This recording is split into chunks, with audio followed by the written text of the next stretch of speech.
I am now prepared to rule on the question of privilege raised on June 11, 2019 by the Honourable Member for Banff Airdrie concerning the broadcasting of the June 6, 2019 sitting.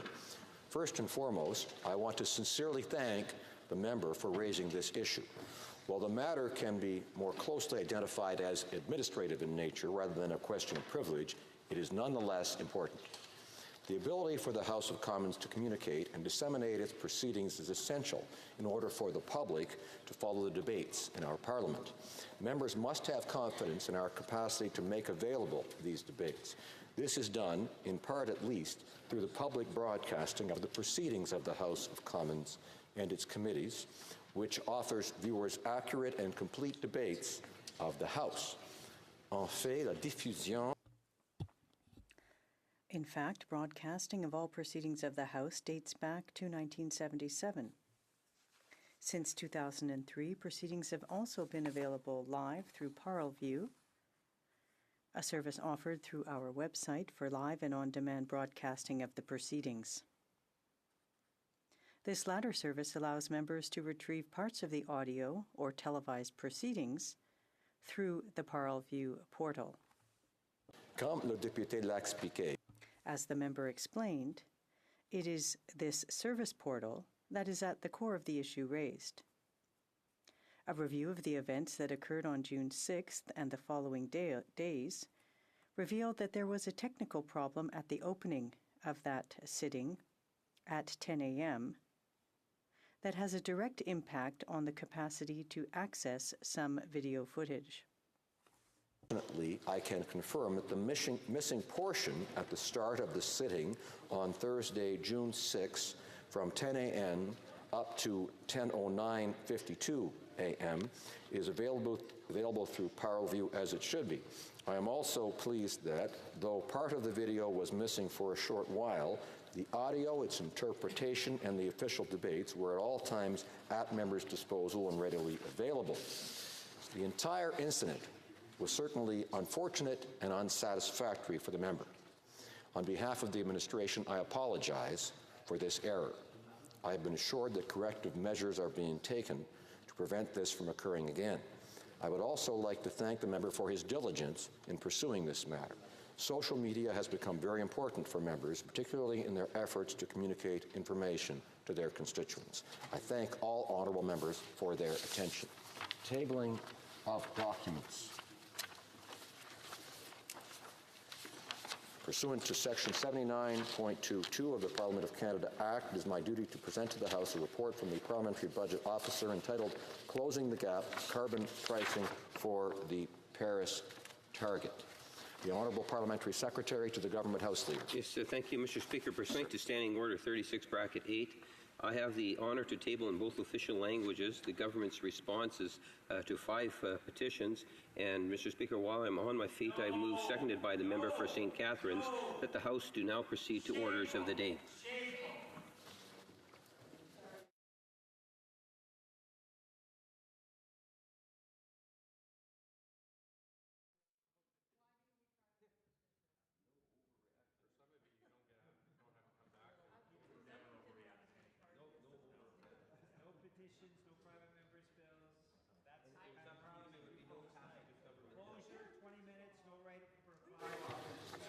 Order.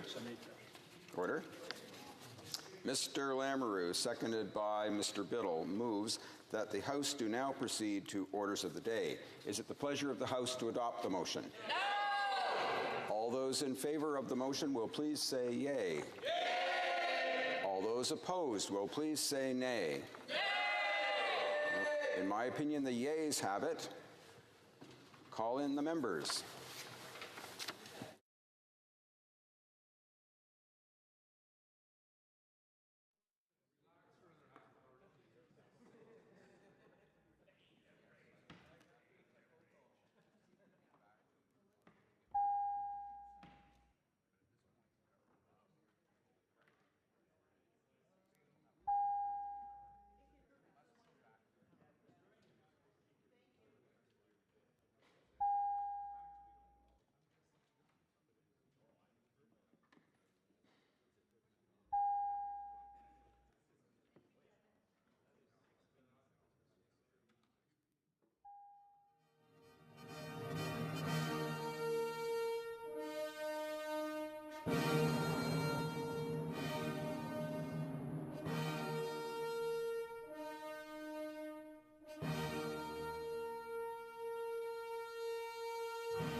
Order. The member for Foothills is being very funny, but he needs to come to order. Yes, indeed. The question is the following one. Mr. Lamoureux, seconded by Mr. Biddle, moved that the House do now proceed to the orders of the day. All those in favor of the motion will please rise. Ms. Shager. Ms. Chager.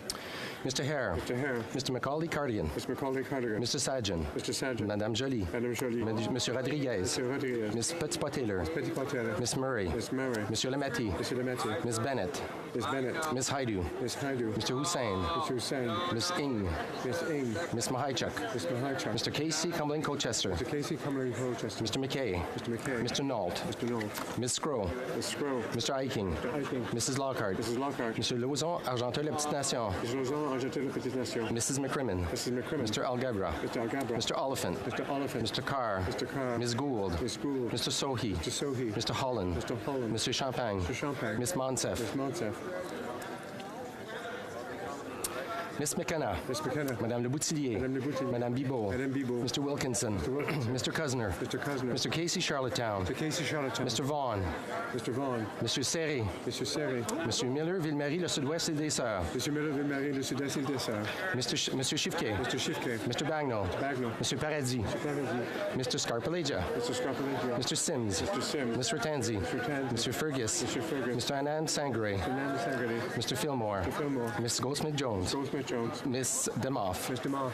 Mr. Mendicino. Mr. Mendicino. Mr. Duguid. Mr. Duguid. Monsieur Lamoureux. Mr. Lamoureux. Monsieur McKinnon-Gatineau. Mr. McKinnon-Gatineau. Mr. Beach. Mr. Beach. Monsieur Lightbound. Mr. Lightbound. Miss O'Connell. Mr. O'Connell. Miss Cara. Miss Cara. Mr. Fraser Central Nova. Mr. Fraser Central Nova. Miss Young. Miss Young. Mrs. Scholt. Mr. Schultz. Monsieur Vandal. Vandal. Monsieur Poisson. Monsieur Poisson. Mr. De Courcy. Mr. De Courcy. Miss Romanado. Mrs. Romanado.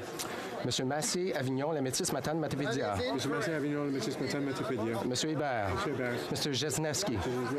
Mr. Dollywall. Mr. Dollywall. Mr. Pescasolido. Mr. Salido. Madame Mendez. Madame Mendez. Monsieur Dubourg. Monsieur Dubourg. Mr. Leslie. Mr. Leslie. Mr. Aldaig. Aldaig. Mr. Amos. Mr. Amos. Monsieur Arsenault. Mr. Arsenault. Mr. Area. Mr. Area. Monsieur Ayoub. Mr. Ayoub. Mr. Badaway. Mr. Badaway. Monsieur Baylis. Mr. Baylis. Madame Lapointe. Madame Lapointe. Mr. Biddle. Mr. Biddle.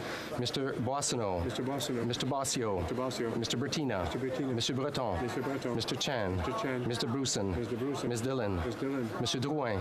Monsieur Drouin. Ms. Zerowitz. Ms. Zerowitz. Mr. Essassi. Mr. Essassi. Monsieur El Khoury. Monsieur El Khoury. Mr. Ellis. Mr. Ellis. Mr. Erskine Smith. Mr. Erskine Smith. Mr. Elson. Mr. Elson. Mr. Finnegan. Mr. Finnegan. Mr. Fisher. Mr. Fisher. Mr. Fonseca. Mr. Fonseca. Mr. Fragiscatos. Fragiscatos. Mr. Fraser Westnova. Mr. Fraser Westnova. Mr. Fior.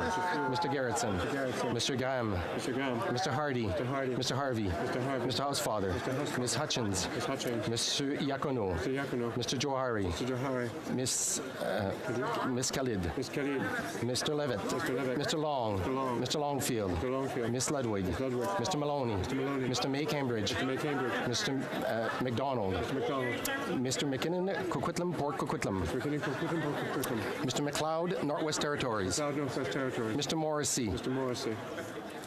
Monsieur Ouellet. Mr. Ouellet. Mr. Peterson. Mr. Peterson. Monsieur Picard. Monsieur Picard. Monsieur Rioux. Monsieur Rioux. Monsieur Robillard. Monsieur Robillard. Miss Rudd. Ms. Rudd. Mr. Rumi. Mr. Rumi. Mr. Rosnack. Mr. Rosnack. Miss Sahota. Mr. Sahota. Mr. Sani. Sani. Monsieur Sanson. Mr. Sanson. Mr. Sanga. Mr. Sanga. Mr. Sarai. Mr. Sarai. Mr. Sheehan. Mr. Sheehan.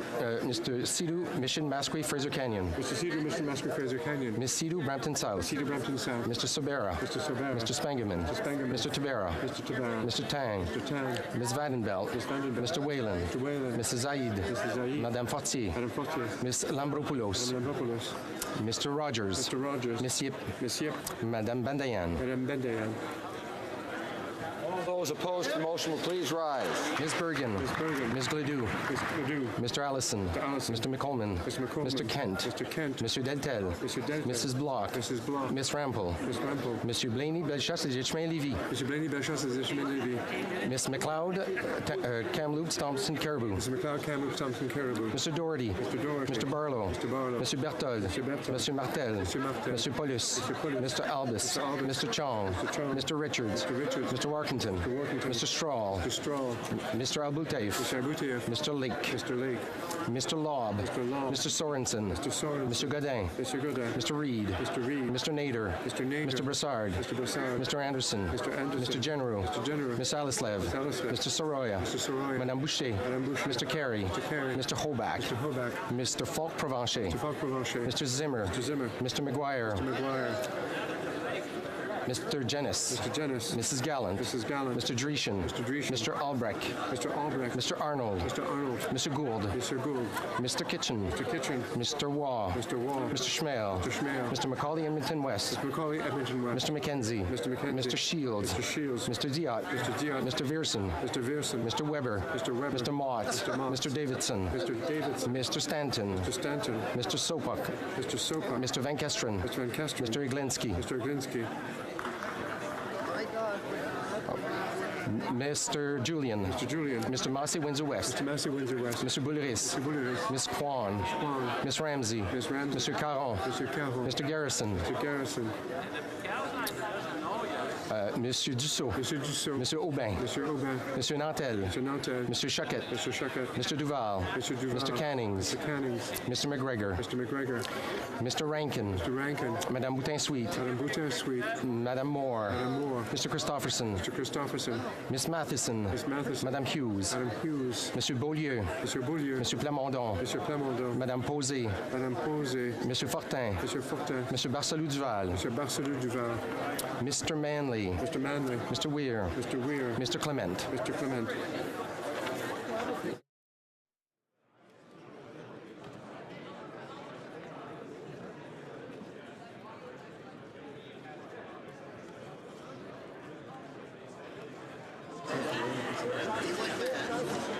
Yeas pour 149, 149. Nays contre 87, 87. I declare the motion carried. The Honourable Government, no, Orders of the Day. No. House Leader.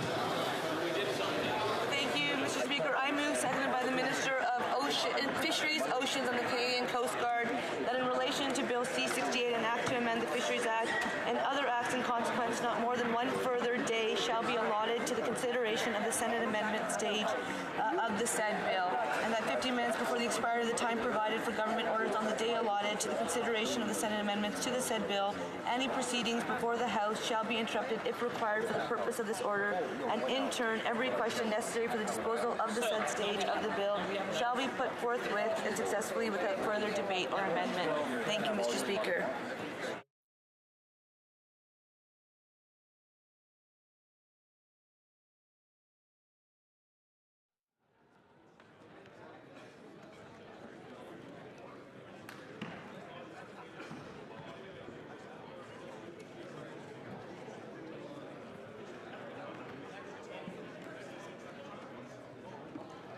What happens in the new...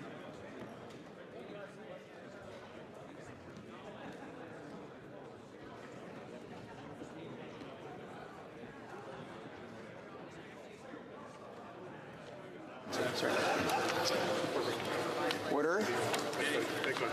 Ms. Shager, seconded by Mr. Wilkinson, moves that in relation to Bill C-68, an act to amend the Fisheries Act and other acts in consequence, not more than one further day shall be allotted to the consideration of the Senate amendments stage of the said bill, and that 15 minutes before the expiry of the time provided for government orders on the day allotted to the consideration of the Senate amendments to the said bill, any proceedings before the House shall be interrupted if required for the purpose of this order, and in turn every question necessary for the disposal of the said stage of the bill shall be put forthwith and successively without further debate or amendment. Pursuant to Standing Order 67-1, there will now be a 30-minute question period.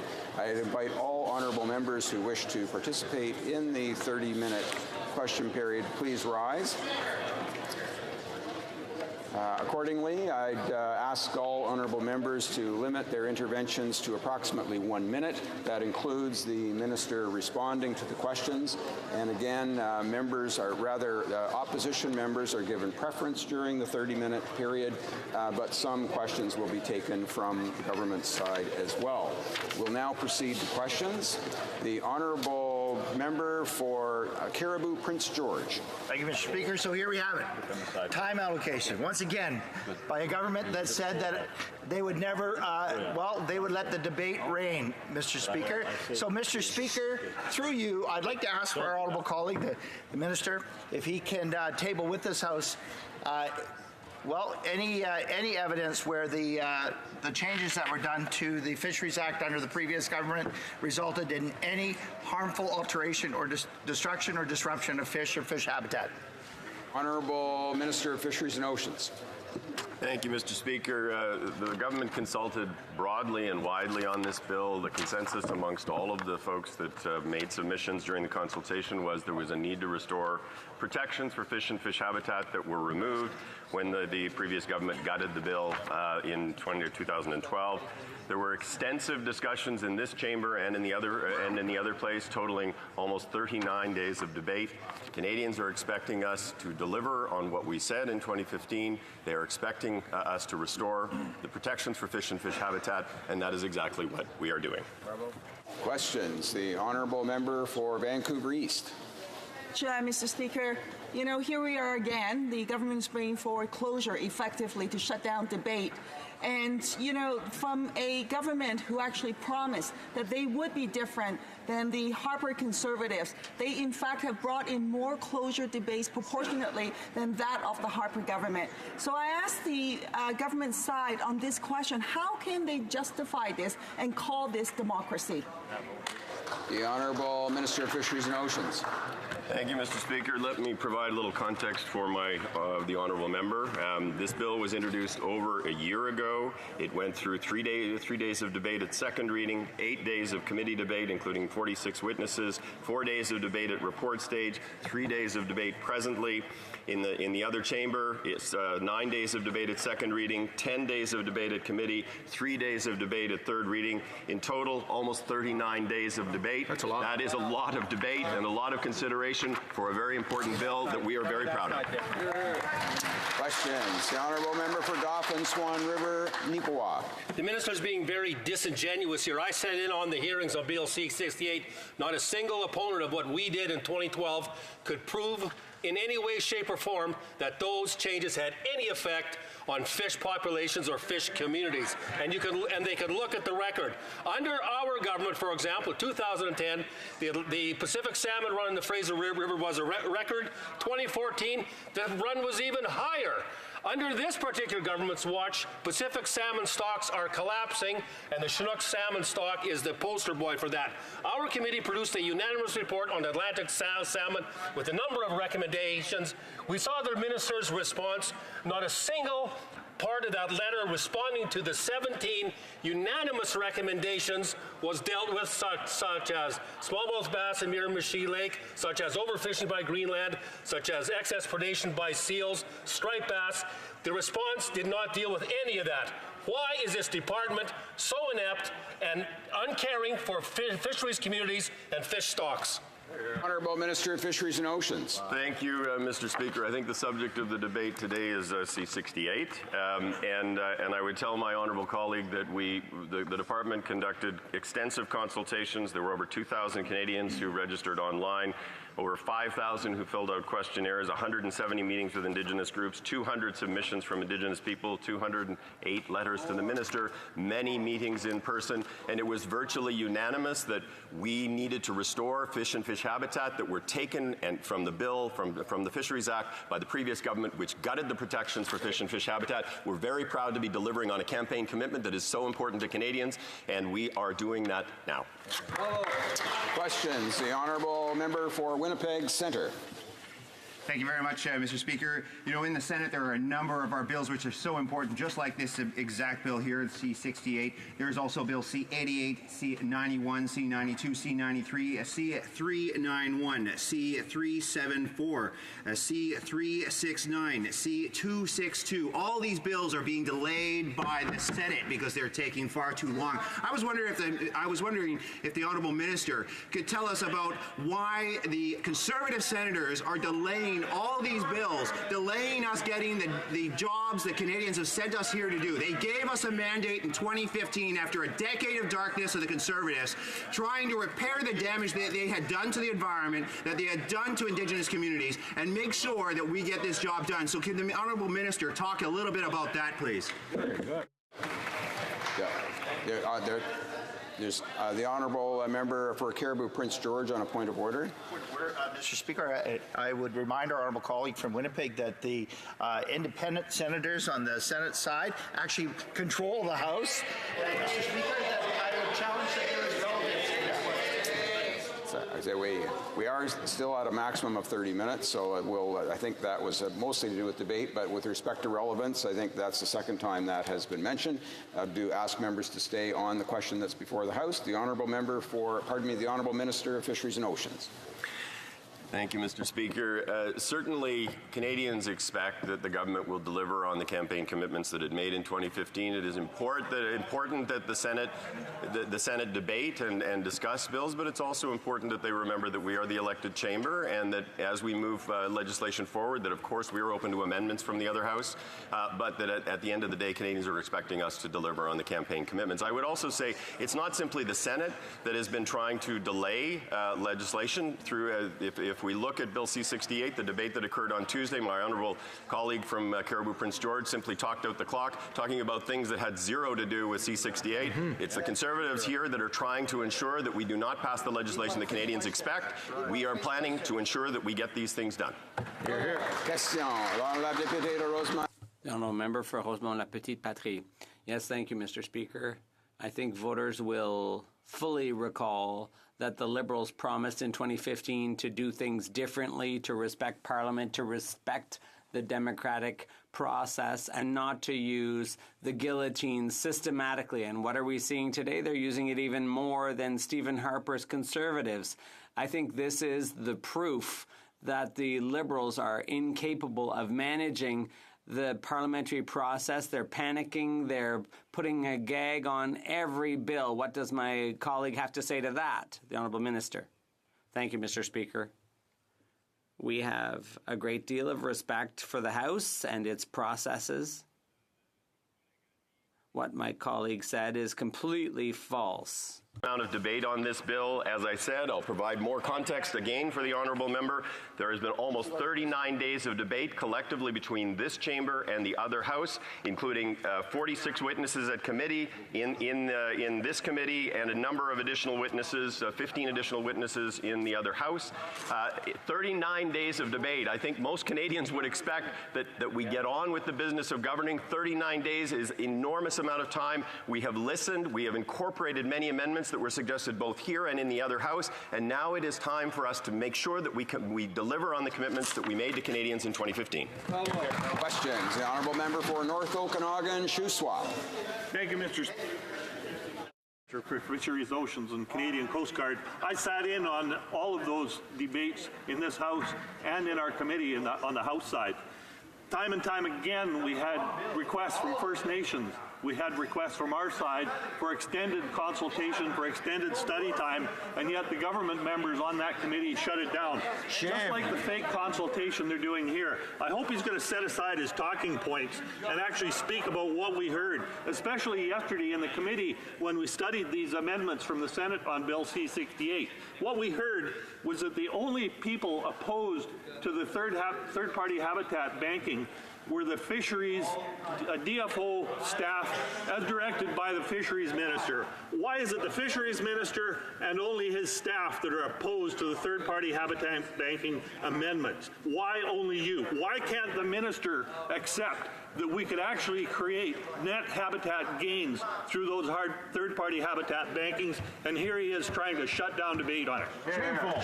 Honourable Minister of Fisheries and Oceans. Mr. Speaker, maybe my honourable colleague was not in the House when I spoke earlier. We said we are very much open to the discussion around third-party habitat banking, but of course it draws in provincial jurisdiction, and it would be irresponsible to move forward with a provision that implicates the provinces without having appropriate consultation. We have asked the Standing Committee of the House to work on this issue, and we will certainly be continuing to look at it going forward. But I would also say it's a little bit rich, Mr. Speaker, for the folks on the other side of this House to be saying that we are not consulting sufficiently nor debating sufficiently. When they gutted the Fisheries Act in 2012, they hid it in an omnibus bill. There was no debate. Questions. The Honourable Parliamentary Secretary to the Minister of Environment and Climate Change. Excellent. Mr. Speaker, in Atlantic Canada, the fishery is the lifeblood of rural communities. One of the things that fishermen raised with me from the very first day I was elected was the importance of legislating protection for the owner-operator model. Mr. Speaker, independent fish harvesters associations are incensed with the Conservative attempts to shut down the debate, to delay the implementation of this bill. I'm curious if the Honourable Minister can explain the importance of the owner-operator model and his commitment to getting this done so we can protect the Atlantic Canadian fishery once and for all. The Honourable Minister of Fisheries and Oceans. Thank you, Mr. Speaker. We are very much committed to the owner-operator model, and that is why there are provisions that enshrine the fleet separation and owner-operator in Bill C-68. It is something that has enormous support amongst fish harvesters in Atlantic Canada, and I think the Conservatives are going to have to explain to the fish harvesters in Atlantic Canada why they are opposed to C-68. Questions. The Honourable Member for Renfrew, Nipissing, Pembroke. Thank you, Mr. Speaker. The Liberals are trying to use the Fisheries Act as environmental legislation when the federal government has already protections established under the Canada Shipping Act and the Canadian Environmental Protection Act. This is the federal government creating legislation with Bill C-68 to interfere with provincial legislation as well as the constitutionally protected private property rights. Right. They slipped in a section after third reading, so we weren't able to debate it in the House. And at the Senate committee, testimony from OPG said one of the outcomes was that the city of Montreal would have been under 1 more meter of water had they not had the ability to store water in the watershed because of flooding in the Great Lakes. And furthermore, we want to know whether or not the government will try to do through regulation what they cannot do through legislation. Minister of Fisheries and Oceans. Thank you, Mr. Speaker. Certainly, simply because there is one piece of environmental legislation does not mean that that covers all of the issues that are associated with protecting our environment.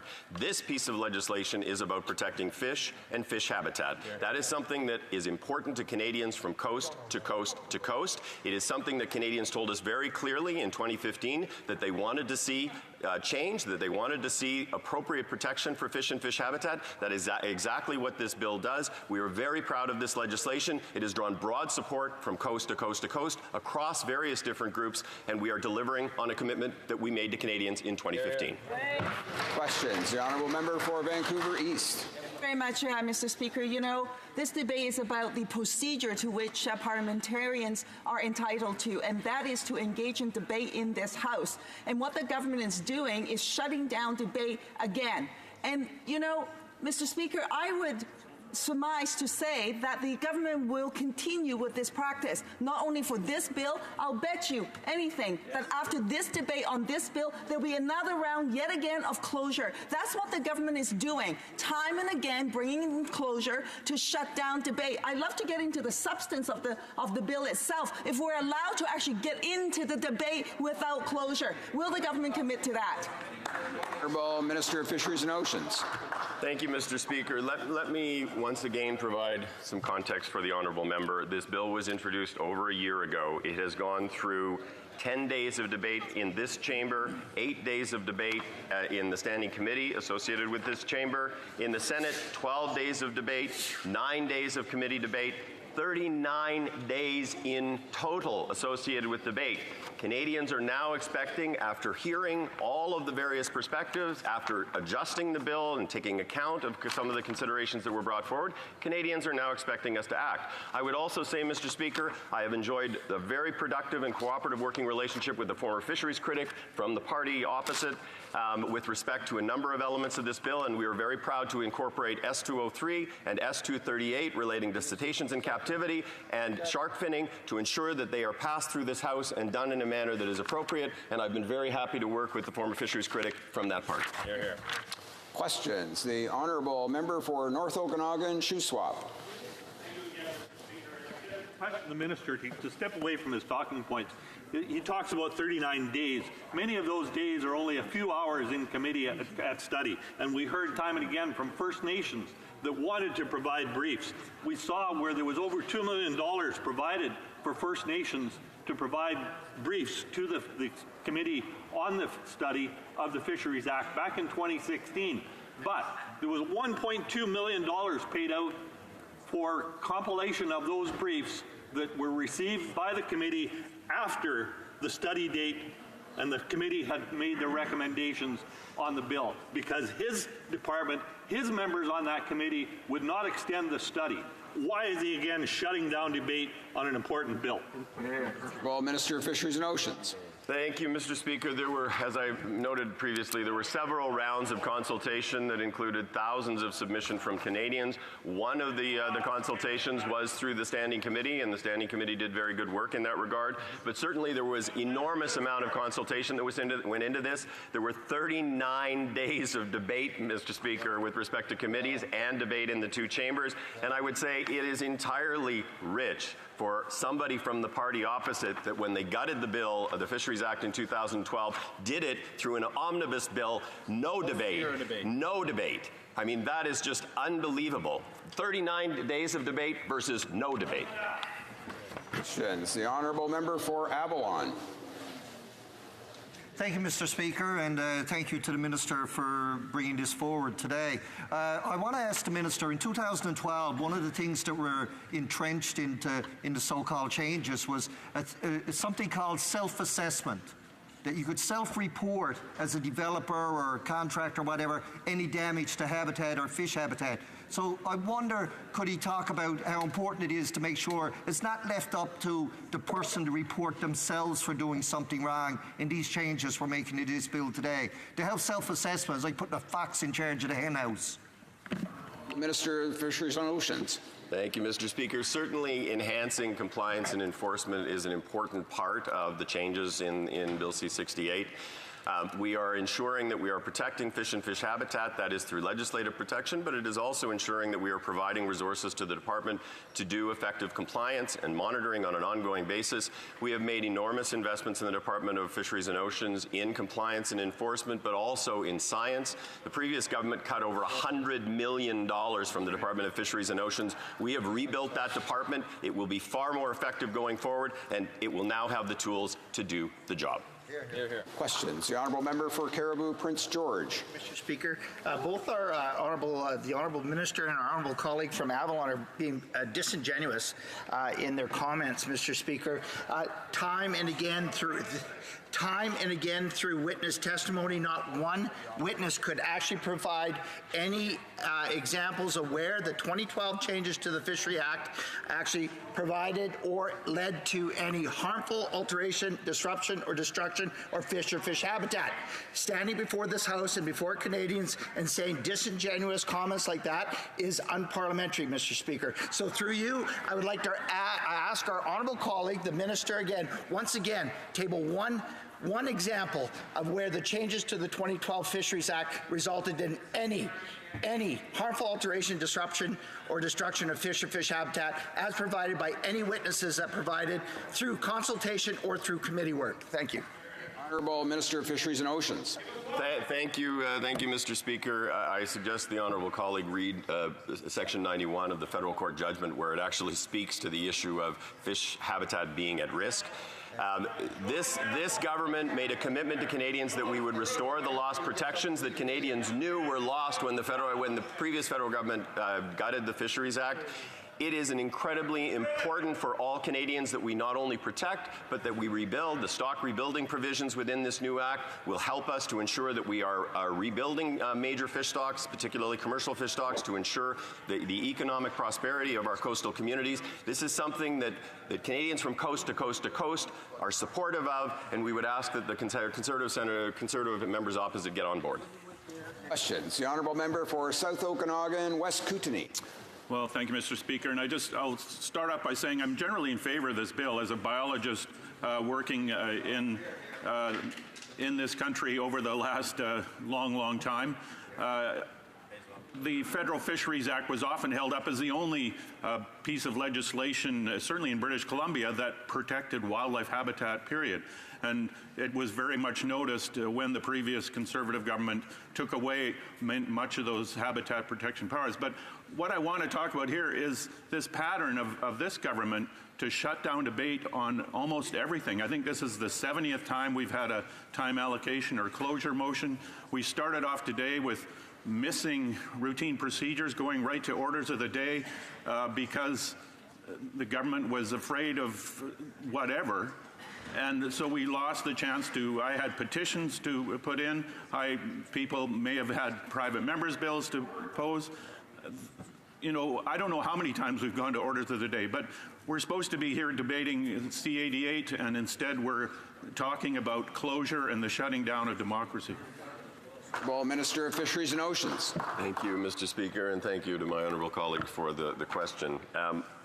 So I would simply provide context again. This bill was introduced over a year ago. It went through 3 days of debate at second reading. It went through 8 days of debate at committee, including almost 50 witnesses. It went through 4 days of debate at report stage, and it's going through 3 days of debate now. In the other House, it went through 9 days of debate in second reading. It went through 10 days of debate at committee stage. It went through 3 days of debate at third reading. That's 39 days of debate. We see members on the other side engaging in effectively filibuster tactics to try to delay the legislation before the end of the sitting. We've made a commitment to Canadians that this legislation was a priority, that we would ensure that we are restoring lost habitat protections that were gutted under the previous Conservative government. We intend to keep that promise. Questions. The honourable member for Dauphin, Swan River, Neepawa. Thank you, Mr. Speaker. Again, the minister cannot provide a single example of any harm to a fish population from Fisheries Act 2012. However, his government caused harm to fisheries. I remember back early in their mandate, Denis Coderre, a former Liberal member here, then the mayor of Montreal, begged and pleaded at the time when we were in government to allow the dump of millions of liters of raw sewage. Our government said no. As soon as this government came in, they allowed the dumping into the St. Lawrence of millions of liters of raw sewage. Was there a Fisheries Act charge? Absolutely not. Recently, also, they introduced the new marine mammal regulations that is going to throttle the economy of Churchill, Manitoba, where whale watching is an integral part of that struggling economy.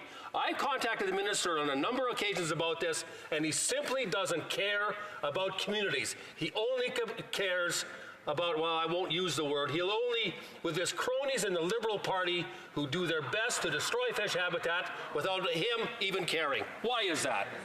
Honourable Minister of Fisheries and Oceans. Thank you, Mr. Speaker. I think the purpose of the discussion today is to talk about Bill C-68, which restores lost protections that were lost when the previous government gutted the bill. I think that if the honourable member went outside of the chamber and had conversations with people out in the communities, that he would find that restoring lost protections is something that's very important to Canadians. That is something that we certainly intend to do.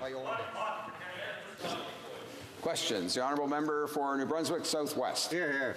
Thank you, Mr. Speaker. I'm very pleased to stand in support of Bill C-68. As the representative for New Brunswick Southwest, I have heard throughout the campaign, throughout the last 4 years, from the Grand Manan Fishermen's Association, the Fundy North Fishermen's Association, of the hurt that has happened in our coastal communities without owner-operator legislation. So I'd ask the minister if he could speak to what he's heard and how this is going to help our coastal communities be more secure and comfortable. Thank you. Fisheries and Oceans. Thank you, Mr. Speaker. Certainly the owner-operator provisions of the bill are of great significance to harvesters in Eastern Canada. And it is something that they have made very clear to us that they believe this is an incredibly important part of strong and robust and prosperous coastal communities. We agree, Mr. Speaker.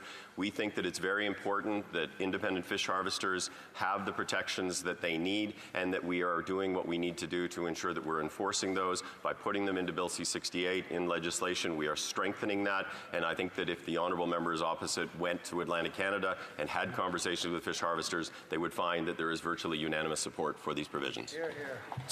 Question, l'honorable député de Sherbrooke. The honourable member for Sherbrooke. Thank you, Mr. Speaker. This debate is on time allocation for the bill,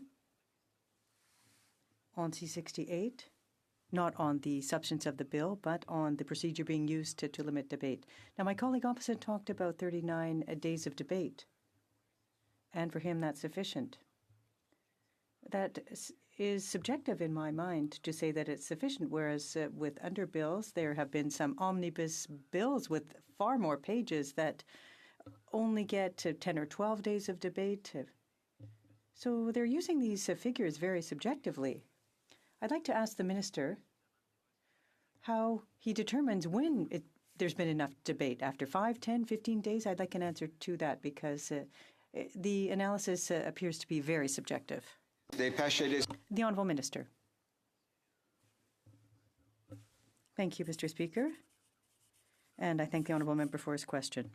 I would say that it is very important that members have an opportunity to discuss and debate important legislation in this chamber and in the other chamber. This has gone through substantial, rigorous debate. We have had many different amendments that have been proposed to the bill, both here and in the other chamber. As I said, second reading, 3 days of debate, 8 days of committee hearings, 4 days of debate at report stage, 3 days of debate presently. That is 10 days of debate and 8 days of debate in committee. In the other House, 9 days in second reading, 10 committee meetings, 3 days at third reading, a total of 39 days of debate. It is important that we surface issues. We've had all kinds of time to do that. But Canadians also expect that we are going to act. We are going to ensure that we meet the commitments that we made to them in 2015, and we intend to do that. Questions. The honourable member for North Okanagan, Shuswap. Thank you, Mr. Speaker. Again, the minister is misleading this House and misleading Canadians. He claims 39 days. Those days were not full days by any means. Many times, even the debate at the committee stage, even though it was only partial hours, those debates got interrupted by votes in this House, similar to this, where he's shutting down debate again. We've asked them multiple times to provide any proof of any harm, alteration, or destruction of fish habitat resulting from the 2012 changes to the Act. They've provided absolutely none. So again, he's misleading the House and misleading Canadians by claiming the loss of protection. Those claims are absolutely false, and I'd ask the minister to apologize, not to just this House, but to Canadians for misleading him with such false information. Minister of Fisheries and Oceans. Thank you, Mr. Speaker. But once again, let me just emphasize how rich it is that the honourable member opposite is talking about a lack of debate. What debate and consultations did they engage in when they changed the Fisheries Act in 2012 by putting it into an omnibus bill? What consultations did they engage in when they cut $100 million from the operating budget of the Department of Fisheries and Oceans to gut the scientific capacity of the department? This government is investing in science. This government is investing in the fisheries sustainability, in restoring fish stocks. This government is putting a legislative framework in place to ensure that we're protecting fish and fish habitat. You folks should be ashamed of yourself. Just remind the honourable minister and other members to direct their speech to the chair. Questions. The honourable member for Vancouver East. Mr. Speaker, you know, the Liberal government like to think of themselves as different than that of the Conservatives. Now, I will concede this point, and that is to say, on the legislation and the laws that were passed under the Harper government, they were repulsive. Many of them were indeed, and they did in fact gutted the environmental laws. There's no question about that. But with that being said, the Liberal government also promised that they would do things differently. They said that they would not bring in omnibus bills, and what do? They bring in omnibus bills. They said they would not bring in closure, and what do? They bring in closure. So if the Liberal Liberal government wants to say that they're different than that of the Conservative governments, will they stop bringing in closure? Minister of Fisheries and Oceans. Thank you, Mr. Speaker. As I've indicated on a couple of different occasions, this bill has gone through extensive debate both in this chamber and in the other house. It went through 3 days of debate during second reading. It went through 8 days of committee meetings, including almost 50 witnesses. It went through 4 days at report stage. It's going through 3 days of debate presently. In the other house, it went through 9 days of discussion during days on second reading, 10 committee meetings, 3 days of discussions during third reading, and so a total of 39 days. That is an important piece, and I would just reflect the fact that on Tuesday, the member from Saanich Gulf Island emphasized how important it is for fish and fish habitat that this bill pass in this session. Last question. The honourable member for Caribou Prince George. Thank you, Mr. Speaker. And this is like the pot calling the kettle black. I think it is shameful that the government is parading out all their Atlantic MPs to stand up and all of a sudden stand up for the East Coast and for their fisheries out there when during the corrupt surf clam decision, not one of them said a single word. Not one of them stood up for Grand Bank. Not one of them stood up for our friend Edgar, who is at risk of losing their job. Not one of them, Mr. Speaker. Not one peep from any of the Atlantic Canada MPs. I hope Atlantic Canadians are listening in right now, because the only people that are standing up for him are the Conservatives and the opposition. Mr. Speaker, through you, I want to ask our honourable colleague one more time, can he table with this House any examples of where the changes to the 2012 Fisheries Act resulted in any harmful alteration or disruption or destruction of fish or fish habitat? Minister of Fisheries and Oceans. Thank you, Mr. Speaker. I thank my honourable colleague for raising the issue of Atlantic Canada. Atlantic Canadians understand that an important fishery is a fishery in which we make investments and in which we manage properly. There is enormous support amongst fish harvesters. I invite him to go and actually talk to fish harvesters for this legislation, for owner-operator, for the strengthening of owner-operator, for the investments in stock rebuilding, for investments in science. Fish harvesters know better than anyone else in this country what the devastating cuts to the Department of Fisheries and Oceans that happened under their watch, under the members of... Order. Order. This shouting across the aisle is not permitted. One member has been recognized to speak in the House, and we're going to go to the last. If I could just ask the Honourable, Minister of Fisheries and Oceans, just to wrap up 5-6 seconds, and then we'll get going with the question. The Honourable Minister. Atlantic Canadians know better than any other folks how important this legislation is and how rebuilding the Department of Fisheries and Oceans has been, and we expect that they will reflect on that when they make their choice in 2019. I do want to compliment honourable members, by the way, for keeping their interventions very succinct. We got almost 20 questions in a 30-minute round, so it's very, very good. It's my duty to interrupt the proceedings at this time and put forthwith the question on the motion now before the House. La question est la suite. The question is as follows. Ms. Chagger, seconded by Mr. Wilkinson, moved that in relation to the Senate amendments to Bill C-68, an act to amend the Fisheries Act and other acts in consequence, not more than one further sitting day shall be allotted for the consideration of the Senate amendments to the bill, and 15 minutes before the expiry of the time provided for government orders on the day allotted to the study of the said stage of the bill, any proceedings before the House shall be interrupted, if required, for the purpose of this order, and in turn, every question necessary to dispose of the said stage of the bill shall be put forthwith and successively without further debate or amendment. Is it the pleasure of the House to adopt the motion?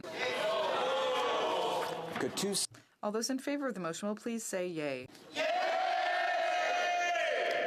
All those opposed will please say nay. In my opinion, the yays have it. Call in the members.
La question est la suivante. The question is the following one. L'étude de l'étape is Ms. Chagger, seconded by Mr. Wilkinson, moved that in relation to Senate Amendment to Bill C-68, an act to amend the Fisheries Act and other acts and consequences, not more than one further sitting day shall be allotted for the consideration of the Senate amendments to the bill. And that 15 minutes before the expiry of the time provided for government orders on the day allotted to the study of the said stage of the bill, any proceedings before the House shall be interrupted, if required, for the purpose of this order, and in turn, every question necessary to dispose of the said stage of the bill shall be put forthwith and successively, without further debate or amendment. débat ni amendement.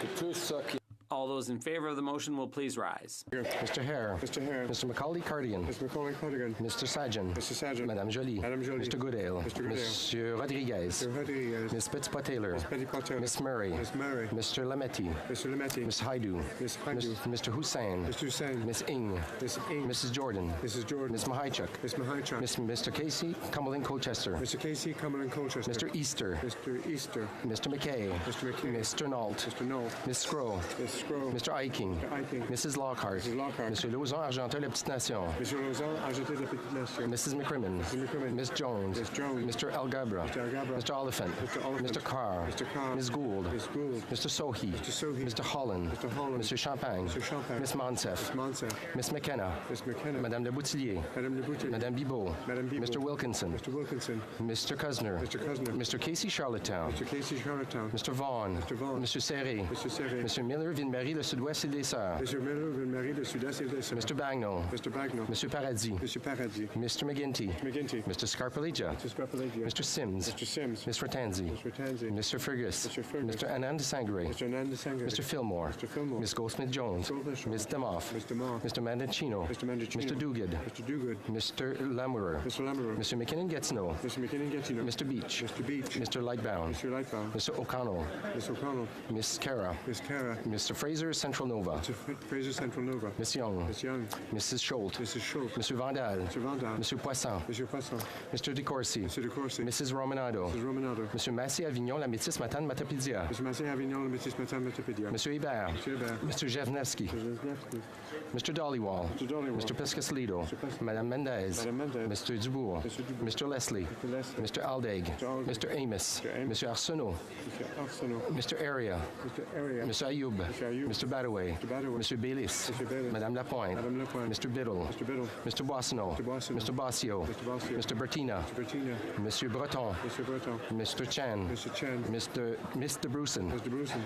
Ms. Dillon. Ms. Dillon. Monsieur Drouin. Mr. Drouin. Ms. Zarowitz. Ms. Zarowitz. Mr. Essassi. Mr. Essassi. Monsieur Elkoury. Mr. Elkoury. Mr. Ellis. Mr. Ellis. Mr. Erskine Smith. Mr. Erskine Smith. Mr. Elson. Mr. Elson. Mr. Finnegan. Mr. Finnegan. Mr. Fisher. Mr. Fisher. Mr. Fonseca. Mr. Fonseca. Mr. Fragiscatos. Mr. Fragascatos. Mr. Fraser Westnova. Mr. Fraser Westnova. Mr. Fuhr. Mr. Fuhrer. Mr. Garrison. Mr. Garrison. Mr. Graham. Mr. Graham. Mr. Hardy. Mr. Hardy. Mr. Harvey. Mr. Harvey. Mr. Housefather. Mr. Housefather. Mrs. Hutchins. Ms. Hutchins. Monsieur Yacono. Mr. Yacono. Mr. Johari. Mr. Johari. Miss Khalid. Ms. Khalid. Mr. Levitt. Mr. Levitt. Mr. Long. Mr. Long. Mr. Longfield. Mr. Longfield. Miss Ludwig. Ms. Ludwig. Mr. Maloney. Mr. Maloney. Mr. May Cambridge. Mr. May Cambridge. Mr. McDonald. Mr. McDonald. Mr. McKinnon Coquitlam Port Coquitlam. Mr. McKinnon, Coquitlam, Port Coquitlam. Mr. McLeod Northwest Territories. Mr. Northwest Territories. Mr. Morrissey. Mr. Morrissey. Madame Nassif. Madame Nassif. Monsieur Ouellet. Mr. Ouellet. Mr. Peterson. Mr. Peterson. Monsieur Picard. Picard. Monsieur Rioux. Monsieur Rioux. Monsieur Robillard. Monsieur Robillard. Miss Rudd. Mr. Rudd. Mr. Rumi. Mr. Rumi. Mr. Rosnack. Rosnack. Miss Sahota. Mr. Saini. Saini. Mr. Sanson. Mr. Sanga. Mr. Sarai. Sarai. Madame Shanahan. Madame Shanahan. Mr. Sheehan. Mr. Sheehan. Mr. Sidhu, Mission Masqué, Fraser Canyon. Mr. Sidhu, Mission Masqué, Fraser Canyon. Miss Sidhu, Brampton South. Ms. Sidhu, Brampton South. Mr. Sobera. Mr. Sobera. Mr. Spangeman. Mr. Spangeman. Mr. Tabera. Mr. Tabara. Mr. Tan. Mr. Tan. Ms. Vandenveld. Vandenveld. Mr. Whalen. Mr. Whalen. Mrs. Zaid. Mrs. Zaid. Madame Fortier. Madame Fortier. Miss Lambropoulos. Madame Lambropoulos. Mr. Rogers. Mr. Rogers. Miss Yip. Miss Yip. Madame Bandayan. Madame Bendayan. Miss May, Sandwich Gulf Islands. Miss May, Sandwich Gulf Islands. Pose la motion pour être bien se lever. All those opposed to the motion will please rise. Finley. Ms. Finley. Miss Gledoux. Ms. Gledoux. Mr. Allison. Mr. Allison. Mr. McColman. Mr. McColman. Mr. Kent. Mr. Kent. Mr. Deltel. Mr. Deltel. Mrs. Bloch. Mrs. Bloch. Miss Rampel. Miss Rampel. Monsieur Blaney, Bellechasse, Les-Chemins-Lévis. Monsieur Blaney, Bellechasse, Les-Chemins-Lévis. Miss McLeod, Kamloops, Thompson, Caribou. Miss McLeod, Kamloops. Mr. Doherty. Mr. Doherty. Mr. Barlow. Mr. Barlow. Monsieur Berthold. Monsieur Berthold. Monsieur Martel. Monsieur Martel. Monsieur Polis. Monsieur Polis. Mr. Albus. Mr. Albus. Mr. Chong. Mr. Chong. Mr. Richards. Mr. Richards. Mr. Walkington. Mr. Walkington. Mr. Strahl. Mr. Strahl. Mrs. Vecchio. Mrs. Vecchio. Mrs. Wong. Mrs. Wong. Mr. Abouteif. Mr. Abouteif. Mr. Lake. Mr. Lake. Mr. Lobb. Mr. Lobb. Mr. Sorensen. Mr. Sorensen. Monsieur Godin. Monsieur Godin. Mr. Clark. Mr. Clark. Mr. Reed. Mr. Reed. Mr. Lekivsky. Mr. Lekivsky. Mr. Nader. Mr. Nader. Mr. Brassard. Mr. Brassard. Mr. Sweet. Mr. Sweet. Mr. Anderson. Mr. Anderson. Mr. General. Mr. General. Miss Alislav. Miss Alislav. Mr. Soroya. Mr. Soroya. Madame Boucher. Madame Boucher. Mr. Carey. Mr. Carey. Mr. Hoback. Mr. Hoback. Mr. Falk Provencher. Mr. Falk Provencher. Mr. Zimmer. Mr. Zimmer. Mr. McGuire. Mr. McGuire. Mr. Yordega. Mr. Yordega. Mr. Calkins. Mr. Calkins. Mrs. Gallant. Mrs. Gallant. Mr. Dreeshen. Mr. Dreeshen. Mr. Cooper. Mr. Cooper. Mr. Albrecht. Mr. Albrecht. Mr. Arnold. Mr. Arnold. Monsieur Gould. Mr. Gould. Mr. Kitchen. Mr. Kitchen. Mr. Waugh. Mr. Waugh. Mr. Schmale. Mr. Schmale. Mr. McCauley, Edmonton West. Mr. McCauley, Edmonton West. Mr. McKenzie. McKenzie. Mr. Shields. Mr. Shields. Mr. Diot. Mr. Diot. Mr. Leipert. Mr. Leipert. Mr. Vierson. Mr. Vierson. Mr. Weber. Mr. Weber. Mr. Mott. Mr. Mott. Mr. Benson. Mr. Benson. Mr. Davidson. Mr. Davidson. Mr. Stanton. Mr. Stanton. Mr. Sopok. Mr. Sopak. Mr. Van Kesteren. Mr. Van Kesteren. Mr. Eglinski. Mr. Eglinski. Mr. Trost. Mr. Trost. Mr. Julian. Mr. Julian. Mr. Massey, Windsor West. Mr. Massey, Windsor West. Mr. Bouleris. Mr. Bouleris. Miss Kwan. Miss Kwan. Miss Ramsey. Miss Ramsey. Miss Ramsey.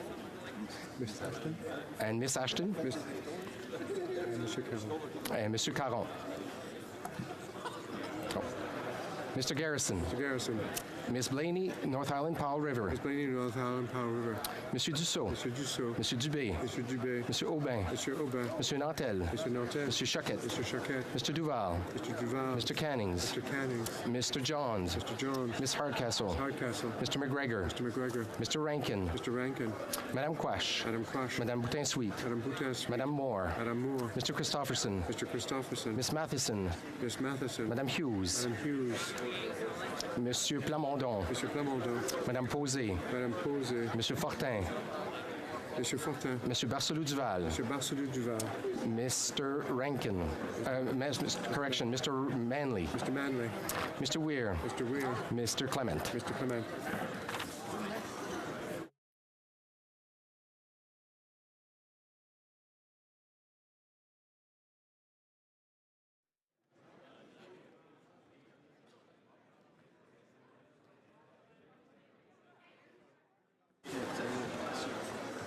Yeas pour 155, 155. Nays contre 104, 104. Je déclare la... I declare the motion adopted.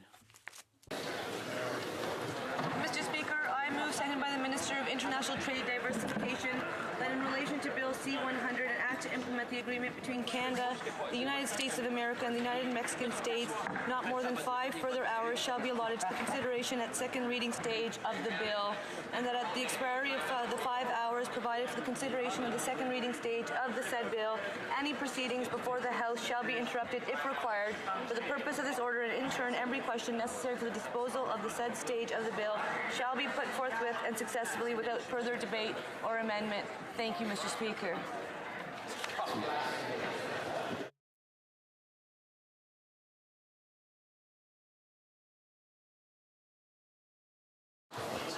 You don't look like Carol.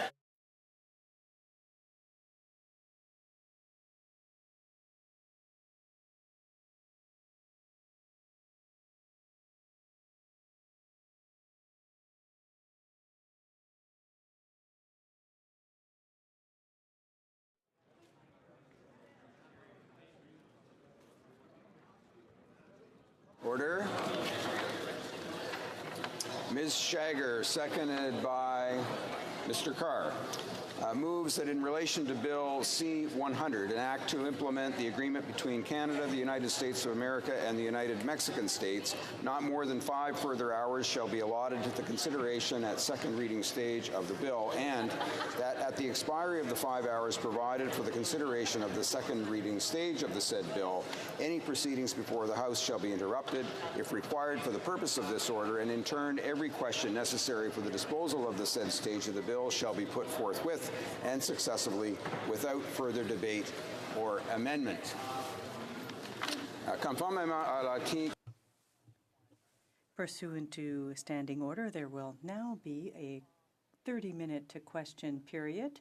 I will invite honourable members who would like to ask questions to rise so that the chair can have an idea as to the number of members who would like to participate in this question period. Accordingly, I would ask honourable members to limit their remarks to approximately 1 minute. And accordingly, normally, the preference will go to questions from the opposition. The honourable member for Niagara West. Thank you. Thank you very much, Mr. Speaker. So once again here we have a Liberal government said they would do things differently, right? They would not bring in closure, or they would not rush debate. And here we are one more time breaking their promises that they campaigned on in the last election. And so my question to the member is, given the fact that they've indicated to us that they don't want to move too far ahead of the U.S. in terms of when it comes to ratification, how are they going to move in tandem? They want to make sure that we are lockstep with them. We've heard on numerous occasions that the Democrats are not really prepared to move this forward. So my question to the honourable member is, do they plan on bringing the House back this summer in order to ratify this before the next election? Government House Leader.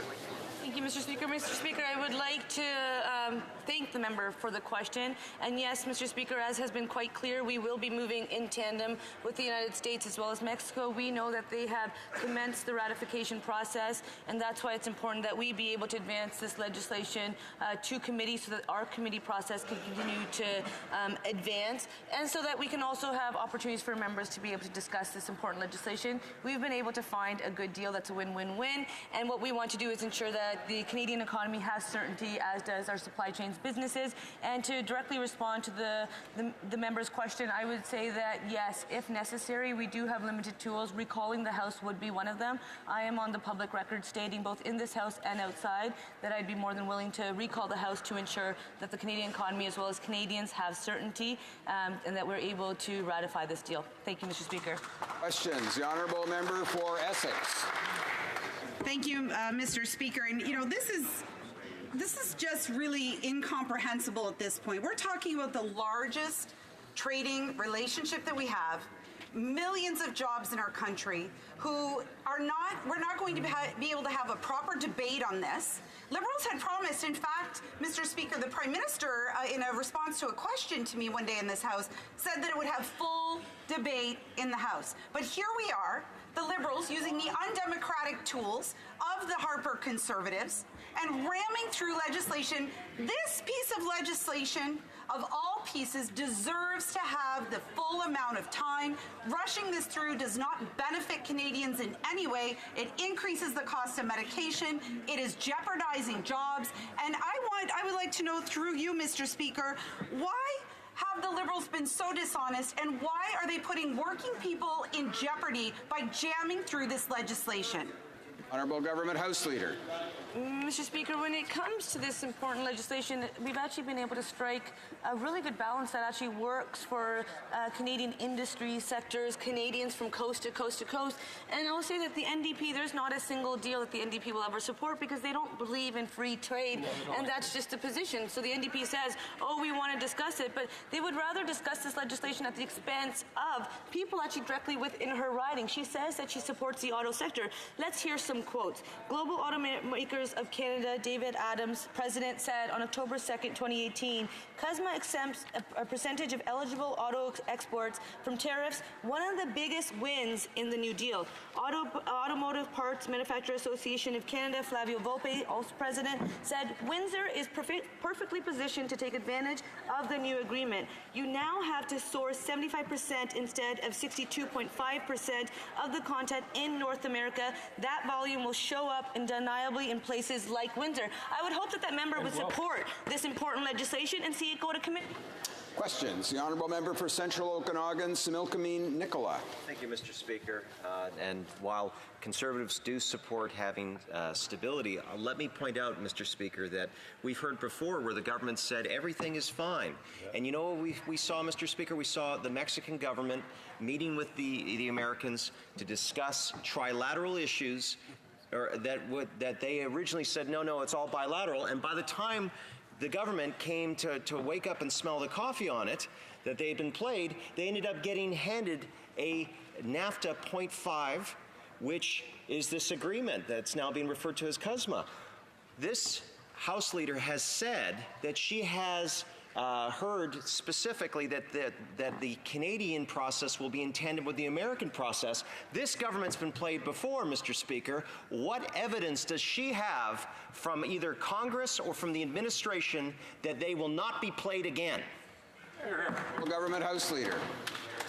Mr. Speaker, actually, when it comes to this legislation, this deal, we haven't been played. The only people who have been played or playing games are the Conservatives, because the Conservatives' only plan when it comes to trade deals is to capitulate. And I would encourage them to find a better plan, because we saw under 10 years of Stephen Harper, and that member knows very well, they weren't able to get deals signed. They were able to get 2 inches to the end zone, but they never got into the end zone, and those points just don't count. We now actually have trade deals with every other G7 country, but just to provide that member some assurance, and we've always said that we will move in tandem with our partners to the extent possible. Mexico is moving forward. On June 11, 2019, Mexico Senate held the first of 2 days of hearings on CUSMA. Senators met again on June 12th. The full Mexican Senate is likely to meet on the 17th and 18th of June to continue the process. The Minister of Foreign Affairs is in close contact with Mexico and the United States. She spoke with Secretary Pompeo and U.S. Trade Representative Ambassador Lighthouser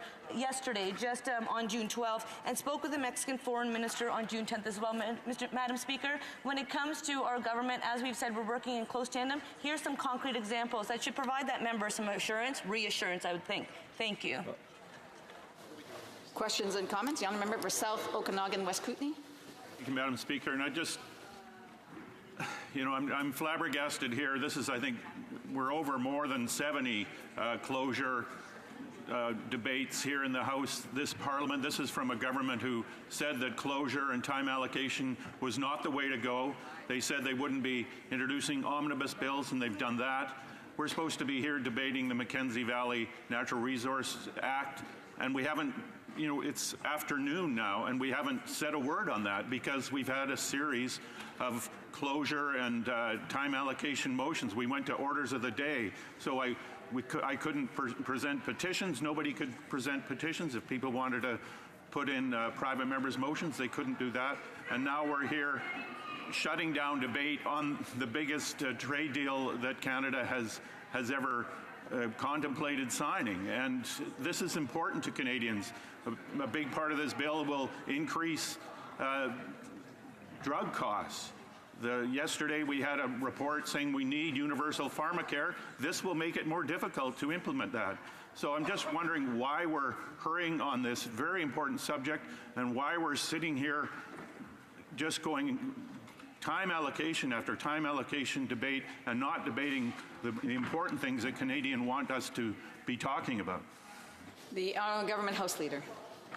Madam Speaker, the new NAFTA, the CUSMA, is excellent for Canadian jobs and for certainty in the Canadian economy. It is important for Canadian workers, consumers, and businesses. It safeguards more than $2 billion a day in cross-border trade between Canada and the United States. And for the national economic interest, we should move forward on this new deal because it actually provides certainty to Canadians. And I'll say that the NDP talk a big game. They talk about their support for workers. They talk about their support for the automotive sector. But what you always hear from the NDP is never support for for a trade deal. What they refuse to accept is that Canada is a trading nation. We are huge land mass-wise, but we're really small when it comes to the number of peoples. And when it comes to our border between Canada and the United States, Madam Speaker, it is actually the longest border of any two countries. And when it comes to our supply chains, they work really closely together. And for that member to have assurance that when it comes to this legislation, it was tabled in December, and they've had more than ample opportunity to look at the wording within this deal. They refuse to do so because they've stated their position. They oppose trade, and that's the NDP position, and it will always remain their position. I encourage them to support Canada being a trading nation. Thank you, Madam Speaker. The honourable member from Nanaimo, Ladysmith. Well, thank you, Madam Speaker. I would love to have more time to be able to debate this trade agreement in Parliament. I think it's really important to have these discussions so that Canadians can understand the implications of these agreements. You know, I'm glad to see that the investor-state dispute settlement portion of this trade agreement has been eliminated.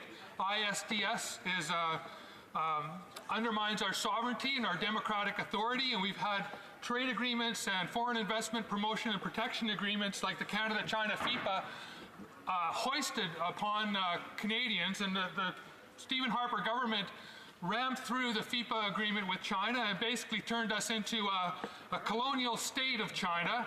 And I think that Canadians need to understand better what investor state means to our democratic authority. There are things in this agreement that need to be improved. I'm opposed to extending patents on I'm opposed to extending patents on pharmaceutical drugs, but I think we need a more fulsome debate about what investor-state dispute settlements mean, and how are we going to get rid of these ISDS agreements in our foreign investment promotion and protection agreements and in our other free trade agreements. I'm glad to see it's gone from NAFTA. Let's get them out of the rest of them. The Honourable Government House Leader. Madam Speaker, the discussion does not end here. What we are suggesting is to have this legislation actually referred and sent to committee. In committee, members are able to actually call witnesses and scrutinize legislation way more, better than they can in this House. In this House, only elected members of Parliament can speak, and I'm sure that member would agree that he wants to represent his constituents. I think he would agree that there is a lot of intel across this country, and that's exactly why we set up a table where we had experts and people from different sectors as well as different stripes to be able to support the government and really take a Team Can approach, and that's why we were able to advance a good bill. I know that the member is new to this House, and I do welcome him here, but when it comes to the clause, the ISDS, it actually costs Canada hundreds of millions of dollars, and that's why it was important to remove that clause. And Madam Speaker, he should be pleased to hear that we have an environmental chapter subject to trade dispute mechanism within this legislation, which is unheard of. And I would hope that he would recognize the importance of Canada being a trading nation, and I would hope that he would also understand that when it came to the text of the agreement, it has been available since November 2018. The text of the bill has been public since May 29th, which means everybody's been able to see it, whether you were in this House or not, Madam Speaker. It's been more than available for Canadians. Let's move this to committee. Thank you. And comments. The honourable member for Aurora, Oak Ridges, Richmond Hill. Thank you very much, Madam Speaker. I think the most important question at this moment is what exactly is the role of Parliament and what is the role of debate in this House of Commons. It sounds like the government House Leader is trying to convince us that it is because we've known about it, because it's been out there, because it's been on the table, that we in the House of Commons have absolutely no role, so we don't need to have a debate in the House of Commons. Just trust me. And I think that that is egregious. If we don't have a debate in this House on something that is the most significant trade deal, 80% of Canada's GDP is trade, 70% of that trade is with the United States, and this is the most significant trading agreement that we have with the United States. It is not a free trade agreement, it is a managed trade, and it is now compromising our sovereignty, and this bill is going to give unlimited access to the Prime Minister to do whatever he wants and further undermine the role and responsibility of this House of Commons. We may not be we're in a majority situation, so we don't always have the opportunity to vote the government down, but we do have the opportunity to debate in this House, and the more they constrain us, the more they undermine Parliament and everything about this deal. Thank you, Madam Speaker. The Honourable Government House Leader.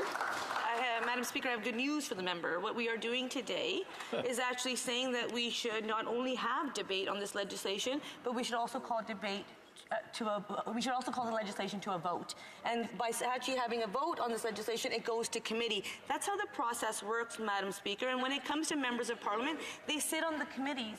The committee that we are sending this legislation to will be able to continue setting this legislation. But, Madam Speaker, that member on numerous occasions has spoken about her oath to office and how her oath was to serve her constituents. The very stats that she has just provided are more of a reason why this legislation should be sent to committee to study. It should be sent back, and we should be able to advance a trade deal for Canadians. Canada is a trading nation, so let's, rather than talk about it like the Conservatives are now wanting to do, let's actually act on it. Let's deliver for Canadians to satisfy that very oath that she took to her constituents. Queen and country, I believe, are the words she repeats. And I will just remind everyone, her question was quite long, so I will remind that the Conservatives chose not to discuss the legislation during the debate on Tuesday, June 11th. The member for Niagara West spoke about the carbon price, and he spoke about Bill C-48 and others, refused to talk about CUSMA. The member for Calgary Forest Lawn spoke about China and foreign policy rather than talk about this CUSMA legislation. They have had ample opportunities. What they have done is try to stop us from advancing this legislation, and that does not speak to a party that supposedly supports Canada being a trading nation. Thank you, Madam. There are still a lot of people that individuals that want to ask questions, and I will be cutting the questions and comments out at 1 minute, and as well as the replies. Questions and comments, the honourable member for Vaughan Woodbridge. Thank you, Madam Speaker. Madam Speaker, when we started negotiations with our partners, the United States and Mexico, we appointed a panel to provide advice, and the panel consisted of members from former members from across all different parties, which provided advice. We've come to an agreement now with our major trading partners, an agreement which provides certainty. It provides certainty for businesses. It provides certainty for businesses in my riding of Vaughan Woodbridge, many of which are interconnected with the United States economy, that create jobs and provide jobs for middle-class Canadians in the area I represent. That certainty is so important now. We've reached the agreement. We need to move forward with this agreement. We need to send it to committee. And I was wondering if the member from Waterloo can comment about how important it is to provide certainty for Canadian businesses, and more importantly, for certainty for Canadian families that are working hard every day, middle-class families that are working hard every day, saving for their kids' future, so that they can go to work knowing that the trading relationship is intact. Thank you. The Honourable Government House Leader. Madam Speaker, I would really like to thank and commend that member for the exceptional work that he does for his constituents.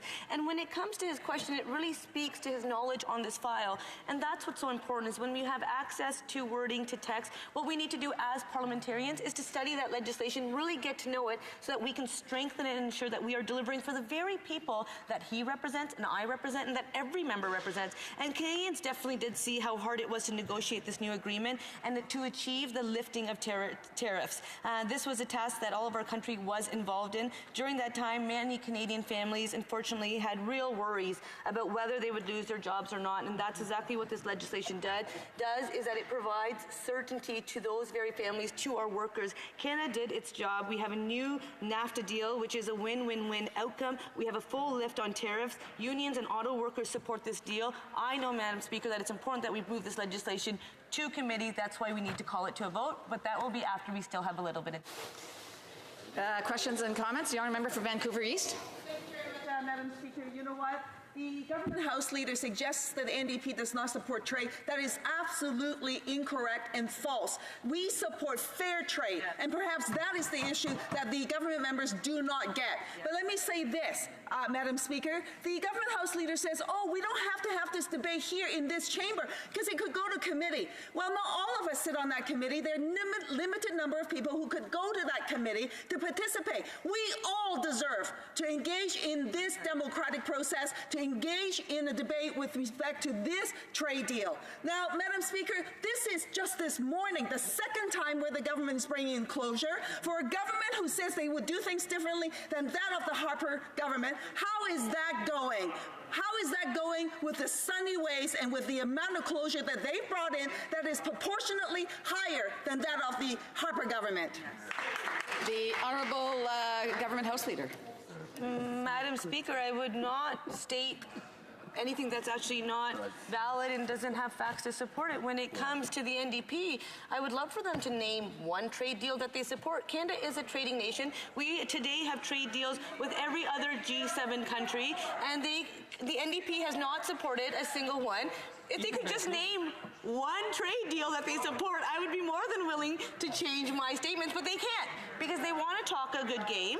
They don't want action. And what we're saying is we're going to have debate, and then we're going to be able to call legislation to a question, and then it can definitely advance to committee. We are the government that's actually increased resources to committees, and if that member wants to be on that committee, I'm sure that she can talk to her House leadership team and be able to participate on that committee. If she has questions, what I often do is questions that I want posed, I actually work with my colleagues within our benches to say, hey, can we get an answer to this? I actually go to ministers directly to say, hey, can we get an answer? There is different ways of being able to obtain information if you want to. What is clear is that the NDP does not want to, and they don't want to call it to a debate because.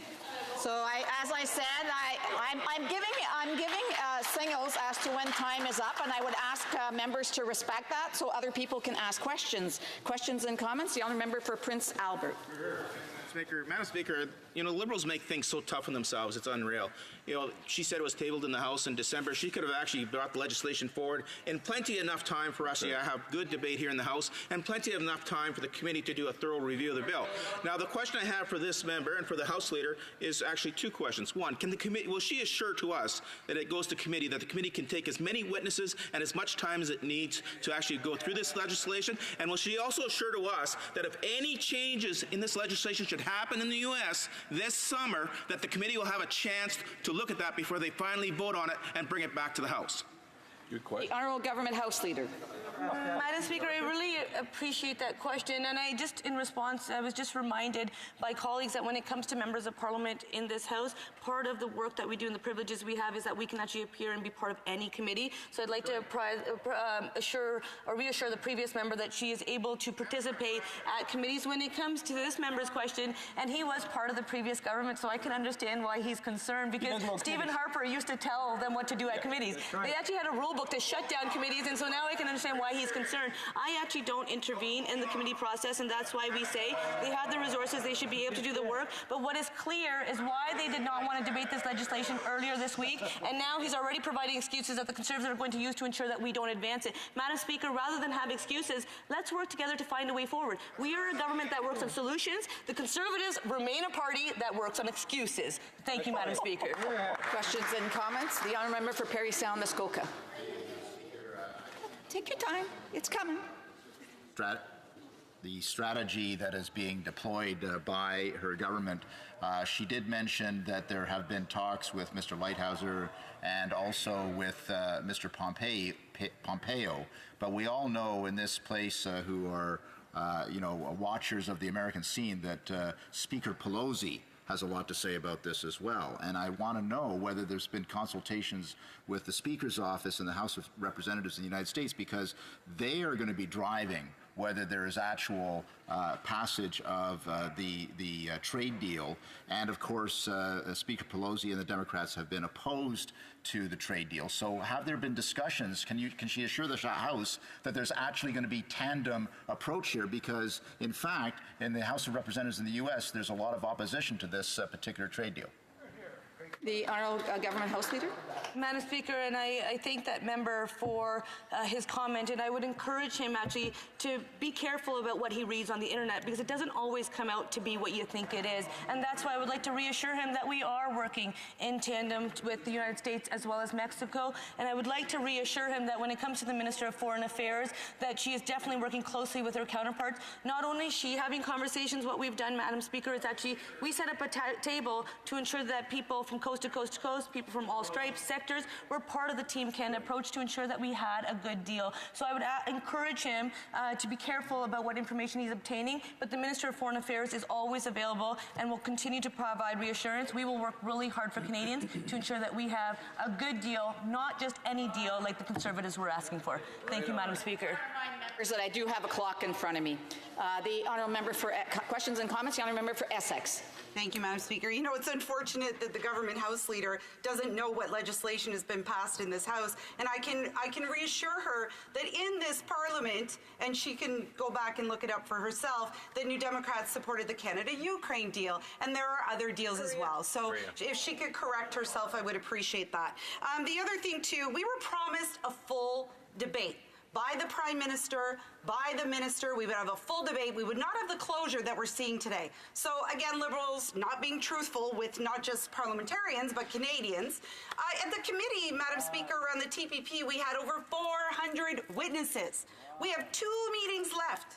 2 meetings left in this Parliament. And Madam Speaker, we'll be lucky to get 16 people through there. This is the most important trade agreement, trade relationship that we have. We can't afford to have this be messed up. And I want to say one other thing about what's happening in the States. This is not moving in tandem.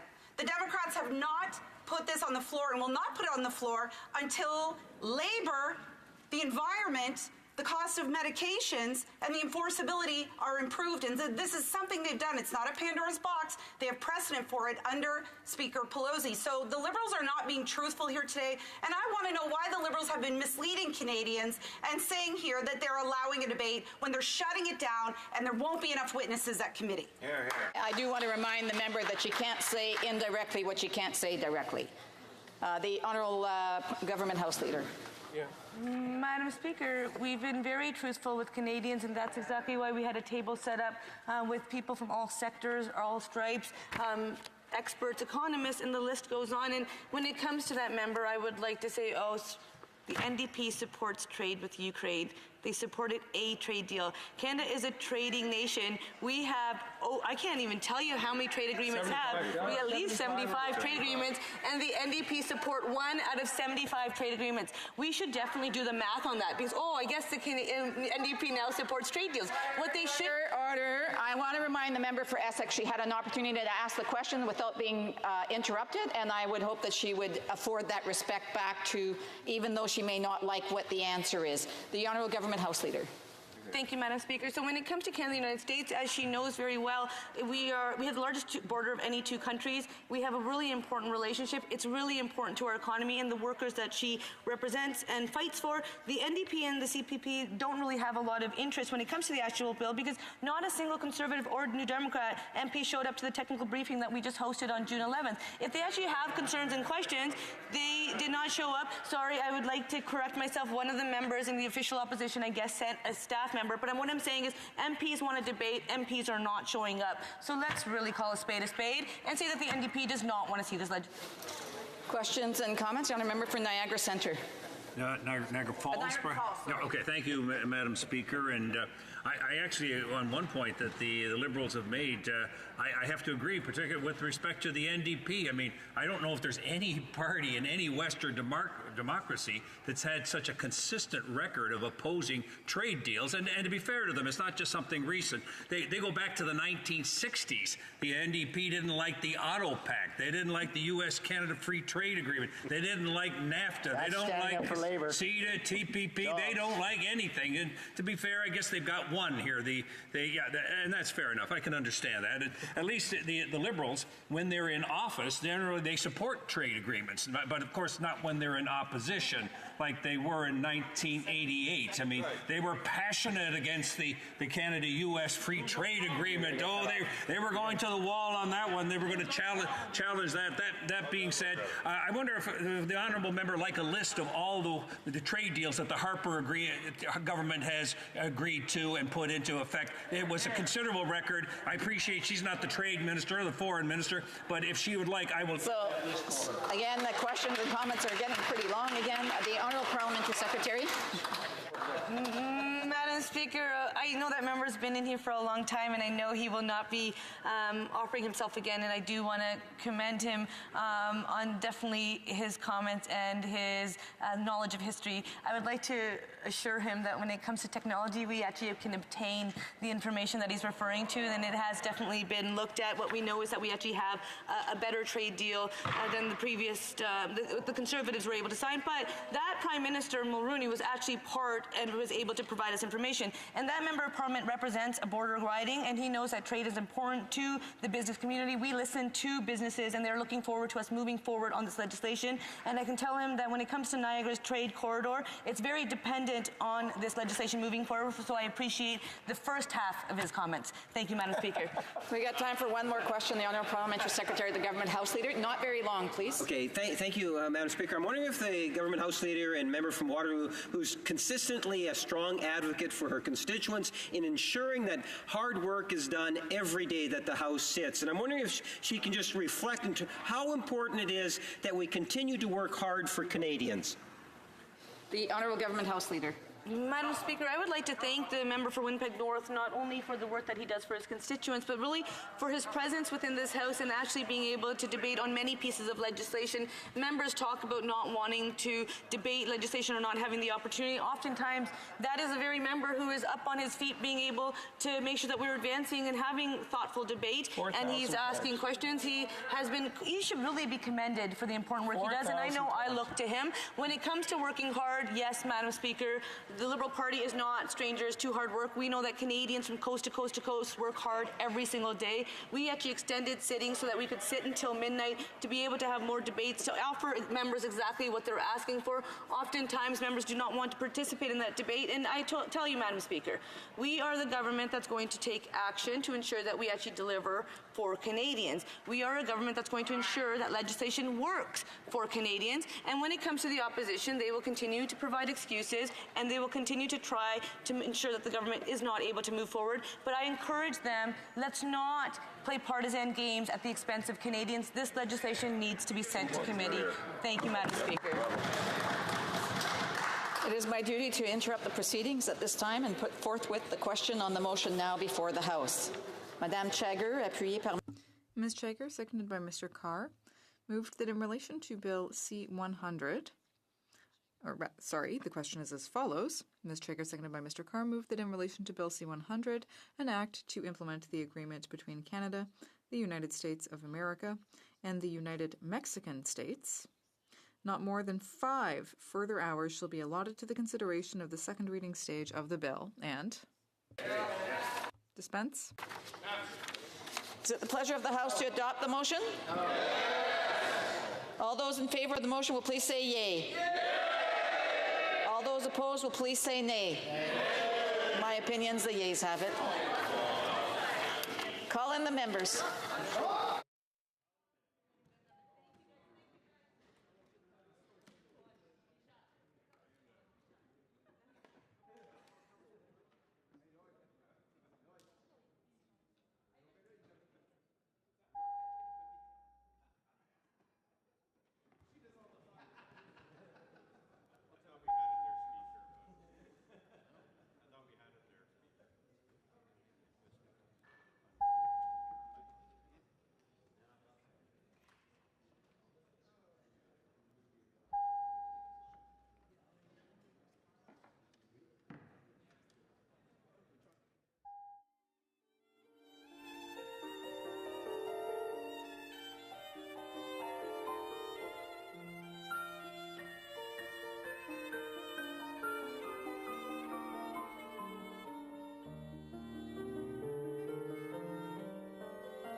question is the following one. Ms. Chager, seconded by Mr. Carr, moved that in relation to Bill C-100, an act to implement... Shall I dispense? All those in favor of the motion will please rise. Chager. Mr. Chager. Mr. Hare. Mr. Hare. Mr. Macaulay Cardigan. Mr. Macaulay Cardigan. Mr. Sajjan. Mr. Sajjan. Madame Joly. Mr. Goodale. Mr. Rodriguez. Mr. Rodriguez. Ms. Petitpas-Taylor. Petitpas-Taylor. Ms. Murray. Ms. Murray. Monsieur Lametti. Mr. Lametti. Ms. Bennett. Ms. Bennett. Ms. Haidu. Ms. Haidu. Mr. O'Regan. Mr. O'Regan. Ms. Ing. Ms. Ing. Mrs. Jordan. Mrs. Jordan. Ms. Mahichuk. Ms. Mahichuk. Mr. Casey Cumberland Colchester. Casey Cumberland Colchester. Mr. Easter. Mr. Easter. Mr. McKay. Mr. McKay. Mr. Nault. Mr. Nault. Ms. Groh. Ms. Groh. Mr. Eiking. Mrs. Lockhart. Mrs. Lockhart. Monsieur Lauzon, Argentin, La Petite Nation. Mr. Lauzon, Argentin, La Petite Nation. Mrs. McCrimmon. McCrimmon. Ms. Jones. Ms. Jones. Mr. Algebra. Mr. Algebra. Mr. Oliphant. Mr. Oliphant. Mr. Carr. Mr. Carr. Ms. Gould. Ms. Gould. Mr. Holland. Mr. Holland. Monsieur Champagne. Champagne. Mrs. McKenna. Mr. McKenna. Madame Le Boutillier. Madame Le Boutillier. Madame Bibeau. Madame Bibeau. Mr. Wilkinson. Mr. Wilkinson. Mr. Cuzner. Mr. Cuzner. Mr. Casey Charlottetown. Casey Charlottetown. Mr. Vaughan. Mr. Vaughan. Monsieur Serré. Monsieur Serré. Monsieur Miller, Ville-Marie, Le Sud-Ouest, Île-des-Sœurs. Monsieur Marie, Le Sud-Est, Île-des-Sœurs. Monsieur Chiffquet. Mr. Chiffquet. Mr. Bagnall. Bagnall. Monsieur Paradis. Mr. Paradis. Mr. McGinty. McGinty. Mr. Scarpellegia. Scarpellegia. Mr. Sims. Mr. Sims. Mr. Ratanzi. Mr. Ratanzi. Mr. Fergus. Mr. Fergus. Mr. Anana Sangre. Anana Sangre. Mr. Fillmore. Fillmore. Ms. Goldsmith-Jones. Goldsmith-Jones. Ms. Demoff. Mr. Moff. Mr. Mandicino. Mr. Mendocino. Mr. Duguid. Mr. Duguid. Mr. Lamoureux. Mr. Lamoureux. Mr. McKinnon-Gatineau. Mr. McKinnon-Gatineau. Mr. Beach. Mr. Beach. Mr. Lightbound. Mr. Lightbound. Ms. O'Connell. Ms. O'Connell. Mr. Fraser Central Nova. Mr. Fraser Central Nova. Miss Young. Miss Young. Mrs. Schultz. Mr. Schultz. Monsieur Vandal. Mr. Vandal. Monsieur Poisson. Mr. Poisson. Mr. DeCourcy. Mr. DeCourcy. Mrs. Romanado. Mrs. Romanado. Monsieur Massé, Avignon, La Métis, Matane, Matapédia. Mr. Massé, Avignon, La Métis, Matane. Monsieur Hébert. Monsieur Hébert. Mr. Jaznewski. Mr. Jaznewski. Mr. Dollywall. Dollywall. Mr. Pescasolido. Madame Mendez. Madame Mendez. Monsieur Dubourg. Mr. Dubourg. Mr. Leslie. Mr. Leslie. Mr. Alday. All day. Monsieur Arsenault. Monsieur Arsenault. Mr. Area. Mr. Area. Monsieur Ayoub. Mr. Ayoub. Mr. Badaway. Mr. Badaway. Monsieur Baylis. Mr. Baylis. Madame Lapointe. Madame Lapointe. Mr. Biddle. Mr. Biddle. Mr. Boissonneau. Mr. Boissonneau. Mr. Bossio. Mr. Bossio. Mr. Bertina. Mr. Bertina. Monsieur Breton. Mr. Breton. Mr. Chen. Mr. Chen. Mr. Bruson. Mr. Bruson. Ms. Dillon. Ms. Dillon. Monsieur Drouin. Monsieur Drouin. Ms. Zerowitz. Ms. Zerowitz. Mr. Hassasi. Mr. Hassasi. Mr. El Khoury. Mr. El Khoury. Mr. Ellis. Mr. Ellis. Mr. Erskine Smith. Mr. Erskine Mr. Smith. Elfsiman. Mr. Elfman. Mr. Finnegan. Finnegan. Mr. Fisher. Mr. Fisher. Mr. Fonseca. Fonseca. Mr. Fragiscaros. Fergusados. Mr. Fraser Westnova. Fraser Westnova. Mr. Fuhrer. Fuhrer. Mr. Gerritsen. Gerritsen. Mr. Graham. Mr. Graham. Mr. Hardy. Mr. Hardy. Mr. Harvey. Mr. Harvey. Mr. Housefather. Mr. Housefather. Ms. Hutchins. Ms. Hutchins. Mr. Yacono. Mr. Yacono. Mr. Johari. Mr. Johari. Ms. Khalid. Ms. Khalid. Mr. Levitt. Mr. Levitt. Mr. Long. Mr. Long. Mr. Longfield. Mr. Longfield. Ms. Ludwig. Ms. Ludwig. Mr. Maloney. Mr. Maloney. Mr. May Cambridge. Mr. May Cambridge. Mr. McDonald. Mr. McDonald. Mr. McKinnon Coquitlam Port Coquitlam. Mr. McKinnon Coquitlam. Mr. McLeod Northwest Territories. Mr. Cloud Northwest Territories. Mr. Morrissey. Mr. Morrissey. Madame Nassif. Madame Nassif. Monsieur Ouellet. Mr. Ouellet. Mr. Peterson. Mr. Peterson. Monsieur Picard. Mr. Picard. Monsieur Rioux. Monsieur Rioux. Monsieur Robillard. Monsieur Robillard. Miss Rudd. Miss Rudd. Mr. Rumi. Mr. Rumi. Mr. Rusnak. Mr. Rusnak. Miss Sahota. Mr. Hota. Mr. Sani. Mr. Sani. Mr. Sanson. Mr. Sanson. Mr. Sarai. Mr. Sarai. Madame Shanahan. Shanahan. Mr. Sheehan. Mr. Sheehan. Mr. Sidhu, Mission, Matsqui, Fraser Canyon. Mr. Cedar Mission Master Fraser Canyon. Ms. Sidhu, Brampton South. Mr. Cedar Rankin South. Mr. Sabera. Mr. Sabara. Mr. Spengeman. Mr. Spengeman. Mr. Tabera. Mr. Tabara. Mr. Tan. Mr. Tan. Miss Vandenbelt. Ms. Vanderbilt. Mr. Whalen. Mr. Whalen. Mrs. Zaid. Mrs. Zaid. Madame Fortier. Madame Fortier. Miss Lambropoulos. Madame Lambopoulos. Mr. Rogers. Mr. Rogers. Miss Yip. Miss Yip. Mr. Rhoda. Mr. Rota. Madame Bandayan. Madame Bendayan.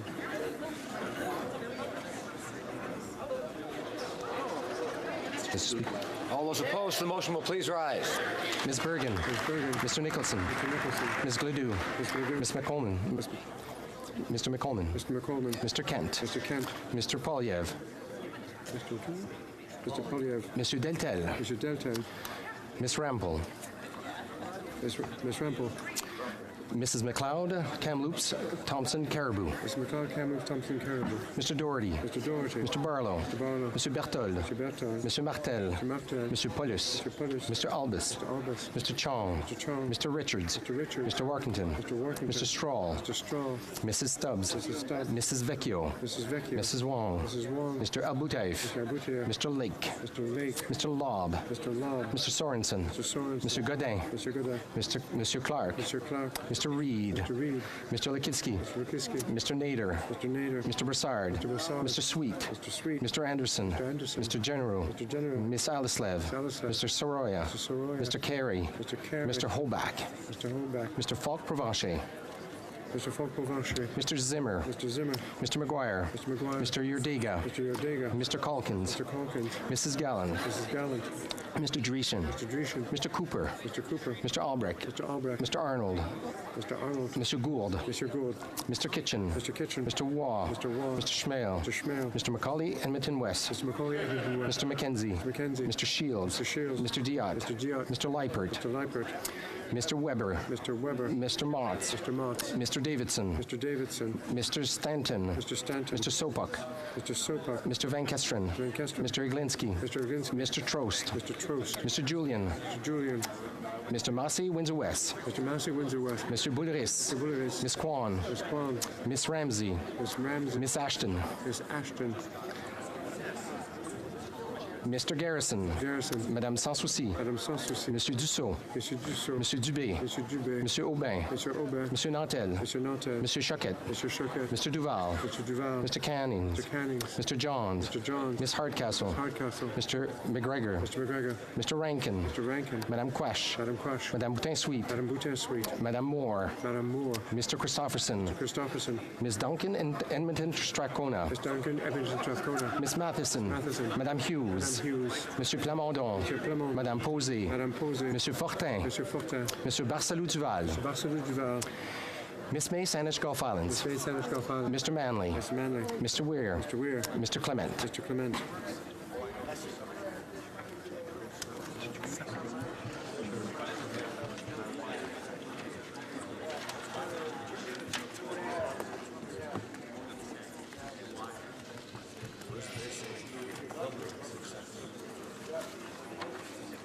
Yeas pour 152, 152. Nays contre 100, 100. Declare the motion carried. The honourable member for Elgin, Middlesex, London is rising on a point of order.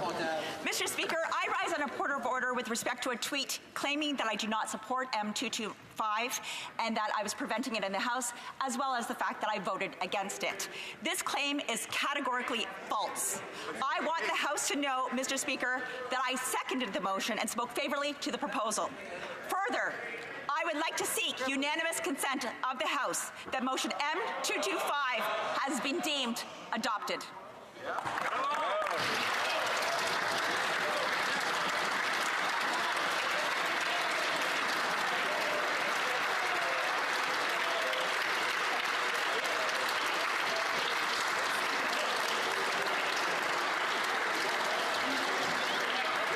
Order, order, order, order. Does the honourable member have the unanimous consent of the House to propose the motion? Agreed. The House has heard the terms of the motion. Is it the pleasure? Sorry, excuse me, wait a minute. Did they say no? Sorry.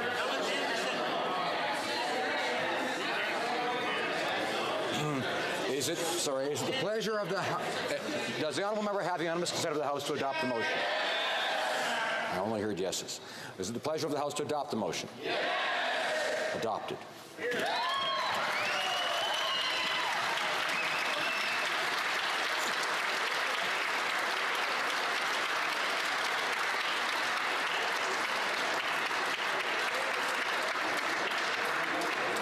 Unanimity is so nice when it happens. Orders of the day. Government Orders, Government Bills, Comments, resuming debate at third reading stage of Bill C-88, an act to amend the Mackenzie Valley Resource Management Act and the Canada Petroleum Resources Act, and to make consequential amendments to other acts.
Resuming debate, reprise de débat, the Honourable Parliamentary Secretary to the Minister of Intergovernmental and Northern Affairs and Internal Trade.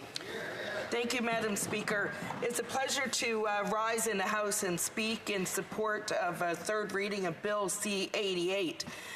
This bill, which is to amend the Mackenzie Valley Resource Management Act and the Canada Petroleum Resources Act, is a bill of change that has been long waited for by governments, both Indigenous and territorial, in the Northwest Territories. Just on Monday, you heard colleagues in the House speak to this bill, including the Member of Parliament for the Northwest Territories, who have worked very closely with Indigenous governments, with treaty and land claim owners, and also with the government of the Northwest Territories to ensure that this bill being brought forward in the House today is in the best interest of the constituents that he represents, and it meets the standard to which they have been requesting from the Government of Canada. I want to applaud the Member of Parliament for the Northwest Territories for the great work that he has done on Bill C-88 and for ensuring that members in this House on both sides understand the full implementation of this bill and the full need for the changes that are being proposed. Madam Speaker, Bill C-88 is based on a simple but wise idea that the best way to regulate development along the Mackenzie Valley and in the Arctic waters is to balance the interests of industry, the rights of Indigenous governments and organizations, and ensure there is environmental protection. The proposed legislation aims to achieve this balance in three particular ways.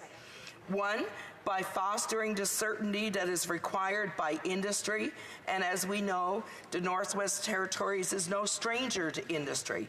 They've been home to some of the largest mining developments in Canada, some very substantial energy and oil and gas developments, and they are a region in our country that has been very active in engaging with industry. The other piece that this bill does is that it is reinstating a mechanism that recognizes the rights of Indigenous communities to meaningfully influence development decisions. What that means, Madam Speaker, is that it allows Indigenous communities to have full input, full insight, and full decision-making over industry and resource developments that are occurring within their land claim areas. And it also allows them to be a part of development and to look at the impacts and benefits of those development initiatives and be a true partner in whatever the decisions and outcomes may be. The third thing that this bill does is it ensures that scientific evidence about the state of the environment informs development decisions. The Northwest Territories Indigenous governments have set up a model that allows them to look at individual projects, to look at the impact on the environment and what that environmental footprint is, not just today, but for generations to come, and to make decisions based on the scientific information and the evidence that they have, and ensure that their decisions are informed not just from an economic perspective, but also from an environmental perspective. And that's the third thing that this particular bill does. As it stands today, the regulatory regime fails to strike this balance. In particular, the regime that is currently in place fails to provide, one, clarity, two, predictability for the proponents that are investing there, and it fails to respect the rights of Indigenous communities within that particular region and within the North. A large part of that is because the Northwest Territories Devolution Act, which was legislation endorsed by this House and legislation that I too voted for in 2015, subsequently challenged by a court order, and that challenge led the Supreme Court of the Northwest Territories to effectively suspend key provisions within the Act. Because of that ruling, it caused uncertainty about the regulatory regime for the Mackenzie Valley, and as many of my colleagues have already said here, that uncertainty has not been good for business.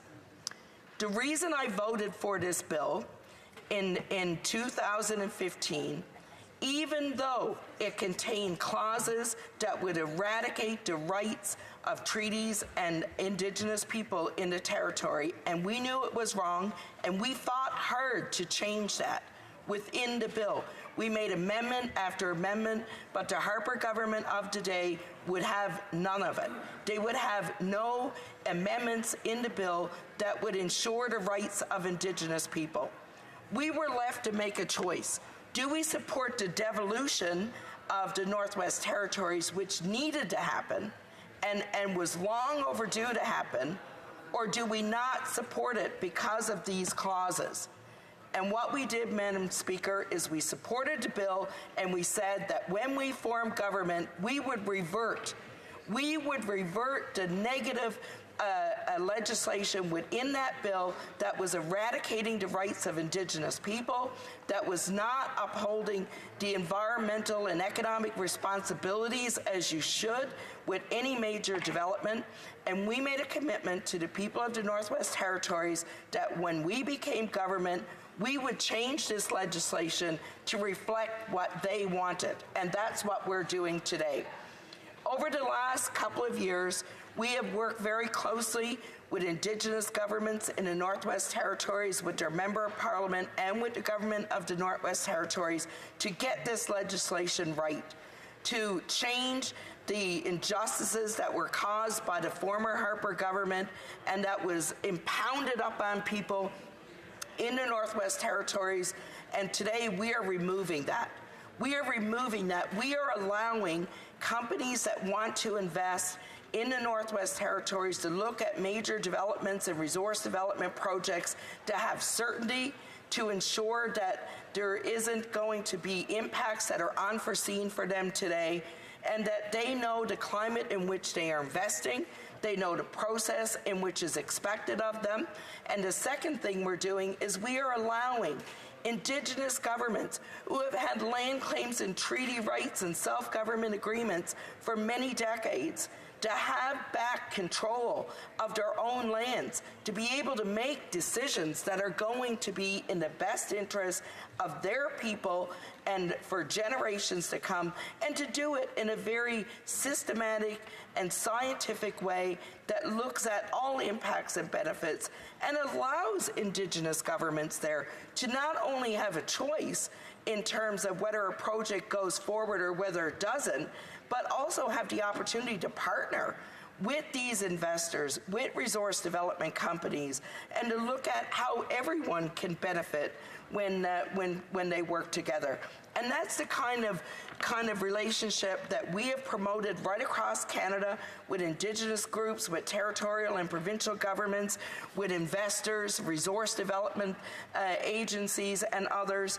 And today, we are legislating those changes that we committed to do in 2015, that we committed to the Northwest Territories. We are doing them today. Now, Madam Speaker, we know that this particular legislation will achieve the balance that we are trying to get to in three particular ways. And I have already outlined those in my notes. Also, Madam Speaker, I want to take a few minutes to talk about how Bill C-88 would restore certainty to the regulatory regime that we know was a key aspect of the Northwest Territories Devolution Act. Because the Act would have eliminated regional boards mandated to review proposed development projects likely to impact the traditional lands of the three Indigenous groups.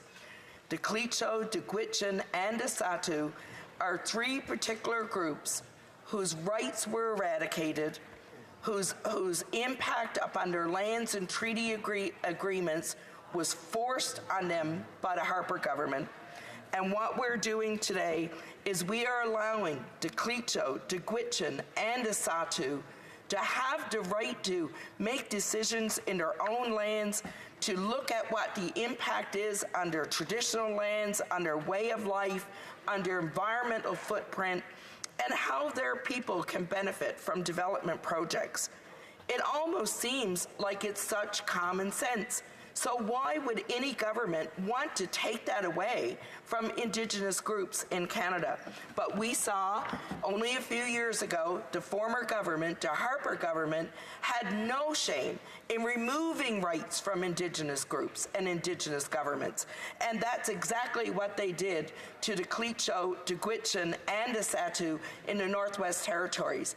What they had spent years and years working towards and negotiating through the federal government and through territorial governments, what they saw generations of elders never lived to see the day when they reached self-government agreements in their own lands.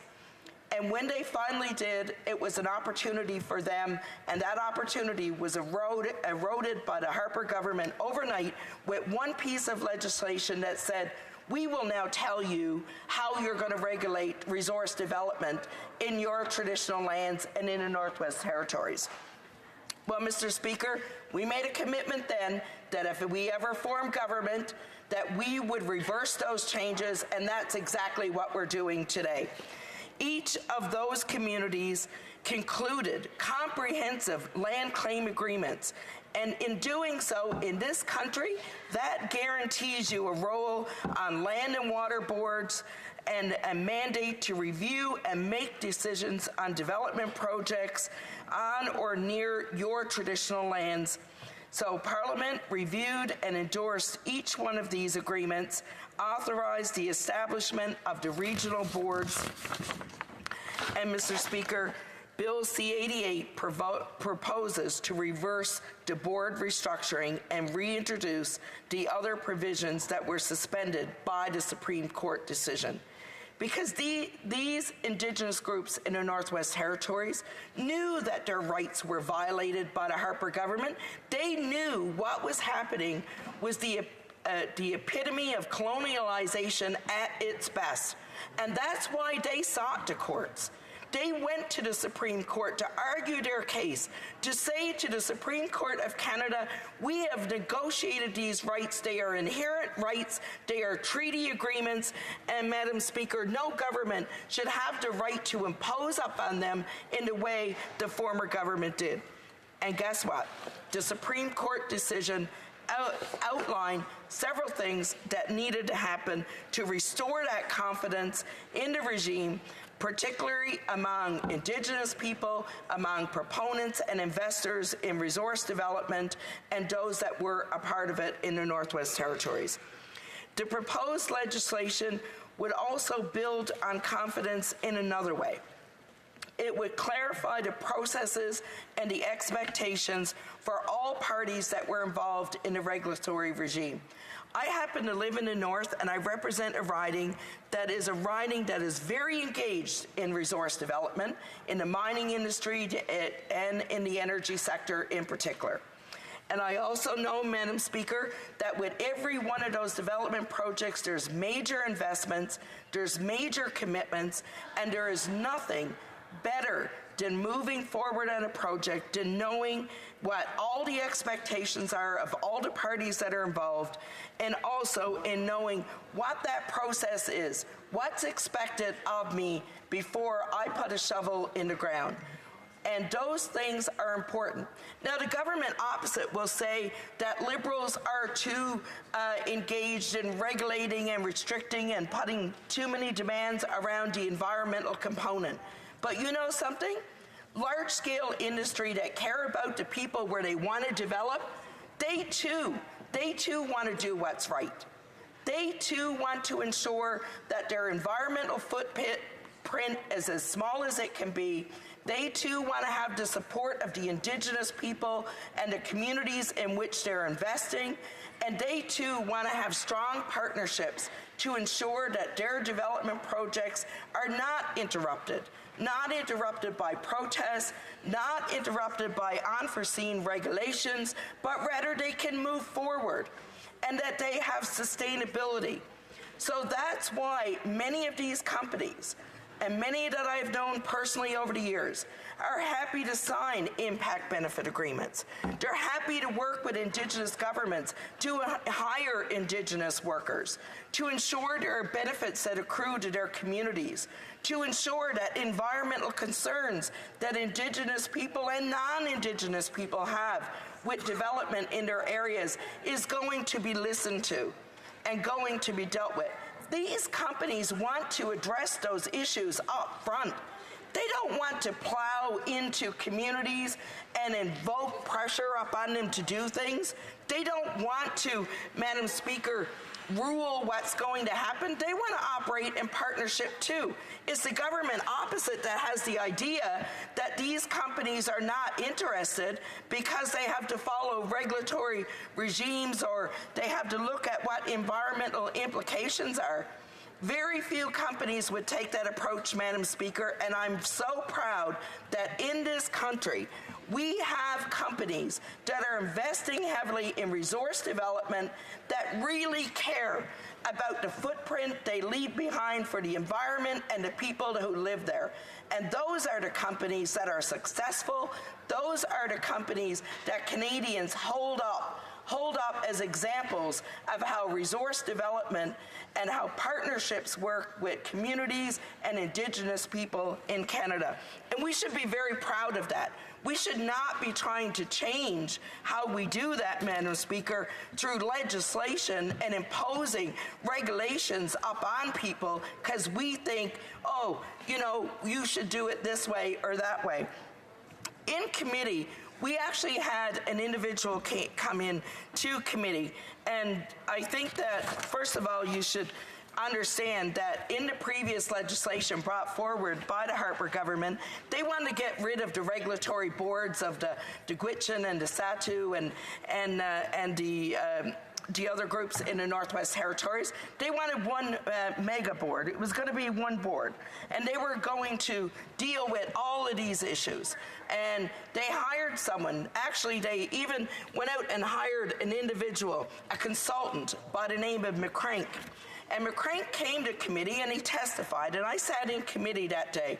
And one of the questions that was asked to him was, where did you come up with this idea that you should get rid of the regulatory boards in the Northwest Territories and that the Indigenous groups should no longer have control over what's happening in their own lands? They should have no control over their own regulatory boards or negotiating their own deals, and that we are going to infringe upon you and we're going to implement this super regulatory board in the Northwest Territories for the Mackenzie Valley. And when the question was asked, where did that idea come from? He did not know. He did not know where that idea come from. He did not know who had suggested it to him, but he wrote it in a report as a strong recommendation, and the government opposite at the time, the Harper government, said, well, I think we'll run with that. Yet everyone in the Northwest Territories, including the 3 Aboriginal groups and the territorial government that is there today, knew that this was not the right approach, and they wanted to stop that. So, Madam Speaker, this is what is happening today. So what we are doing is we are restoring confidence to the people in the Northwest Territories. We are also, Mr. Speaker, under this act, we are also making changes with the Petroleum Regulatory Board under this act. As you know, there was a moratorium that was implemented, and that moratorium will allow a suspension of licenses, the reissuing of licenses for oil and gas development in the Northwest Territories. And Madam Speaker, this particular moratorium will be revisited every 5 years. And as we know, there was no new applications for licenses. There was no investment being made. There was no projection for oil and gas, and there was no body that would manage oil and gas development in the Northwest Territories to ensure there would be benefits to that region. Not like we have in Atlantic Canada, where we have agreements on oil and gas that pays out royalties to the provinces. We have it in Nova Scotia, we have it in Newfoundland, we have it in Quebec. When the Northwest Territories asked a former government for that agreement, the answer was no. They did not want to pay royalties to the Indigenous groups or to the territorial government as it was on oil and gas. We're working with them to get it right, and that's why this bill is important today. Questions and comments? The honourable member for Kamloops Thompson Caribou. Thank you, Madam Speaker, and I have a few comments and then I have a question. And my first comment is, here we are, 4 years ago they said they had a problem, and the bill has been sitting in the House for months and months and months, and finally, again, their lack of proper House planning, they deem it to be an emergency to get this through, but quite frankly, it's been the inadequate planning of their legislative agenda that has created this challenge. The second, in spite of all the criticisms that you might have heard of this bill, I'd like to point out that the Liberals actually voted for it, so quite frankly, if they thought it was that bad, they certainly did not exhibit that in their vote. But the third point, which will lead to a question, is they don't talk much about the sort of moratorium that they have built into this in the national interest. And the last time they did that, the Premier of the Northwest Territories called it the result of eco-terrorism. The Mayor of Tuktoyaktuk, he had many sort of comments. They will shut down our offshore gasification, put a moratorium right across the whole freaking Arctic without even consulting us. They have embedded in this legislation the ability to do that again. How does she align that with her talk of consultation? The Honourable Parliamentary Secretary.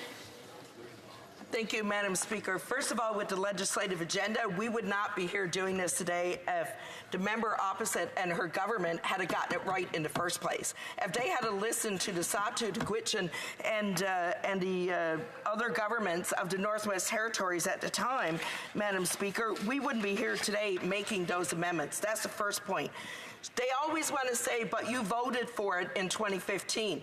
We voted for the devolution agreement of the Northwest Territories, in which they tied these other amendments into that bill that was eroding the rights of Indigenous governments there. We had to make a difficult choice, and our choice was to support the bill at the time, which was the devolution of land claims in the Northwest Territories, but a commitment to the people that we would make these changes, we would revert the amendments that the Harper government made, and that's what we're doing today. And comments, the honourable member Edmonton Strathcona. Madam Speaker, I'd like to thank the honourable member. I'm a great admirer. She clearly stands up for the rights of the people of Labrador, and definitely the Indigenous people of Labrador. I too, Madam Speaker, am deeply concerned that it's taken this government so long to bring forward this bill. It was a reprehensible move by the Conservatives in the last Parliament. Indeed, all parties were forced to vote for it because they tied it to devolution vote. It was reprehensible. My former colleague Dennis Bevington, then the member for Northwest Territories, spoke strongly against this move. It was clearly unconstitutional. I had the privilege of being the Assistant Deputy Resources in Yukon and played a part in the negotiation of First Nation final agreements and self-government agreements, well aware of what was being done to the Klitschko, the Gwich'in, and the Dayton, who finally have final agreements. My question to the honourable member would be this. If she and her party are so dedicated to respecting the rights of Indigenous people, will she speak up and speak to the senators and tell them to finally bring forward Bill C-262 and finally put in place, as they have promised, the United Nations Declaration of the Rights of Indigenous People? Will they finally live? So I do want to remind members that their interventions are quite long, and there are other people who want to ask questions. So unfortunately, I will have to cut individuals off. The Honourable Parliamentary Secretary. Thank you, Madam Chair, and I want to thank my colleague for the question. And she speaks about her former colleague and his representation on this issue back in 2015. And I remember he was very strong on this issue and advocating for it. With regard to C-262, I, like many others in this House, we want to see the United Nations and their Declaration of Indigenous People implemented in Canada. We have supported it. We strongly strongly believe in it. We believe in the fundamental principles of UNDRIP. We believe that it is important in guiding the future governments in Canada and how we deal with Indigenous people. And I too would support her in encouraging the Senate to move forward with their amendments and bring it back to the House of Commons. Comments? The honourable member for Winnipeg Centre. Thank you very much, Madam Speaker. I just wondered if you knew that under the Conservative-run province of Manitoba, they had signed 2 agreements with the Métis people for hydro development. Now, they, under this government in Manitoba, the Conservatives, started canceling those treaties, agreements. You know, agreements actually do sound like a lot like treaties. And where is the respect in Manitoba for Indigenous rights under Conservative government? Now, as we approach the 150th anniversary of our province, the province of Manitoba, we must recognize that when we say those words at the beginning of every speech, you know, we are here on the traditional lands of the Métis Nation. This province was founded by the Métis people under its leader, Luriel. And I'd just like to quote, you know, David Chartrand, the president of the Manitoba Métis Federation. He says, "Do you want to get revenge on the Métis people?" You know, I'd like to ask the Speaker, you know, the Parliamentary Secretary, should we actually be respecting Indigenous rights right across this country, not only by Liberal or NDP governments, but also by Conservative governments? Honourable Parliamentary Secretary. Madam Speaker, I say to my colleague, we can only hope that one day Conservatives will see that Indigenous rights are in the best interest of all people who live in this country. We have seen for many decades and generations the violation of Indigenous rights of well-constituted treaties and agreements that have never been followed and implemented. As a government, we have taken a different decision, and we have worked closely with Indigenous governments, with provinces and territories to do what is in the best interest, what is in the right interest of Indigenous people in Canada. It's unfortunate what's happening in Manitoba. It's unfortunate to see what's happening in Ontario. Funding being cut to Indigenous groups and organizations. And Mr. Speaker, we sit in a parliament today that where the government opposite and the Harper government for 10 years did not invest in Indigenous people and communities in this country.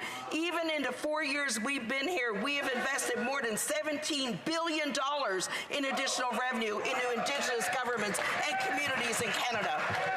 I do want to remind members to stop heckling, that there are opportunities for questions and comments. The honourable member for Dauphin, Swan River, Nipawin. I would remind the member opposite that was the great Conservative John Diefenbaker who gave Indigenous people the vote, and most of the ugly residential school experiences were under the Liberal government of Mackenzie King. So let's not point fingers where it isn't required. I should also make a point that my colleague from Manitoba, the agreement he referred to was by Manitoba Hydro, not by the Manitoba government. Also, the crocodile tears that all these members opposite cry for Indigenous people is truly sickening. All they talk about is process, process, process. There has not been a single major development in this country that has helped Aboriginal people ever. I'm going to make a prediction right now that if all of the socioeconomic indicators in the Indigenous communities were measured when this government took place and when they're going to leave office on October 21st, I absolutely guarantee you that not a single socioeconomic indicator, measured socioeconomic indicator, will have improved. The Honourable Parliamentary Secretary. Madam Speaker, I don't think there was a question there, but I certainly like to respond to the comments, because if you want to talk about the colonialization of Indigenous people in Canada over the generations, there's enough blame to go around for everyone in this country, whether you're Conservative, NDP, Green, or Liberal today. And I really believe, Mr. Speaker, that reconciliation is about finding a new path forward. It's about working together to ensure that Indigenous people in Canada have their proper place and have the ability to have some control and say in the traditional lands in which they founded and formed in this country. So I would say to the member opposite, as hard as it may be to swallow, it is the right thing to do, and I would suggest that you get on board and make reconciliation real in Canada for all Canadians. Resuming debate. Reprise de débat. The honourable member for Cariboo Prince George. Thank you, Madam Speaker. And You know what is sad, Madam Speaker, is that the term reconciliation has really become a buzzword under this government. And it really is, Madam Speaker. And you know, I take this to heart. And many people know in this House, I've stood in this House time and time again. My wife is First Nations. My children are First Nations.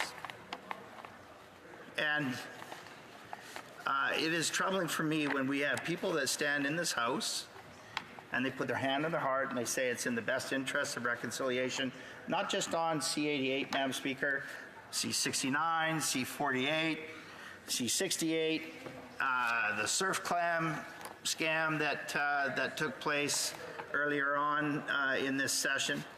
Madam Speaker, I think, as the Honourable Parliamentary Secretary said at the end, the only part I will agree with is that there is enough blame to go around, and nobody should be pointing fingers and saying this group was better than this group, because all of us, reconciliation is a path forward.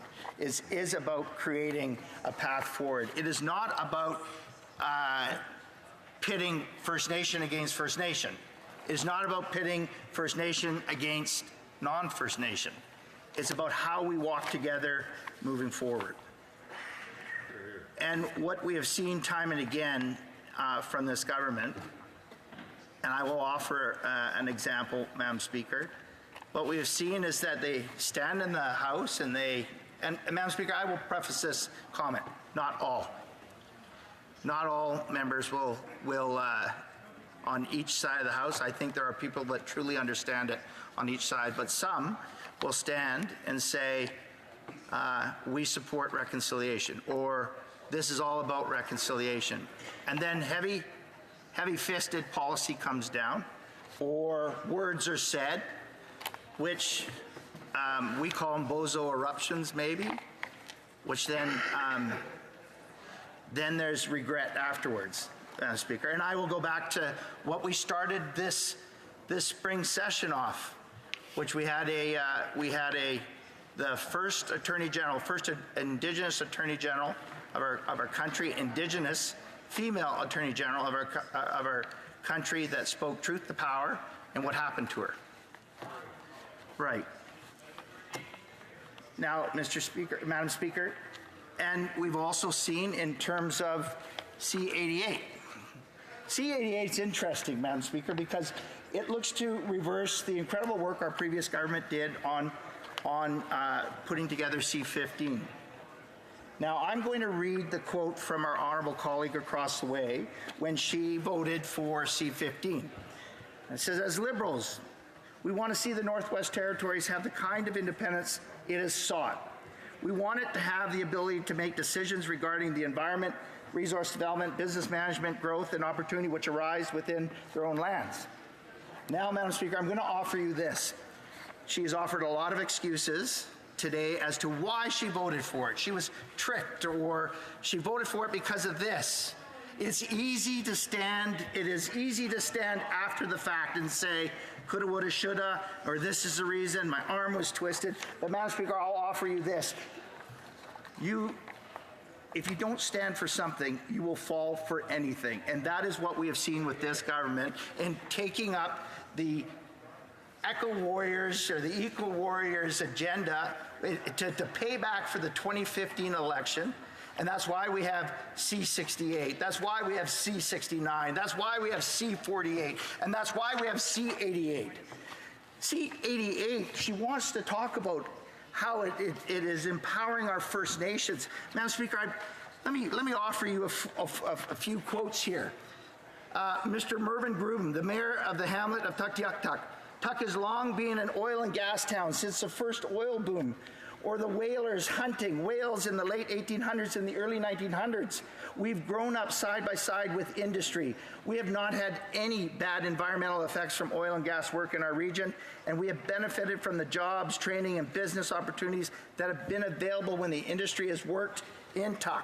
and throughout the North, the entire region. Never in the 100+ years has the economy of our region and the whole North looked so bleak for the oil and gas industry and for the economic development generally. All the tree huggers and green people are happy. But come and take a look. Come and see what you're doing to our people. The government has turned our region into a social assistance state. We are Inuvialuit, who are proud people, who like to work and like to look after ourselves, not depend on welfare. I thank God we worked very closely with the Harper government and had the all-weather highway built to Tuck.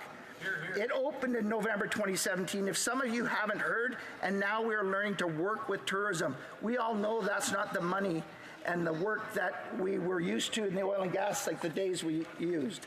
Does the honourable member for the Northwest Territory have a point of order? Questions and comments will go after question period. The honourable member for Caribou Prince George. Madam Speaker, the next point, nobody's going to go up and doing any exploration or work up there. We were really looking forward to this. There was a $1.2 billion deal here that Imperial Oil and BP did not look at or look that far out after Fort Tuck, and we were looking forward to them exploring that and possibly drilling because we have all the all-weather highway there. What better place to be located? Now, Honourable Bob McLeod, the Premier from Northwest Territories, the moratorium is the result of eco-colonialism. Now, Madam Speaker, I speak of the moratorium. They want to talk about all the work that they're doing and standing up for the North and standing up for our Indigenous peoples in the North. It was just before Christmas when Prime Minister Justin Trudeau traveled to Washington. When the Prime Minister traveled to Washington, D.C. to make the announcement with the then United States, I've corrected myself. The honourable member for Cambridge has a point of order. The honourable member did correct himself, so there was no need for me to stand and do a point of order. The honourable member and I would ask members that there's going to be time for questions and comments, so there's no reason to be heckling or trying to make comments during the member's speech. The honourable member for Caribou Prince George. The Prime Minister traveled to Washington, D.C. just before Christmas in 2016. I hope that fits what they were looking for. To make the announcement with the then United States President, Barack Obama, there had been zero consultation with Northerners, despite consistent rhetoric about consulting with Canada's Indigenous peoples. Prior to decision-making, the resolution was made unilaterally from the Prime Minister's office.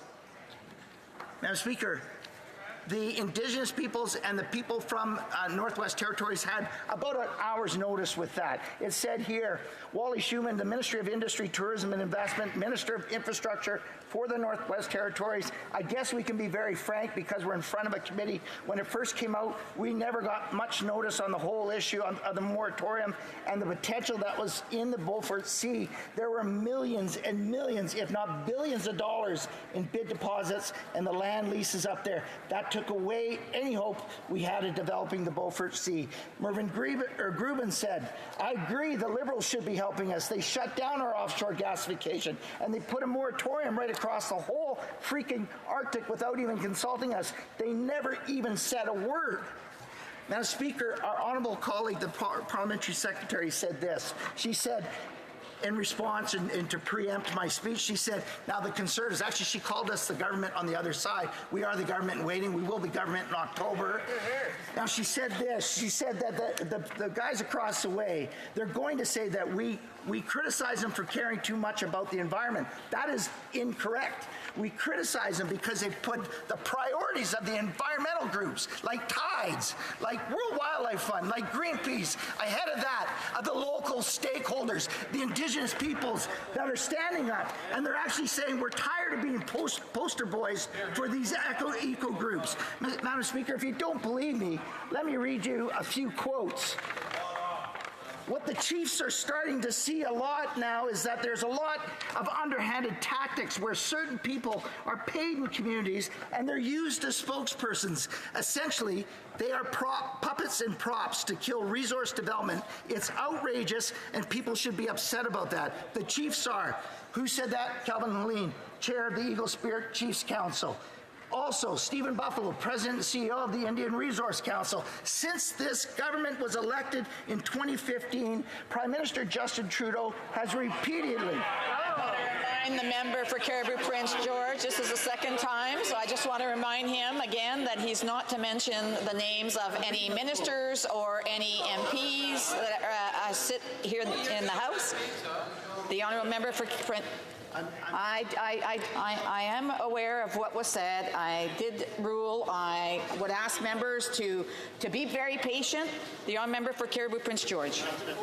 I am merely reading a quote from a concerned Indigenous leader who these people see, or this government says they stand up for. Clearly they don't. That's probably why they take offense. Madam Speaker, I'll start over. Stephen Buffalo, President and CEO of the Indian Resource Council, said this: since his government was elected, the Prime Minister has repeatedly spoken about his personal commitment to a new relationship with Indigenous people in Canada. In action, however, he has clearly privileged those Indigenous peoples, our friends and our relatives, whose perspective aligns more with the radical environment movement. He also followed up to say, when pipeline opponents use the courts to show or stop pipelines, they undermine our business, eliminate jobs in our communities, and reduce the amount of money flowing to our governments. Madam Speaker, why do I bring that up? Why do I bring that up? Because time and again, they stand here over the last 4 years, and they say, only we know better. And they point fingers and they say, this government did this, and this government did this, and we know that the NDP won't do this. And Speaker, they had 4 years, and Canadians are learning now that it's all just talk, all show, no go. All show, no go. And Speaker, C-88 is nothing more than all talk, no show, all show, no go type of bill.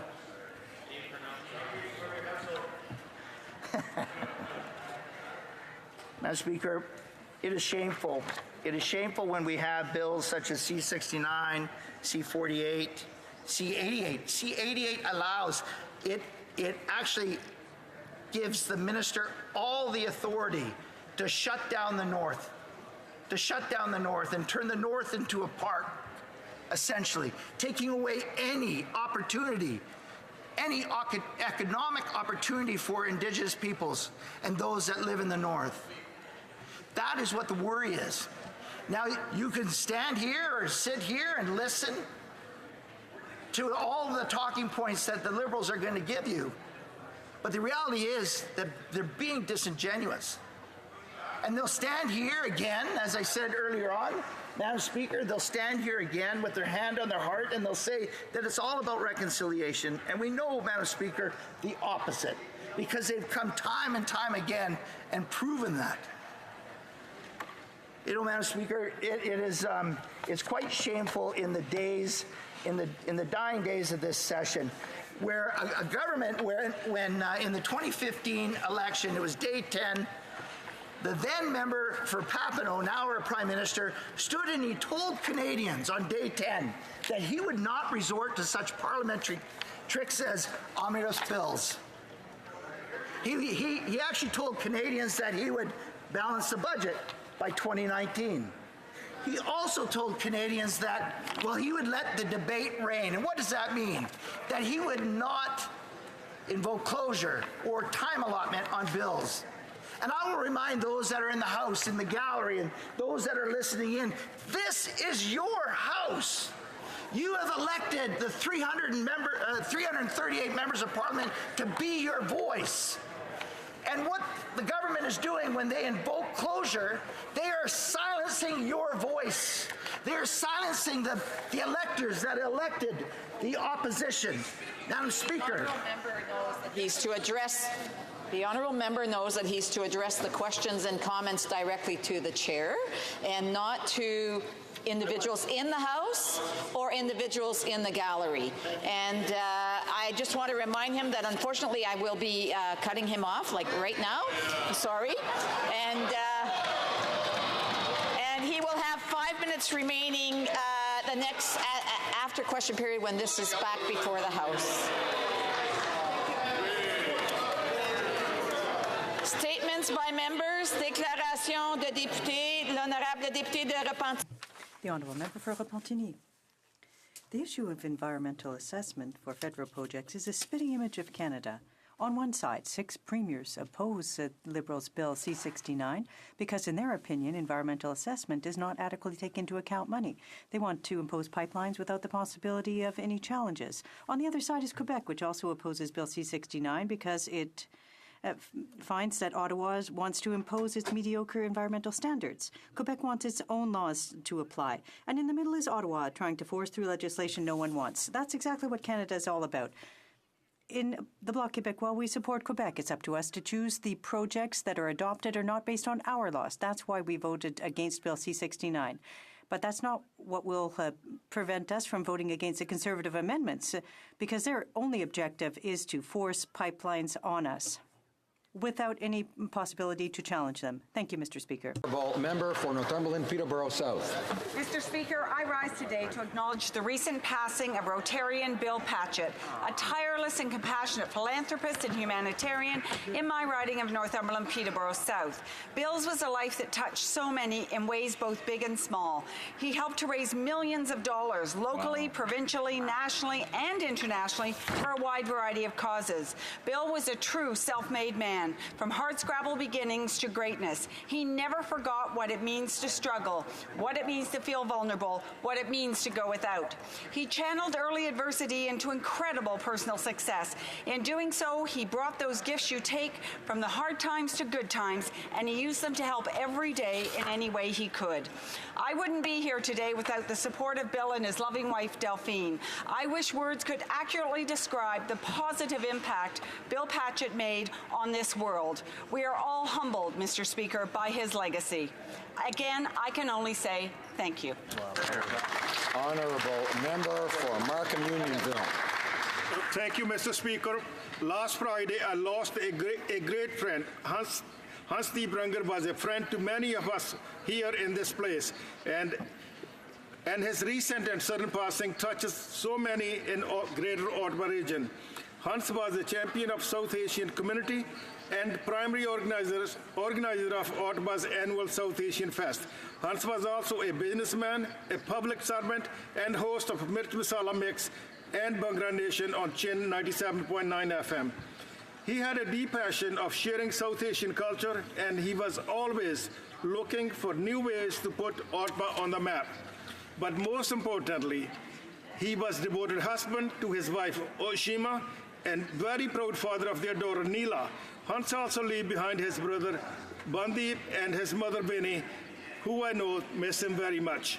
Hans always had a great smile on his face and had time for everyone. Hans, you were a great friend for all of us, and you will be greatly missed. Thank you, Mr. Speaker. Here. The Honourable Member for Don Valley North. Mr. Speaker, science matters. It's improving our lives, including how we live, travel, and communicate around the world. Since 2015, evidence-based decision-making has helped to create over 1 million new jobs and to raise thousands of children and families into the middle class. 1 million jobs. Now that is real change.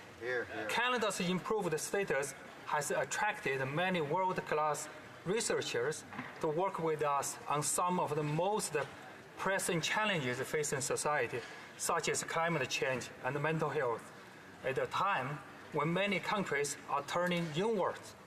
I'm optimistic about our future as a country. While there's still much work to be done, it is clear that our science-based plan for Canada is working. Better than advertised. Great speech.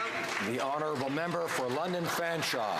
Mr. Speaker, we have an obligation to advance gender equality here and throughout the world in our policies and commitments to sustainable development goals.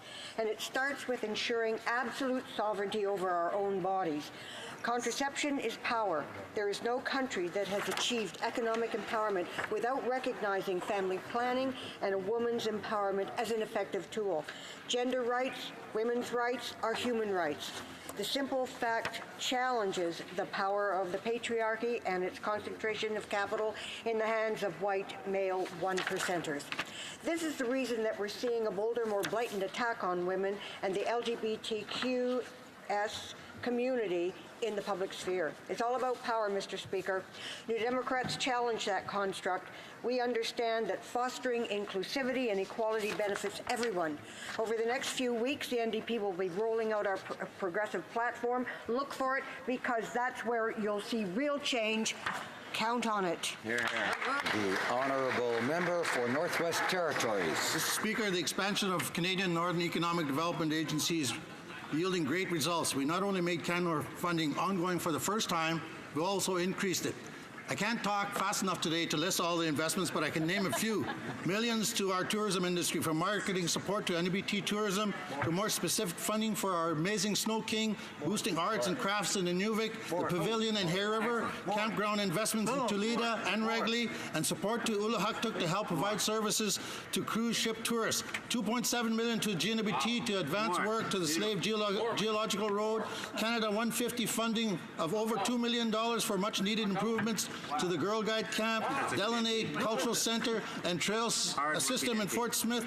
Support for CanNor is support for Northern Economic Development, Mr. Speaker. Mr. Speaker, it's great to see the support on this side of the House that they have for economic development in the North. Thank you. The honourable member for Edmonton Riverbend. Mr. Speaker, as Shadow Minister for Infrastructure, I've been traveling across the country. I recently visited the ridings of Malpeque, Charlottetown, South Shore St. Margaret's, Halifax, and St. John's East. Many people have told me how much Canada needs a Conservative government. They aren't happy with how this government and their MPs have performed and the many 2015 campaign promises they've broken. They're seeing delays in getting infrastructure built. They're seeing less money in their pockets at the end of the month, and their government representatives are missing in action, Mr. Speaker. Actually, a number of them told me how their members of parliament won't even return their phone calls. A lot of the people I spoke with are excited for the Conservative vision of Canada, which includes working with local communities to develop infrastructure programs that give them more autonomy. Under a Conservative government, East Coasters and all Canadians will finally see their priorities reflected in their government, because this government is not as advertised. The Honourable Member for Avignon, Lamitis-Matane, Matapédia.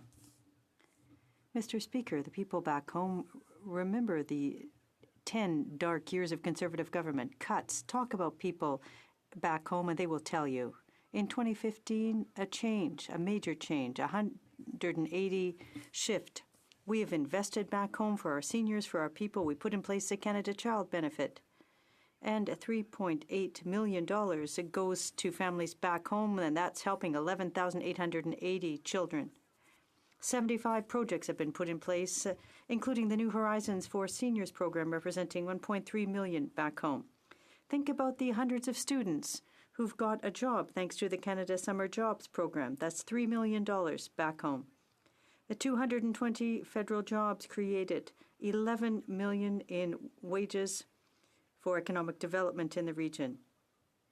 $160 million, Mr. Speaker, has been invested back home. Imagine another 4 years just like that. The honourable member for Kanata Carleton. I want to recognize the extraordinary people of my riding. We are blessed in so many ways. Kanata Carleton is the ideal place to start up a tech business, because this is home to Canada's largest technology park and business is booming. And despite some challenges from Mother Nature, the agricultural sector in my riding is also growing. But we've had our challenges, 3 natural disasters in 3 years. But you know what, Mr. Speaker? Without any hesitation, people from one end of the riding to the other rushed in to help. The wonderful volunteer leaders at the West Carleton Disaster Relief Team helped coordinate it all. They worked for the city, first responders, NGOs, the Canadian Armed Forces, and thousands of volunteers who came out to help.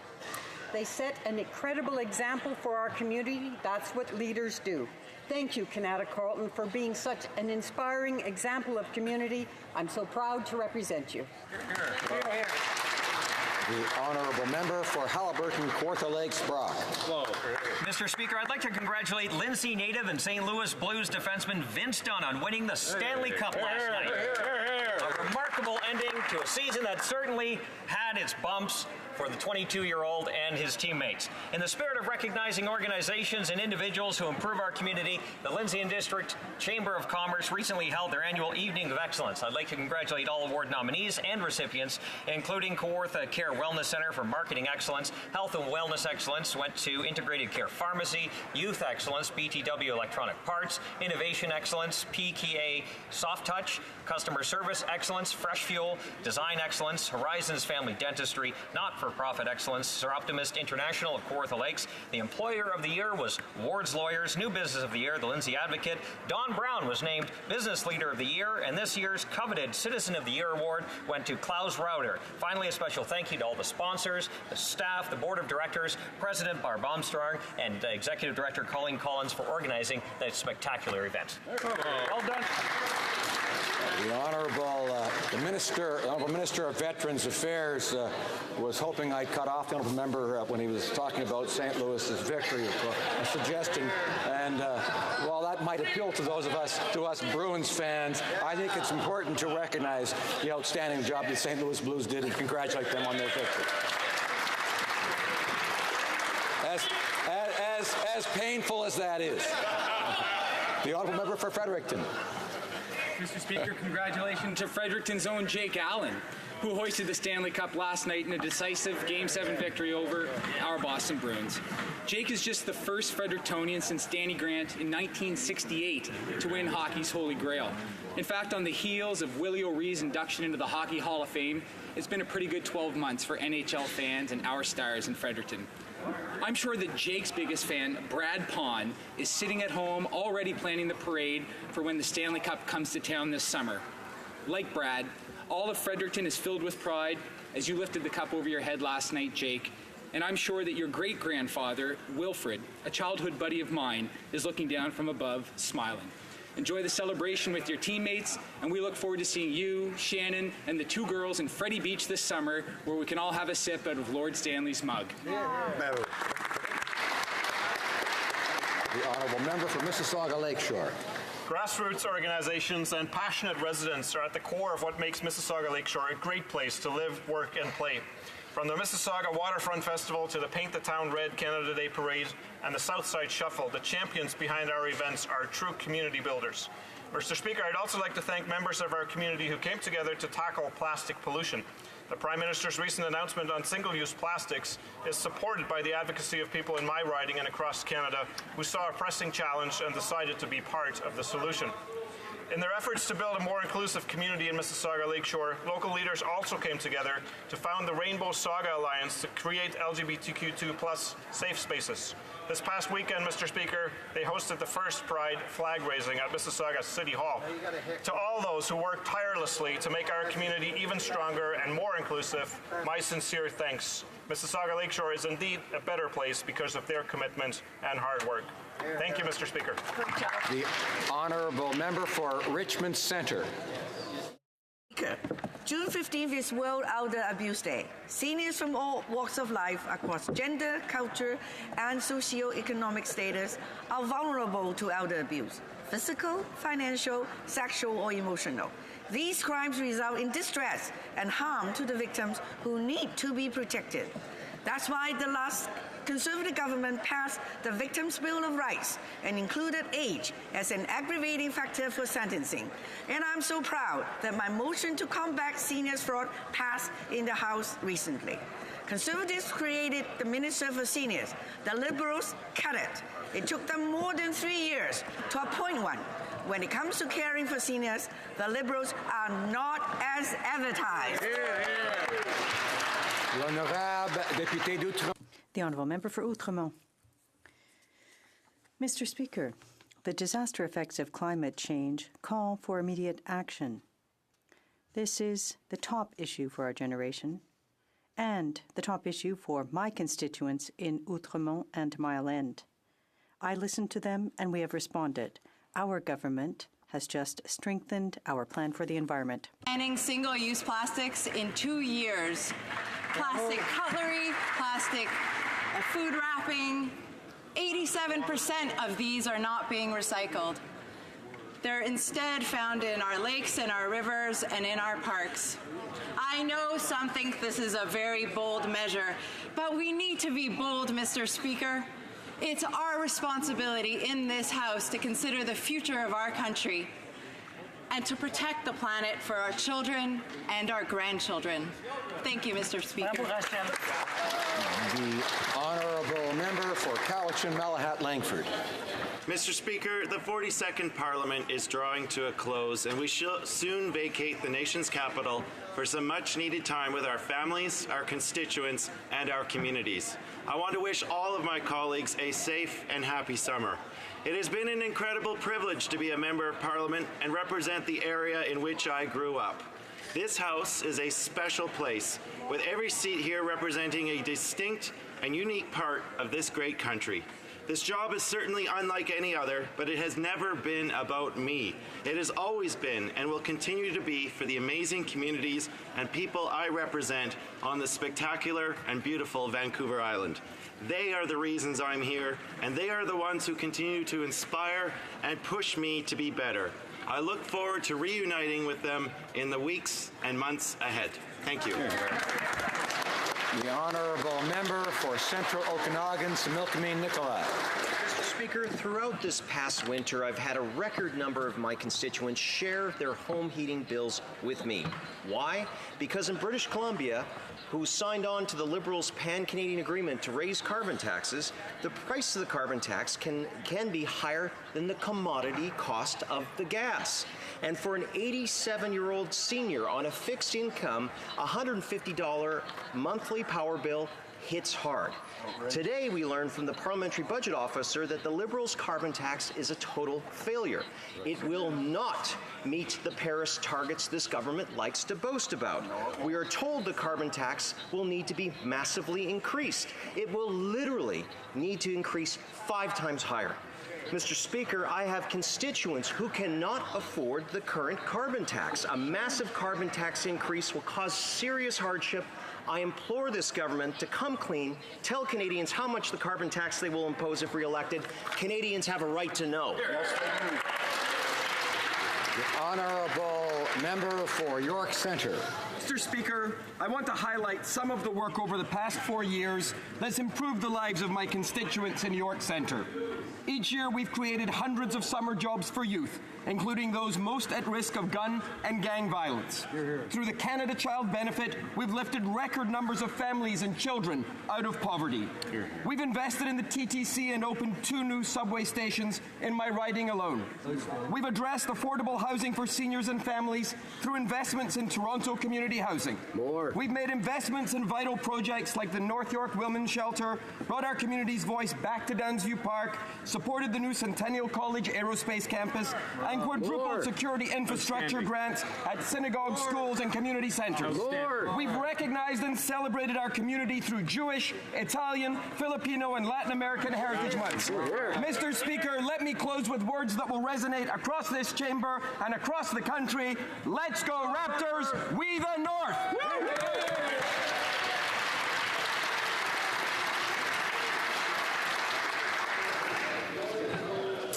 Questions orales.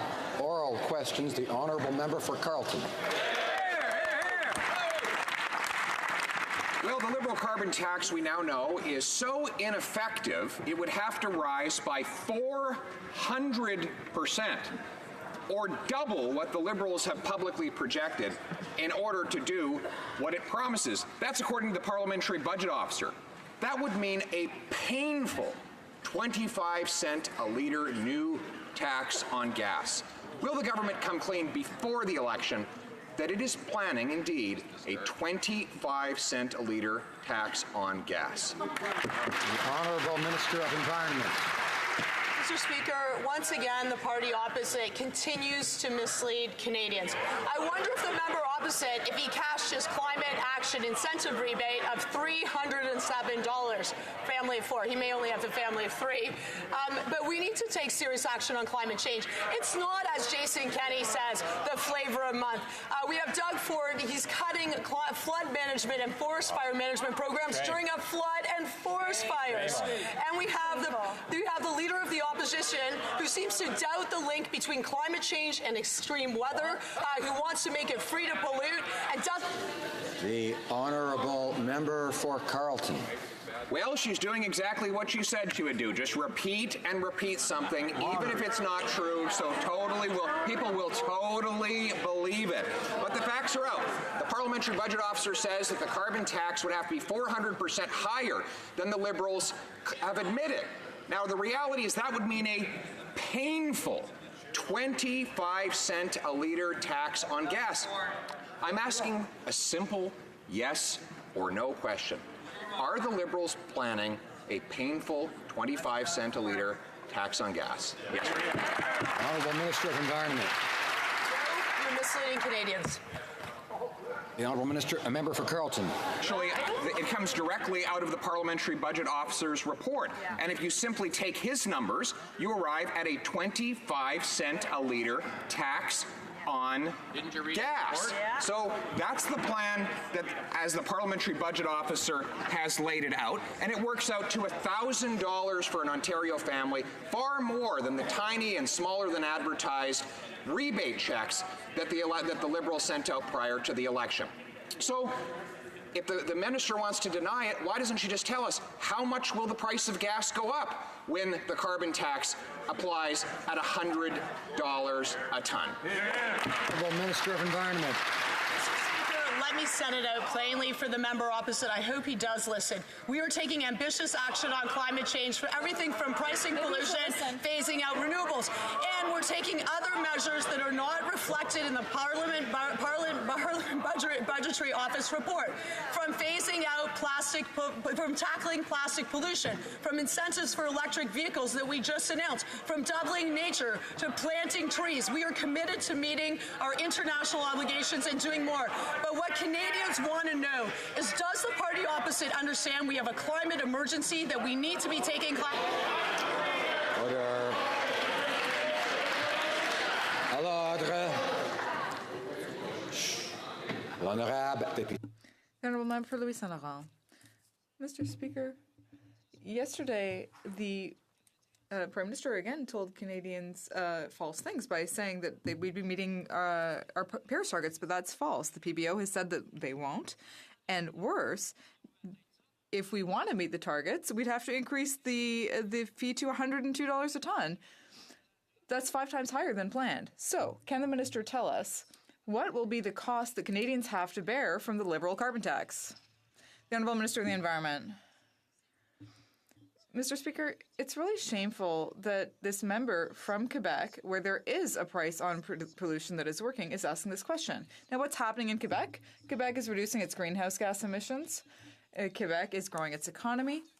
Quebec has a clean tech sector that is the most thriving in the country. And I hope that the member across the way will stand up like Quebecers want him to and actually come up with a plan that is ambitious and that will help us meet our targets. The Honourable Member for Louis Saint-Laurent. Well, Mr. Speaker, I'm standing up in this House with the document from the Minister of Environment from Quebec saying that in 2014, 15, and 16, with the carbon exchange program in Quebec, there was no decrease in greenhouse gas emissions. I'm not saying the minister is lying, but she's not telling the truth. My question for the minister is this. What will be the increase in gas prices for Canadians? Will it be 25 cents a litre more? Yes or no?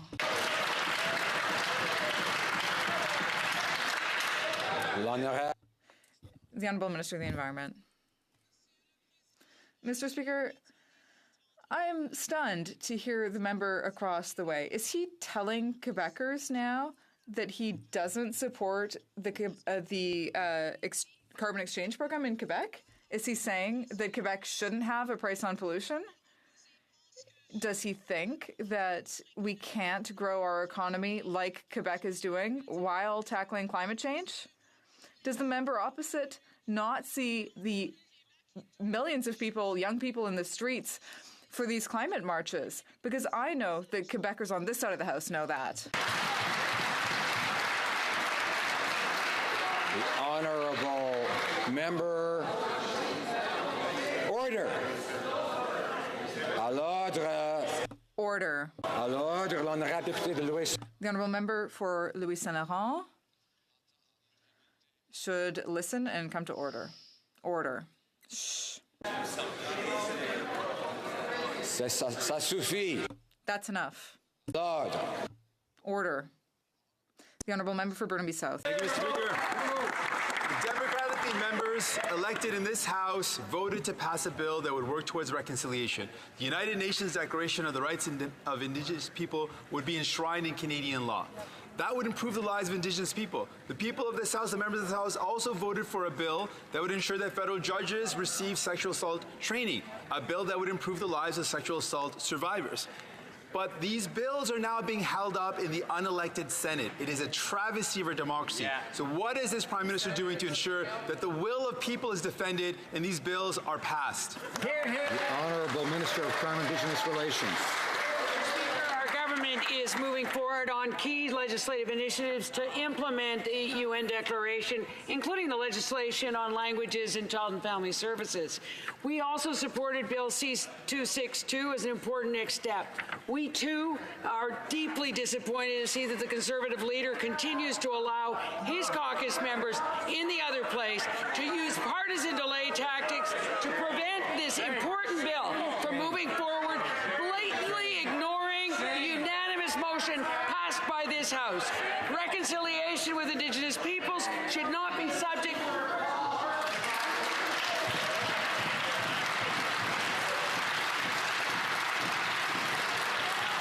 Order, order, order. Members need to remember to listen, whether when they like what they hear or not. They still have to hear it, and of course the chair has to hear it to know whether it's out of order.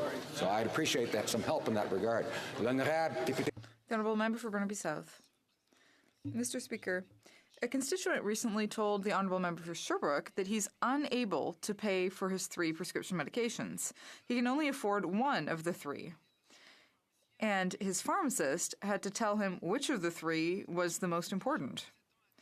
People like this gentleman have been waiting for decades to have access to the medications they need. Will the Liberals continue to defend Big Pharma, or will they stand with Canadians and finally implement a public pharmacare program? The Honourable Minister of Health.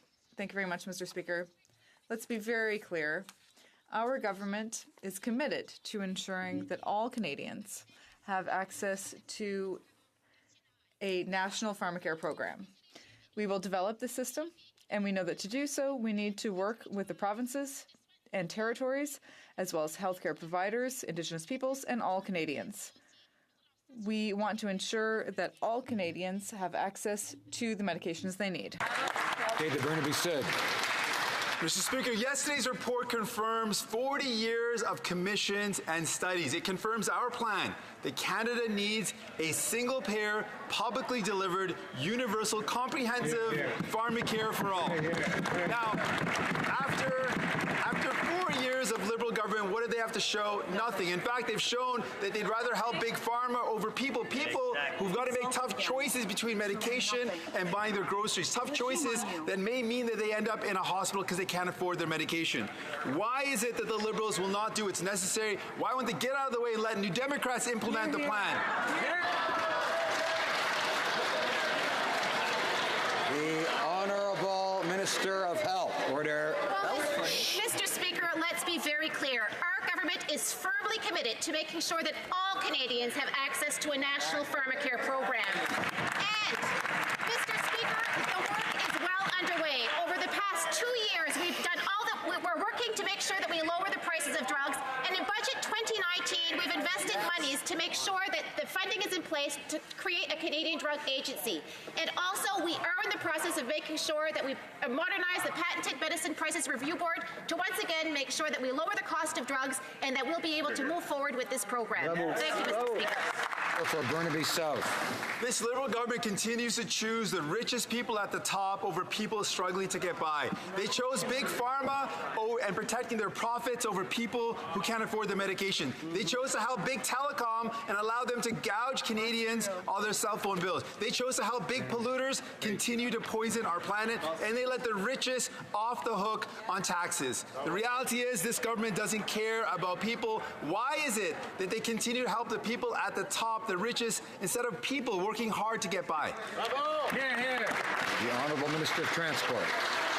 Mr. Speaker, let's talk about affordability. The very first thing that we did was to reduce the taxes on the middle class for 9 million Canadians. Just about the second thing we did was to introduce the Canada Child Benefit, which put more money into the pockets of middle class families. Good. We have demonstrated that over the past 3.5 years, we've put $2,000 more in the pockets of middle-class Canadian families of 4. That's what we're doing with respect to affordability. The Honourable Opposition House Leader. Well, just like everything else this Prime Minister touches, his No More Pipelines bill, C-69, has turned into a dumpster fire, ticking off and alienating the majority of provinces. National unity is at stake, but instead of taking the Premier's concerns seriously, the Prime Minister keeps insulting them with his "I'm the boss and I know best" attitude. Does the Prime Minister realize the harm that he is doing and what is at stake because he's putting his ego and his own political interests ahead of national unity? The Honourable Minister of Environment. Mr. Speaker, we have a $500 billion economic opportunity for major projects in the next decade. Under Stephen Harper, under gutted rules, we were not able for good. It was unable for good projects to go ahead. We did not listen to Indigenous peoples. We did not protect the environment.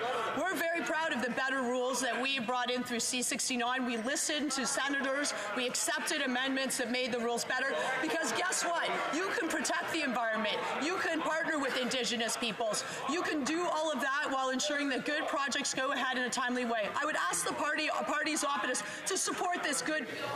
The Honourable Opposition House Leader.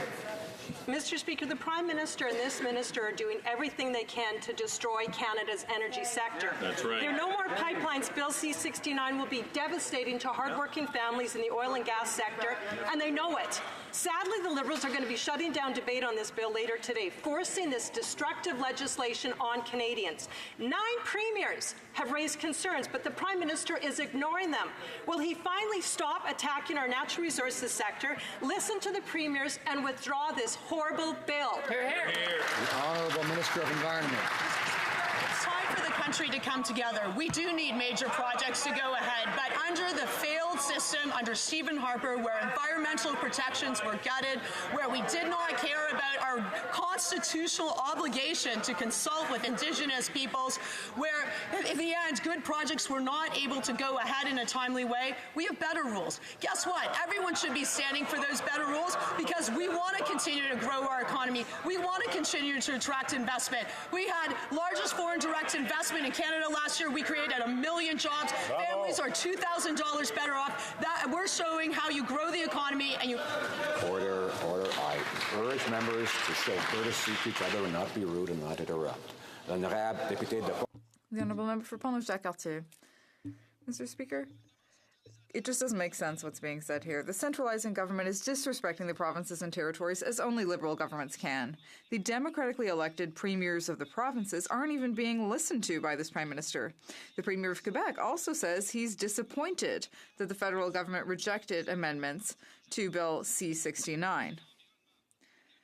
Instead of being constructive, the Liberals are being provocative and setting the stage for the destruction of national unity. Why does the Prime Minister think he has the monopoly on the truth?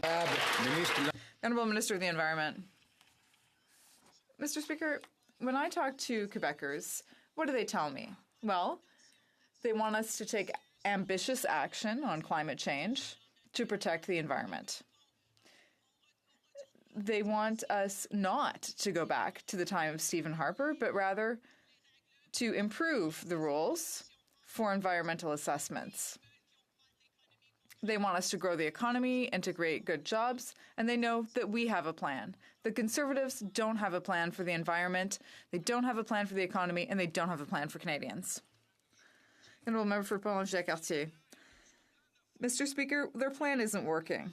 In an affront to the Canadian taxpayers, the Prime Minister stated that Canada was going to meet its 2030 Paris climate targets. I would call that a half-truth, to avoid using an unparliamentary term that I can't use in this House. After the UN and the Environment Commissioner, now the Parliamentary Budget Officer has stated unequivocally that under the current plan, Canada will not meet its Paris targets. In fact, to do so, the government would have to multiply its carbon tax by 5 times. Why this lack of transparency and this liberal hypocrisy? The Honourable Minister of the Environment. Do you know what's an affront to taxpayers? Premier Ford. What is he doing? He's spending taxpayers' money to attack carbon pricing in the courts. There's a price on pollution in Quebec, too. Is he going to attack that? I don't know if this member understands that in Quebec, the economy is growing. They have a price on pollution and it's working. We've got a vibrant clean tech sector, the economy and the environment go hand in hand, and Quebec is a great example of that. Why doesn't this member stand up for Quebecers? The Honourable Member for Pont-Neuf-Jacques-Cartier knows that after he asks his question, he needs to listen to the answer. The Honourable Member for Barrie-Innisfil. Are being impacted by the Liberal carbon tax. Every day we're paying more for the necessities of life in Canada. And on top of that, Canadians did not receive the carbon tax rebate they were promised. Ontarians received 30% less than what was advertised. Earlier today, the PBO said that for the Liberal carbon tax to be effective, it will have to rise by 400%. This will add more than a painful 25 cents a litre in new taxes just for the price of a litre of gas. When will the Prime Minister just admit that his plan is to cost Canadians more for the gas they put in their cars? The Minister of Environment. Mr. Speaker, I'm wondering if the member opposite noticed the report that showed that Doug Ford's climate plan is twice as expensive as our climate plan. Twice as expensive. But what is Premier Ford also doing? He's spending $30 million of taxpayer money to what? Fight climate change rather than to fight climate action rather than fight climate change. He's got a sticker campaign where he's actually going to make businesses pay if they don't mislead Ontarians. We need to take serious action on climate change. We need to do it. It's good for our economy, it's good for our environment, and we owe it to our kids. Again, I have to ask members for Battle River Crowfoot and not to intervene when it's not their turn. The Honourable Member for Barrie-Innisfil. Thinking the minister should run for Ontario Liberal leader. We also heard the PBO confirm today that the Liberal government will not meet its Paris targets by 2030. In order to meet these targets, the PBO says the carbon tax will have to rise by 400%. Well, guess what? 50% of Canadian families are $200 away from bankruptcy. They can't afford this Prime Minister's carbon taxes. When will the Prime Minister just admit that his plan all along has been to raise the price on the necessities of life in Canada, like putting gas in our cars and heating our homes? The Honourable Parliamentary Secretary to Minister of Finance. Let's talk about what we've done for Canadians and the investments we've made, because it seems the members opposite just don't get it. One of the first things we did is we lowered taxes on the middle class. The next thing we did, we made the Canada Child Benefit more generous, put more money in people's pockets. What do the Conservatives do? They tax families. Mr. Speaker, let's also talk about the fact that taking into account Canada's total budget deficit, 72% came from Conservatives. Wow. Order.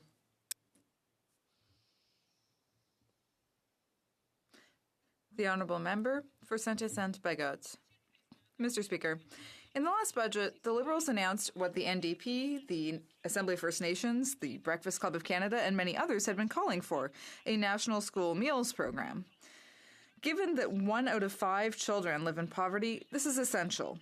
Unfortunately, the Minister of Families is refusing to commit to a detailed timeline, and worse, no actual money has been budgeted for this program. Was this budget measure a genuine promise, or just another PR exercise?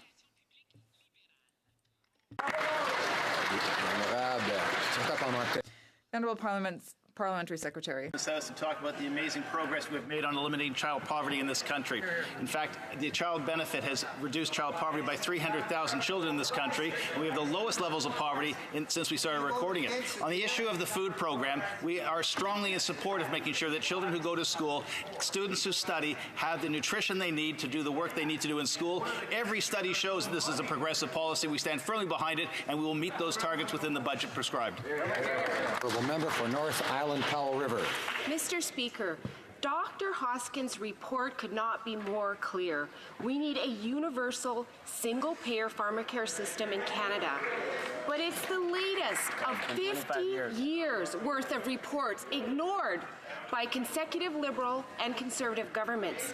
Seniors across this country are cutting their pills in half because they want to make them last longer. They're having to make choices between food and the medication they desperately need. This does not have to happen. So after 50 years, how long are Canadians going to have to wait?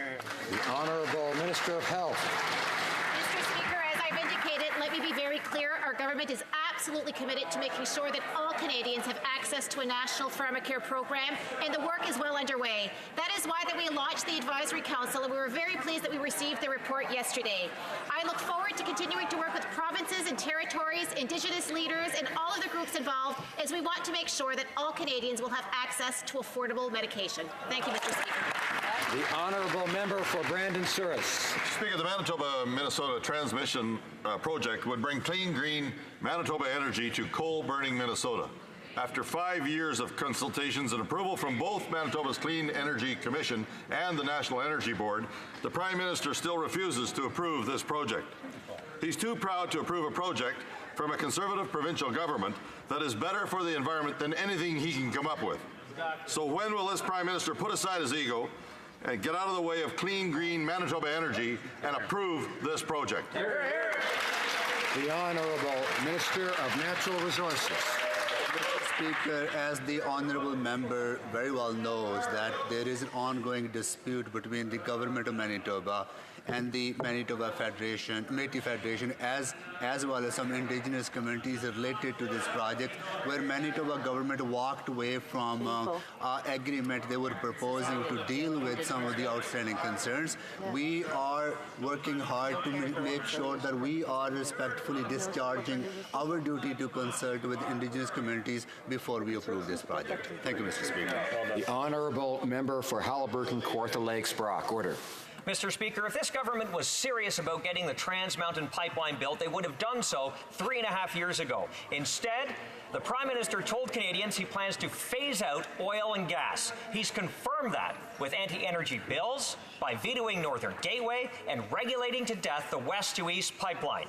On killing Canadian oil and gas, he's exactly as advertised. Mr. Speaker, what is the plan to start construction on TMX in Burnaby this June 19th? Honourable Minister of Natural Resources. Well, Mr. Speaker, as we all know, that when Stephen Harper came to office in 2006, 99% of Alberta's oil was sold to a single customer, the United States. When he left office in 2015, same was the case. 99% of the oil was sold to the United States. We are changing that by making sure that we are putting better rules in process so good projects can move forward. At the same time, making sure we are protecting the environment, at the same time making sure that we are including Indigenous voices in the decision-making process. Good job. The honourable member for Lakeland. No answer, so we'll try again. In 5 days, Canadians expect the Liberals to approve the Trans Mountain expansion for the second time. But big questions remain, like how will they handle new court challenges? When will it be in service? Who will own and operate it? What will be the cost to taxpayers? It was supposed to be done this year, but it hasn't even started because of 3.5 years of Liberals' failures to exert federal jurisdiction and their mistakes on Indigenous consultation. So approval is one thing and getting it built is another. What exactly the plan is this time to ensure that construction starts in Burnaby on June 19th. The Honourable Minister of Natural Resources. Well, Mr. Speaker, it is very interesting and actually unfortunate that the Conservative would want us to follow the same process that failed to build a single pipeline to get our resources to non-U.S.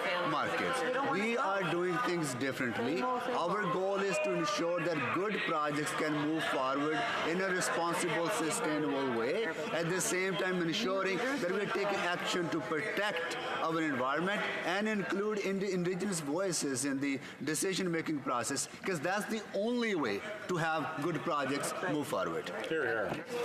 Order. The honourable member for Lakeland. It's the Liberal failures that have held up the TMX. But after only 1 hour last night, the Liberals said they will shut down debate on their decision to reject 187 Senate amendments that attempted to fix their No More Pipelines Bill C-69. 9 provinces and every territory are demanding major changes. It will harm the entire Canadian economy. The Liberals rushed this bill through the House last year. That's why the Senate was forced to try to repair it, rewrite it completely. So will the Liberals allow MPs to actually bring the voices of Canadians to this debate, or will they shut it down and ram it through again?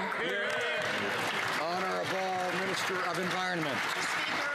In January 2016, we released interim principles. There was 2 parliamentary committee that looked at Bill C-69. There were 2 expert panels. There was a consultation across the country with businesses, with provinces, with Indigenous peoples, with environmentalists. Then the Senate actually went on tour to listen to people. Then we accepted 99 amendments. But let's go back to what happened with under Stephen Harper. What did he do through an omnibus budget bill with no consultation, gutted environmental assessments, which meant that good projects could not go ahead in a timely way? Order. I want to remind members that it's not necessary to be speaking at all times when someone else has the floor. In fact, how can we count ourselves on having a chance to speak if others won't let us? The honourable member for Trois-Rivières. Mr. Speaker, a recent government answer indicated to me that it's not the transport minister, it's the finance minister who's calling the shots on the high-frequency train. Last fall, there were almost 10 meetings between departmental officials and the infrastructure bank. The transport minister is putting us to sleep with studies, while the finance minister looks for a well-placed crony to line the pockets of. Mr. Speaker, is the government planning something other than providing the service at the best possible cost to users? The Honourable Minister of Transport. Mr. Speaker, I'd like to thank my colleague from Trois-Rivières for his weekly question on the high-frequency train, and I'll give him the same answer. Our government is a responsible government. We're studying this matter very seriously, the high-frequency train project. When we have something to share, we will do so, and he'll be one of the first to know. Thank you. Order. The Honourable Member for Rosemont-la-Petite-Patrie. We know the Liberals broke their promise to end oil subsidies. Order. Order. Alors, I'd ask members on all sides to quiet down and listen. C'est nécessaire qu'on écoute. We have to listen, and we can't talk while someone else has the floor. The Honourable Member for Rosemont-la-Petite-Patrie. Order. Yeah, we know the Liberals broke their promise to end oil subsidies, but they also promised at the G20 to end inefficient subsidies. The thing is, they don't know what inefficient means. The Environment Commissioner says they don't even have a definition. We discovered that the Prime Minister doesn't know the difference between a plastic bottle and a paper one. They're easily confused. Does the government need help telling the difference between efficient and inefficient, or is it all the same to them anyway? The Honourable Minister of the Environment. Mr. Speaker, I'm always happy to stand up and talk about what we're doing to protect the environment and combat climate change. We've eliminated coal. We're investing in sustainable development. We're investing in clean energies, in transit. We're eliminating plastic pollution. We're doing all kinds of things, and we'll keep at it. We know that we can protect our environment and grow the economy at the same time, because we have, while we're at it, over 1 million jobs have been created. For Guelph. Canada's canola producers are key drivers of jobs, economic prosperity, and growth for the middle class, exporting $11 billion in 2018 to more than 50 countries.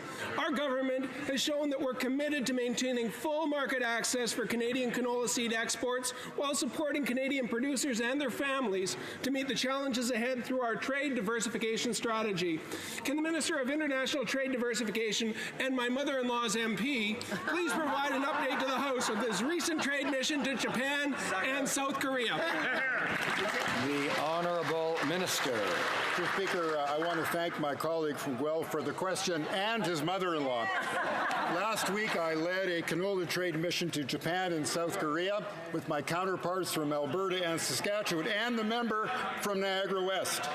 The mission was a great way for government and industry to come together, promoting the sale of Canadian canola and other agricultural products. And today, the Minister of Agriculture, Agri-Food, and I announced that Export Development of Canada will provide $150 million in insurance support to Canadian canola producers as they explore new markets. We will always support canola farmers.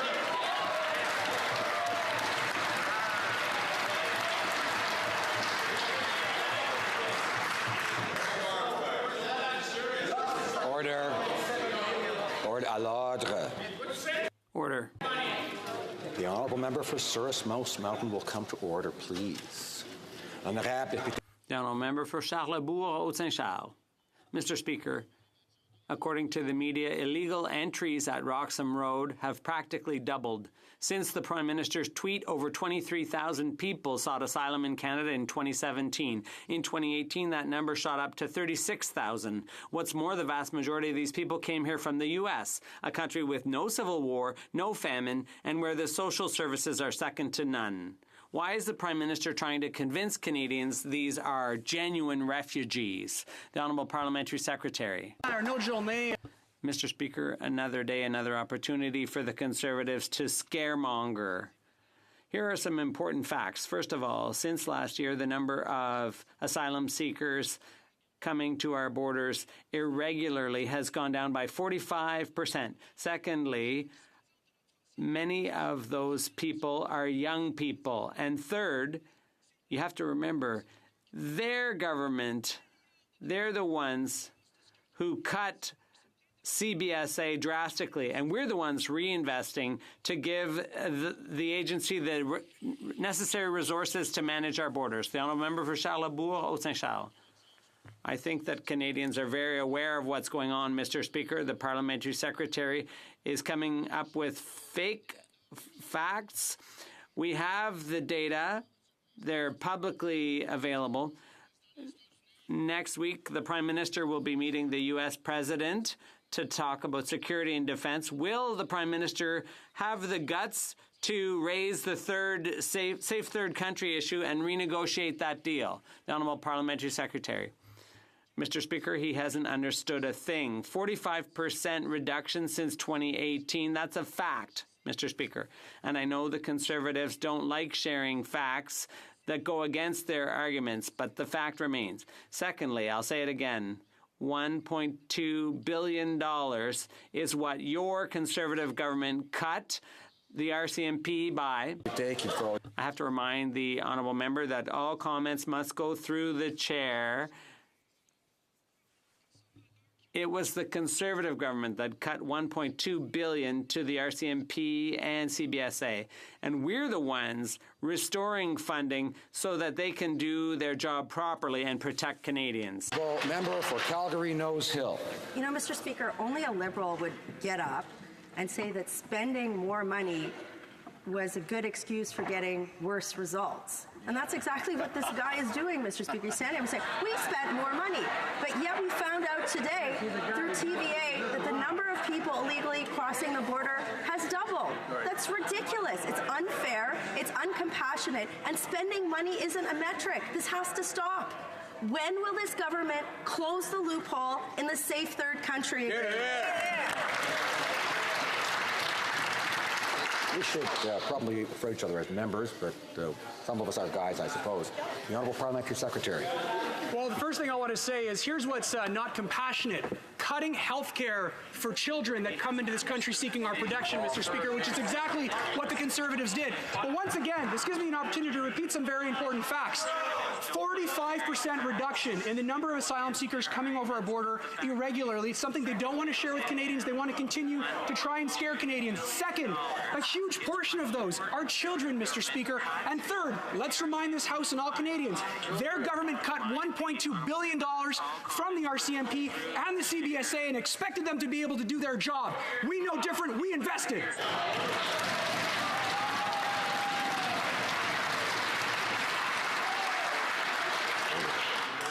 The Honourable Member for Calgary Nose Hill. Mr. Speaker, the reality is that when you're spending that much money, we should be prioritizing the world's most vulnerable. People who are illegally crossing the border from the U.S. to claim asylum don't have the same level of need as someone languishing in a refugee camp in northern Iraq. And also, when we're talking about spending money, they've spent billions of dollars on people who likely don't have a valid asylum claim, healthcare, education, affordable housing, when they look at veterans and tell them that they have nothing more to give. You know, the reality is that there is a choice to make. When will this government close the loophole in the Safe Third? The Honourable Parliamentary Secretary. One of the very first things that this government did when it came to office, Mr. Speaker, is work with Canadians to help resettle now over 60,000 Syrian refugees in this country, something all of Canada is proud about. Something else this government did was help resettle over 1,400 Yazidi women and girls, something the previous government could only do for 3 such people. What else has this government done? Committed to resettling over 1,000 vulnerable women and girls from some of the most conflict and persecuted areas across this world. The Conservatives can't even stand up and say if they will maintain Canada's humanitarian leadership in the world through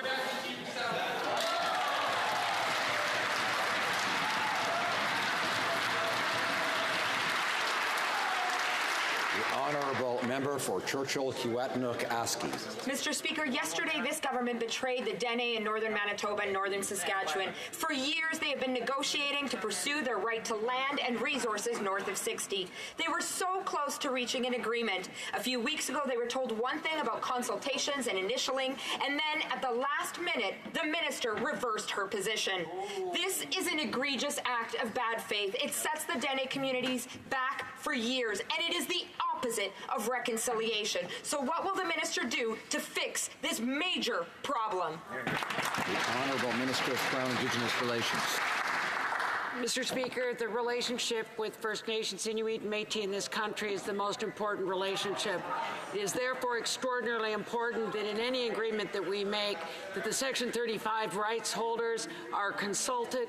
There have been discussions and concerns raised by Indigenous peoples in the Northwest Territories, and until I feel that those consultations are met to my satisfaction, we will have to delay the initialing of that agreement.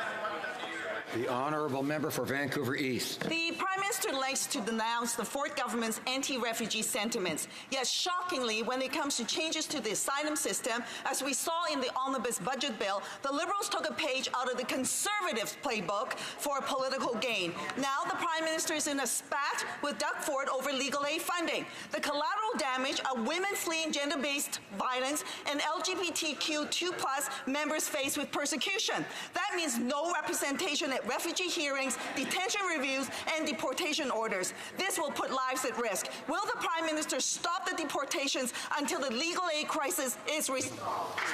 Honourable Minister of Women and Gender Issues. And every Canadian that our government is working hard to end gender-based violence here at home and all over the world. Why? Because it's unthinkable that this is a reality in Canada, because it's costing our economy over $12 billion a year. We've invested in Canada's first gender-based violence strategy to support the most vulnerable women and LGBTQ2 individuals in this country. We have increased investments to women's organizations. My honourable colleagues in the NDP and the Conservative Party, though, voted against this. The honourable member for Mégantic-L'Érable. Mr. Speaker, yesterday I asked the Prime Minister if he would be talking with the Chinese president at the G20 summit. Now I know why I didn't get an answer. The Chinese Prime Minister has been ignoring him since January, and he's been trying to hide this embarrassing snub from Canadians. It's pathetic. Our detainees and canola, soybean, and hog farmers need action. If the Liberal leader can't even call the Chinese Prime Minister, how does he expect to be able to meet with the Chinese president at the G20? Mr. Speaker, will the Prime Minister finally admit his failure? The Honourable Parliamentary Secretary. China has heard our positions very clearly, very loudly, and at every level. We've had discussions with our diplomats in Canada, our diplomats in China. We've had discussions with them in China. A parliamentary delegation discussed our positions in May during a visit to China.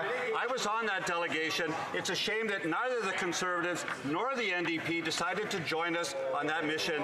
These are serious issues. Canadians need to unite to keep Canadians safe and Canadian businesses well. Well done. Order. Order. The honourable member for Banff-Airdrie. Well, Michael Kovrig and Michael Spavor remain illegally detained by the Chinese government for entirely political reasons. Canadian shipments of canola and meat to China are being arbitrarily blocked, putting farmers in a dire situation. And news reports state that China's premier has even rejected phone calls from the Prime Minister. Tensions between our two countries continue to escalate due to the failures of that Prime Minister. So with Destination Canada sponsoring a Canada Day gala in China, could the Minister of Tourism please explain how this gala will concretely address these ongoing issues that we have with China? The Honourable Minister of Tourism. We've said it quite clearly. The Prime Minister, the Minister of Foreign Affairs, and even myself in this room has stated that the security of Canadian detainees in China is a priority. Of course, we engage, as my colleague just mentioned, with Chinese officials regularly and as often as possible. Of course, Destination Canada, as my colleague knows, is at an arm's length corporation from the government. And I must remind him that tourism is big business in Canada. 700,000 visitors from China come to Canada every year, which accounts for 13,000 people working in the sector. Thank you. Order. I remind the honourable member for North Okanagan, Milkmain Nicola, Central Okanagan, pardon me, that other members will hear him better if he waits until he has the floor to give his views on things, and we all look forward to that. Honourable member for Aurora, Oak Ridges, Richmond Hill. And Mr. Speaker, what about the safety of Canadians? Human rights and the rule of law are under attack in Hong Kong. Proposed changes to the extradition law would allow China to extradite anyone in Hong Kong to the mainland, including Canadians. Peaceful protesters against these changes are met with tear gas and rubber bullets. There are 300,000 Canadians living in Hong Kong and another 500,000 Canadians with relatives there. In the midst of this chaos, can the government inform us if they are issuing any advisories to Canadians currently in Hong Kong? Honourable Parliamentary Secretary to the Minister of Foreign Affairs. Mr. Speaker, I'd like to, through you, assure all members of this House that we have raised serious concerns about the proposed amendments to Hong Kong's extradition laws. Yesterday, we issued a public statement expressing these concerns and about the impact that they will have. The recent protests demonstrate the deep, deep concern that the people of Hong Kong have about their future. I hope every member of this House stands in solidarity with them. We've discussed these amendments directly with the government of Hong Kong. I've discussed them myself with members of the legislature on both sides of that House. Well done. The honourable member for Kitchener South Hespeler. Mr. Speaker, last month the OECD ranked Canada #1 in the world in attracting entrepreneurs. Thanks to policies such as the Atlantic Immigration Pilot, the Global Skills Strategy, and the Rural and Northern Immigration Pilot. We know that we have historic low unemployment rates and have added over 1 million new jobs to the Canadian economy in less than 4 years. So can the Parliamentary Secretary update this House on how Canada can maintain its competitive edge? Great question. Honourable Parliamentary Secretary to the Minister of Immigration. Well, Mr. Speaker, our competitive edge is dependent on smart increases to immigration, something that this government has done and will continue to do. But someone is telling the leader of the opposition that we need fewer immigrants in Canada. Who is it? It's not families who were separated 7 years under Stephen Harper. It's not universities who see the $15 billion in our economy from international students. It's not businesses who want more immigrants to create another 1 million jobs across the country. Who's telling the leader of the opposition to cut immigration? Who's whispering in his ear? Go forward. Order. The honourable member for Renfrew-Nipissing. Order. And I'm not answering the question when I say this. The honourable member for Renfrew-Nipissing Pembroke. Mr. Speaker, it's been 2.5 years since Mark Norman was suspended from his position as Vice Chief of Defence Staff. It's been 2 years since the Prime Minister put his thumb on the scale of justice, saying Mark Norman would end up in court. It's been 5 weeks since the Crown stayed the charges after receiving evidence that the government was trying to block. All this time, Vice Admiral Mark Norman has still not been reinstated. When will the Prime Minister do the right thing and reinstate him as second in command of our Canadian Armed Forces? Honourable Minister of National Defence. Mr. Speaker, I want to remind the member of the quote by the Public Service of Canada. No other factors were considered in this decision, nor was there any contact or influence from outside the PPSC, including political influence in either the initial decision or to prosecute Mr. Norman in the decision to stay the charge, Mr. Speaker. The Chief of Defence Staff, General Vance, is having those discussions, Mr. Speaker, and we said once they've had the opportunity to have further discussions. Thank you. Honourable member for Cowichan Malahat Langford. Mr. Speaker, since the extension of the interim protocol for southern BC anchorages, it's been an abject failure. Not only were the anchorages established on First Nations traditional territory without consent or consultation, but light and noise pollution persists at all hours of the day, and infractions are not being enforced by Transport Canada. Will the Minister of Transport commit to investigating the infractions with anchorages around the southern Gulf Islands and make the findings public before any further extension of the interim protocol is entertained? The Honourable Minister of Transport. Speaker, we recognize that there are many ships coming to the Port of Vancouver. It's a very active and very economically, financially very viable port, and for that reason many ships are coming. We do recognize that we need to find a long-term solution to anchorages, and we are working on that. We're working with the Port of Vancouver, we're working with the ship owners, we're trying to find a solution that will be long-term, and as soon as we're in that position, we'll announce it. The honourable member for Ottawa-Vanier. Mr. Speaker, Francophones all across the country, including Franco-Ontarians, are pushing for increased French services and bilingualism in the national capital. Since December 2019, the national capital is officially bilingual, and this promotes both official languages in education, culture, and the economy in Canada. Can the Minister of Tourism, Official Languages, and the Francophonie give us an up-to-date on this important initiative? The Honourable Minister. Mr. Speaker, I'd like to thank my colleague for her hard work on official languages. As you know, Mr. Speaker, as a federal government, it goes without saying in a bilingual country that we work very hard to ensure the bilingual nature of our national capital, and that's precisely what we're doing. It's a pleasure for me today to announce that the Association of Francophone Communities in Ottawa will be receiving over $1 million to provide services in the national capital, and the Francophones living in Ottawa and in Ontario and the 8 million Francophones in Canada will be happy to hear this. Now someone who's been waiting very impatiently. Government member for Foothills. Mr. Speaker, a Toronto area organization lost its charitable status and was fined $550,000 for funding militants in Pakistan. But it was given a Liberal Canada Summer Jobs grant worth more than $25,000. Meanwhile, 1,500 groups were denied summer jobs funding, and summer camps in Ontario and Nova Scotia are in court fighting this Prime Minister over the Liberals' values test.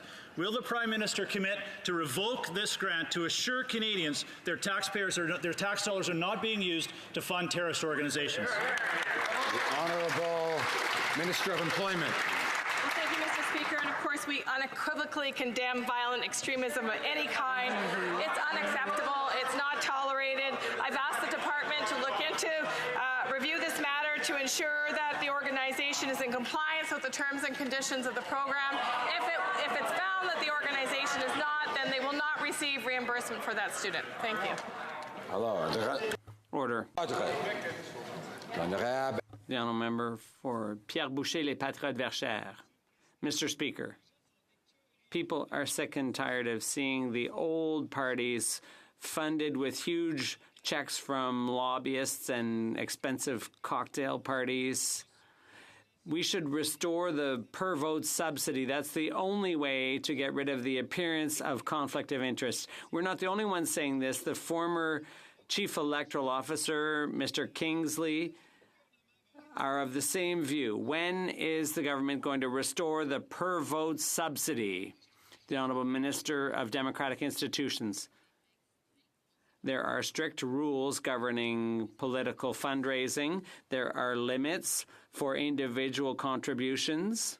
The members of this place know that organizations like unions can make donations. We've moved ahead with C50, which increases the transparency around political fundraising. The honourable member for Pierre Boucher, Les Patriotes Verchères. Mr. Speaker, Uber, Facebook, and Google are funding the Liberal Party, not ordinary people. It's the Irvings and the Richie Rich. When employees make donations, it doesn't amount to much. When are the Liberals going to return to the per-vote subsidy, or is it because the current system is too advantageous for them? Is making unfounded and quite frankly absurd allegations in this House. All members in this place know that it is illegal for private organizations or unions to make donations to political parties. We have very strict financing laws in Canada. It's only individuals that can make donations. Thank you, Mr. Speaker. Well, member for Regina Louvain. Mr. Speaker, universal pharmacare was part of the CCF's original vision for Medicare. Yesterday's report estimated that it will save Canadians and employers $23 billion, but cost governments $15 billion. How much of that will Ottawa transfer to the provinces to make pharmacare a reality? Will that transfer be a block grant based on provincial demographics, or will it share the actual cost of covering prescription drugs in each province? Good question. The Honourable Minister of Health.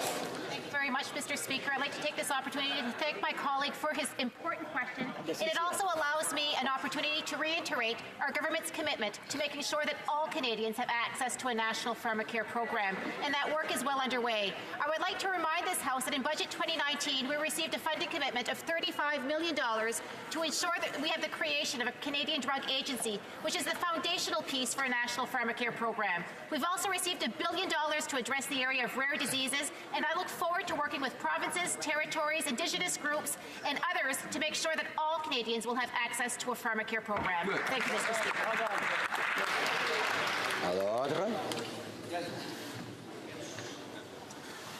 Pour les citoyens.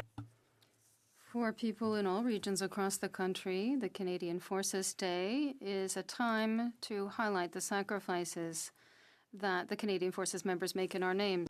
To draw to the attention of honourable members the presence in the gallery of 6 members of the Canadian Forces who are taking part in the Canadian Forces Recognition Program in Ottawa this week.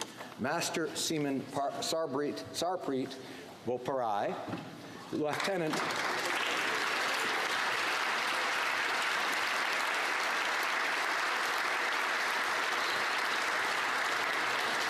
Lieutenant Andrea Murray,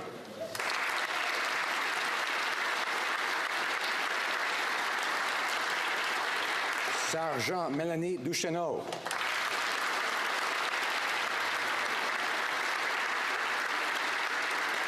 Warrant Officer Mark Meyer,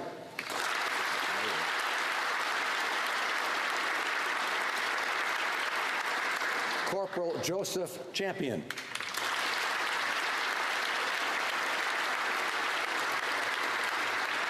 and Corporal David Piggott.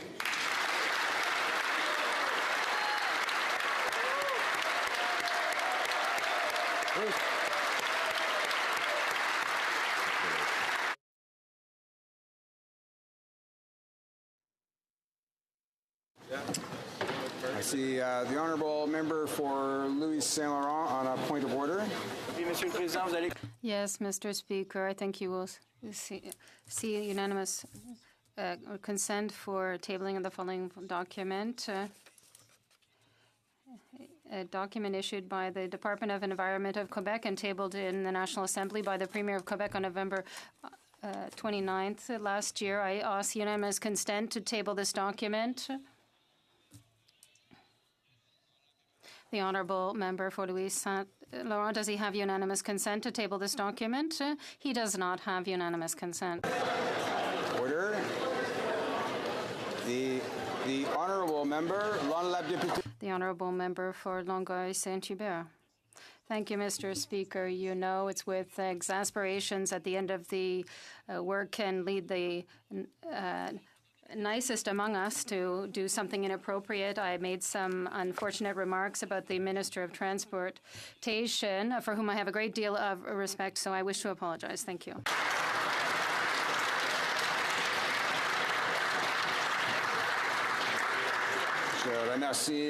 I thank the honourable member for Longueuil Saint-Hubert. The honourable, another point of order, the honourable member for Vancouver East. Very much, Mr. Speaker. I believe that my parliamentary privilege has been breached today.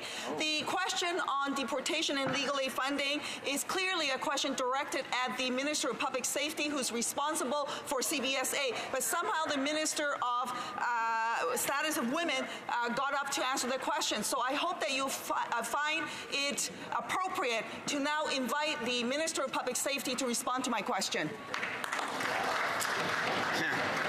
Thank the honourable member for Vancouver East. She may know that the decision or discretion as to which minister responds to questions in questions period is, of course, left with the government to decide. And I think we will, that being the end of the points of order, we'll now go to the usual Thursday question, and the honourable leader, the honourable opposition House Leader.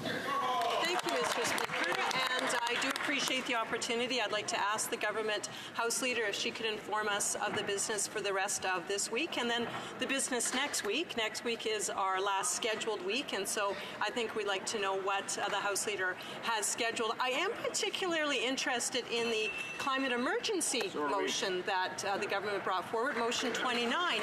It seems odd to us, although maybe it's because they don't have a plan to combat climate change, that they don't want to talk about it, but we on this side of the House were wanting to continue to debate and discuss this important motion, and so we are wondering if at some point this week or next week we will be discussing motion 29.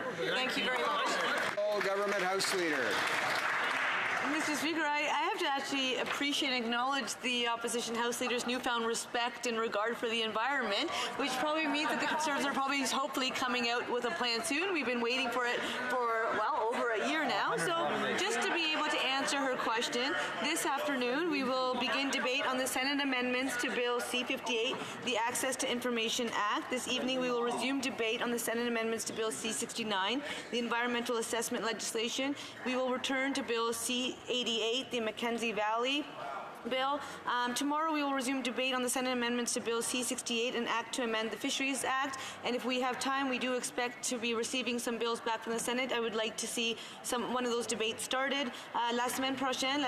Next week, priority will be given to the bills that have been returned to the House from the Senate, or we can continue to debate in the House, like the motion that the opposition leader asked for. I am more assured that the Conservatives want to talk about the environment now. Perhaps they will share their plan with Canadians. Thank you. Orders of the day, ordre du jour. Government orders, government bills, Commons starting debate on the Senate amendments regarding Bill C-58, an act to amend the Access to Information Act and the Privacy Act, and to make consequential amendments to other acts. Ms. Gould for Ms. Murray, seconded by Mr. Sohi, moves that a message be sent to the Senate to acquaint their honors that in relation to Bill C-58, an act to amend the Access to Information Act and the Privacy Act, and to make consequential amendments to other acts, the House accept les amendements. Accept amendments 1, 2, 4, 5B, 6, 7, 8B, 9, 10, 11, 13, 14B, 15A rather, 15B and D, 16, 17. May I dispense? Yes?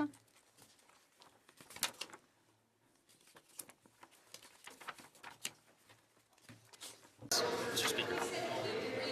Oh, I'm sorry. I thought... J'ai manqué le continuer.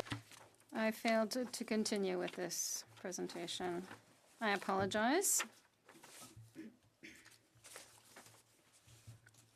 I'll pick it up at the last line. And 20, made by the Senate.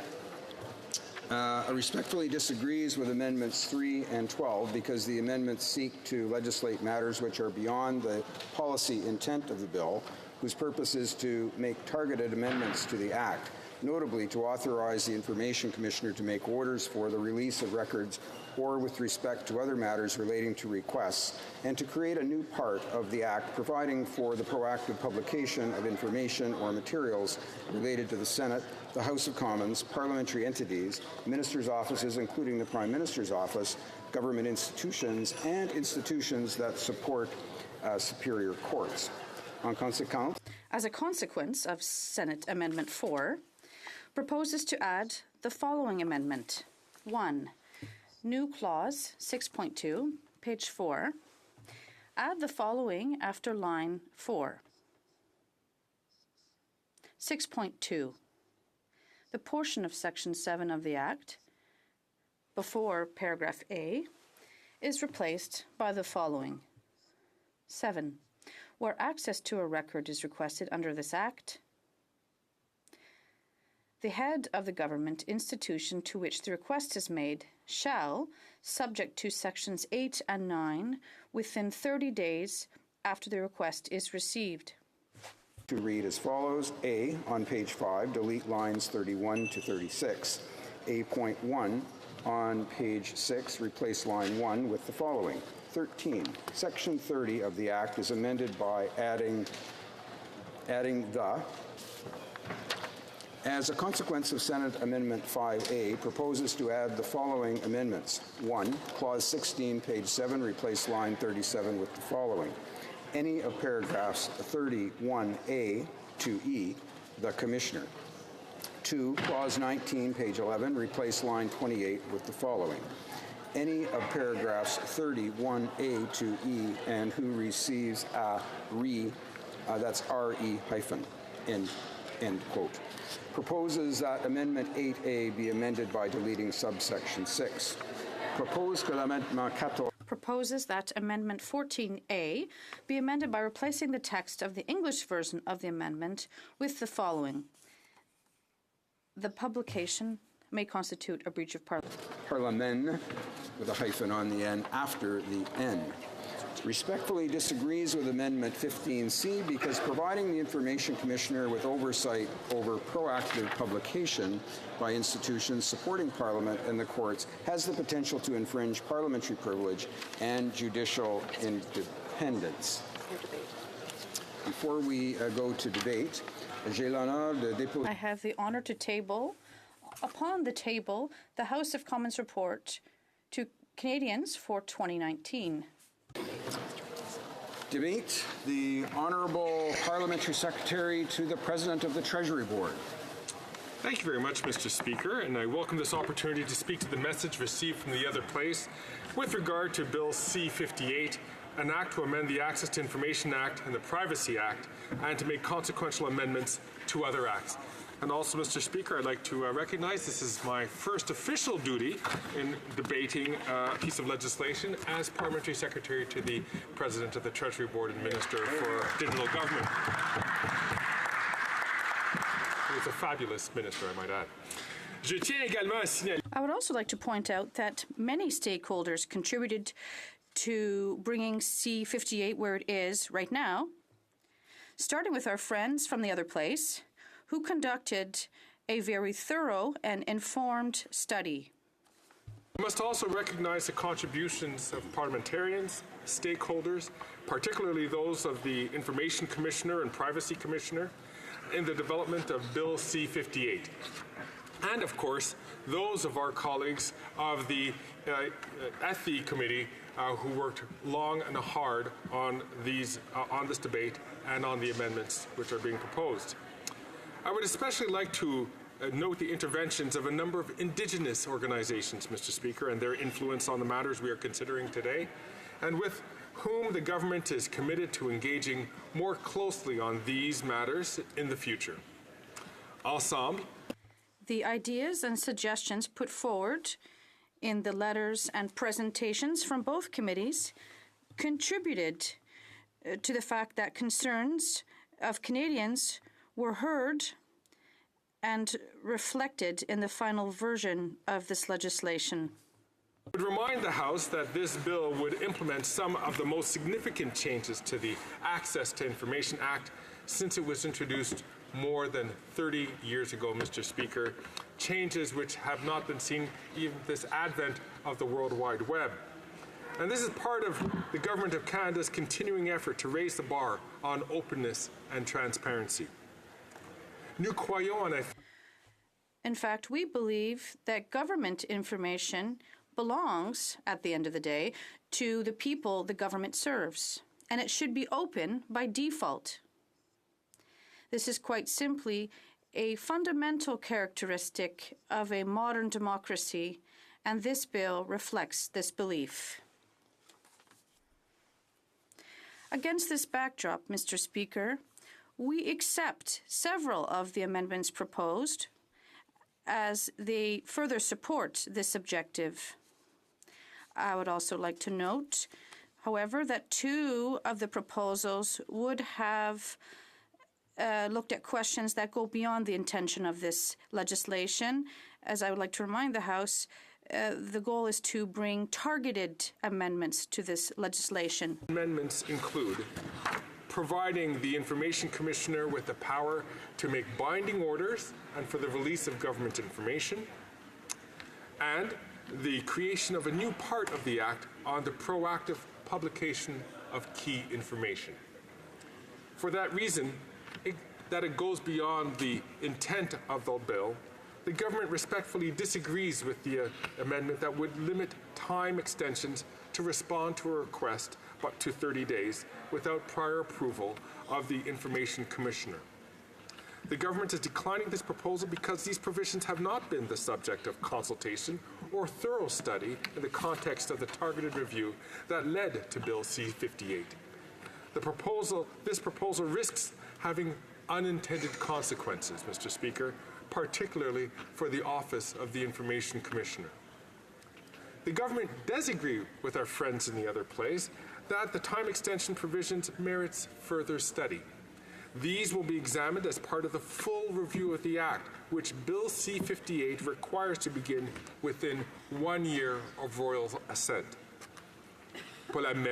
And for the same reason, the government is respectfully rejecting the proposal of creating a new criminal offense for the use of any code, moniker, or contrived word or phrase in a record in place of the name of any person, corporation, entity, third party, or organization.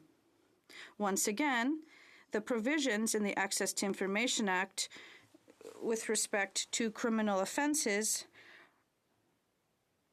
were not the subject of a study or consultations, and therefore it would be better to go back to changes to these provisions if there's a further study. A third amendment of concern would require the Information Commissioner to review the operation of proposed Part 2 of the Act regarding proactive publication and report the results to Parliament on an annual basis. Giving the Commissioner oversight of proactive publication by institutions supporting Parliament and the courts would create the potential, Mr. Speaker, to infringe on both parliamentary privilege and judicial independence. For this reason, the government respectfully disagrees. It is also proposed that the Information Commissioner's ability to receive and investigate complaints related to fees and time limit extensions be removed from the Act. Mr. Speaker, while the government recognizes the intent of this amendment, which relates to some of the other proposals that were advanced, the Commissioner's authority to receive and investigate complaints regarding waiver of fees would be removed from the Act, an outcome I am certain honourable members from all sides of the House would agree is undesirable.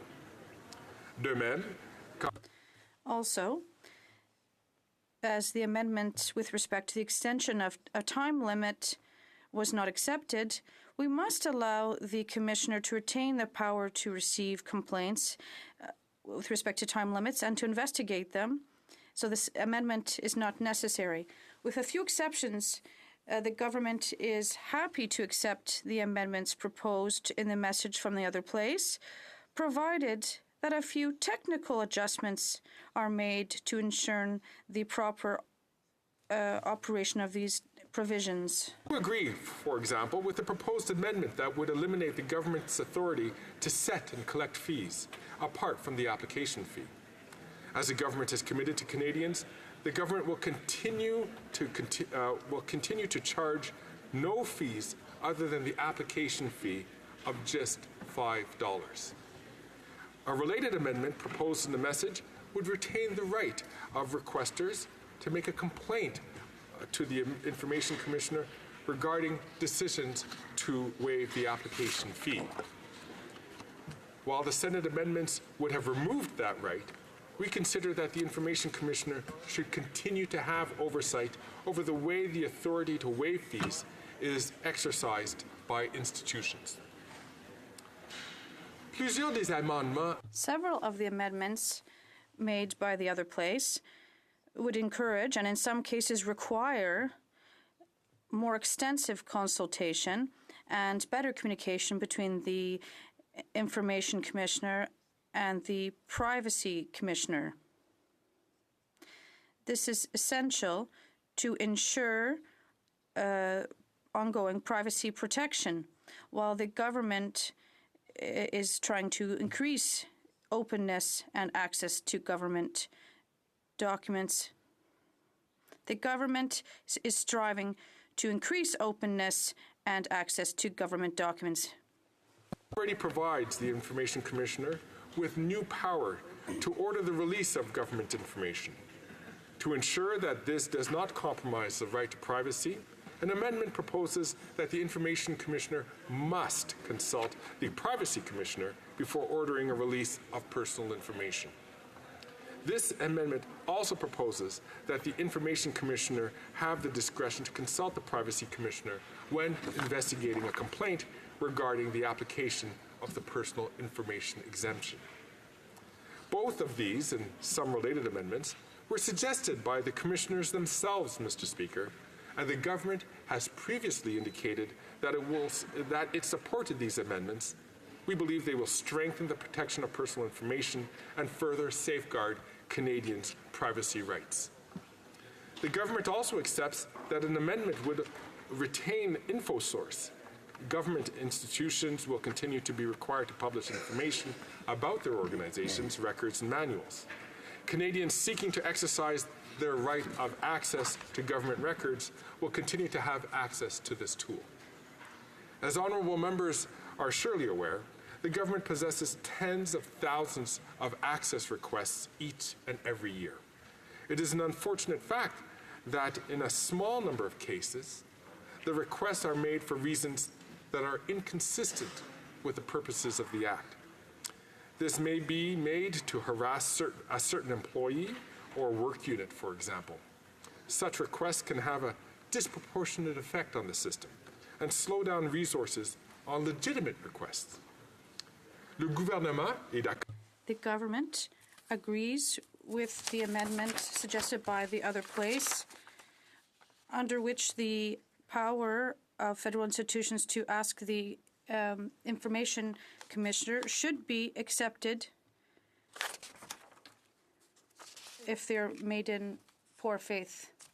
This would be an abuse of the right of access and clog the system.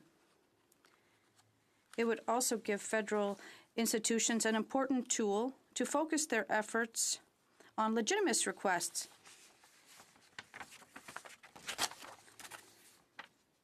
Mr. Speaker, as I mentioned earlier, one of the key objectives of Bill C-58 is to give the Information Commissioner the power to issue binding orders concerning the processing of requests and the disclosure of documents.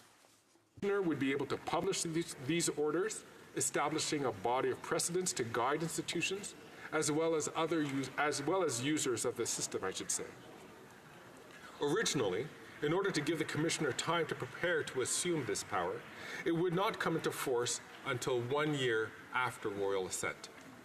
However, the Commissioner has asked that this power be available immediately upon royal assent.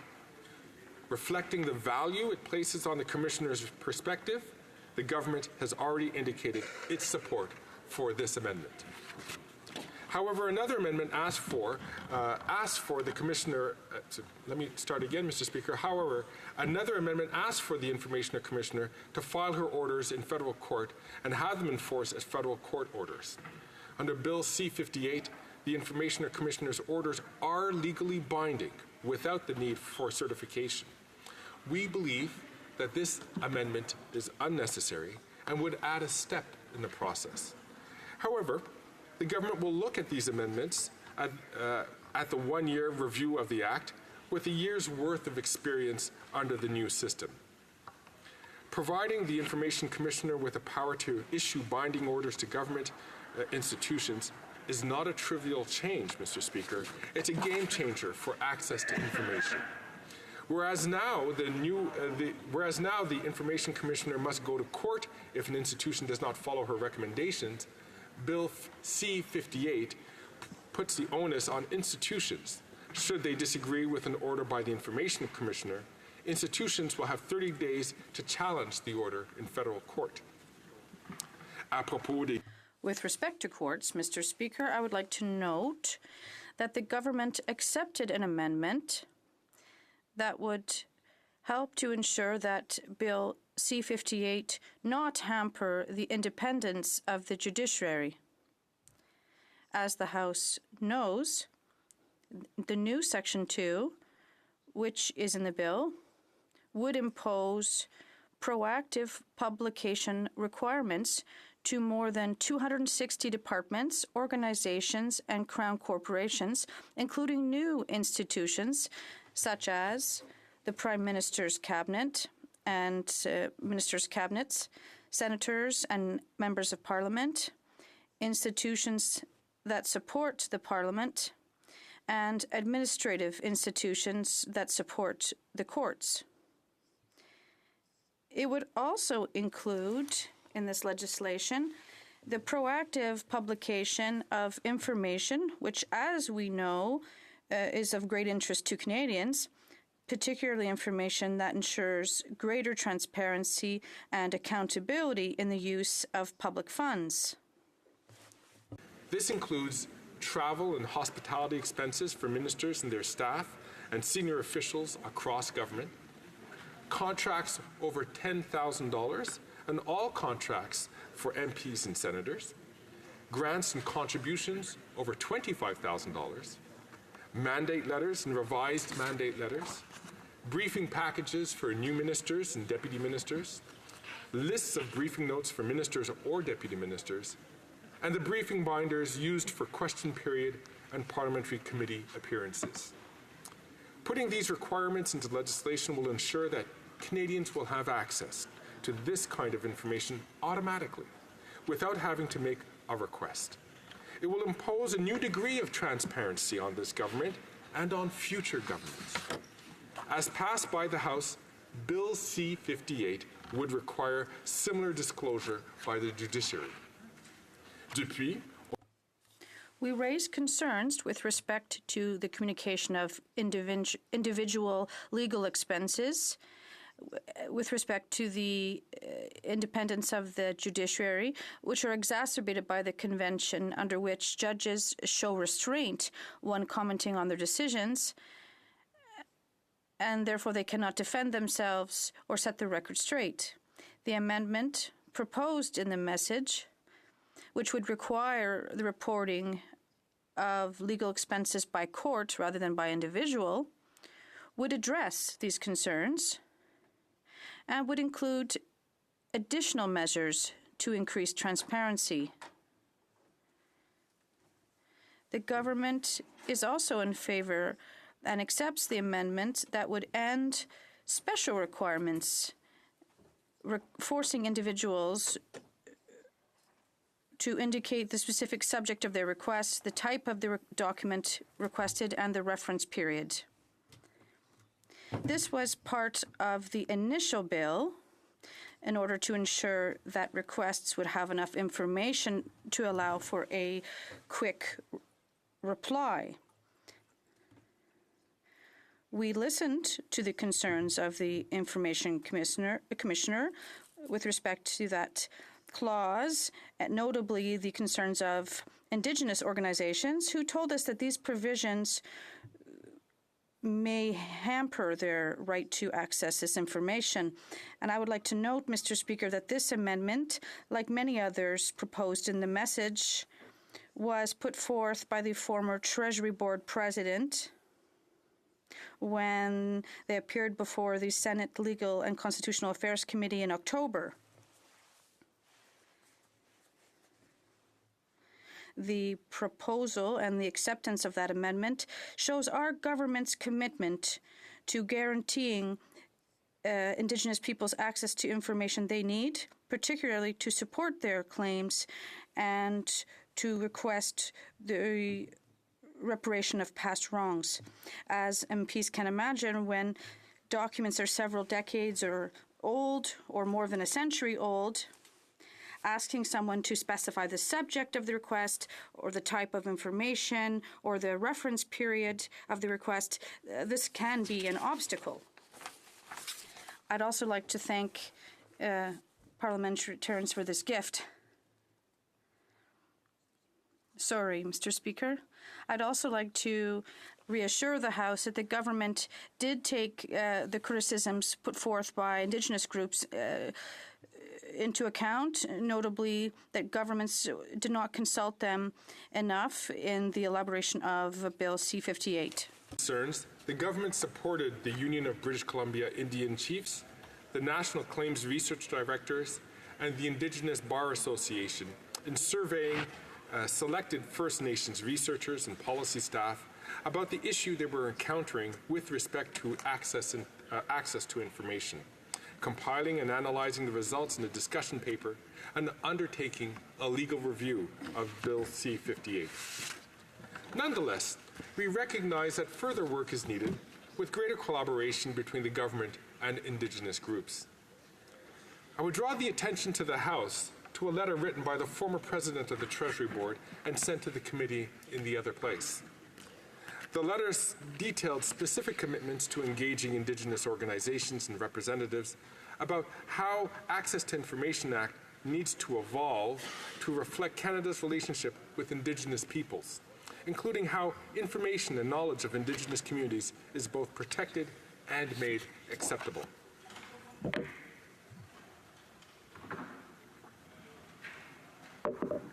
This engagement, as with all engagement with First Nations, Inuit, and the Métis Nation, will be founded on the fundamental principle of nothing about us without us. The government is committed to ensuring that programs, policies, and services affecting Indigenous peoples are designed in consultation and in collaboration with them. In that regard, I would remind the House that this bill represents only the first phase of the government's reform to access to information. A full review of the functioning of the Act would begin within 1 year of royal assent of Bill C-58, mandatory reviews every 5 years afterward to ensure that the Access to Information Act never again falls so far out of date. And I would add that the government recognizes that engagement with Indigenous communities and organizations need to be a central part of these reviews of the Act. In conclusion, Mr. Speaker, I would recall for the House that in its 5th global report issued in 2018, Canada was ranked #1 in the world for openness and transparency by Open Data Barometer, well ahead of many other nations, including many so-called advanced countries. I would note that in this most recent report, the author states, and I quote, "The government's continued progress reflects a strong performance in virtually all areas, from policies to implementation. Its consistent political backing has been one of the keys to its success." Mr. Speaker, Bill C-58 will continue to advance our progress towards more open and transparent government. I again thank our friends in the other place for helping make a good bill even better, and I share the Information Commissioner's opinion that Bill C-58 is better than the current Act, and, as she said, urge all members to join me in supporting it. Thank you, Mr. Speaker. Merci beaucoup. Questions and comments? The Honourable Member for Louis Saint Laurent. Thank you very much, Mr. Speaker. First of all, congratulations to the colleague for Gatineau. Every time I rise in the House, eventually I'll learn. Well, he's my MP because I live on the Quebec side. He's my MP, so I'm always attentive to what he has to say and to his mail-outs that are regular. I would also like to commend him for his new position as Parliamentary Secretary to the President of the Treasury Board. As his counterpart in our cabinet on our side, I look forward to our sparring in the future. In the minutes before me, I would like to explain a number of our concerns that are very serious regarding this bill. That's why I have a question for the Parliamentary Secretary. Amendment 12 from the Senate that was proposed that stated B1, using any code instead of using an explicit name. This Senate amendment about codes, monikers, or contrived words or phrases stated that the government could not use any code, moniker, or contrived word in communications between one another. I would like to know why the government refused this amendment. That, in our opinion, is essential. I will be able to explain so when I give my own speech later on. The Honourable Parliamentary Secretary to the President of the Treasury Board. First of all, I would like to thank once again my colleague from Louis Hébert. No, not Louis Hébert. Louis Saint Laurent, my apologies. Louis Hébert is a colleague of mine on this side of the House, another Parliamentary Secretary, in fact. I would like to thank my colleague for Louis Saint Laurent for his question. It's a good question. Perhaps he would like to allow someone else to give a speech before his speech, because I think that my answer will inspire him to no doubt change some of his concerns and points of views. The question the Honourable Member raises is a good one, Mr. Speaker. But, Mr. Speaker, I can imagine that my honourable colleague will recognise the fact that we cannot study this proposal without taking into consideration the consequences of this amendment. So imagine, Mr. Speaker, if the RCMP were to be conducting an operation. Oftentimes, this operation will have a code name. If that were to be the case,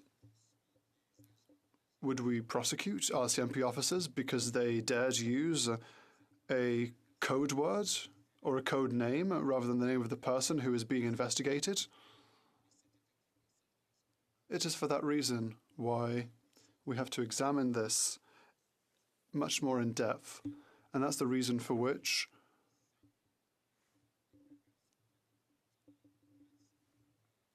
with this amendment isn't sufficient. We want to ensure that we can prosecute or investigate people. For 30 seconds, if I may,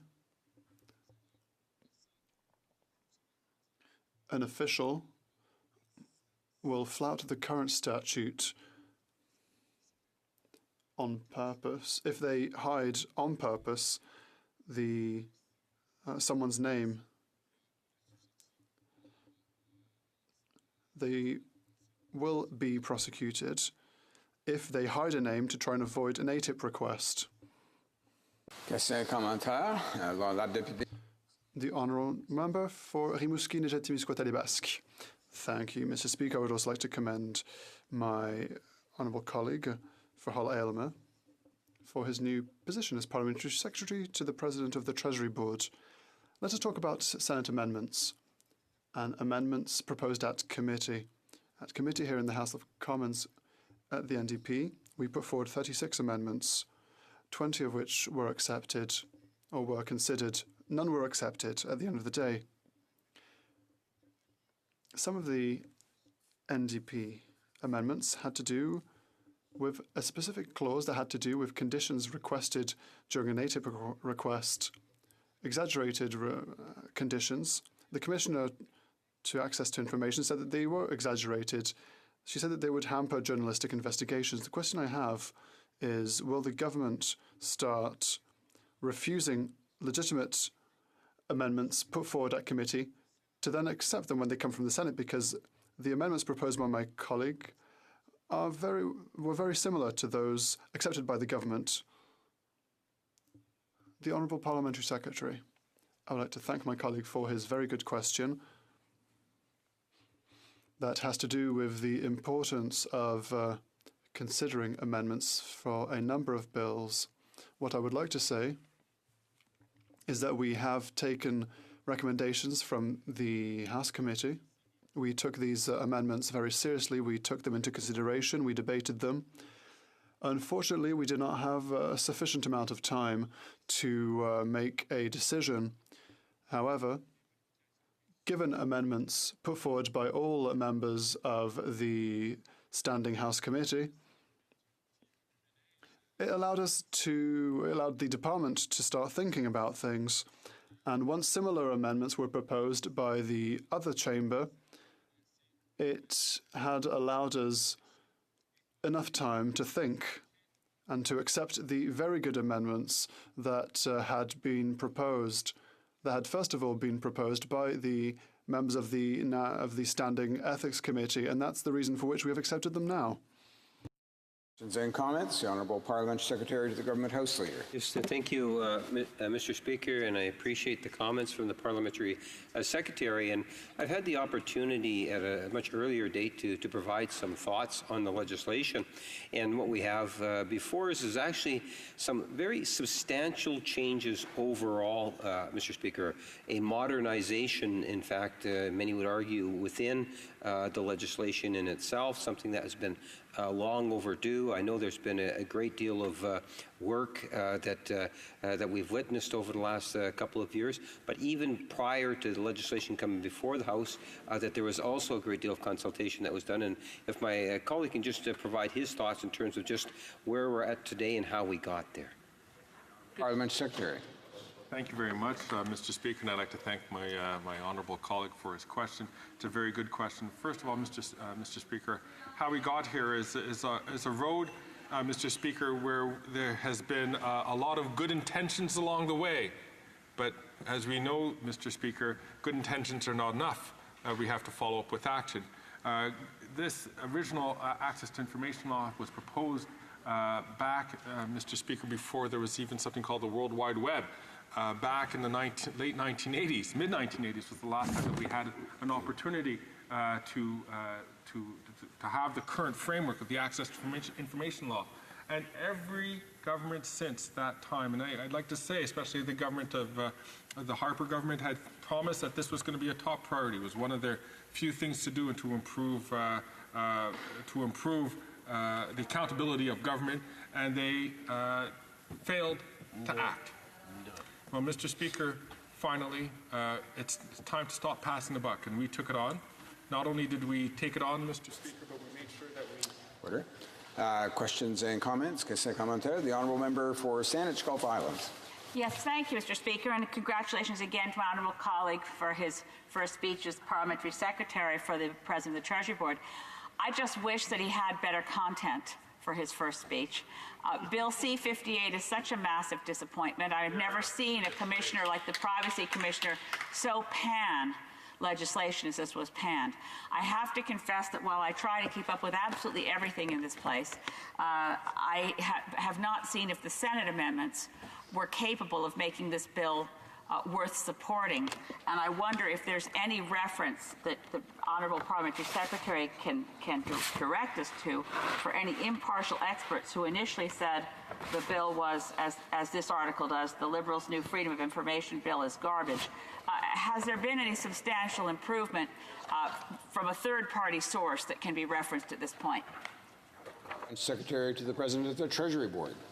I do appreciate the question from the honourable member from Saanich Gulf Islands, but I can tell, Mr. Speaker, that the honourable member perhaps should have kept up to date with. I wouldn't assume that she hasn't kept up to date, but as she admitted that she might not have kept up to date with the last little bit.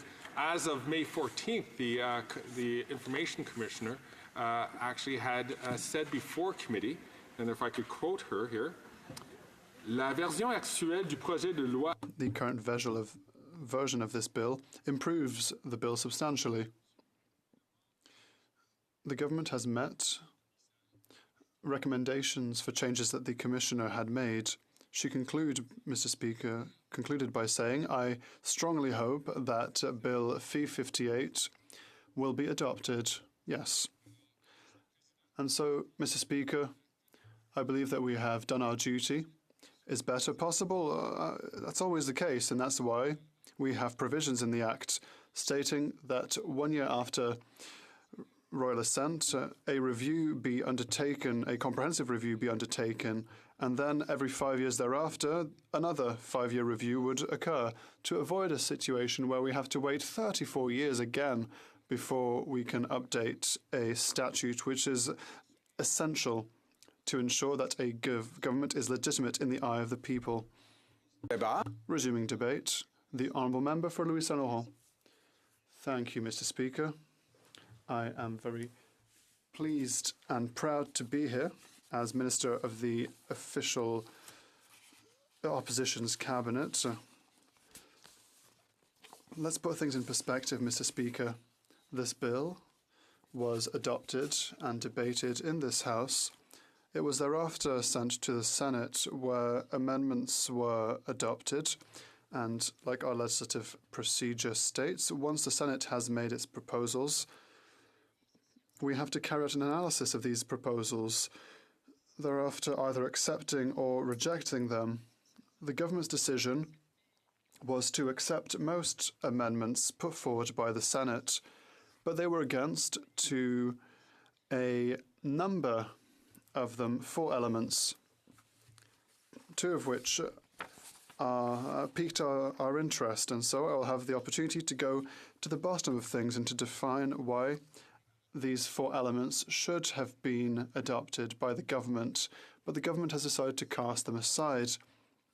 This attitude will have led to one of the worst trust crises for this government and for the people's respect in their government and the government's respect of our armed forces, because we have welcomed here today even some of the most valorous soldiers.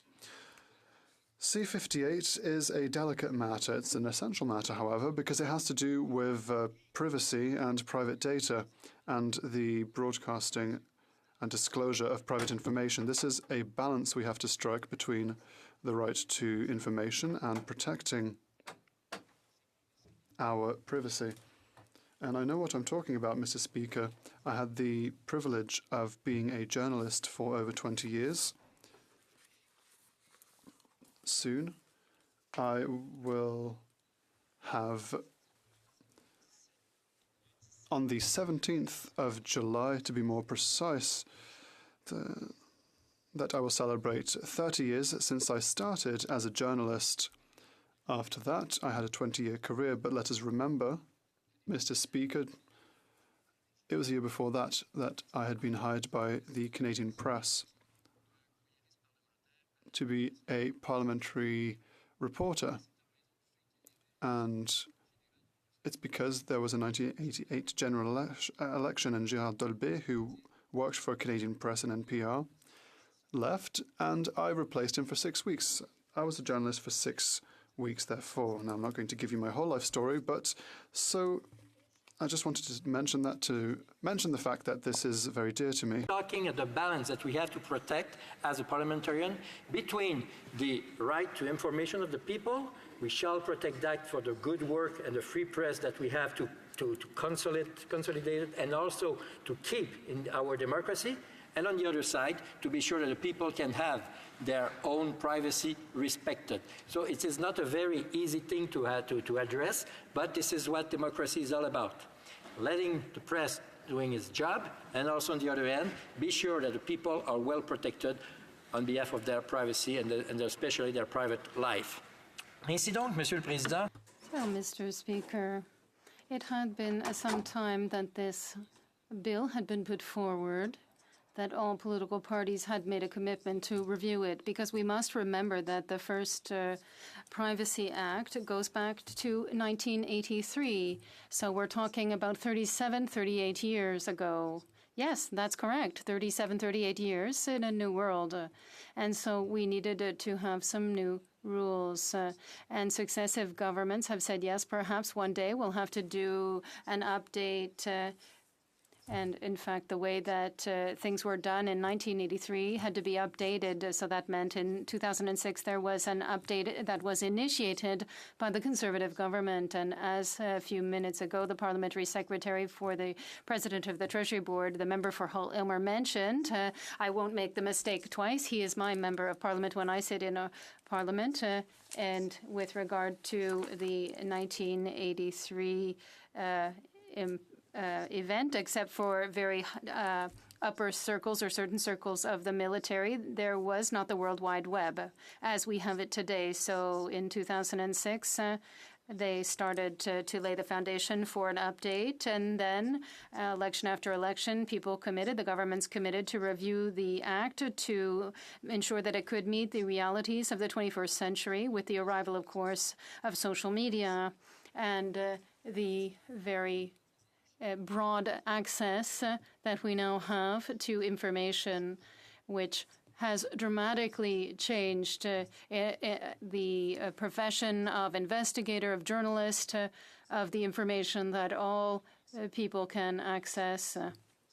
We will remember that in 2016, under the former parliament, a report had been tabled, and that report proposed 32 recommendations. Most of them were in the act to varying degrees of adaptation, and then some of the recommendations that were not included in the legislation were then proposed by the Senate and were either applied or rejected by the government, which is the nature of legislative work. This legislation is quite important because since 1983, we have a law here in Canada about the protection of the information, protection des renseignements personnels, personal information. So it has been a long ride, if we can say, since then, but we have to understand that in 1983, there was no World Wide Web. It's not maybe inside some laboratories, some universities, some army staff people had access to that, but the general people have not access to that,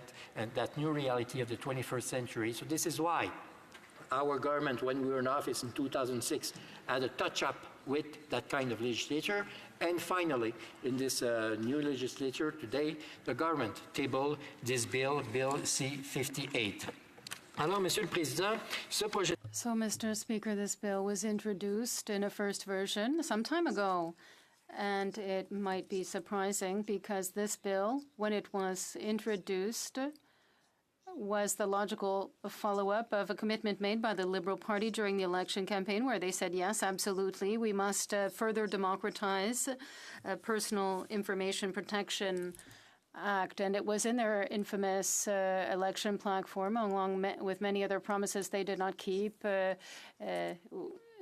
having 3 small deficits, and we saw 3 large ones. In 2015, the Liberals said they would have 0 deficit into 2019, and in fact, we're talking a $19.8 billion deficit because Canadians will suffer because the government did not keep its promise. And now we have this, which was in the Liberal Party platform, and this was the commitment to go forward with an update of the Personal Information Protection and Electronic Documents Act, C-58, and that is why, obviously, I was surprised, because when we're talking about this kind of subject, we have to get to the bottom of things and not be scattered. But we must remember that the 2015 election platform of the Liberal Party said that they would have legislation. It's C-58, but they made other promises that they did not keep at all.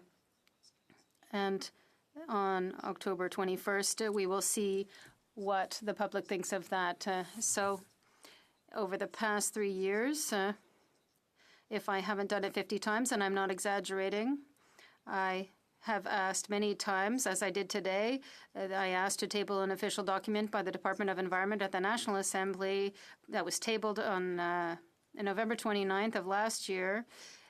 This document had been tabled in the National Assembly. The government refused to allow the document to be tabled. It's serious, scientific, rigorous information on the environment, and it was put forward by the government of Quebec. We'll see what the future holds. So this was a very important piece of legislation. In fact, in the mandate letters given by the Prime Minister to the ministers in his cabinet when they were sworn in Rideau Hall, in November 2015, following the elections that took place in October, in the mandate letter for the Minister of Democratic Institutions, it says, work with the Treasury Board President, the Minister of Justice, in order to make the government even more open, particularly in applying the vision on access to information. Mr. Speaker, there was this same call for collaboration in the mandate letter for the Minister of Justice. In fact, it was the Minister of Justice, and it was a woman, the person who was a Minister of Justice, who was removed from her functions and even ejected from cabinet. Now she sits as an independent, following a situation that was quite outrageous for all Canadians who appreciate the difference between political power and the line between political accountability and the legal process. We can come back to that later. So the Minister of Justice mandate letter read, work with the President of the Treasury Board in order to increase government openness, particularly by cooperating with the Treasury Board President, who also resigned. We'll come back to that later as well. Because Scott Bryson, according to this government, is the cause of all ills of what happened to this government in 2019. So in the review of the Access to Information Act to ensure that Canadians can have easier access to personal information, that the Information Commissioner be authorized to disclose government information, and that the Act apply to Cabinet and to administrative organizations and tribunals. This is a very broad task set out by the Prime Minister for his former Minister of Justice, who he threw out of his cabinet. There are many things in here that have not been achieved, but the Canadians can decide in 4 months what they will do about that on October 21st of this year. So, after 2 years in power, in June 2017, the government finally tabled a bill, C-58. And I want to salute the exceptional work being done by the Honourable Claude Carignan, my colleague in the upper chamber, senator from Quebec, who sits in the upper chamber. I hope I'm entitled, Mr. Speaker, to name a senator in this House. I know I cannot name a member of Parliament here in this chamber, but I believe that I am able to do so when it comes to senators sitting in the red chamber. So Senator Carignan, who is a lawyer, who is responsible for the exceptional legislation that promotes or protects whistleblowers. We can remember Senator Carignan had tabled in the upper chamber legislation that I had the privilege and honor of bringing here into this House, the House of Commons, as sponsor of the bill here. And this bill allowed better protection for whistleblowers. I want to salute him for the exceptional work that Senator Carignan has done to improve access to information, freedom of the press, and to ensure that journalists can do their jobs properly. Play a major role in the analysis of this bill. Mr. Senator Carignan is a lawyer and is a well-known parliamentarian, has been nominated, I think, 10 years ago by Prime Minister Harper, and is doing such a tremendous job to protect the whistleblower. He tabled a bill 2 years ago in the Chambre Haute, in the Senate, and I had the privilege to be the sponsor, may I say that in English, to be the sponsor of his bill here in the House of Commons. It was such a great piece of legislation, and I want to pay all my respect to Senator Carignan, who did play a major role in the study of Bill C-58 in the Senate of Canada. D'ailleurs, Monsieur le Président, dans son... Mr. Speaker, in his speech on May 3rd in the upper chamber, Senator Carignan noted that the former Information Commissioner Suzanne Legault had written in a report about Bill C-58 that was tabled in the Senate in September 2017 that she had serious reservations about the bill, and I quote, "Instead of moving forward access to information, the bill C-58 instead leads to backsliding of existing rights." Later in that same speech, Senator Carignan drew the attention of senators in the upper chamber to the following. Senator Pate, a number of Aboriginal groups have asked for C-58 to be withdrawn. Former information commissioners have made similar comments. They don't want it to be passed. Senator McCoy said that this bill violated the very essence of the idea of access to information. They wanted the Senate to block the bill, but did not dare to do so at the time. That was Senator Carignan who sounded the alarm, and it was quite legitimate and relevant, that had been raised by many observers, many journalists, associations of professional journalists who said that even if the government had been elected on great principles, that the very essence of C-58 did not achieve at all those objectives. And as the former Information Commissioner Suzanne Legault said, it was not a step forward, but rather a step backwards. And that is why, Mr. Speaker, the Senate did its work. And I remember when the official opposition in the House objected, and we are in the stage that followed the assessment by the upper chamber and the tabling of amendments. We're focusing on what the senators have done. And that is why, Mr. Speaker, there was the tabling of the amendments that were voted on and approved by the majority of senators. And now we're at a stage of reviewing the Senate amendment. Accept most of the amendment tabled by the Senate, but unfortunately, they decided to put aside 4 key elements, as far as you are concerned, 4 key elements of this piece of legislature and this piece of amendment tabled by the Senate and the member of the Senate. So they thought they put aside, and they said with a very respectful way in the word that you have read a few minutes ago, Mr. Speaker, that they put aside the amendment number 3, number 12, and they will also put aside the paragraph number 6, and also they put aside the amendment number 15C. So if we look now, Mr. Speaker, 2 of the amendments that in our opinion should have been kept in the bill voted on by the Senate and that were rejected by the current government.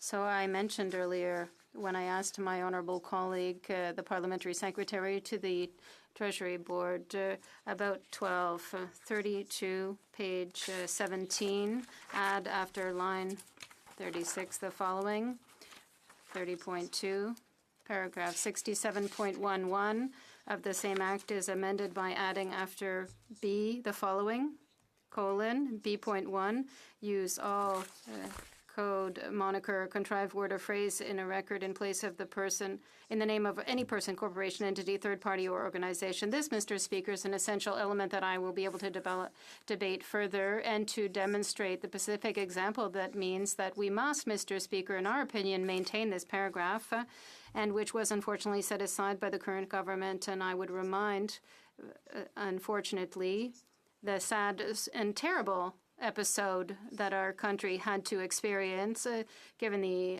arrogant attitude of this government. That is the sad case of Vice Admiral Norman. Also, Mr. Speaker, the other argument or the other amendment that in our opinion should have been maintained is the one concerning clause, yes, this is it. It's number 3, and I quote, new 6.2, page 4, add after page 4, 6.2, paragraph 9, 2 of the same bill is replaced by the following, 2, the extension of a time limit under paragraph 1A or 1B may not be for more than 30 days except with the prior written consent of the Information Commissioner, end of quote, end of this new clause. So I would like to say what exceptional work the legislative clerks have done. It is clear that it can be quite difficult to understand and to follow, and it's very technical, Mr. Speaker. So I would like to say what exceptional work the parliamentary legislative clerks have done. They verify word for word, paragraph by paragraph, clause by clause. Member for Caribou Prince George on a point of order. I believe if you look around, I don't think we have quorum.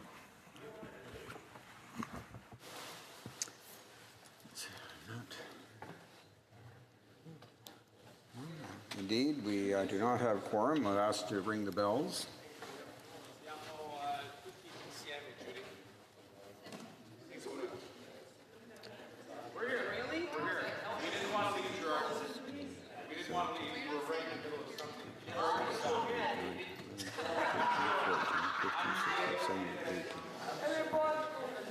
We have a quorum. Ask that we can stop the bells, and we'll now ask the honourable member, l'honorable député. The honourable member for Louis Saint Laurent to continue his comments. Thank you. Thank you very much, Mr. Speaker. I want to thank my colleague from British Columbia for the respect that we need to have here as parliamentarians for the rules. And it's not out of personal flattery that I think we must ensure that we have more people listen to the speeches being given. And I am, in fact, the one who is in the on the mic now. I want to highlight the exceptional work done by legislative clerks in the Parliament of Canada because it's extremely difficult to draft legislation. It takes years of practice and particularly a sense of detail. And I am quite grateful. I would say, Mr. Speaker, that I was a journalist back in 2004. If I remember correctly, I had had a report in December 2004 with the legislative clerk of the government of Quebec National Revenue talk about the budget. It was a very difficult text, and I want to salute the Honourable Lawrence Berman, who at the time was Minister of National Revenue for the government of Quebec under the government of Jean Charest, who we knew here in the House in the 1984 to 1997 because he was an MP minister, deputy prime minister, head of the party, and deputy speaker of the House of Commons. I want to salute the work done by legislative clerks of the House of Commons. So these four elements are important and should be kept within the bill, but that is what the government has not done.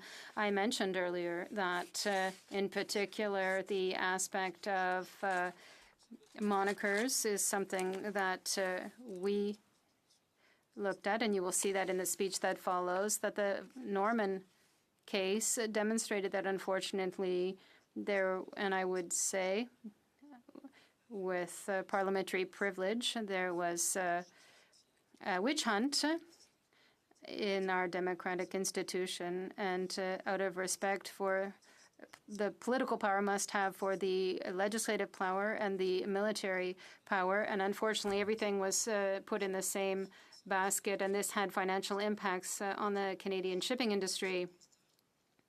Mr. Speaker, within these elements, you will see that the people conducting investigations were using code names to hide their work, and in our opinion, this practice must be strongly condemned, and we salute the fact that the Senate had adopted Amendment 3. In fact, in this Amendment 3, that would have stopped that practice, but as the parliamentary secretary to the president of the Treasury Board indicated, it's their right, it's their choice, and I respect that.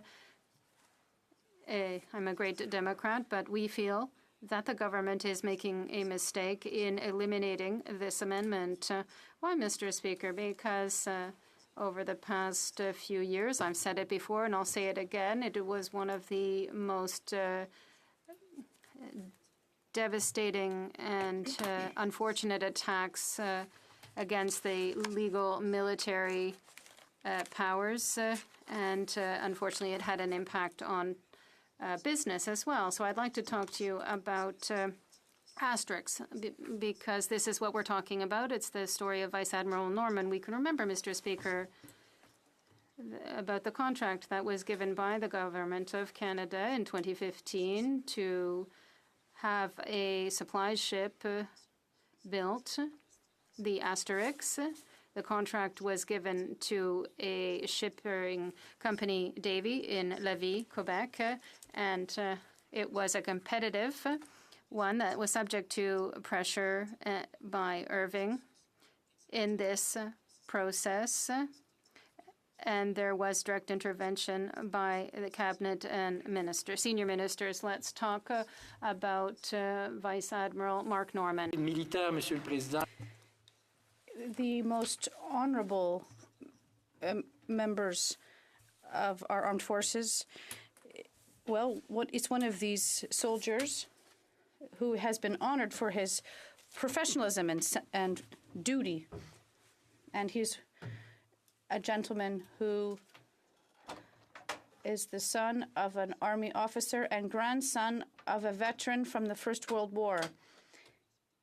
He studied in Kingston, and he had a military career in the Marine, and he was a specialist in many areas, and he was the commander in Halifax and in St. John's, and more recently, he was a commander of the Atlantic Forces when he was in the Marine Reserve, and at the very top of his career as a vice admiral, he was he always conducted himself with great honor. And Mr. Speaker, we'll always remember, for very dishonest reasons, the government literally dragged him through the mud. They dragged such an honorable man through the mud. And it is a dishonor for this government. And I hope they will be severely sanctioned by the population on October 21st. Mr. Speaker, all of this took place because of the fact that the previous government, the government of the 41st Parliament, the previous Conservative government, decided to grant Davie Shipyard the contract to build a supply ship. And once the new Liberal government came into power, they immediately experienced pressure from Irving to go back on that decision. And then a legal investigation was conducted that led to the dismissal of the Vice Admiral, and they dragged him through the mud. The Prime Minister's unfortunate statement, and on two occasions, he said that there would be a trial, even though nothing had been announced to that effect up until then. And we saw similar interference with the SNC-Lavalin scandal. But this is part of our sad history now. And that is why I want to briefly present, well, I don't have much time, but I'd like to remind everyone of the unfortunate event that this government will wear. That is the Vice Admiral Norman scandal. In 2004, the Liberal government under Paul Martin mentioned that they could build new supply ships, but they only made the decision in 2015 to do so. But in 2004, they mentioned that there was a need for a new supply ship.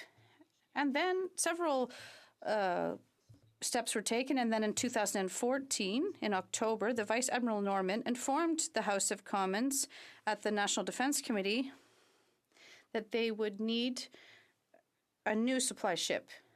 Then, 2006 was the first mention of this under the Liberal government of Paul Martin, and then in November 2014, Vice Admiral Norman said yes, there would be a new supply ship built. In January 2015, the federal government decided that yes, we do need this new supply ship, and we should honor this request.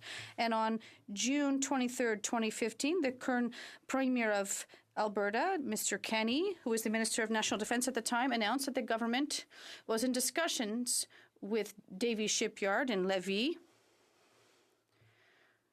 for the construction of an interim supply ship. And this announcement was made on June 23rd, the night before the Saint Jean Baptiste national holiday of Quebec, and also the night before the summer solstice. Well, I won't go back on that, but just a few hours before the national holiday for Quebecers. So June 23rd, 2015, the Conservative government, through its Minister of Defence, announced that we were in talks with Davie. And on August 1st, 2015, the Conservative government announced, a few hours before the elections, that there was a letter of intent between the Government of Canada and the Davie Shipyard for the construction of a supply ship. Okay, until October 19th, 2015 came around, and then the Liberals took power. We are Democrats, and we do respect the popular votes. On October 8th, 2015, the Asterix, which was chosen by the Davie Shipyard for Canada,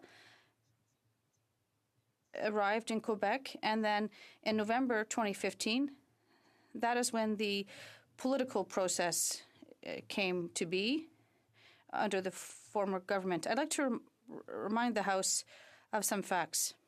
I'm a member for Quebec, and there are the Davie shipyards there.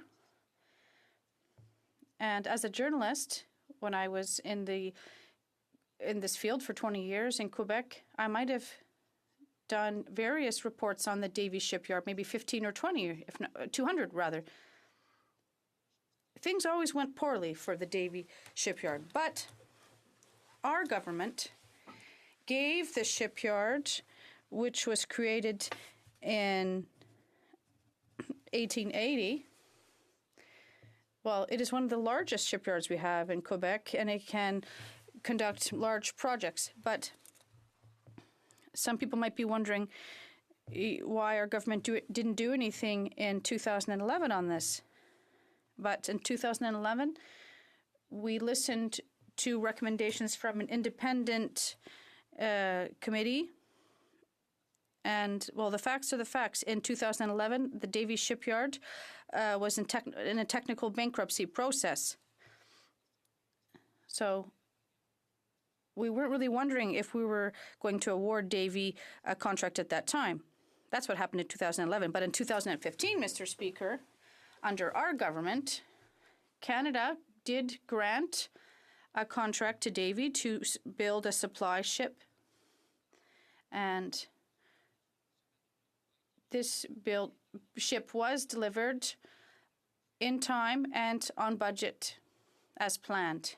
It doesn't happen often, Mr. Speaker, but we would like to pay tribute to the workers at Davie and the management and the union management and the new management and owners of the Davie shipyard who were able to build the ship on budget and on time. And this is an important piece of Canada's arsenal. And I was there on July 20th, 2017, when the spouse of the former Governor General launched a bottle on the bow of the ship, and we were there. And I was there. It was my great honor to be there at the time. Other former ministers under the Conservative government were also there. And unfortunately, the current government was not there at this event, which was very positive for Canada. But yes, their absence spoke volumes. Well, back to the story about Mr. Norman and the Asterix contract. November 17th, 2015, a few days after the Liberal government's cabinet was sworn in, a letter from James Irving, who is the co-president of Irving, was sent to 4 members of the Liberal cabinet: the Minister of Defense, the current Minister of Finance, and the former Minister of Public Services and Procurement. I won't say her name, and the President of the Treasury Board, Scott Brison. We heard a lot about Scott Brison in recent months, but Mr. Irving,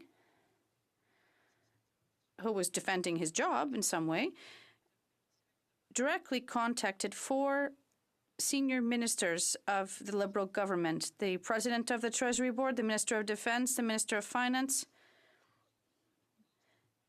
I wouldn't call them the 3 aces, but they're really at the upper ranks of the federal administration.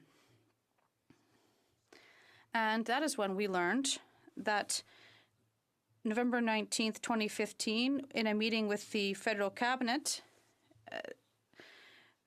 the subcontract for the building of Asterix was set aside for 2 months by the Treasury Board in order to award the contract.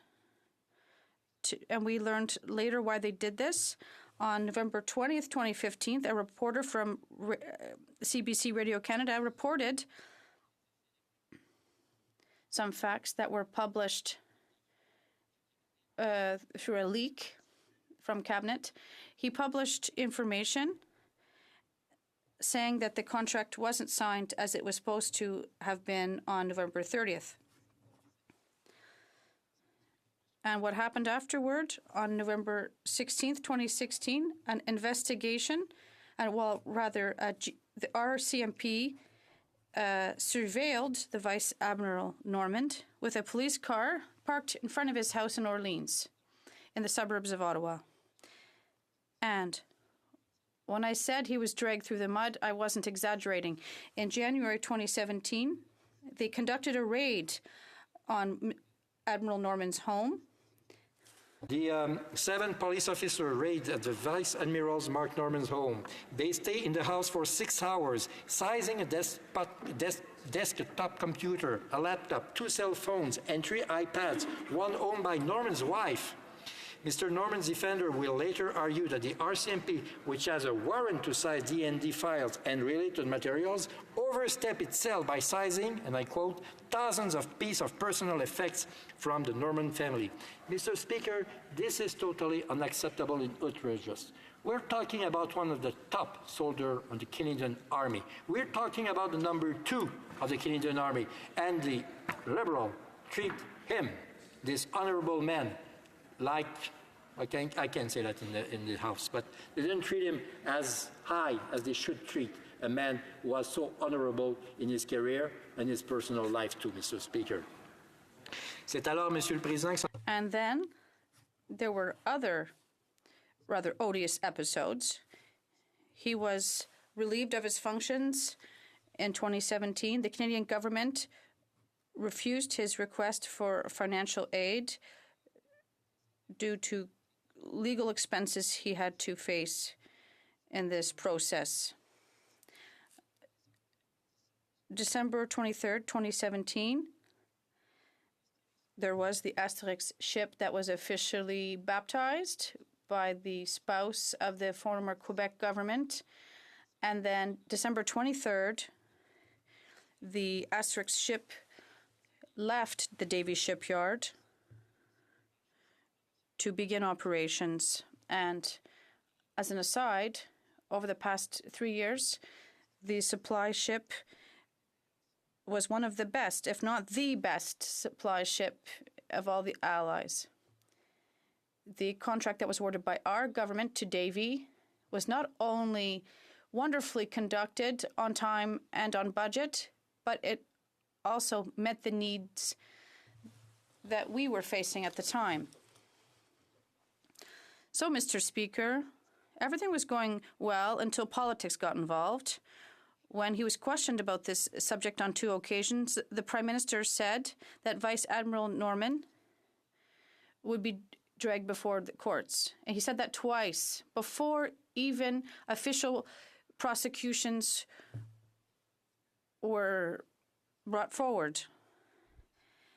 And that is interference from the Prime Minister of Canada, who is the head of our executive and to some extent the head of our legislative power in the legal process. And this isn't the first time he's done so, and it's not the only time he's done so. We all remember the horrible SNC-Lavalin affair that led to the dismissal of 2 senior members of his cabinet. The Minister of Justice and the former Treasury Board President. And this, Mr. Speaker, shows that he was not sincere.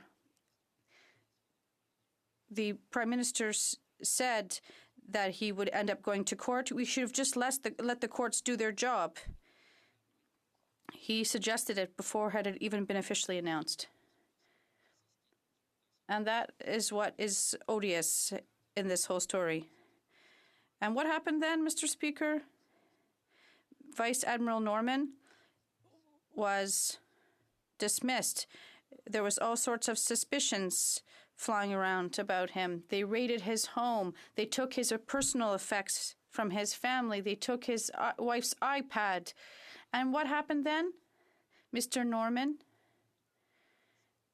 wanted to have access to evidence and proof that could defend him, and the government's lawyers refused access to this evidence. And we could have expected, as this number 2 in line in the Army, he would have had access to this information. But day after day, he wasn't granted access to this information. They refused him legal assistance, financial assistance. And when there were charges laid, they refused financial assistance again. The Canadian government spent $15 million to prosecute him, but they refused him legal assistance. And then we asked for major pieces of information, but this was, well, unfortunately, the legal system did work, and a judge did allow Mr. Norman to have some access to some information.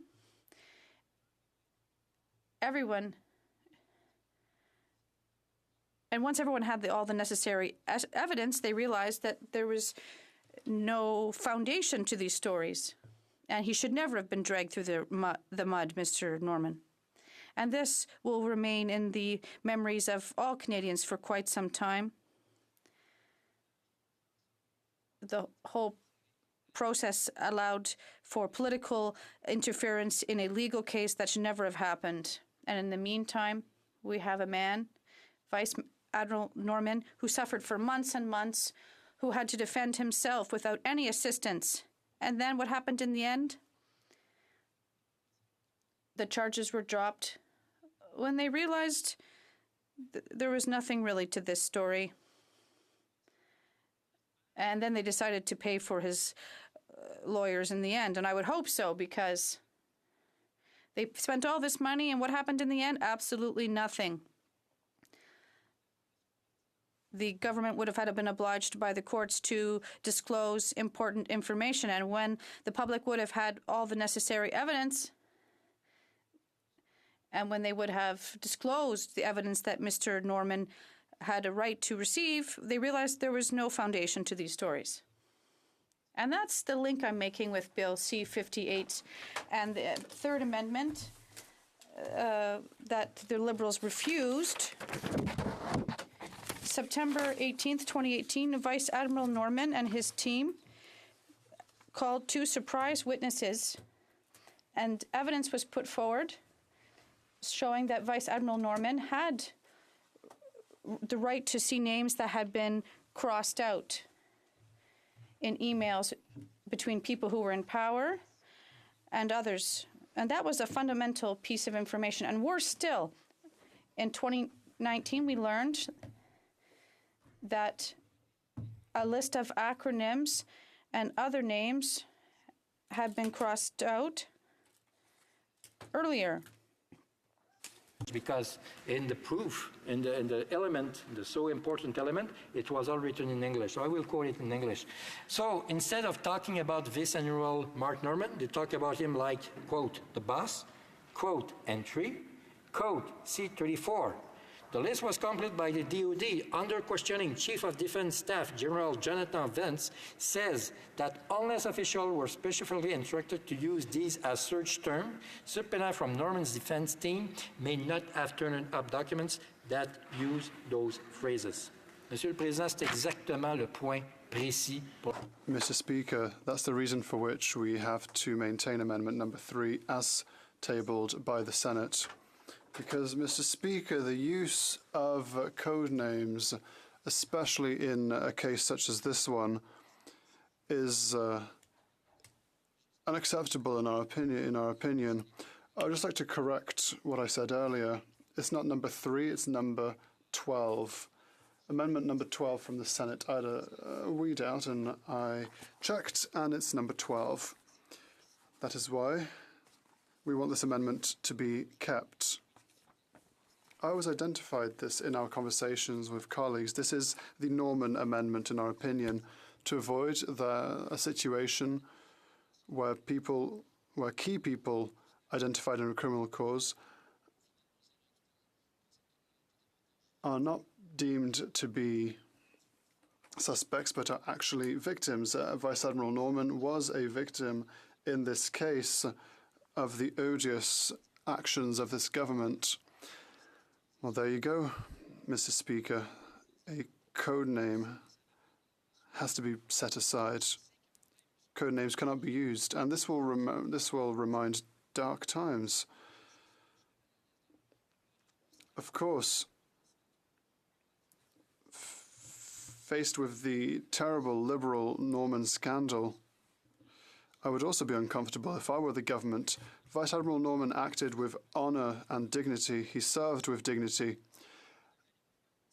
He reached the top of his career, and now this person who was at the top of his career stated, yes, we can trust Canadian industry, we can trust workers of the Davie shipyard, and that yes, it was a success, and that yes, we could do so with the given budget and given calendar. That's why I see that you've risen. I think you have something to say. Just to state and just to announce the questions for our adjournment debate. It is my duty, pursuant to Standing Order 38, to inform the House that the questions to be raised tonight at the time of adjournment are as follows. The Honourable Member for Courtenay Alberni on the environment, the Honourable Member for Saanich Gulf Islands on justice, and the Honourable Member for Bow River, international trade.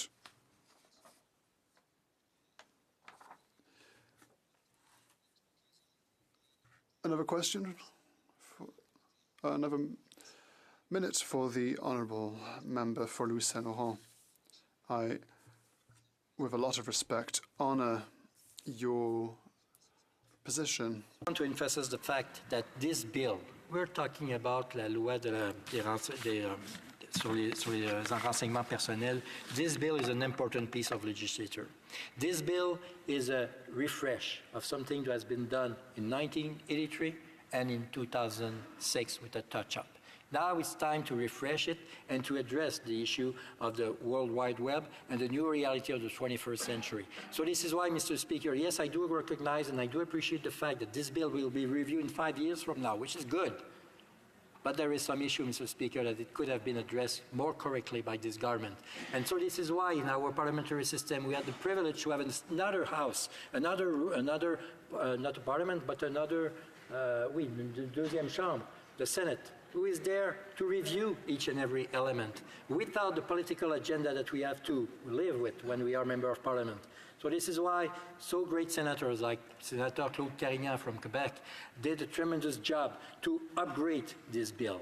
They tabled some very important amendment, and especially the number 12, which the amendment number 12 conclude that we should not have nickname or other indication when we identify someone on some business or some group. We have to be clear when we do that kind of stuff. And so this is why, Mr. Speaker, I think the government is wrong when it decide to cancel the amendment number 12, not number 3 as I said earlier, but amendment number 12. They shall have kept that as it is, as it was, or as it is in the bill. Because, Mr. Speaker, unfortunately, this is the clear example of something that the Liberal government will have to live to the rest of their life. They attacked an honourable man, the Vice Admiral Norman, in the Norman affair, without any proof. And they put it in a very tough situation. They get him out of his office. They get him out, even nearly getting out of his own house when a lot of RCMP people arrive, policemen arrive in their house, in their family house, and grabbing hundreds of personal effect of this family. This is a disgrace, Mr. Speaker, what this government has done. And once the government accept, because the court decided to accept to deliver some key element information, and then suddenly there were no more keys. Even if the Prime Minister said twice before any accusation has been tabled, the Prime Minister said twice it will finish in court. This is totally unacceptable, Mr. Speaker, and so this is why, as I explained in the last hour, we have real big concern with this bill as tabled by the government, and especially because the government refused to address some important amendment tabled by the Senate. Thank you, Mr. Speaker.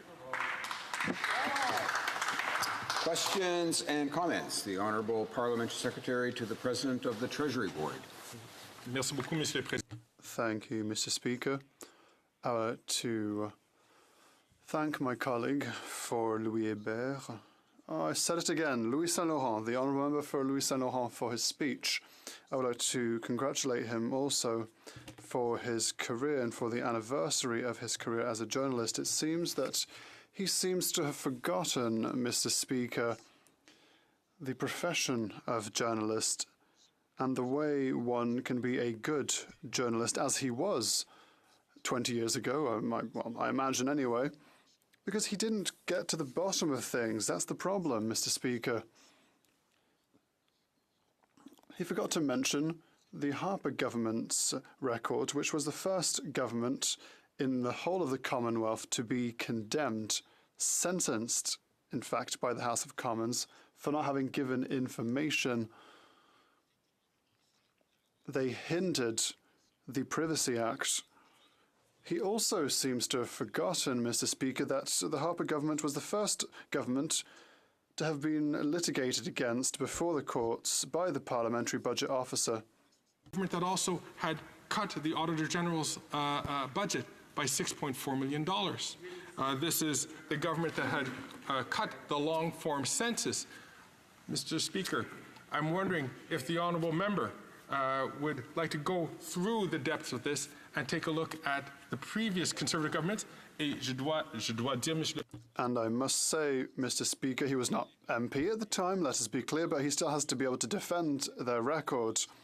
And so I would like to hear, how can he defend such a record from the previous Conservative government when it comes to access to information and all measures that they undertook at the time to make sure that there would be no compliance to contemporary statutes? The honourable member for Louis Saint-Laurent. Pleasure to answer to my honourable colleague, and thank you for his kind words saying that I've been a good journalist for 20 years. And don't count on me to repeat that I've won 4 national awards when I was a journalist. No, I will not say that. They call it CanPro. This is for the private sector of industry. Okay. Monsieur le Président, c'est quand même un peu... Mr. Speaker, this is rather curious, and with all due respect to the honourable member for Hull-Elmer, he says Louis Hébert, I'm Louis Saint-Laurent, sometimes I say Gatineau, but he's Hull-Elmer. Well, don't worry. Soon, the next MP of Louis Hébert will be from our party, who will be in government in a couple of months, no doubt. In any case, it's rather curious to hear the MP across the way who's trying to give us lessons. But may I remind the MP that his very own leader, the Prime Minister, is the only Prime Minister in the history of Canada to have been sentenced for ethics violations, not just once, not just twice, not just thrice, but 4 times. And now he's having a 5th kick of the can. The member talked about the Auditor General, Mr. Speaker, but let us remind the honourable member that it's for the first time in our history that the Auditor General has alerted Parliament and the government that he does not have enough money to carry out 2 important investigations. That's why the money has to be dispersed. We asked the Canadian state to make an effort to face the reality of the worst economic crisis of the 20th century after the great crash of the 30s, even after all institutions and the Auditor General made all necessary efforts. Never the Auditor General dropped cases, but that's what's happening now with the current government. So I ask the honourable member to get to the bottom of things. Finally, questions and comments. The honourable member for Hochelaga. Thank you, Mr. Speaker. In his speech, the MP raised a number of concerns with regards to C-58. I would like to note, however, that in committee they tabled a grand total of 0 amendments. Contrary to the 20 amendments put forward by the NDP, the Conservatives tabled none. And so if they were so concerned about this bill, would they have not actually tabled amendments at committee? The honourable member for Louis Saint-Laurent. Mr. Speaker, when we study a bill, everyone has his own strategy, everyone has his own approach. What we did was study the whole of the bill, and there was so much to analyse, so much to do, that we would have had to revamp the bill A to Z. Once the parliamentary process has been undertaken, once we've reached all 3 readings in the House of Commons, And once the Senate has studied the bill, it's at that point, Mr. Speaker, that the bill comes back to Parliament with senatorial amendments. It seems logical for us to examine these amendments now, and it's with sadness that we've seen that the government has cast aside Amendment number 12 as proposed and adopted by the Senate. Questions and comments? The Honourable Member for Edmonton West. Mr. Speaker, and I'd like to thank my colleague from Louis St. Laurent for his wonderful speech today, highlighting many of the issues that we have with C-58 and a lot of the failings of this government when it comes to transparency. Now, my colleagues joined us recently on the Operations Committee, beating out 98 other Conservatives who were desperate to join me on that committee. Now, before he joined us, the committee put together a report on whistleblowers. Canada has some of the weakest whistleblower protections for public servants in the OECD. Now, the committee came together, put together a unanimous report on how we could better protect public servants. We heard story after story, very similar to Admiral Norman, of public servants who came forward and had their lives destroyed by the government for daring to expose corruption and negligence, almost identical to the Admiral Norman story. We put together a unanimous report submitted to the government. The then Treasury Board President, Scott Bryson, took the report and promptly threw it in the garbage and did nothing. Later, we summoned him to the committee. He refused to return to the committee to report on why he was doing nothing to protect whistleblowers. We've seen this government time and again refuse to be transparent. I have to ask my colleague if this is the actions of a government that is trying to be open and transparent. The Honourable Member for Louis St. Laurent. Thank you, Mr. Speaker, and I want to thank my colleague from Edmonton. I can tell you something, Mr. Speaker. I've been on the OGO, we call it the Operation Government Committee, with him for the last year. I can tell you that I learned a lot from his experience, and let me remind you, Mr. Speaker, that he is the one who highlighted the fact in the last budget that this government didn't calculate correctly. But it was for us a big surprise because those people have been elected talking about zero deficit in 2019, while the reality is exactly the reverse of that, huge deficit of nearly $20 billion. The member raised a very serious issue, Mr. Speaker. Our civil servant shall have the protection necessary to whistle-blow something when things are not going well as far as they are concerned.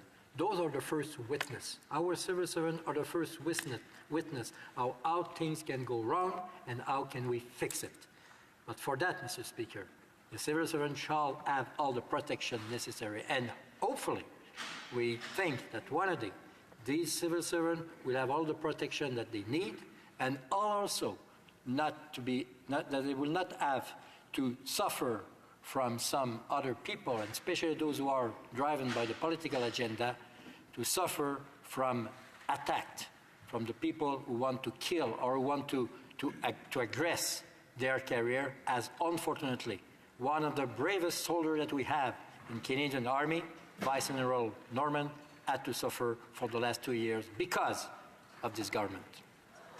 Questions and comments. The Honourable Parliamentary Secretary to the Government House Leader. Yes, thank you, Mr. Speaker, and appreciate the comments from my colleague across the way. And it does not surprise me that he was an award recipient for his role in the media. We all know the media is an important part of our democracy. He was also the recipient of the Parliamentarian of the Year last year, and I congratulate him on that.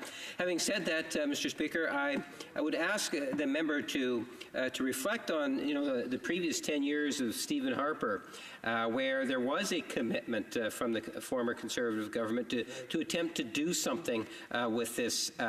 With the access to information. We made a commitment in the last federal election that we would bring forward legislation, and this is the most detailed, thorough piece of legislation for the last 30+ years, Mr. Speaker, dealing with access to information, because as a government we do believe in accountability and transparency. And I wonder if you would have anything to say in regards to the era of Stephen Harper when he also made the commitment but failed to live up to that commitment. The Honourable Member for Louis St. Laurent. Mr. Speaker, and I always pleasure for me to listen a fabulous speech of my colleague from Winnipeg North. Is that correct, North? That's great, thank you. And if I don't have the chance to see him the weekend, I know he will be at the McDonald's or Tim Hortons to have a coffee with his constituents. One day I will go there by surprise. I will surprise him with that. So, Mr. Speaker, the honourable member raised an important issue because, yes, it's true. In 1983, the trio's first father government has tabled a bill that was the first part of the story. But in 2006, a government elected by the people, led by the Right Honourable Stephen Harper, touched up this bill. So yes, we did achieve something, Mr. Speaker. Unfortunately, the members seem to have forgotten the fact that in 2006, under a Conservative government, we addressed this issue. Did we address it as you would have liked, it would have preferred? Maybe not, but that's what democracy is all about. We have been elected, re-elected, and re-elected 3 times to achieve our goal. Thank you, Mr. Speaker. Resuming debate, the honourable member for Victoria. Well, thank you very much, Mr. Speaker. Honored to participate in this important debate. I want to say at the outset that what we're technically addressing is a motion by the government that would refuse the 19 or 20 amendments made by the Senate to Bill C-58. So at the outset, I must say, Mr. Speaker, that the NDP opposes that motion, cannot support a bill that doesn't have the amendments that have been brought to this place by the Senate. And I'll explain why in my remarks. So it's a very disturbing situation we find ourselves in because this government, Mr. Speaker, committed to transparency during the election campaign. Indeed, the current Prime Minister, when in opposition, introduced Bill C-613, which was called the Transparency Bill, an act to amend the Parliament of Canada Act and the Access to Information Act. And so this isn't something that the Liberals simply decided upon at a whim. It was rather the considered effort by the government to deliver on an election promise of transparency. It was a total disappointment when it came forward. That's not me speaking, Mr. Speaker. That is the former Information Commissioner of Canada, Suzanne Legault. And you know, Mr. Speaker, as well as I, how unusual it is for an independent officer of Parliament, such as the Information Commissioner, to actually give the kind of criticisms that I would like to read into the record today. On September the 28th, 2017, when this bill first came forward, she said this: "This bill would take people's right to know backwards rather than forward." In her first substantive comments on the legislation, the former commissioner said that the measures fail to deliver on Liberal election promises. She said, and I quote, "If passed, it would result in a regression of existing rights." She put forward 28 recommendations to improve the legislation. They were not to be found to any significant degree in Bill C-58. And that's why when I stood in this place during the debate on that bill earlier, I reluctantly said with sadness that we had to oppose that bill. Now, if the government isn't even prepared to take the baby steps represented by the Senate amendments, clearly we can't afford what even the commissioner so eloquently said was a regressive bill. And she's right, for reasons I will come to. So I, like the member for Louis Saint Laurent, who was talking and justly was acclaimed for his awards in the world of journalism, I received an award for my work on freedom of information, Mr. Speaker, from the Honourable Jed Baldwin, who was the Member of Parliament for Peace River, for work that I did at graduate school and then with the Canadian Bar Association, lobbying so many years ago for an Access to Information Act, modeled on, of course, the legislation that other countries have taken for granted. The United States since the 60s, Sweden since the 18th century, and on and on. So finally, Canada got an Access to Information Act, but Mr. Speaker, it's old. It was done in the 80s. It is now is in horse and buggy days. And yet some of those features have not been corrected in the bill that's before us. So I care deeply about the issue. I think it's central to a democracy. I know that the Supreme Court of Canada has called the right to know, freedom of information, access to information, a, quote, quasi-constitutional right that Canadians have. So when the former commissioner says this bill is regressive and actually is a step backwards, despite the bold promises of transparency that the current Prime Minister made when he was the leader of the third party in this House, you can imagine the disappointment that Canadians have. And it's, of course, not just this Canadian who has that disappointment.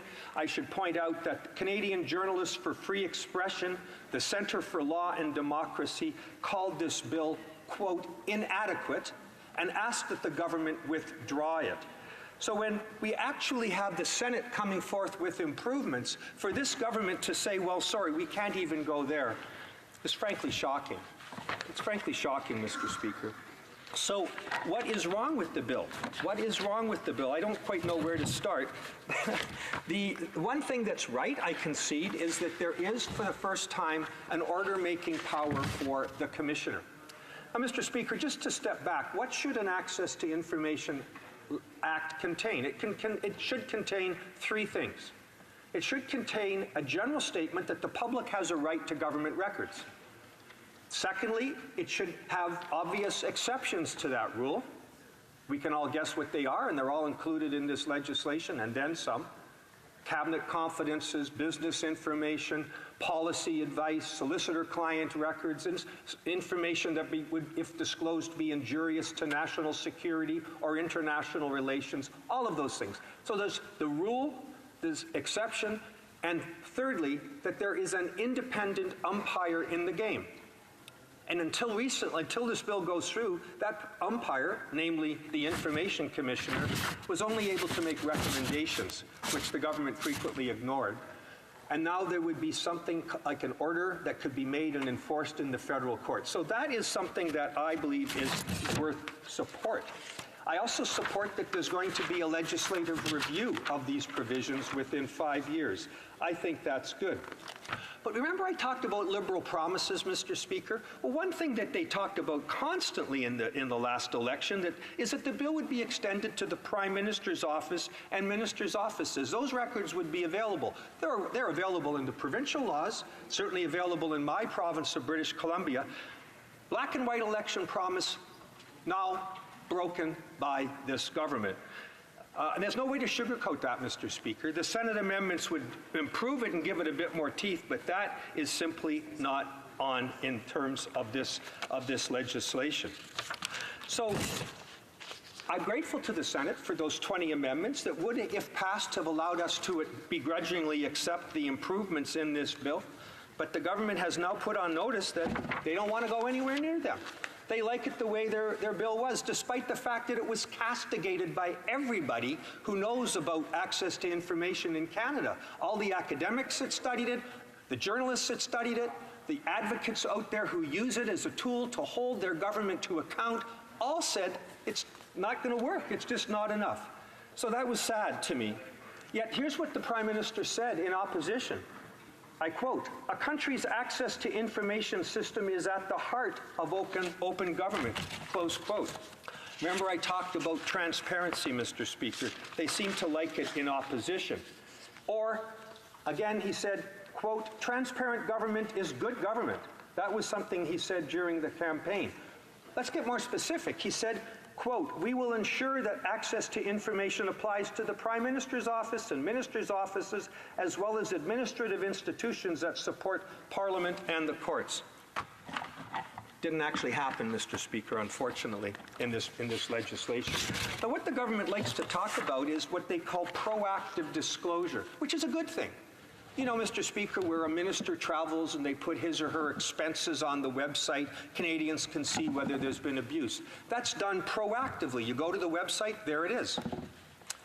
However, Mr. Speaker, much as I like that, frankly, old hat in Canada, it's been around for decades in the provinces, but whatever, the fact is it's not what people want. If they want to apply to that minister's offices to understand about a particular contract or about a particular thing for which the minister was responsible, they wouldn't get anywhere with it because the minister's offices aren't subject to the law. It's a bizarre aberration that I had the good fortune of being the unpaid advisor to this Attorney General when BC's Freedom of Information Act was brought forward. And I can tell you, Mr. Speaker, we did a lot of consultation. There were, I think, 52 amendments that were made on the floor. The bill was unanimously passed and was praised as the best bill in the Commonwealth when it came forward. It's unfortunately needs more work. I hope it's amended like this bill, but nevertheless, it was the gold standard at the time.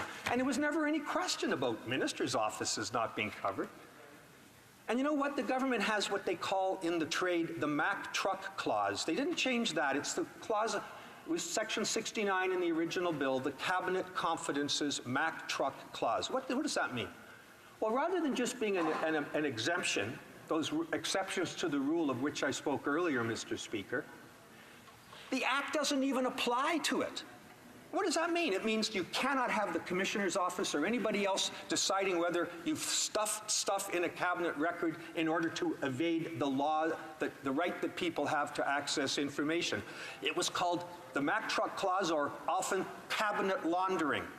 Let's get that record and stick it in the cabinet. Now, I'm not saying that happened, Mr. Speaker. I'm not suggesting bad faith, but it's certainly possible under the law, and that's why it was so criticized during the day. What else did the Senate do that this government won't go near? We've heard a lot about Mark Norman today, but the Senate would add a clause that would create a new offense forbidding the use of, quote, any code, monikers, or contrived word or phrase in a record in place of the name of any person, corporation, entity, third party, or organization, with a view to evading duties to disclose and release records under the Act. Now, we all know why that's there, because it is notorious that in order to evade the law on access to information, the Department of National Defense didn't even use the word Mark Norman or his rank. They used a phony word. Contrary to the spirit of the Act, and certainly the letter of the Act, this would make it clear that that could not be done in the future, which seems to me good public policy, Mr. Speaker. Seems to me obvious when you intend to evade the letter and spirit of the Act, as this government has done, that you would want to correct that misbehavior. The Senate saw through that, proposed amendments, brought them here, and the government hasn't even allowed us to talk about them. We're going to just put them all aside. Mr. Speaker, that's quite disturbing. Quite disturbing. It's not a theoretical problem, in other words, it's a real problem the Senate wanted to address because we got wind of it in the litigation involving Mark Norman, and they won't fix it. They don't even want to go there. So there are some other changes, Mr. Speaker, that are technical in nature, but the big principles are that the bill simply, after this many years of basically ossification, of rusting out, before we even had computers, this bill came forward, and now the government is doing really tinkering matters and patting themselves on the back for doing what in other jurisdictions has been the law for a generation. So really, I'm hard-pressed to find things to say about the bill that would be positive. I do appreciate the fact that there's a 5-year review. As I said earlier, the fact that finally, in keeping with, I think, all the province's laws, there is the order-making power that will be available to the Commissioner, which, gosh, pretty thin gruel after all of these years. But nevertheless, it has to be acknowledged as a positive change. But on balance, Mr. Speaker, the bill is very, very disturbing. I wish I could be here saying that the bill had merit. I wish I could be saying that some of those things I talked about, like cabinet confidences being an exception, made a regular exception for which courts and others would have the theoretical ability to review on disclosure decisions, but there's nothing here that would do that. Mr. Speaker, there's another issue, that is the duty to document. One of the modern issues that has come forward is in order to evade the public's right to know, there's a great oral tradition that seems to have emerged where you don't write things down in government documents. You either put little yellow stickies on them, which finally get removed when disclosure applications are made, or more frequently, you just don't make a record at all. We've seen that in British Columbia, the development of the so-called oral culture of government. So the notion of documenting, having a duty to record for future generations and others just exactly what a decision was made, what decision was made and for what reasons, is lacking.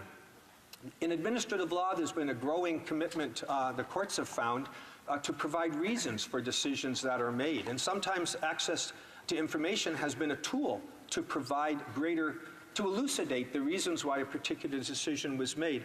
And so people have been calling for a duty to document. There's no such thing in this law, I'm sad to say as well.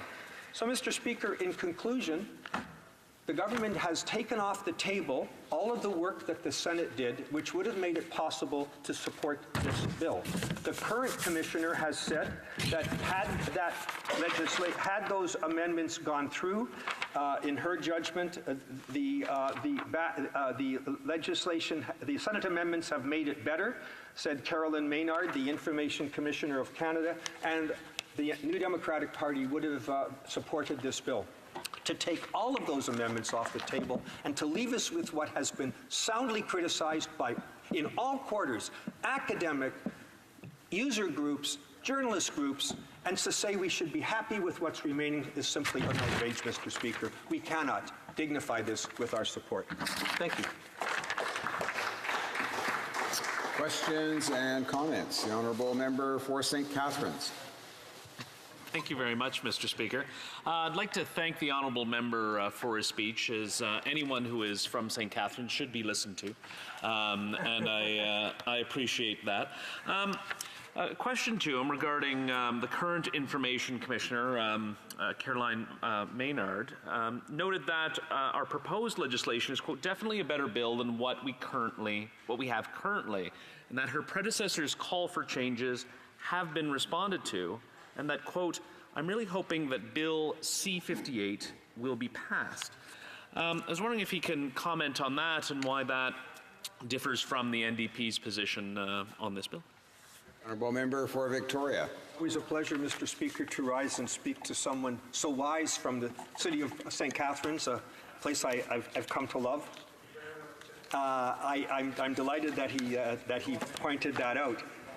For many, many years, Suzanne Legault served Canadians with distinction as our Information Commissioner. And if one read her annual reports over the years, there was an increasing skepticism and sadness that is easily found. So when she said that the measures failed to deliver on Liberal election promises and, quote, if passed, the bill would result in a regression of existing rights, I take, with all of those years of experience that she has, I take her comments very seriously.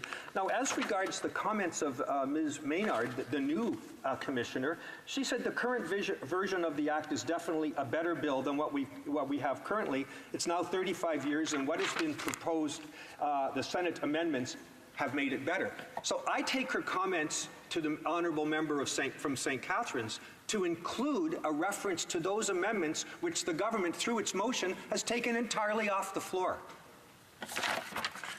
Questions and comments? The honourable member for New Westminster Burnaby.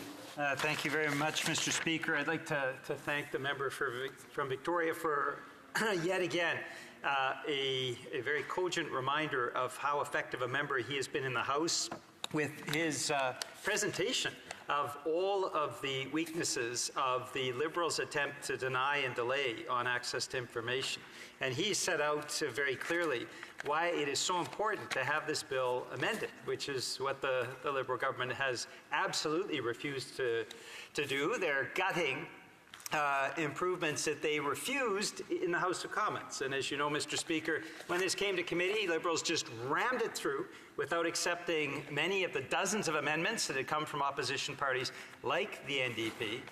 Now the Senate has shown some intelligence on dealing with this particular issue. And again, the Liberal gang is trying to railroad this bill through the House of Commons.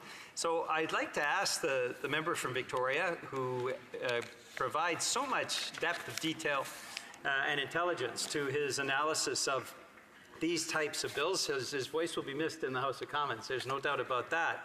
What he feels is the most egregious aspect of the deny and delay aspects of the bill, allowing the government to deny a whole range of applications for access to information that belongs to Canadians, and also to delay, in the same way the former Stephen Harper government did, to delay responding to these requests for access to information. The honourable member for Victoria. Thank you, Mr. Speaker. I'd like to, of course, start by thanking my colleague from New Westminster Burnaby for his very, very kind remarks. He talked about the amendments. Yes, I was involved in the committee bringing forth some 36 amendments to Bill C-58. Many of them were deemed inadmissible because they were beyond the scope of the bill we were amending, but were part of the package that all of those academics and activists and journalists had asked us to bring forward. But 20 were ultimately accepted as admissible. Of course, the government disallowed every single one of them. Why they are opposed to this, I don't know. One journalist, Jeremy Nuttall, who writes for the Tyee, he's talking about, seriously, I'm writing $5 checks.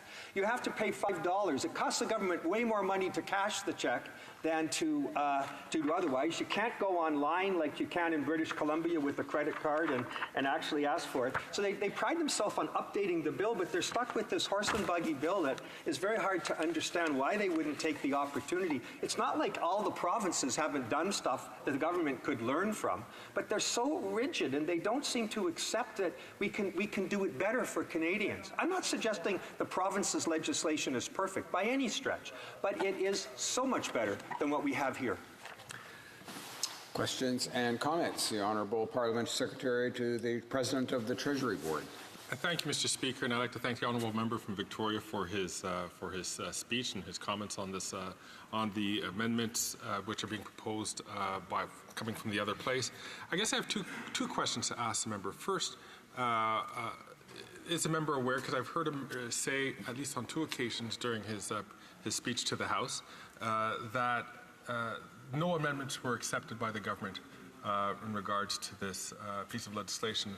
Whereas, Mr. Speaker, as I said in my speech, and certainly it's there on the order paper, is that the government has accepted all but 4 amendments which have come from the Senate.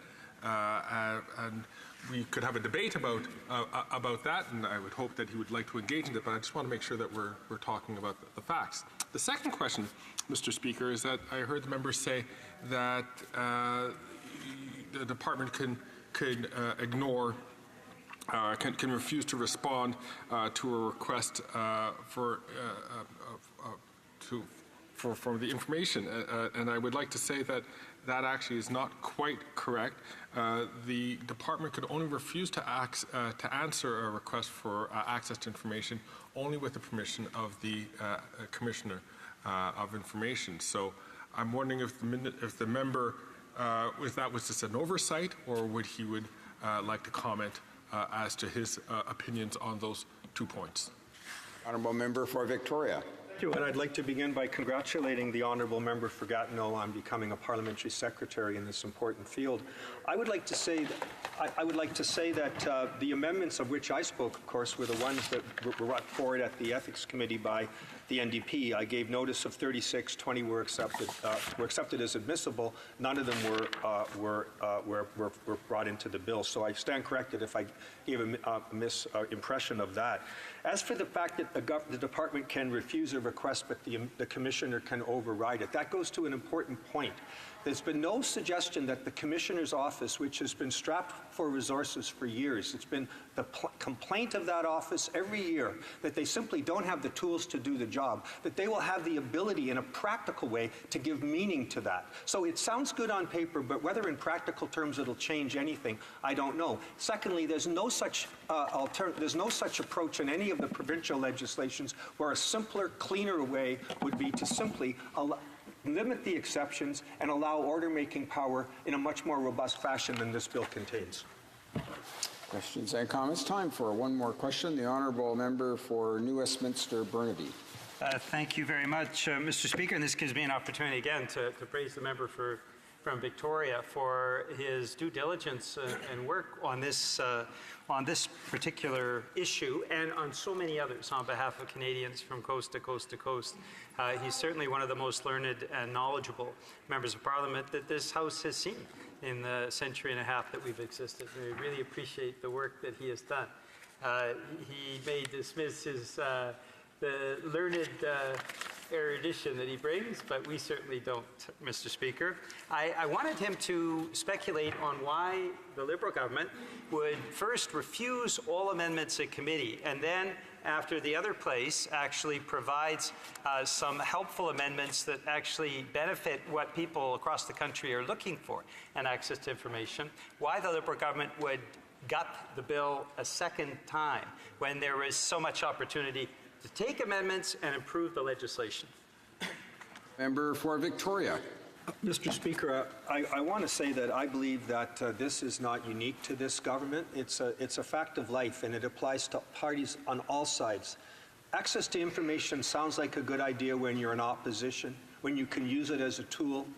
But when you're in government, it's expensive, it's a pain, the public servants don't like it, and certainly you don't like to see embarrassing information to which the public has a right, but nevertheless on the front page of the Globe and Mail or Le Devoir. So that is a reality facing every government from left to right to center, so I understand that. But yet, when our courts say it's a quasi-constitutional right to know, and the government takes these half measures that, at least in some measures, are considered regressive, then I think it's a question we have to ask. The government made so much in opposition about its commitment to transparency. Of all the topics the Prime Minister could have chosen to introduce as his private member's bill, it was, guess what? Amendments to the Access to Information Act. And when Pat Martin, a former member, came into the House, he simply reintroduced all of what the Prime Minister had in his private member's bill. And you know what? They went nowhere. So, Mr. Speaker, I don't think this is unique to the Liberals. I just wish they had been better. Resuming debate, the honourable member, I'll let the honourable member for New Westminster Burnaby know we're just shy of the 10 minutes that are remaining in the time for debate at this particular juncture of the day. We'll have to interrupt at 5:30 for the usual hour for private members' business, but I'll give him the time in ahead of the interruption in the usual fashion. So we'll go to resuming debate, and the honourable member for New Westminster Burnaby. Thank you very much, Mr. Speaker. The member from Victoria is a tough act to follow, but I will do the best I can. And Mr. Speaker, I'll start off by saying that there is just a wide gulf between what this government promised back in 2015 and what it has actually delivered. It is quite saddening, I think, to every Canadian that believes in parliamentary democracy, that believes that the people should have the right to determine the destiny of its country, that we see this government having repeatedly betrayed the promises that they made during the election campaign in 2015.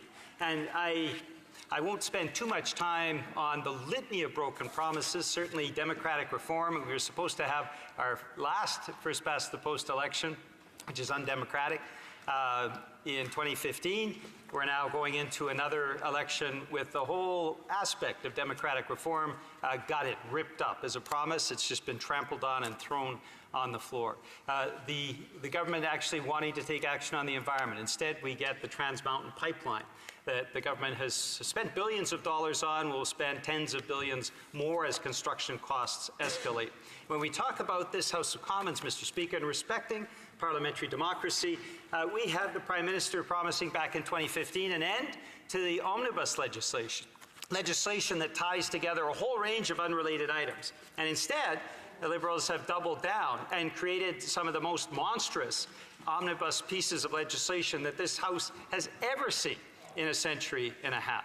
The government talked about, or the Prime Minister during the election campaign talked about eliminating closure, working cooperatively with the other opposition parties, and instead, Mr. Speaker, as we've seen just this week, what we have seen is the most toxic muzzling of the opposition that has ever occurred in our history, toxic closure motions that only allow one member to speak. once the government, and they've used this device now a number of times, once the government moves this, one member gets to speak. Most often it's a government member. There is no time for questions or comments or anything. The opposition, all opposition members that still represent more than 60% of the Canadian population, are completely muzzled and shut down. And, Mr. Speaker, we just saw the spectre of the worst Thursday question response that this Parliament has ever seen. There has always been respect for Parliament, that when the Thursday question is offered by the official opposition House Leader, and I played that role, as you know, Mr. Speaker, in the last Parliament, that the government then gives some idea of the legislation to come before the House in the following week. And, Mr. Speaker, for a century and a half, when that question has been asked by the official opposition, the government has been forthcoming. It doesn't mean that sometimes agendas change, but there has been some inkling of the business to come before Parliament in the following week. Today, we saw this government remove its mask and showed its real face, and there was no information forthcoming at all to any member of the opposition or even member of the government side. We do not know when the Conservatives will get their opposition day. We do not know when the supply votes, which should take us a good part of a day and probably all night, when that will occur. We don't know what legislation is coming up Monday morning.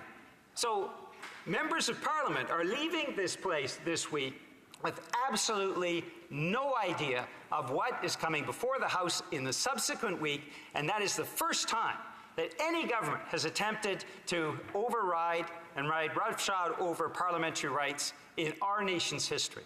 It was absolutely despicable to see that, Mr. Speaker. This is not a small matter.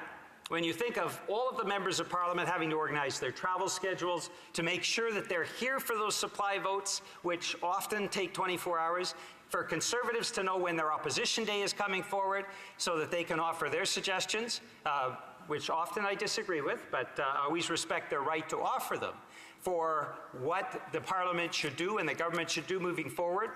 All of those things have been put in complete suspension while members of Parliament now have to wait to see what it is that the government is bringing up Monday morning. Unbelievable, Mr. Speaker. So when we talk about Bill C-58, it is in the same framework of broken promises and abuse of parliamentary democracy. All members of Parliament have a role to play in this House of Commons, Mr. Speaker. All of us have the ability, and should have the ability, to represent our constituents. But when the government provides nothing but a blank slate, saying, we'll let you know Monday morning what it is that is actually going to come before this House. We're going to let you know, Conservatives, when you can offer your opposition motion. We're going to let all members of Parliament know when we're getting into the 24-hour voting cycle. For those members of Parliament who also have to be present in their constituency, for those members of Parliament who also have family obligations, it is unbelievable, this disrespect for Parliament. Unbelievable to not provide any sort of indication whatsoever about what is going to transpire in this place from Monday morning on.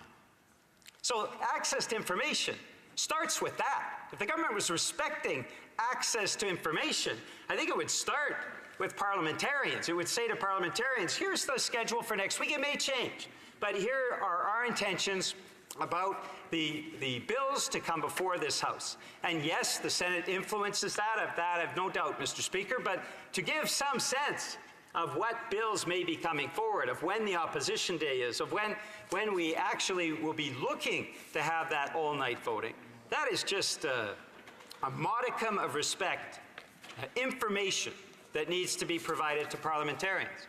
And so, the Liberals have done the same thing with Canadians that they're doing to members of Parliament. We now have a Bill C-58 that was deeply flawed, that was criticized from right and left, from people who actually believe that Canadians have a right to access the information that belongs to them, Mr. Speaker. This is not a Liberal dictatorship, or I certainly hope it isn't, or it won't become one. Liberal governments, like all governments, should govern in the interest of all Canadians. And there is no doubt that there is a fundamental right to information that all Canadians possess. So, they presented a flawed bill. The New Democratic members of the other opposition parties, all came forward with helpful suggestions that would make a difference, that would make a bad bill a fairly good bill. And Liberal members on the committee and Liberal members in the House simply gutted that, refused those amendments, as you know, Mr. Speaker. It then went to the Senate, and the government had an opportunity to get from senators, we might believe in the abolition of the Senate, but certainly the Senate has a role to play right now, and they improved the bill. Again, people, I think, were generally optimistic that at least the bad bill had become a fairly good bill. And yet, the government has gutted that again. Ultimately, Mr. Speaker, it is disrespect for parliamentarians, it is disrespect for Canadians, and it's for that reason that New Democrats will be voting against the government's proposal. It being 5:30, the House will now proceed to consideration of private members' business as listed in today's order paper. Orders of the day.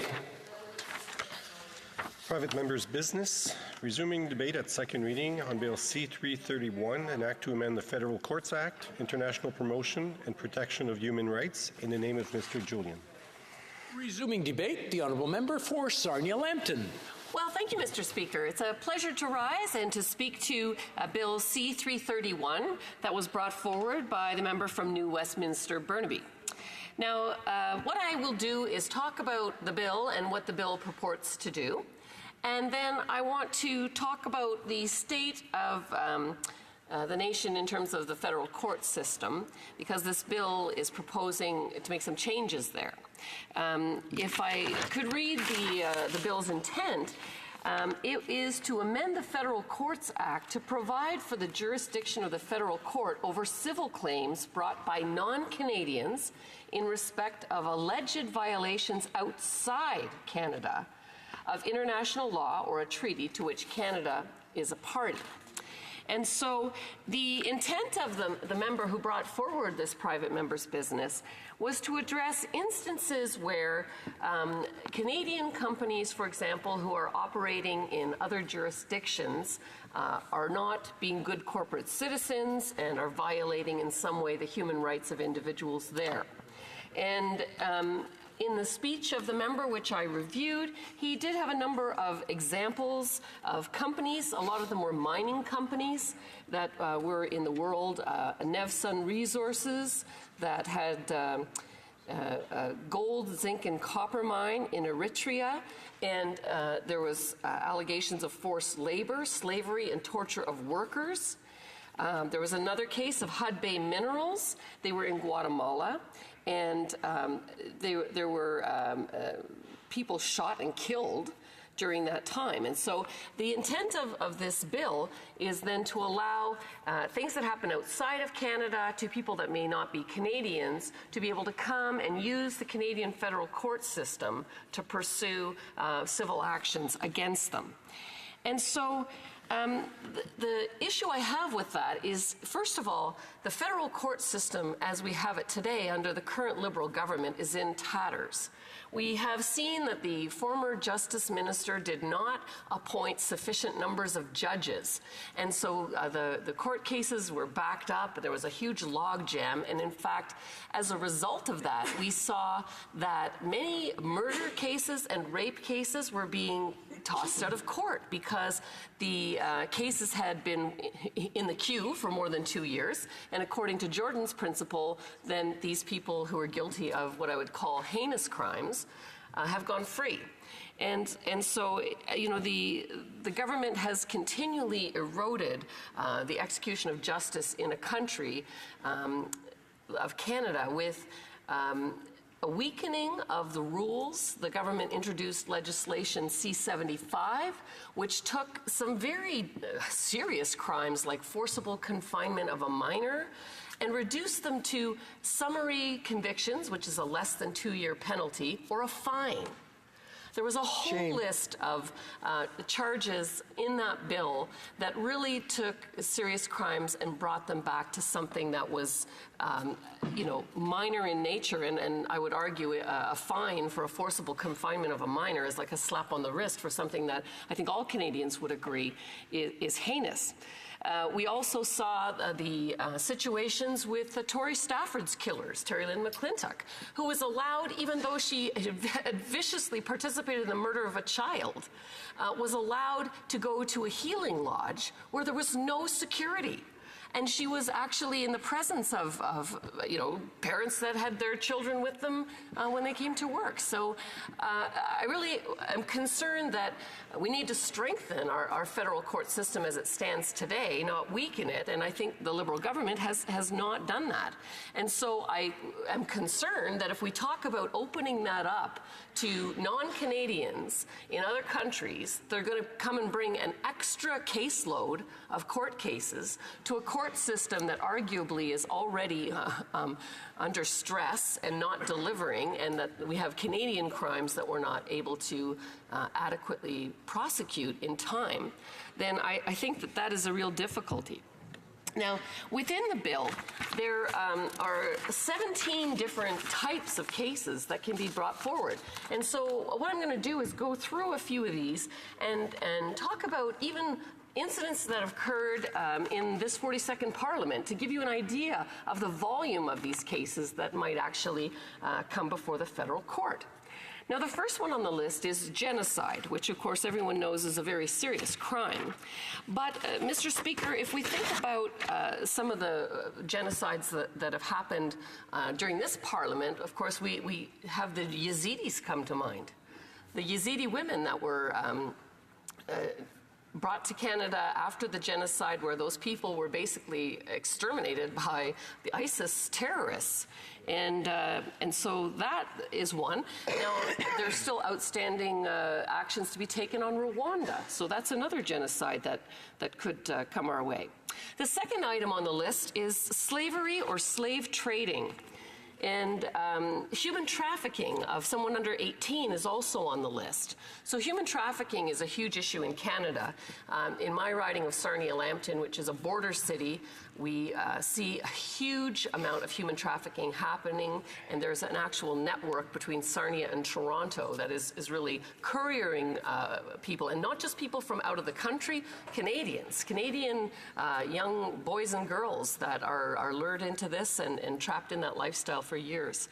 So it's a heinous crime, there's no doubt, but if I think about the amount of these cases that are happening in Canada today and the fact that we don't have the resources to adequately prosecute our own, I'm concerned about opening that up to the rest of the world. Any enforced disappearance of a person or extrajudicial killing. Well, think about that Saudi Arabian journalist that was exterminated. Think about the two Canadian men that were killed in the Philippines. The next thing on the list is systemic discrimination.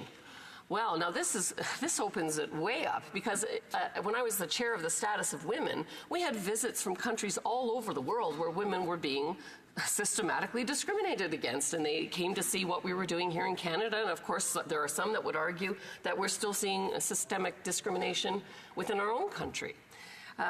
So with that, the LGBTQ is another group that sees a lot of systemic discrimination across the world. And if all of those cases came and flooded our courts, I think we would be very busy indeed. Now, the current human rights violations that we're seeing going on right now in Hong Kong come to mind, because there's 300,000 Canadians living in Hong Kong, and of course the Chinese government is trying to bring in an extradition that would allow them to take anyone from Hong Kong and bring them into China. And so I'm very concerned that if this bill went into force, there would be a lot of maybe non-Canadians that would be wanting to take advantage of the Canadian court system to pursue some civil charges there as well. Child soldiers is another thing on the list, and we know that in every battle that we're seeing from ISIS, we see child soldiers that are being raised up, and we see that in a bunch of the wars that are happening in Africa and places similar. And so that would open up a huge number of people as well that may want to take action and get some civil reward from the Canadian court. Rape is also on the list. Rape is rampant in Canada.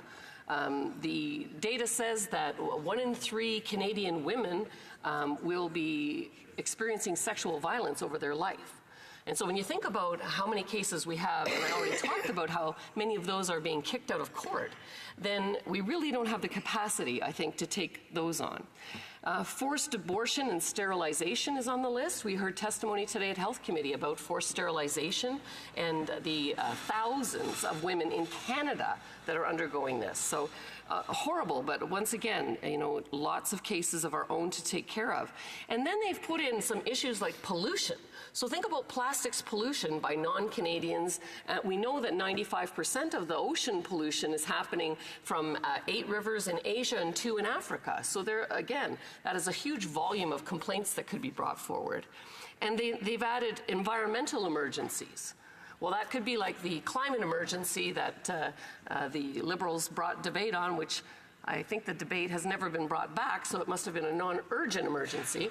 But climate emergencies and environmental emergencies like that could also make the list. And so for that reason, although I know the member was well-intentioned bringing the bill forward and wanting to address those Canadian corporations, for example, I think the bill needs to be narrower in scope, and I don't think we have the capacity in the federal court system. I would encourage the government of the day, or on October 21st, the Conservative government, to restore the federal justice system. Thank you, Mr. Speaker. Resuming debate, reprise du débat, the honourable member for Couch and Malahat Langford.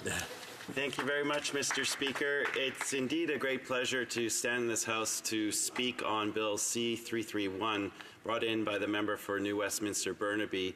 And I know that this particular issue has been very dear to him over many parliaments, and it's really great to see that we're in the second hour of debate for C-331, which means that it's probably going to come to a vote next week, and we can finally see where members of this House actually stand on this issue, because this does matter to a lot of people. So the bill, the International Promotion and Protection of Human Rights, that's the long title of C-331. The reason why this is so important, Mr. Speaker, is because at present, human, labor, and environmental rights are subject to few concrete, effective enforcement mechanisms. This bill fills this need for the victims of international rights violations when there is no forum available to them in the country where the violations are taking place. So, just addressing my Conservative colleagues' concerns, this is not going to result in a flood of people coming to Canada. It's really just providing a forum in Canada when no such legal option is available to the person in that place where the violation has happened. So specifically, Mr. Speaker, C-331 is going to allow non-citizens to bring a civil suit against anyone for gross violations of the rights of Indigenous peoples, basic labor, environmental, and human rights violations when they're committed outside the country. And furthermore, the federal judges on the federal court would have to satisfy themselves that their court is an appropriate forum to hear these norms. So this legislation, if enacted, is not going to force the court to hear every single case. It still specifies within the bill that federal court judges will have that ability to judge the merits of each case before them. They will see if there actually, in fact, is enough evidence to proceed with trial. So, Mr. Speaker, when we look at C-331 in detail, it is an amendment to the Federal Courts Act. And it adds a specific section 25.1 after the existing section 25.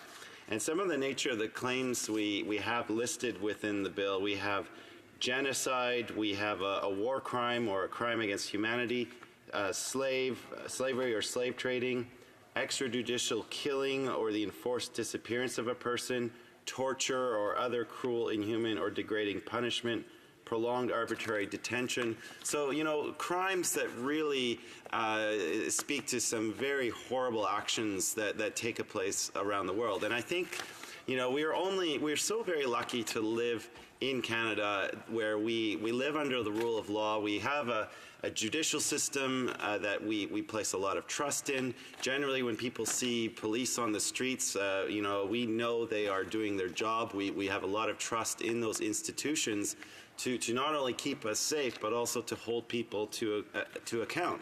In many places in the world, this is a luxury, or it simply does not exist. So I think Canadians, by and large, are fairly detached from some of the horrors that go on internationally.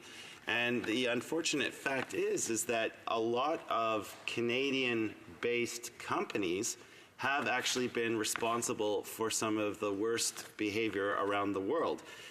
We know some Canadian mining companies have been implicated in brutal crackdowns on local populations because they were daring to protest a mining operation. They have employed paramilitary guards that have, used sexual violence as a weapon. They have, violated environmental rights by dumping mining tailings into a local drinking supply. So these are companies that are based in Canada. So, Mr. Speaker, the issue here is to basically hold those companies accountable. We want to ensure that we're not engaging in a race to the bottom for economic reasons while neglecting those very important rights. We have corporations based here in Canada that generate a tremendous amount of wealth.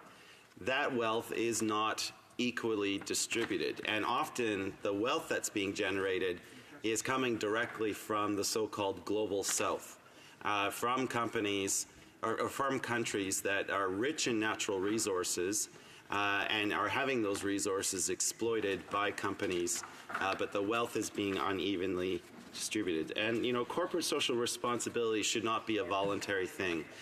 This is something that I think we need to have firm legislation around, firm accountability, and I believe that C-331 is a particular step in the right direction. If you look at Global Affairs Canada, Mr. Speaker, you'll see, as I mentioned earlier, that it's actually 50% of the world's publicly listed exploration and mining companies are headquartered in Canada. If you look at the TSX, you can see that it's quite evident. Now, the federal government just recently in April appointed Sherry Meyerhofer as the first Canadian ombudsperson for responsible enterprise. Now, before I receive any applause from my Liberal colleagues, they may want to listen to the next part of my speech. So what the Canadian Network on Corporate Accountability stated when that office was announced was, they said, and I quote, Mr. Speaker, "The government announced that it would create an independent ombudsperson office with the power to investigate. Instead, it unveiled a powerless advisory post, little different from what has already existed for years."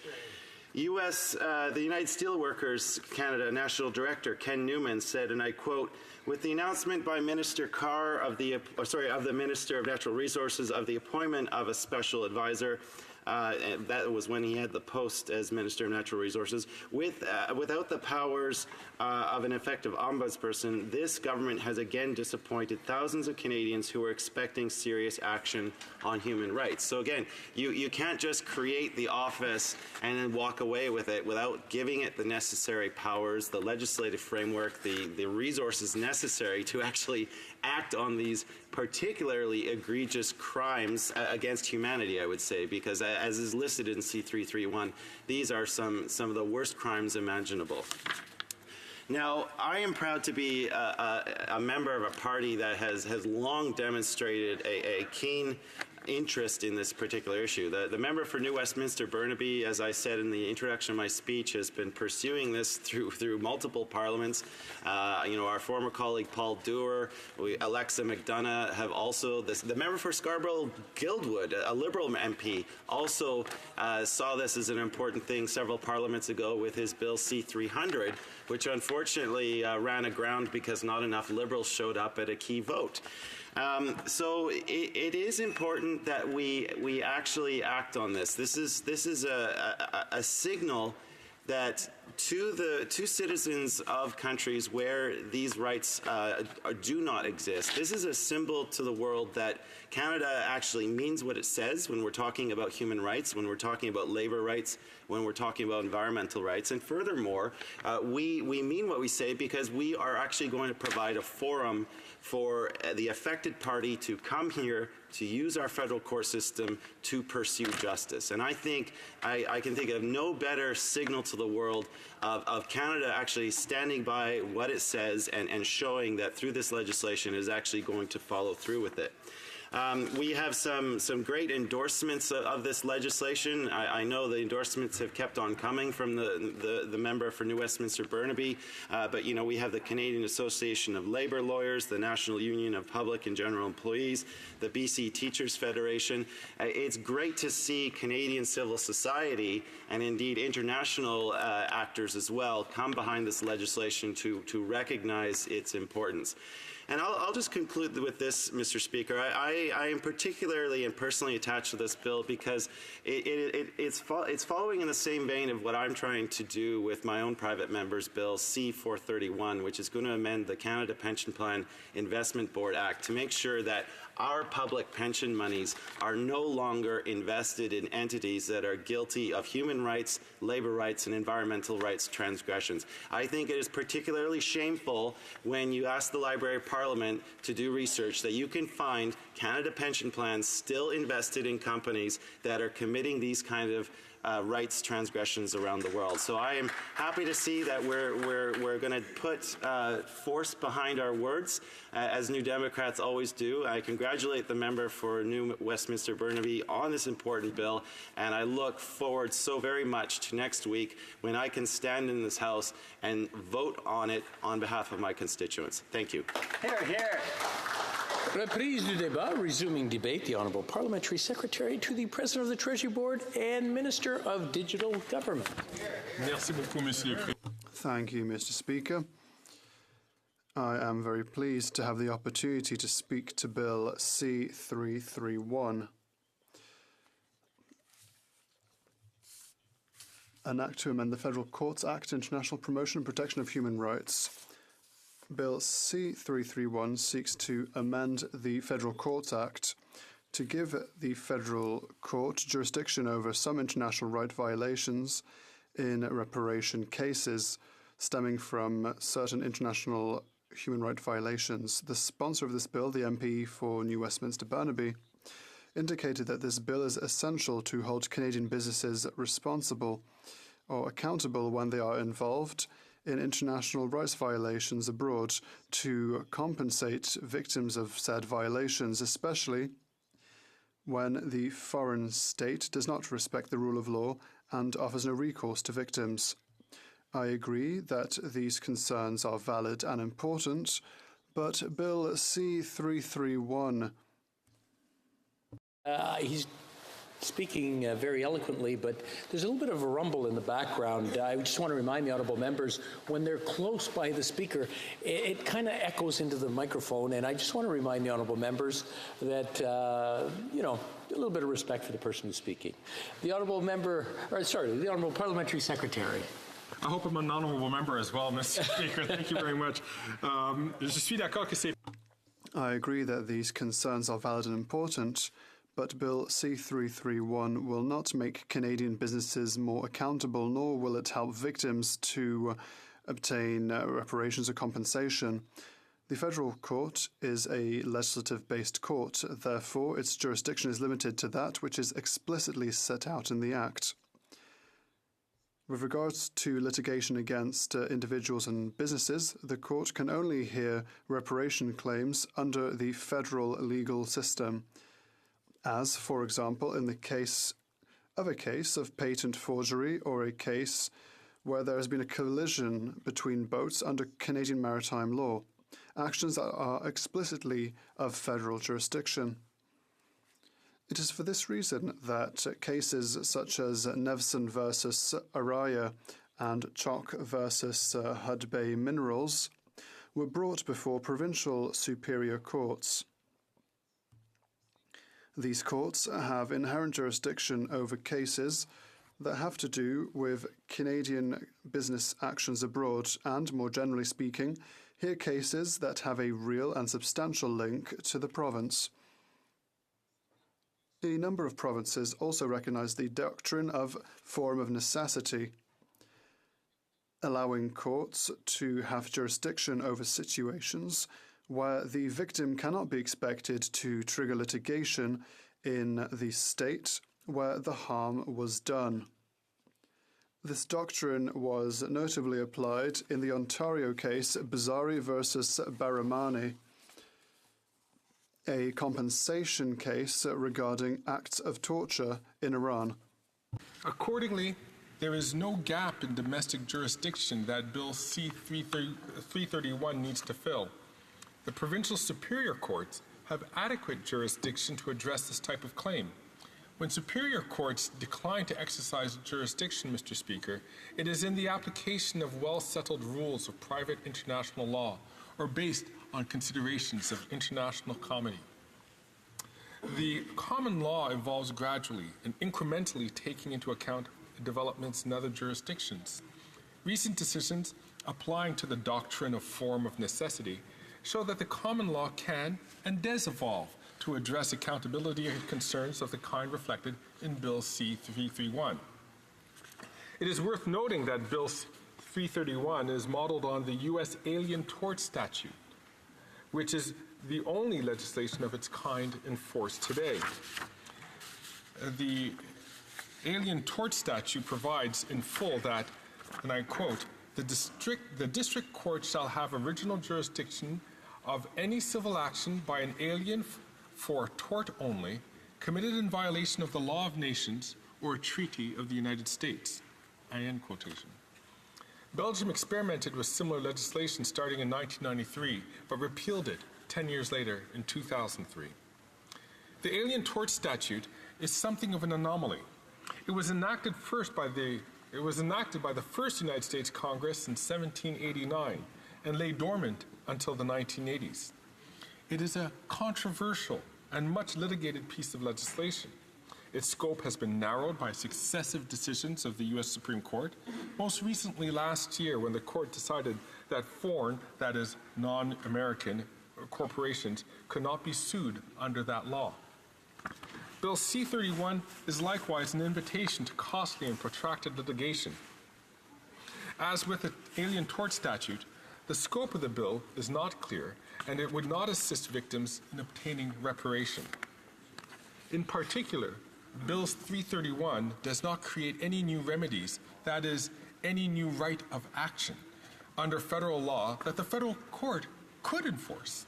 Rather, it merely allows the court, to exercise jurisdiction where one of those violations of international law can be framed as a type of conduct that is already actionable under criminal law. Similarly, the bill does not change the private international law requirement of a real and substantial connection between the form and the subject matter of litigation. As such, Bill C-331 would not allow foreign victims to sue foreign companies that do not carry on business in Canada in respect of their conduct abroad. The real and substantial connection, Mr. Speaker, the real and substantial connection test, I should say, would lead a court to decline jurisdiction in such cases. This test was developed by the Supreme Court of Canada, notably in order to prevent a jurisdictional overreach by the courts. Finally, the bill would not do anything, would do nothing to enable claims against foreign states, which would continue to enjoy immunity pursuant to the State Immunity Act with respect to their sovereign activities outside of Canada. Therefore, victims targeted by this bill would not be any further ahead if the federal court were to have jurisdiction. Quite the contrary, they would have better access to justice before superior courts where the law is more clear and more predictable. Rather than duplicating extant reparations under superior court statutes, this government has created the Canada's Ombudsperson for Responsible Enterprise, the first initiative of its kind in the world. In April 2019, the Minister for International Trade Diversification appointed Sherry Meyerhofer to this position. For the victims of human rights abuses, the Ombudsman represents a real and efficient and effective alternative to litigation. The Ombudsman notably has the mandate of evaluating human rights violation allegations stemming from Canadian business activities abroad and to propose corrective measures, as, for example, compensation for victims. This mechanism supplements recourses that victims could have a right to. Finally, Mr. Speaker, in January 2019, Nevson versus Aria was heard by the Supreme Court of Canada. The respondents are Eritrean refugees who claim to have been forced to work in a gold mine in Eritrea, in which a British Columbian company had a 60% indirect stake. This case directly addresses questions raised by this bill, determining if Eritrea is the right jurisdiction for this litigation, the scope of the act of the government doctrine, whereby a court would not be able to determine the legality of a foreign state's sovereign actions within their own borders, and the implementation of customary standards of international rights. The Supreme Court will hand down its decision in the coming months. It would be prudent to wait for this decision, as it could affect the contents of this bill. With that, Mr. Speaker, I will conclude my comments and my analysis of this bill. Thank you very much.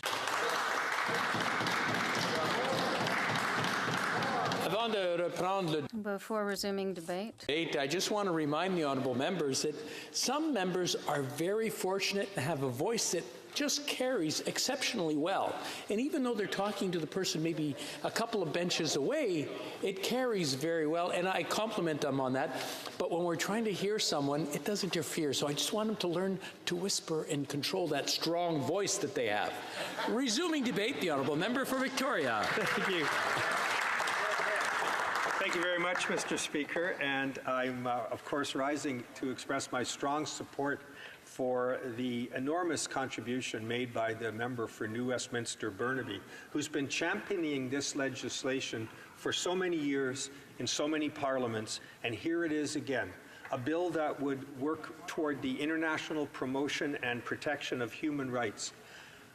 Sometimes, Mr. Speaker, I live in a province of British Columbia where so many of our mining companies are headquartered, and sometimes it's quite embarrassing when you travel abroad to learn about what some of those companies, not all of them for sure, have done. And they carry with them, whether they like it or not, the Canadian flag on their back. And some of the abuses involving sexual violence and human rights abuses and environmental degradation are things that come back and haunt us in Canada.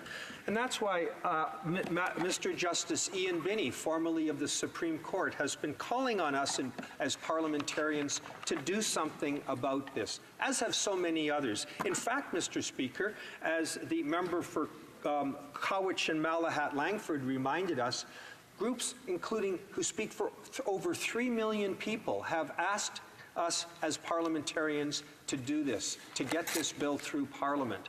And I'd like to address what was said just now by the Parliamentary Secretary to the Treasury Board, who seems to be suggesting, if I understand his argument, that this is unconstitutional and can't be done.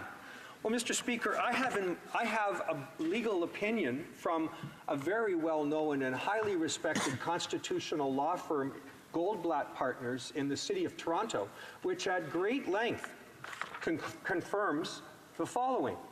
This bill is squarely within the jurisdiction of the federal parliament.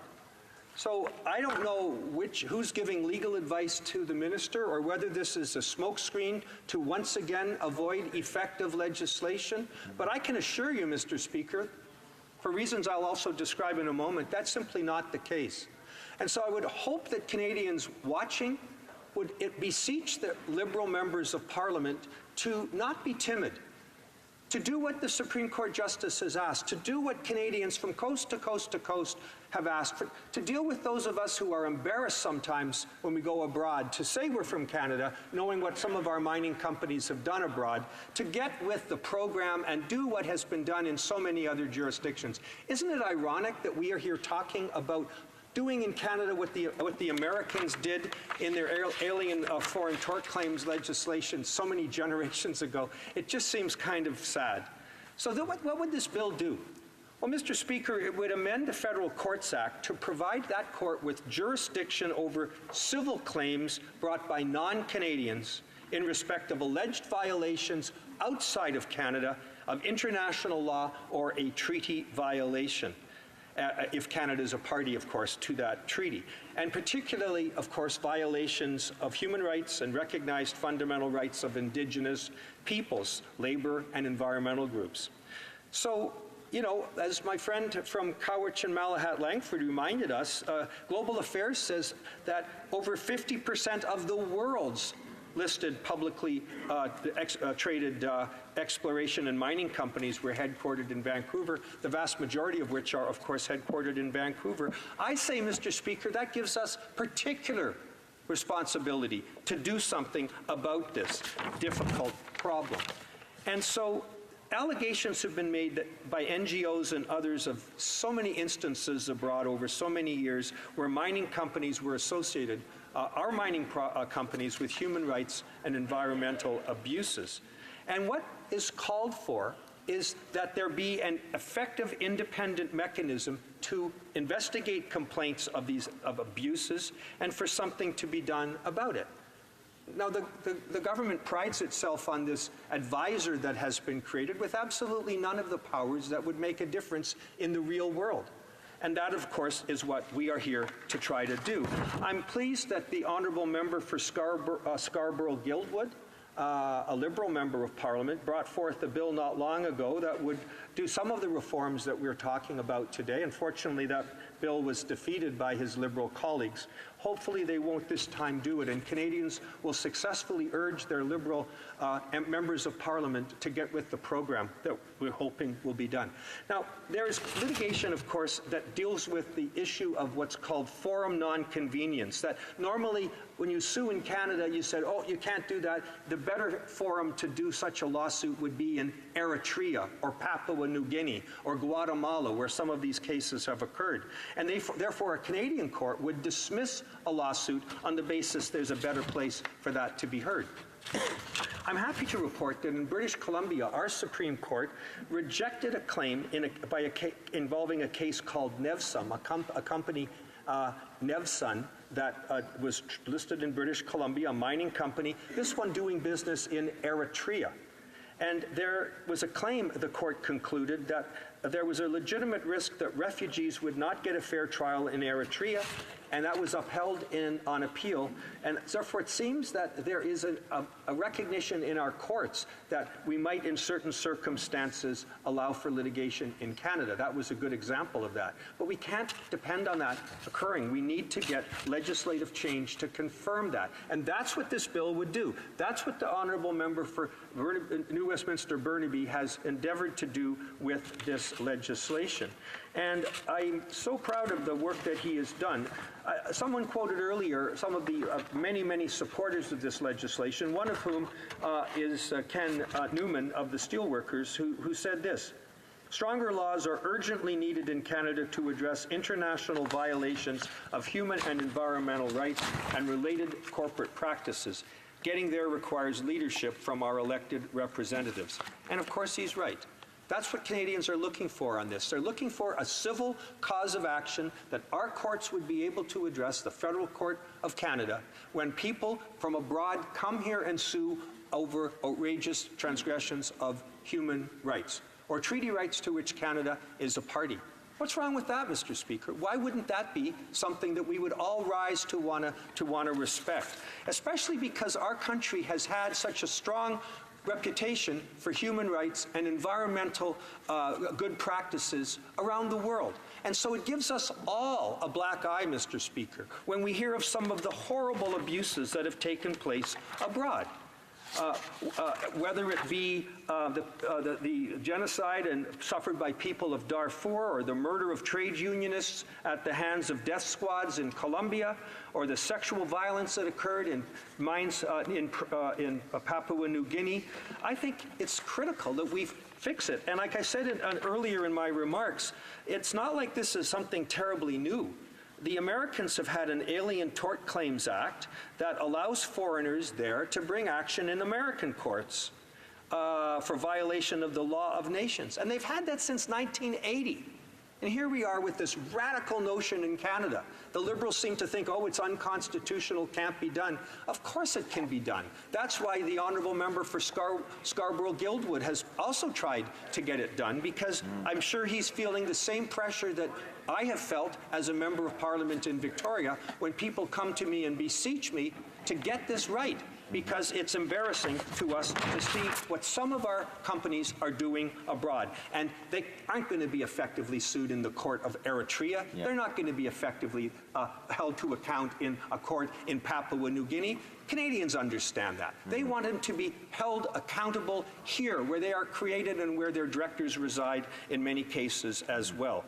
So, Mr. Speaker, a civil claim will be easier to substantiate than a criminal matter, which requires foreign governments to be engaged in. And the standard of proof, of course, beyond reasonable doubt, makes it very hard to get criminal convictions, where civil claims are, of course, available. So in conclusion, I want to thank the honourable member again for the excellent work the honourable member has done in bringing this bill forward. It seems to me common sense legislation. In no way is it unconstitutional. If there's ever a doubt, let's let the courts test it, but let's not be so timid that we won't even give the Parliament the opportunity to respond to the pressure that so many of us have heard from our constituents to take away that black eye that our companies are giving all of us abroad, and let them be held accountable where appropriate here in courts in Canada. Thank you. Resuming debate, reprise du débat, the honourable member for Tobique-Mactaquac. Well, thank you, Mr. Speaker, and I'm proud to rise today during Private Members' Hour during the debate on Bill C-331 and underscoring our government's strong position on this bill. Canadian companies have always had the ability to hold their heads up high when doing business around the world, based on our reputation as a country, not only including our credibility from a financial standpoint, but also given our strong record on human rights. And I know that this government is a strong proponent of upholding strong human rights all around the world, and is willing to work collaboratively with parties from all sides of this House to put strong legislation in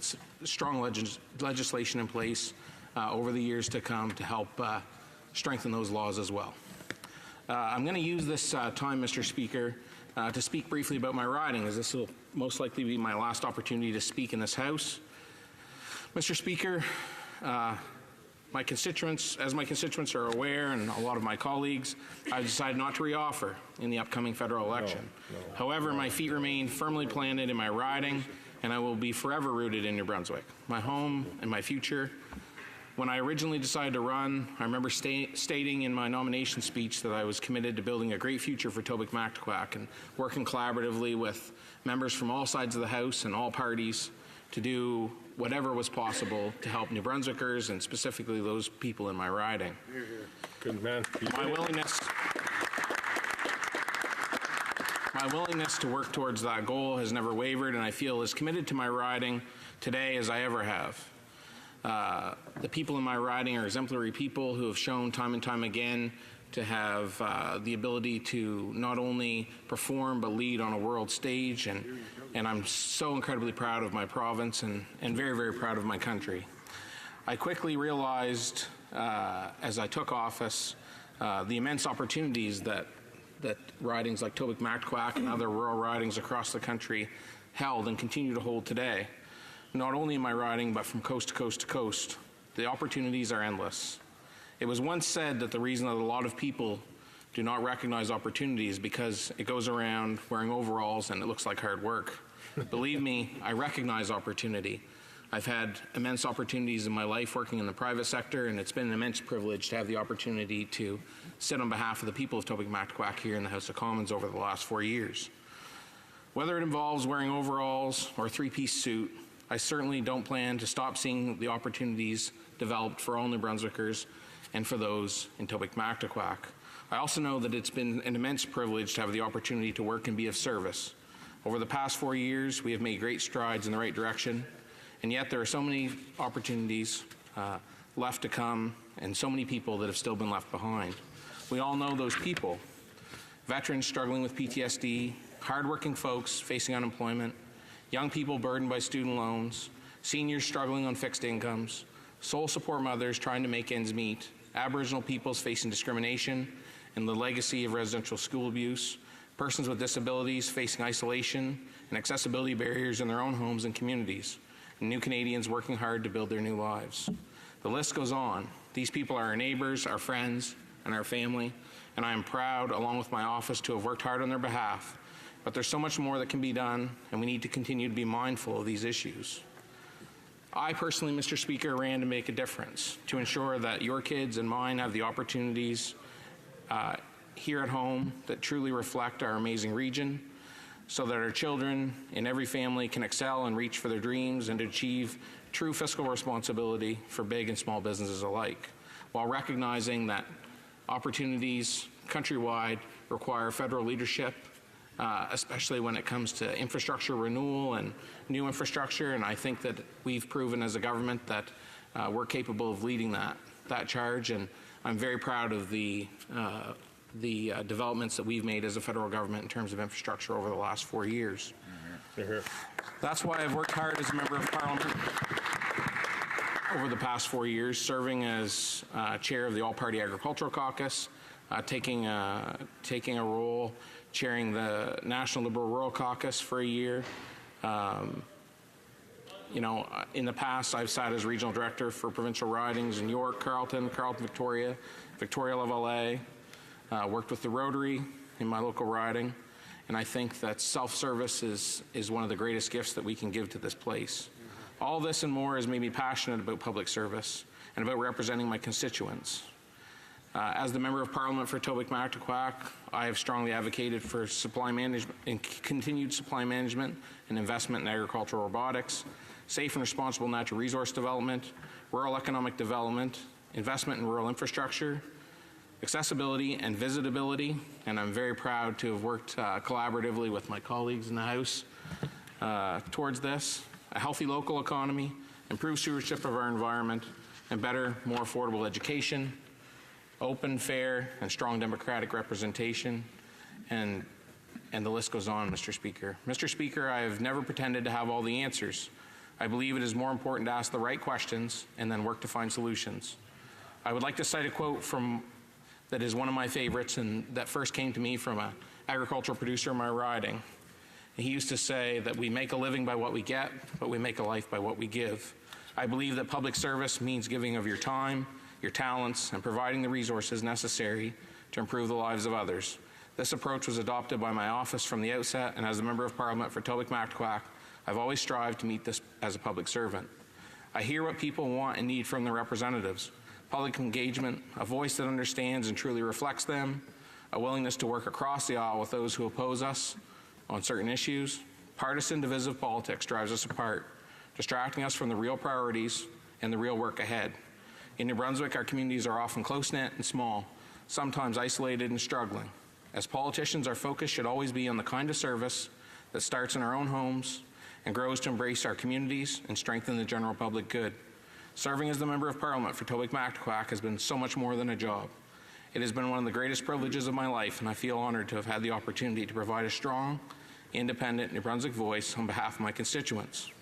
I cannot express enough thanks to the residents of my riding for placing their trust in me. I'm fortunate to have been part of policy changes and legislation which will leave a lasting positive impact on the lives of so many constituents and Canadians in general. It has been said that there is no bad seat in the House of Commons, and I honestly believe that to be true.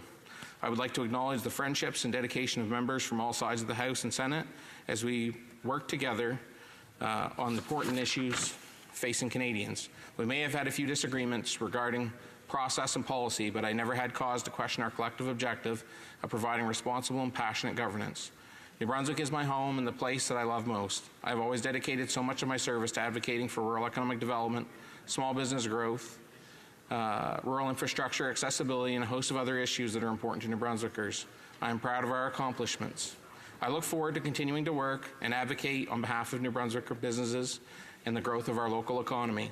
Small and medium-sized businesses are the backbone of the economy, and I know I can continue to play a role in their success and contribute to economic development for the benefit of those, not only in my community, but for New Brunswick as a whole.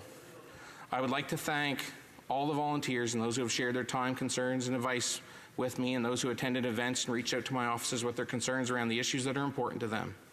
I thank them for their support and their encouragement. It is my intention to continue working tirelessly on behalf of the people of New Brunswick and the constituents, specifically until the federal election. I look forward to the challenges and opportunities that lie ahead, and thank you to all the people of Towick-Mactaquac for placing the trust in me. I would like to close by thanking my family, my friends, my colleagues, and all the people that have made this journey possible for me and made it a worthwhile journey indeed. I would like to close by citing an old Gaelic blessing that says, and was one that my grandfather used often, "May the road rise up to meet you, may the wind be always at your back, may the sun shine warm upon your face and the rains fall soft upon your fields, and until we may meet again, may the good Lord hold you in the palm of his hand." Thank you, Mr. Speaker.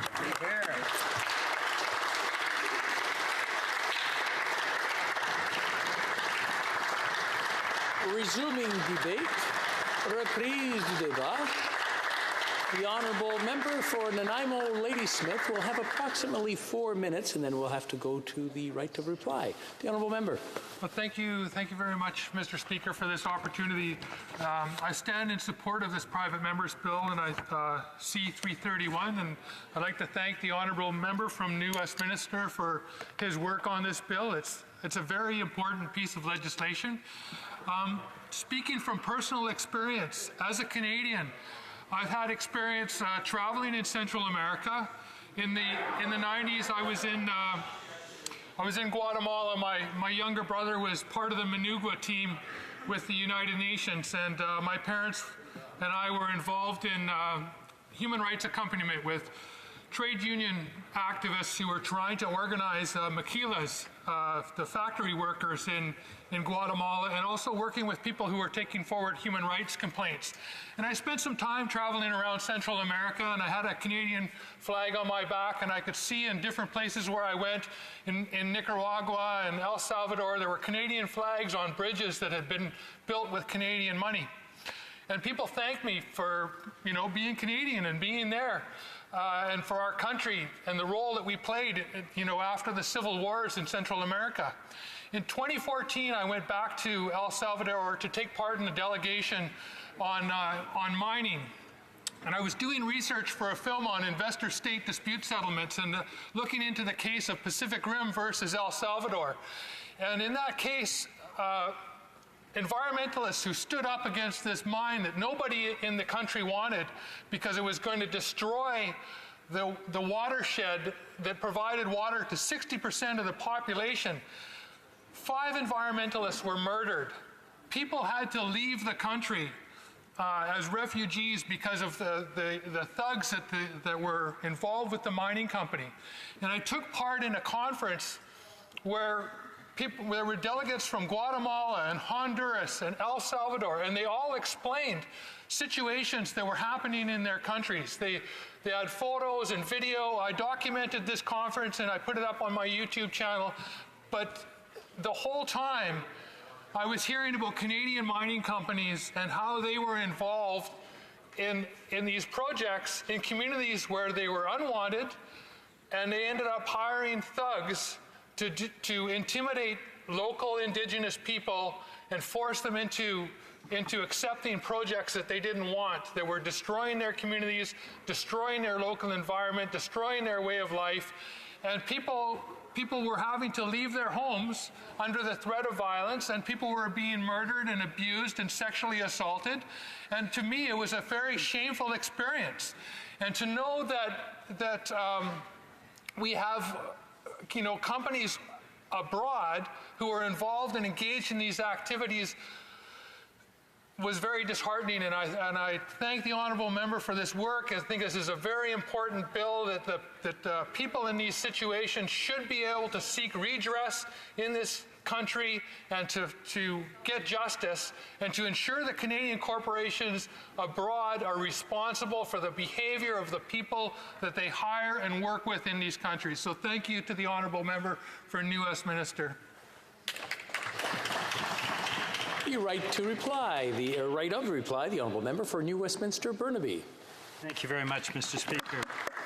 First off, I would like to thank the colleagues who spoke in favour of this bill, and I would also like to say through you to Canadians, Mr. Speaker, that obviously this bill has withstood the parliamentary scrutiny of the discussions and debates that we've had over the 2 hours that have been accorded to it. First off, there have been a number of small technical issues easily resolved through amendments. And I want to make it clear to you, Mr. Speaker, and to all members, as I have in letters to every member of Parliament here in the House, that I am open to those amendments and technical changes. Secondly, we have heard from the government both that this is not needed at all, but also that there would be a bunch of people that would apply through the bill. Now, there's an obvious contradiction there, Mr. Speaker. If the bill is not needed, then we will not see victims come forward in the federal court. If victims come forward, it is because the bill is needed. And so I suspect, Mr. Speaker, from the government members that have spoken, what is really at play here, and we saw this in the debate around the member from Scarborough-Guildwood's previous bill on corporate responsibility, what's really being heard here, the voices of corporate lobbyists. Corporate lobbyists are saying, no action should be taken on corporate responsibility. Corporate lobbyists are saying the victims should not be heard. Mr. Speaker, what I would like to propose to you in the final minutes of debate on this issue, before that important vote held next Wednesday, is that there are other voices that should be heard on the floor of the House of Commons when we cast our votes next Wednesday. The voices that should be heard are the victims, like the victims of forced slave labor that were enslaved at Nevsun Resources in Eritrea. These people were forcibly conscripted, held as slaves, and beaten. Their voices need to be heard on the floor of the House of Commons, and they can only be heard by a yes vote on Bill C-331. Voices like Adolfo Ik Chaman's family. He was the activist who was shot and killed in the Hudbay Minerals, a property in Guatemala, and a local youth activist, Germain Chub-Chok, who is speaking out against the mining operations. The voices of the surviving families need to be heard on the floor of the House of Commons.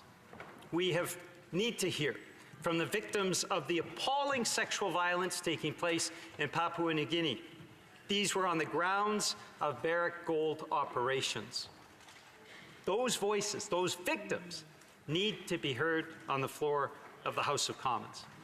The surviving members of the family of the El Salvadorian environmental activist who was found murdered at the bottom of a well and his fingernails had been pulled out, that family needs to be heard on the floor of the House of Commons. Mr. Speaker, those voices need to be heard, not the corporate lobbyists, but rather the victims of these appalling human rights abuses taking place worldwide.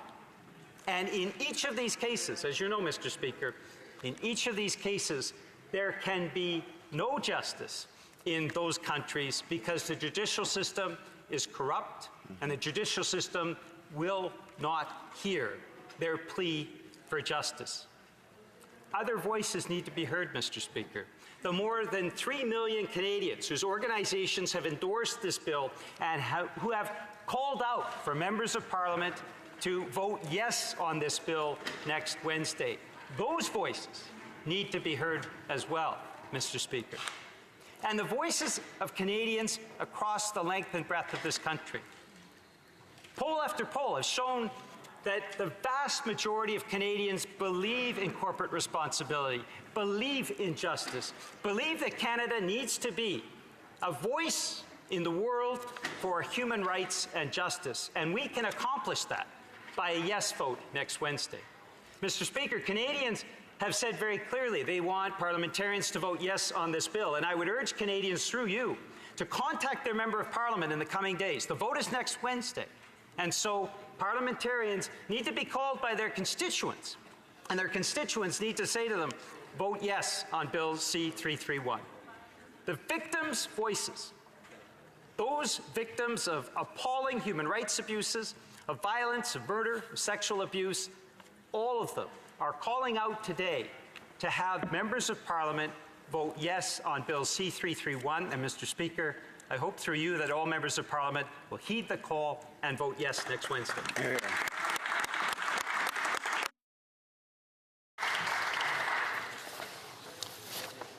The question is as follows. Mr. Julian, seconded by Mr. McGregor, move that Bill C-331, an act to amend the Federal Courts Act, International Promotion and Protection of Human Rights, be now read a second time and referred to a Standing Committee on Justice and Human Rights. Is it the pleasure of the House to adopt the motion? All those in favor, please say yay. All those opposed, please say nay.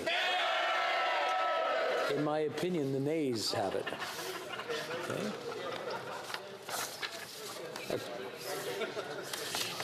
There was a little bit of mix. Okay. Pursuant to order made on Tuesday, May 28, 2019, the division stands deferred until Wednesday, June 19, 2019, at the expiry of the time provided for oral questions.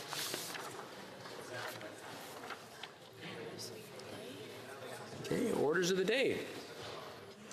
The Honourable Government House Leader has a point of order.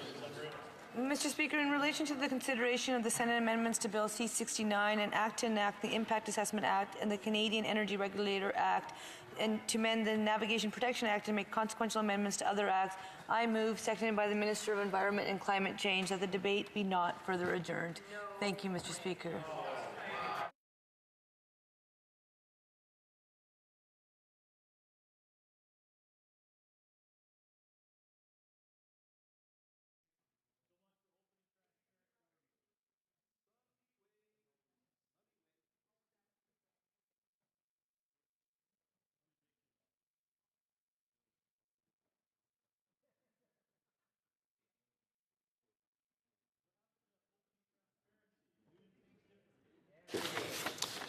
Ms. Chagger, seconded by Ms. McKenna, moves that in relation to the consideration of the Senate amendments to Bill C-69, an act to enact the Impact Assessment Act and the Canadian Energy Regulator Act, to amend the Navigation Protection Act, and to make consequential amendments to other acts, be moved, I believe that's it, right?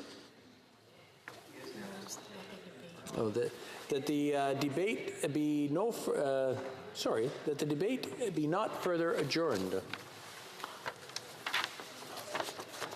Conformément à l'article. Pursuant to Standing Order 6.1, there will now be a question period of 30 minutes. Honourable members who wish to ask questions to rise in their places so that the chair has some idea of the number of members who wish to participate in question period. Okay.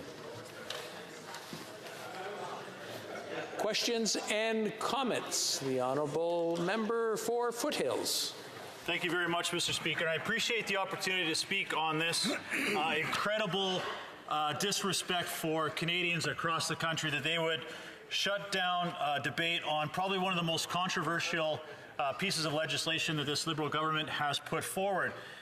And for a piece of legislation that 6 premiers have signed a letter saying that this legislation will devastate their natural resource development, their economic opportunity, and for the Prime Minister of this government and the Parliamentary Secretary for Environment and Climate Change to say that this letter from 6 premiers who are duly elected by their constituents, by a vast majority, I may add, to say that they are pandering to a small disgruntled portion of the population.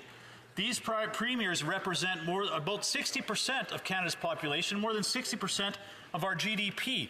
It is absolutely disrespectful for the Prime Minister and this minister to say that they are pandering and a challenge to national unity. And then, as a response to that, to come here this evening and shut down debate on a bill from the amendments from the Senate, 187 amendments, of which they have just thrown aside the majority of those amendments, is an incredible disservice. They said that they were going to be doing government differently. They were going to be open and transparent. There's going to be sunny ways. The Senate went across this country and listened to thousands of stakeholders. The majority of those stakeholders brought forward very real concerns of what this legislation was going to do to their economic opportunities, not only in their provinces, but in their communities. I am talking about 9 different provinces, and the premiers have voiced concerns with this legislation. Not just Conservatives, the NDP former Premier of Alberta, Rachel Notley, the former Liberal Premier of BC, Christy Clark, the Premier of Newfoundland Labrador have all voiced concerns. So I would like to ask the Minister, how in good conscience can she shut down debate on a piece of legislation that 9 premiers and tens of thousands of Canadians have said it's going to be devastating, without even listening or having any regard for their input on this legislation? How in good conscience can she ignore the feelings of Canadians? Before we go to the Government House Leader, I just want to remind the honourable members that we do have quite a few speakers who are people who want to ask questions of the honourable Government House Leader. And I also want to remind them that the amount of time that the question takes is the same amount of time that the honourable House Leader has in replying it. So I want to have you. Oh, sorry, the Environment Minister. I'm sorry. I just want to remind the honourable members to keep their questions as concise and the answers as concise as possible. The Honourable Minister of the Environment. Thank you, Mr. Speaker. I'd just like to correct the record. We are accepting under half of the amendments, just under half of the amendments proposed by the Senate. We have always believed that we need better rules, because what happened under the process gutted by Stephen Harper, we weren't protecting the environment, we weren't meeting our constitutional obligation to Indigenous peoples, and good projects were not going ahead in a timely way. I think we can all agree that we should protect the environment, that we should properly consult with Indigenous peoples, and that good projects should go ahead in a timely way. We have spent 3.5 years working on this piece of legislation. It's gone through 2 House committees. It's gone through 2 expert panels. There's been consultations from coast to coast to coast. We have heard from business leaders. We've heard from environmental leaders. We've heard from Indigenous leaders. We've heard from provinces and territories, and we've heard from Canadians. They want better rules because they want to take advantage of the $500 million opportunity in the next decade. That we have a huge opportunity to get our resources to market, but we need to do it in a sustainable way, because in the 21st century, the environment and the economy have to go together. That Canadians know this, that responsible businesses know this, and that we have seen too often that we are ending up in court. We are seeing too often polarization. That is bad for the environment, that is bad for the economy, and we can do a lot better. So I would encourage the members opposite to join us, to say, yes, we want to get our resources to market in a sustainable way. Yes, we want to make sure we protect our environment. Yes, we want to make sure we do right with consultations with Indigenous peoples. Yes, we want to make sure we have the trust of the public so that we can actually do what we need to do, because we want to grow our economy, and that's exactly what we're doing. We've created 1 million jobs with Canadians, the historic levels of foreign direct investment in our country. We've reduced child poverty by 300,000 kids are out of poverty now. That your typical Canadian family has $2,000 more in their pocket at the end of every year, and we're doing right by the environment. Questions and comments? Again, I want to remind the honourable members when they ask a question, the minister has as much time as the question lasted to answer that. So keep your questions as concise as possible and we'll get concise questions and concise answers. Questions and comments? The honourable member for New Westminster, Burnaby.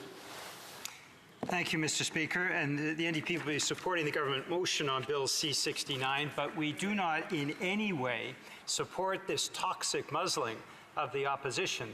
The motion that has just been moved forward in closure actually allows, and this is important to specify, Mr. Speaker, because Canadians need to know, this is now the fourth time that this government has used this new toxic muzzling of the opposition in a closure motion that accords only one member the right to speak for 20 minutes. And after that, there is a vote. There is no reply from opposition members, no ability to question. Under no circumstances at all can this be called a true parliamentary debate. It is toxic. It muzzles the opposition and is something that even Stephen Harper didn't dare to do in the House of Commons. Now, Mr. Speaker, as you know, next Tuesday it appears that the government is going to rubber stamp Trans Mountain. I believe firmly, and so does my caucus, that climate leaders don't try to ram through massive bitumen pipelines. The question is, are they going to use the same toxic muzzling of the opposition to try to ram through the Trans Mountain pipeline that British Columbians oppose? The Honourable Minister of the Environment. Thank you, Mr. Speaker. I'm very pleased to hear that the NDP will be supporting this motion. They will be supporting Bill C-69, that they know that we need better rules to protect our environment, to engage properly and meet our constitutional requirement with Indigenous peoples, and to ensure that good projects go ahead in a timely way with regulatory certainty. I would point out that I had the opportunity to be here while the House Leader was speaking about his own piece of legislation, and he said that 2 hours of debate was the threshold for himself. So we are also very similar, thinking that this is enough, because we have been having discussions around this legislation for around 3 years. 2 expert panels, 2 parliamentary committees, consultations from coast to coast to coast. Canadians have written in. We've had formal submissions from business, from environmentalists, from provinces and territories. We've had meetings. We believe that we have very good legislation that will enable us to take advantage of the $500 billion economic opportunity of getting our natural resources to market. That helps grow our economy, and we can do it in a way that protects the environment. Questions and comments? Questions et commentaires. The Honourable Member for Edmonton Riverbend. Thank you, Mr. Speaker. And a comment. This is from Cenovus Energy, a major employer in my home province of Alberta.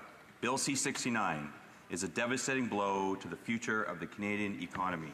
It's important to stress that our industry has never asked for a free or easy ride. We expect rigorous regulation and oversight, but when projects meet all reasonable regulatory requirements, proponents and their investors need a level of certainty that those projects will be built. Our industry undertook an unprecedented level of engagement with the government on Bill C-69. We are deeply disappointed that the changes we proposed in good faith and were told were workable were not accepted. The amendments we proposed were at the bare minimum required for the bill to be workable, and those recommendations were based on the input of Canadians, including many Indigenous leaders. Thank you, Mr. Speaker. We have a problem in our country. We have polarization. We end up in courts. We can't ensure that good projects go ahead. And what system are we working under? We're working under the system that was gutted under Stephen Harper, that has reduced the trust of the public in how we review major projects, that has not met the constitutional requirement of engaging and consulting with Indigenous peoples, and ironically, it did not ensure that good projects went ahead in a timely fashion. We listened to industry. What did industry say? They said that they wanted shorter timelines. We have shorter timelines under Bill C-69. What did they say? They wanted certainty about permits. What permits would be required? We said that we would give them certainty about permits required. They asked about what Indigenous consultation required. We said that we would work with them to provide that. That we have created a system that will actually do a much better job to keep us out of court and make sure that good projects go ahead in a timely way. That should be everyone's goal. Companies and provinces should be saying, we're open for business. This is a great opportunity to take advantage of the $500 billion investment opportunity that Canada is a great country to invest in, and that we're going to continue creating good jobs for Canadians. Questions and comments? Questions et commentaires. The honourable member for Couch and Malhett Langford. I'm sorry. Thank you, Mr. Speaker. A lot of people seem to stumble over my riding's name. You know, I am absolutely shocked at this tactic. Surely the minister must know that when this motion passes, the New Democratic Party is not going to have had any single opportunity to debate this bill on the Senate amendments by the time it goes to a vote. In what world is that a fair parliamentary process when the third party of the House, with all the work that the member for Edmonton Strathcona has done on this bill, all the amendments she attempted at the House, is not even going to get a chance to speak on behalf of her party and her constituents on this bill? In what world is that a fair process with this government's super toxic closure motion? The Honourable Minister. Mr. Speaker, I'm quite surprised that in the opportunity to speak that issues weren't raised, but let me talk about why we have better rules. We have better rules because we listened to Canadians, that we spent the time that was required, that we had 2 expert panels, but also 2 parliamentary committees that included members of Parliament, that it went through the House process, it was supported by the House, that we have made amendments working with senators that wanted to improve the bill. We've accepted amendments, we've accepted 43% of the amendments because we believe in democracy, we believe in a better process, but we need to move forward, Mr. Speaker.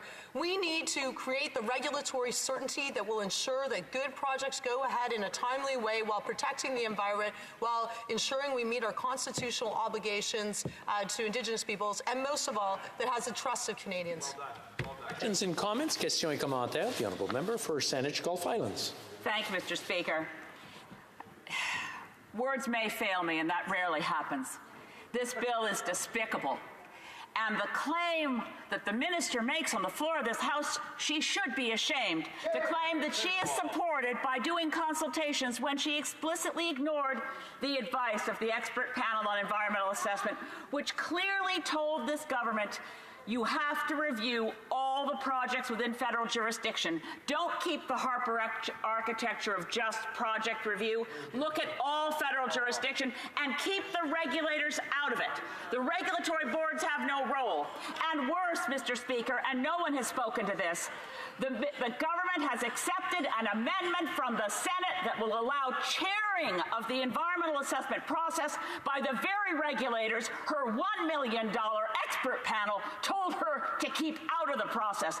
The minister has weakened the bill by accepting that Senate amendment, and we will now not have time to disclose that to Canadians. This bill should die right now. Honourable Minister of the Environment. Mr. Speaker, I'm quite surprised to hear that the member opposite, who cares greatly about the environment, would like to go back to the system that was gutted under Stephen Harper, the system that did not protect the environment, the system that did not properly consult with Indigenous people, the system that did not have the trust with Canadians. I share her passion for taking action to protect the environment. I share her concern that we properly consult with Indigenous peoples.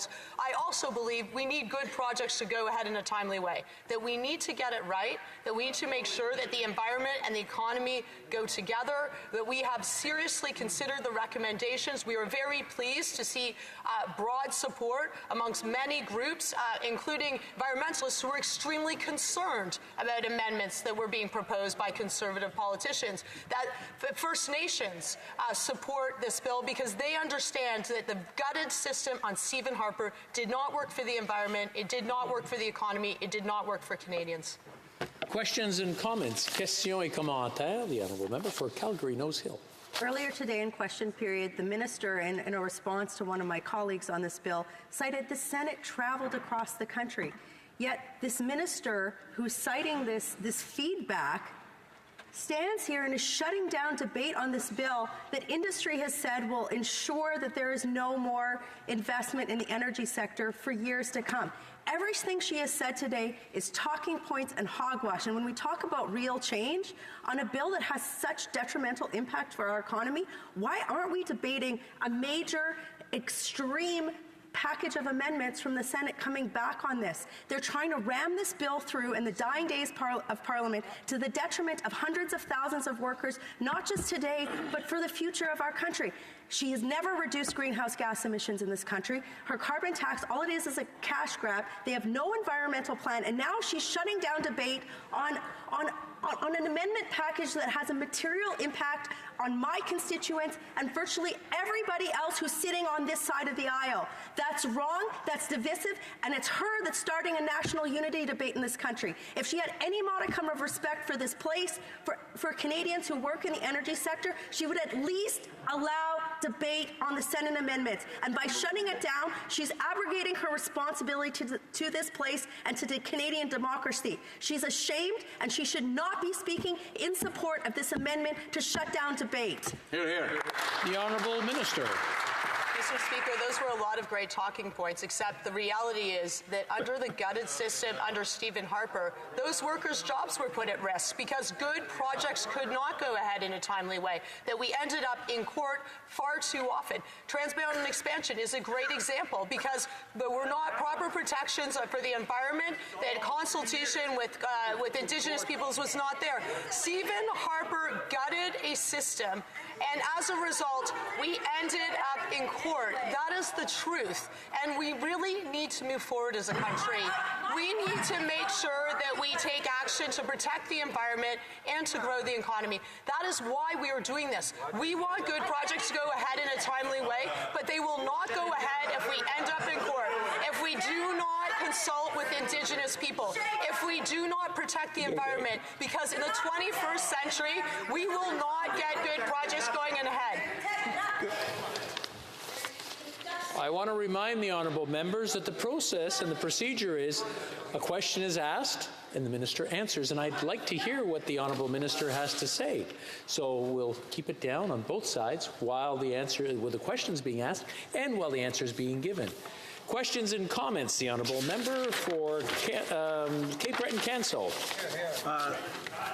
Thank you very much, Mr. Speaker. And let me first voice my absolute admiration for the minister here. She's been an incredible champion for the environment. She's done an outstanding job in this portfolio. And when I see the continued barrage of personal attacks from especially the Conservatives on this, Mr. Speaker, that's what's shameful in this whole debate. But let me say one thing, Mr. Speaker. Having been here for 19 years, I remember the Sydney tar pond being the worst toxic site in North America, and with the greatest admiration for my friend from Saanich Gulf Islands. If it was up to her, we'd still be talking about the Sydney tar ponds rather than having it cleaned up, and we took action. $280 million we put into that project, and that project is pristine now. And as far as the NDP go, I remember getting bellowed at every day about the Kyoto Accord. When are the Liberals going to do something about Kyoto? When are they going to do something about move with Kyoto and all that? Comes the vote for closure on the debate, none of them showed up. 13 of them showed up out of 26, Mr. Speaker, and they voted against closure. This is a minister of action. I support her wholeheartedly. The Honourable Minister of Environment. Speaker, I can't tell you how much I will miss this honourable member in the House. That he knows what it means to be a great parliamentarian. That he knows that we should have good debate, but we shouldn't do name calling. That we should work together to build this great country. That we have a $500 billion opportunity to take advantage of. That instead of fighting, that we should come together. We should say we understand the environment and the economy and go together. We should say that we understand climate change is real and that we need to take serious action, including a price on pollution, because it's the most efficient way to reduce emissions. That we should say that we need good projects to go ahead in a timely way, because that is what I've been working tirelessly to do day in, day out with this amazing Liberal caucus. I'm going to continue to do that. Questions and comments. The honourable member for Courtenay Alberni. Mr. Speaker, as you know, and the government's heard, we're supporting this bill, but at the same time, they're shutting down debate, with a super closure motion for the fourth time. This is something that even the Harper government didn't do, Mr. Speaker, and didn't impose on this Parliament. The minister's going to have an opportunity to speak for 20 minutes, and we're not even going to have a chance to ask any questions, Mr. Speaker. There's a lot of concerns. We actually would like this bill to even go further. So, Mr. Speaker, I asked the government why they've decided to take away the democratic right of this place. They promised they were going to be moving forward in an open, transparent way, listening to concerns of Canadians, and here we go again, where they're imposing a super closure motion to move forward this legislation without even hearing the concerns of Canadians from coast to coast to coast around this important piece of legislation. Well, Minister. Thank you, Mr. Speaker, and I want to thank the member opposite for his advocacy on the environment. I know how much he cares about the environment, and I've seen his actions.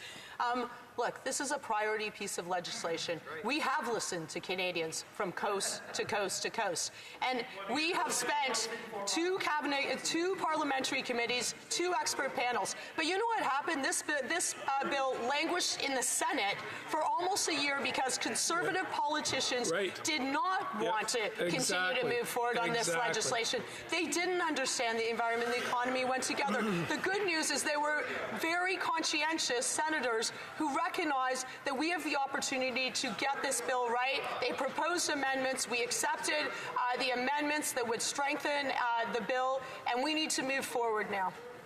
Questions and comments. Questions et commentaires. The honourable member for Caribou Prince George. This is challenging, Mr. Speaker. The emotion that our colleagues are hearing is because we are experiencing job losses in our riding. I literally just got off the phone with another major employer in my riding that has announced a major closure this morning, is announcing another one tonight. And why is it? It's because of the inconsistent messages, the shaky policies that this government is putting forth. The minister wants to stand up there and say that we should be getting together and we should be developing policy that everybody can agree with. But the challenge is, Mr. Speaker, when people offer their insight, they don't listen. She's spewing the talking points that environmental groups such as Tides and Greenpeace and WWF have all used to tarnish our natural resource sector. Mr. Speaker, through you, in October, when Canadians put this minister out of work, which environmental group is she going to go to? Tides, WWF, or Greenpeace? The Honourable Minister of the Environment. Speaker, I find it very confusing. My background is actually in corporate law. I'm actually just trying to get a good system that makes sense, and I actually feel very badly for people that in his riding that are losing jobs. That is a very big concern. That is why we need a better system to ensure that major projects don't end up in court, that we don't end up having polarization around major projects, that we can figure out a way to move forward, because we need to do that. We have created 1 million jobs with Canadians. I'm sorry that maybe there are instances in his riding, which I think is really important. Canadian should have a good job, and that is what we work on every day. We have raised 300,000 kids out of poverty. Families have $2,000 more every year, but we're continuing to work hard. The only way we will be able to get projects ahead, including in Alberta, is if we have a system that doesn't end us in court as opposed to projects going ahead. I just want to remind the honourable members that shouting insults is not parliamentary, and I'm sure nobody here tonight wants to be pointed out so that their constituents know what they're saying in the House. So if anybody wants to yell out, I just don't want to point them out to their constituents. So I want everyone to respect parliamentary language. Questions and comments. The honourable member for North Okanagan, Shuswap. It's really disappointing to be here tonight. I happened to sit in on the committee when Bill C-69 was being studied clause by clause. I sat in that night until late hours of the evening and saw when this government decided that they were going to lump all of those amendments together and vote on them as a bunch, as an entire group, with no discussion on amendment clause by clause. It was absolutely disgusting to see that there were over 600 amendments proposed at that stage, over 300 of them came from their own Liberal Party. Truly a bill that was so poorly drafted it should have been thrown out at that time. Now we see 229 amendments from the Senate. Most of them have been thrown out by this Liberal government. We've got 6 premiers representing over 60% of Canadians that are opposed to this bill and say it should be thrown out. How can the minister stand there and say that they have truly consulted with Canadians and actually listened to them when 60% say throw it out? The Honourable Minister of the Environment. Thank you, Mr. Speaker. We've actually accepted a historic number of amendments from the Senate, 43%. But you know what we are not going to accept? We're not going to accept amendments from conservative politicians written by oil lobbyists. They're going to try to limit consultation that is constitutionally required by Indigenous peoples. We are not going to limit consultations by the public. We are not going to actually do something that I imagine that they don't, that we would allow provinces to veto projects in federal jurisdiction. Right. We need to get this right, but we do not want to end up in court again. We need to get a better system. That is exactly what we're working on, so that we protect the environment, so we do what is required by law to consult with Indigenous peoples, and so good projects can go ahead in a timely way. Questions and comments? Question et commentaire. The Honourable Member for Central Okanagan, Similkameen Nicola. Thanks, Mr. Speaker. Mr. Speaker, the Prime Minister went to New York and spoke to some young graduates, and he said, respect people who don't look or think like you. Yet, when a group of premiers do precisely that and express concerns that this federal government is pushing into their provincial jurisdictions, he casts it aside and accuses them of being irresponsible game players against national unity. Now, Mr. Speaker, I remember reading and talking to people about the National Energy Program and the disdain that Westerners had towards Eastern Canada, and it took generations to be able to get on a level playing field where people felt that Ottawa was at least trying to be fair by being equally unfair to everyone. This government is demonizing, and that pain is feeling not just in Alberta, but you have provinces with premiers that are saying, stay out of our jurisdiction. Mr. Speaker, why the disdain? I understand they have disdain for this side of the House. I understand that they will think they'll get closure from here, but you will get no closure from the provinces that you're getting into it, Mr. Speaker. Not one bit. I want to remind the honourable members, I understand it gets passionate, but to phrase their questions through the Speaker and not directly to the Minister herself. The Honourable Minister of the Environment. Thank you, Mr. Speaker. We have focused on projects that are in federal jurisdiction. That is the whole point. That we have worked with provinces, so there's one project, one review. They said that they wanted to align timelines with provinces. That we are working with the province and with the members from to take action on climate change to also grow the economy. That's what we need to do. This isn't about pitting provinces against each other.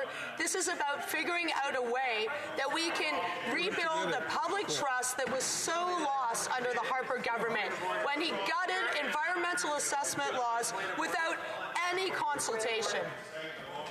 A point of order, the Honourable Parliamentary Secretary to the Government House Leader. Mr. Speaker, I sat patiently.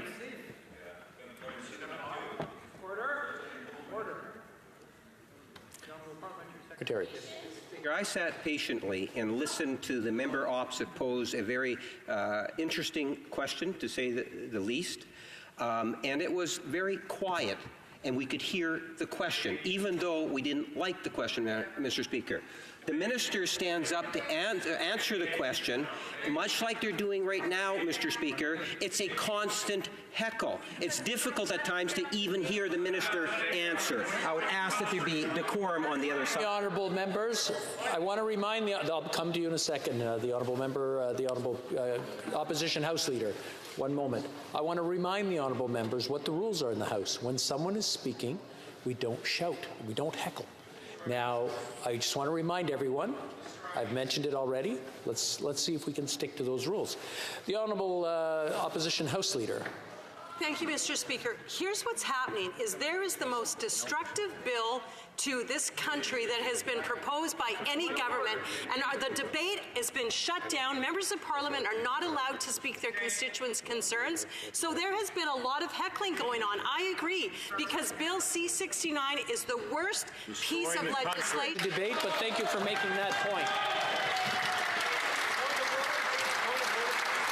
Point of order. The Honourable Member for Hull Aylmer has a point of order. Mr. Speaker, I believe point of order is in order because I've noticed that a number of members of Parliament are wearing what I believe the chair would consider props.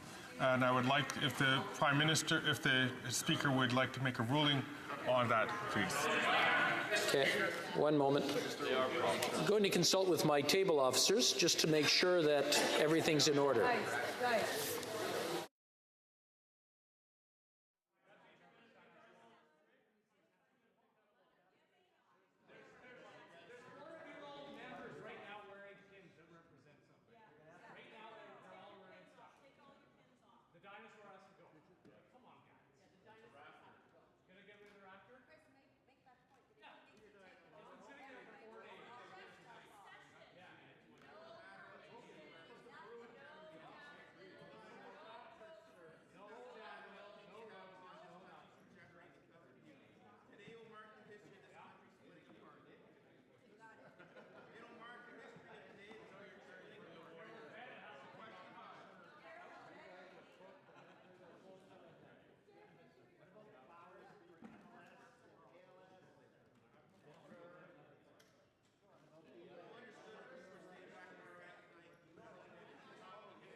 Order. Order. If I can have your attention, please. I'll read the passage in the rules, the House of Commons Procedures and Practices, the latest one. It's on page 617 when it comes to displays, exhibits, and props. Speakers have consistently ruled that visual displays or demonstrations of any kind used by members to illustrate their remarks or emphasize their positions are out of order. Similarly, order. What's the difference? Similarly, props of any kind have always been found to be unacceptable in the chamber.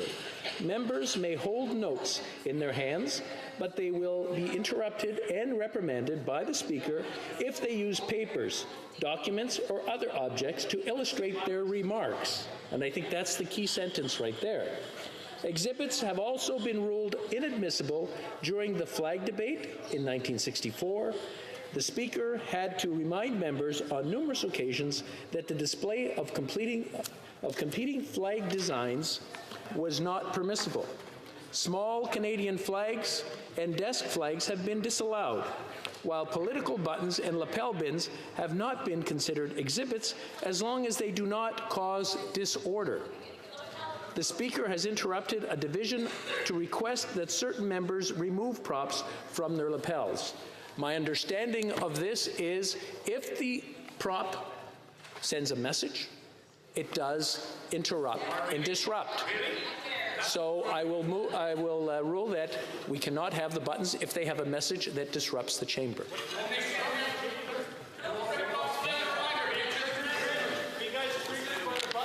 It's my duty to interrupt. I'm sorry, if there is someone else who finds that someone on the other side is wearing something disruptive, please bring it up as a point of order and we will rule on it. It's my duty to interrupt the proceedings at this time and put forthwith the question on the motion now before the House. The question is as follows. Ms. Chagger, seconded by Ms. McKenna, moved that in relation to the consideration of the Senate amendments to Bill C-69, an act to enact the Impact Assessment Act, and the Canadian Energy Regulator Act to amend the Navigation Protection Act and to make consequential amendments to or other acts, now debate not further be adjourned. Is it the pleasure to adopt the motion? All those in favor of the motion, please say yay. All those opposed, please say nay. In my opinion, the nays have it. Call in the members.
question is the following one.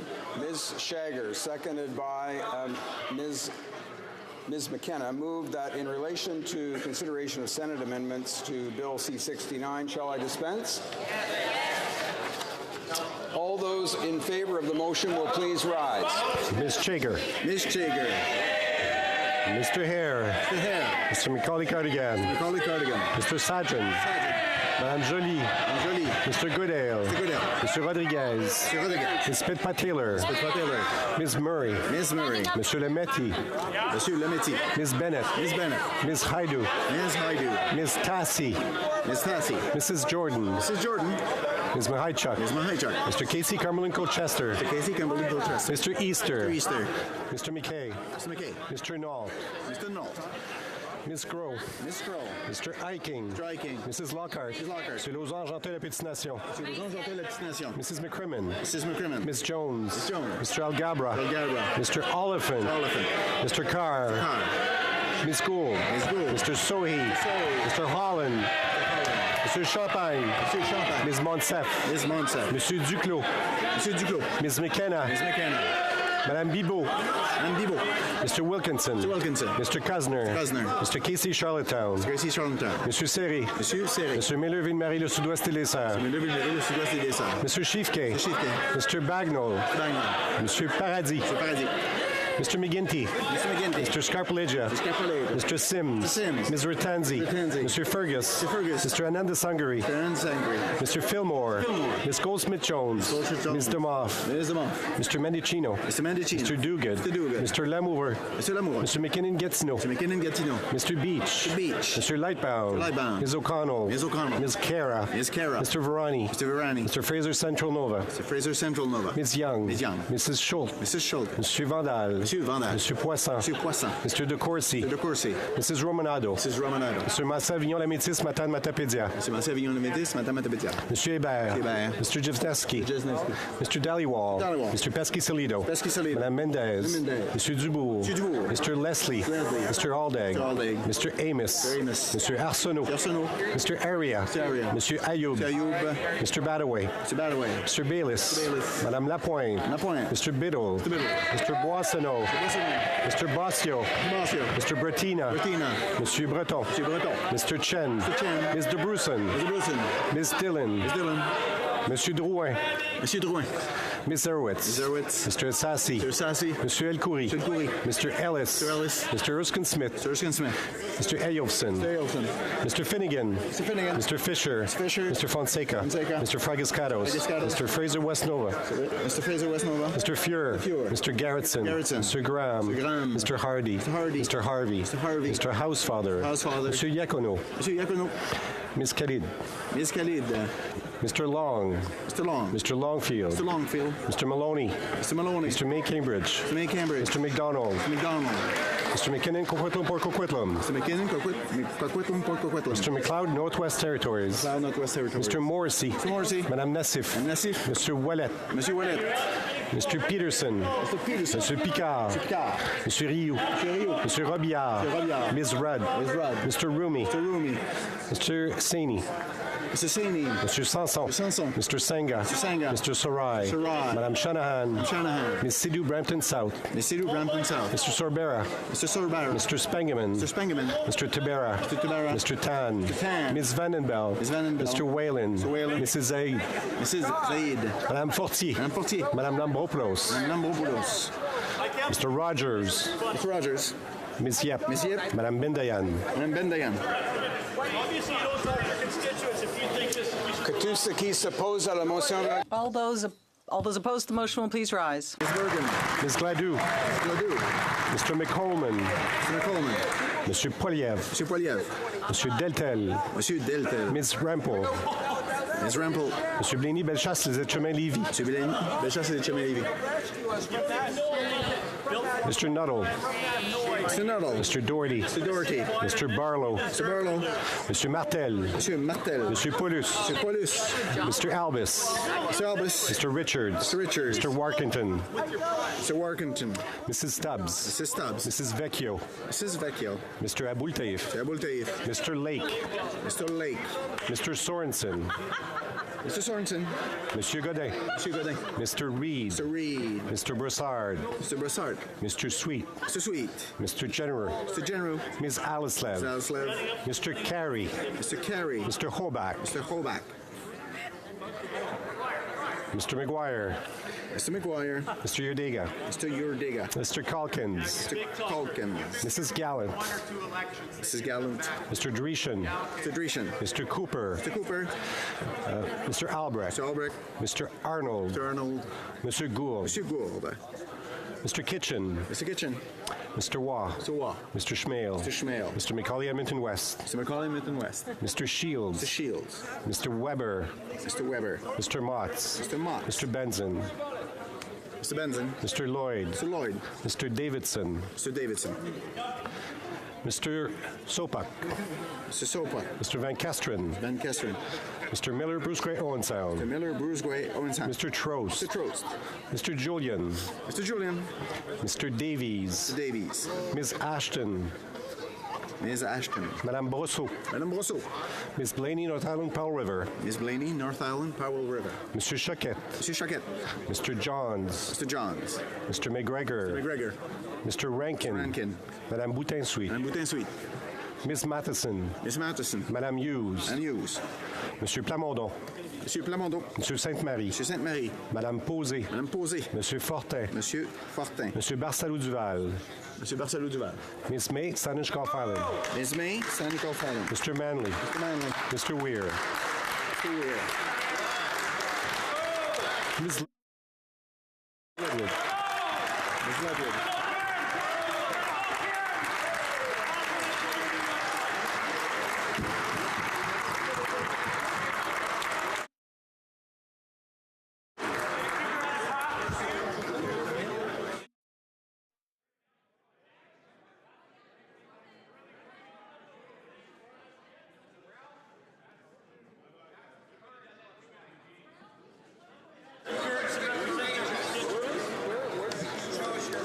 Yeas pour 147, 147, nays contre 72, 72. Declare the motion carried. Orders of the day. Ordre du jour.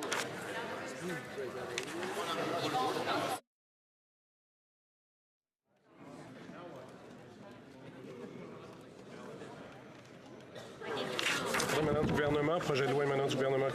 Orders of the day, government orders, consideration of amendments to an act to enact the Impact Assessment Act and the Canadian Energy Regulator Act to amend the Navigation Protection Act and to make consequential amendments to other acts. The honourable member for Lakeland was in the midst of her speech, and we'll go to her now. The honourable member for Lakeland.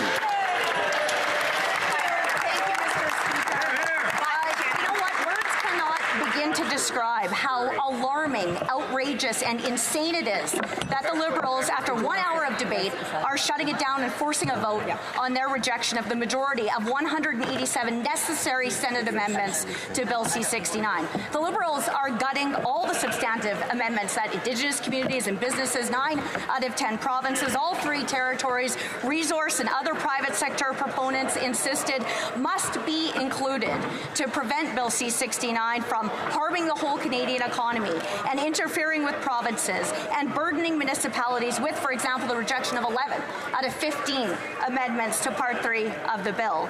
Instead of rising to the occasion and delivering their promise to work collaboratively with Indigenous people and with other levels of government, the Liberals are ignoring most of their constructive suggestions for improvement and recklessly ramming it through, just as they did in the House of Commons a year ago. Order. Communities or people who need jobs in the oil and gas sector, but can they please show some respect and stop talking on that side of the House?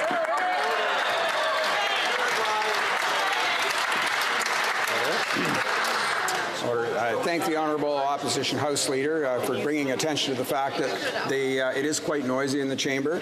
So I'd ask Honourable members, if they wish to carry on conversations, to please make their way to their respective lobbies. The Honourable member for Lakeland has the floor, and will Okay, and we'll take that in a moment, but we'll get back to the honourable member for Lakeland. I see the honourable member for Sydney Victoria on a point of order. I've been here over 19 years, and I never had a prop, and I don't think it's important to have a prop, and I don't think you should have a prop. But as you can see across the aisle, they're all wearing props, and I think, in due respect for this Parliament, that I think they should be able to convince the public, if they want to convince a point to the public, that they shouldn't have to wear a prop, and we don't wear props here. So I would hope that you make a ruling for all of them to take their prop and take it back home. I see that it says point of order. I do see other members rising. The honourable opposition House Leader wishes to make a point on the point of order. Mr. Speaker, we day in and day out have members who are wearing different buttons of various kinds for different causes. I think I look across the aisle. I see dinosaurs on people's desks. I see shirts of sports teams that they support. I proudly wear this button, and my colleagues proudly wear this button. And I would actually say that is my right to do so. We have less than 10 minutes left to debate this important motion before this government rams this destructive legislation across this aisle into Canadians. So. Okay. I thank honourable members for their interventions on this. By tradition, the House has typically ruled, and the chair has ruled, against the use of props in the House. The question then becomes what constitutes a prop. The members have mentioned that there are other pins and other such regalia that members are given to wear from time to time. However, when the prop constitutes a specific message relating to the point or the message that a member is wishing to express in the House of Commons, they're generally ruled to be a prop. Accordingly, I would ask that this particular button does meet the test of being a prop, and I would ask honourable members to honour that tradition and not have the props displayed in the course of the House. That's it.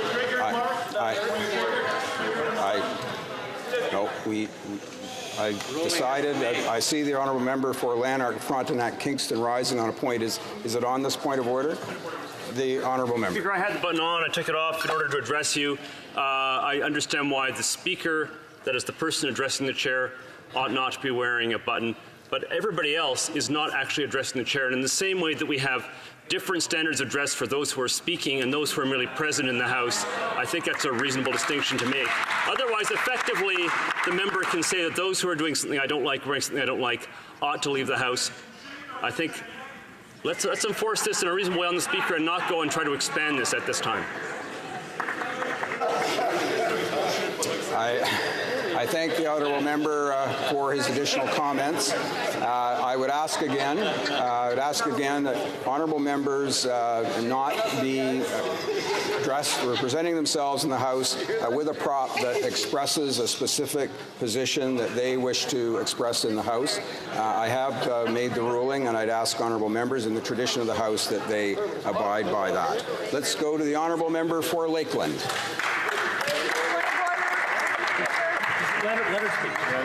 One would have thought the Liberals would have learned from their wrong a year ago, since Bill C-69 was so badly crafted and so seriously flawed that they had to make 200 of their own amendments at the last minute before they shut down that debate in the House and the committee and rammed it through. And that's why senators had to almost completely rewrite it, because the Liberals refused to let MPs do their jobs on behalf of Canadians, and they've prevented all of us from being able to do that duty here today again.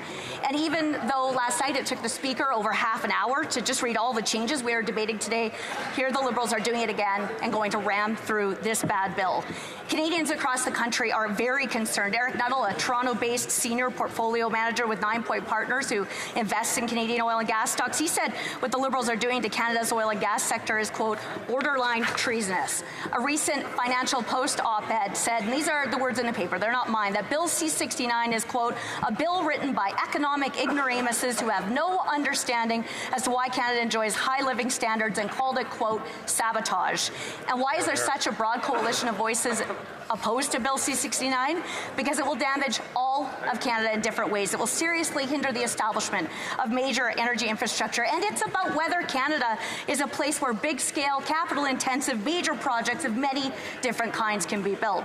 It's about whether or not Canada is competitive and can attract investment versus other jurisdictions around the world, often those with lower environmental, safety, and labor standards and fewer civil and human rights. And the Liberals are already doing so much damage. This year, the IMD World Competitiveness Ranking removed Canada from the top 10 most competitive economies in the world. It puts Canada 13th out of 63 countries, the worst performance in the annual survey's history, which goes back to 1997.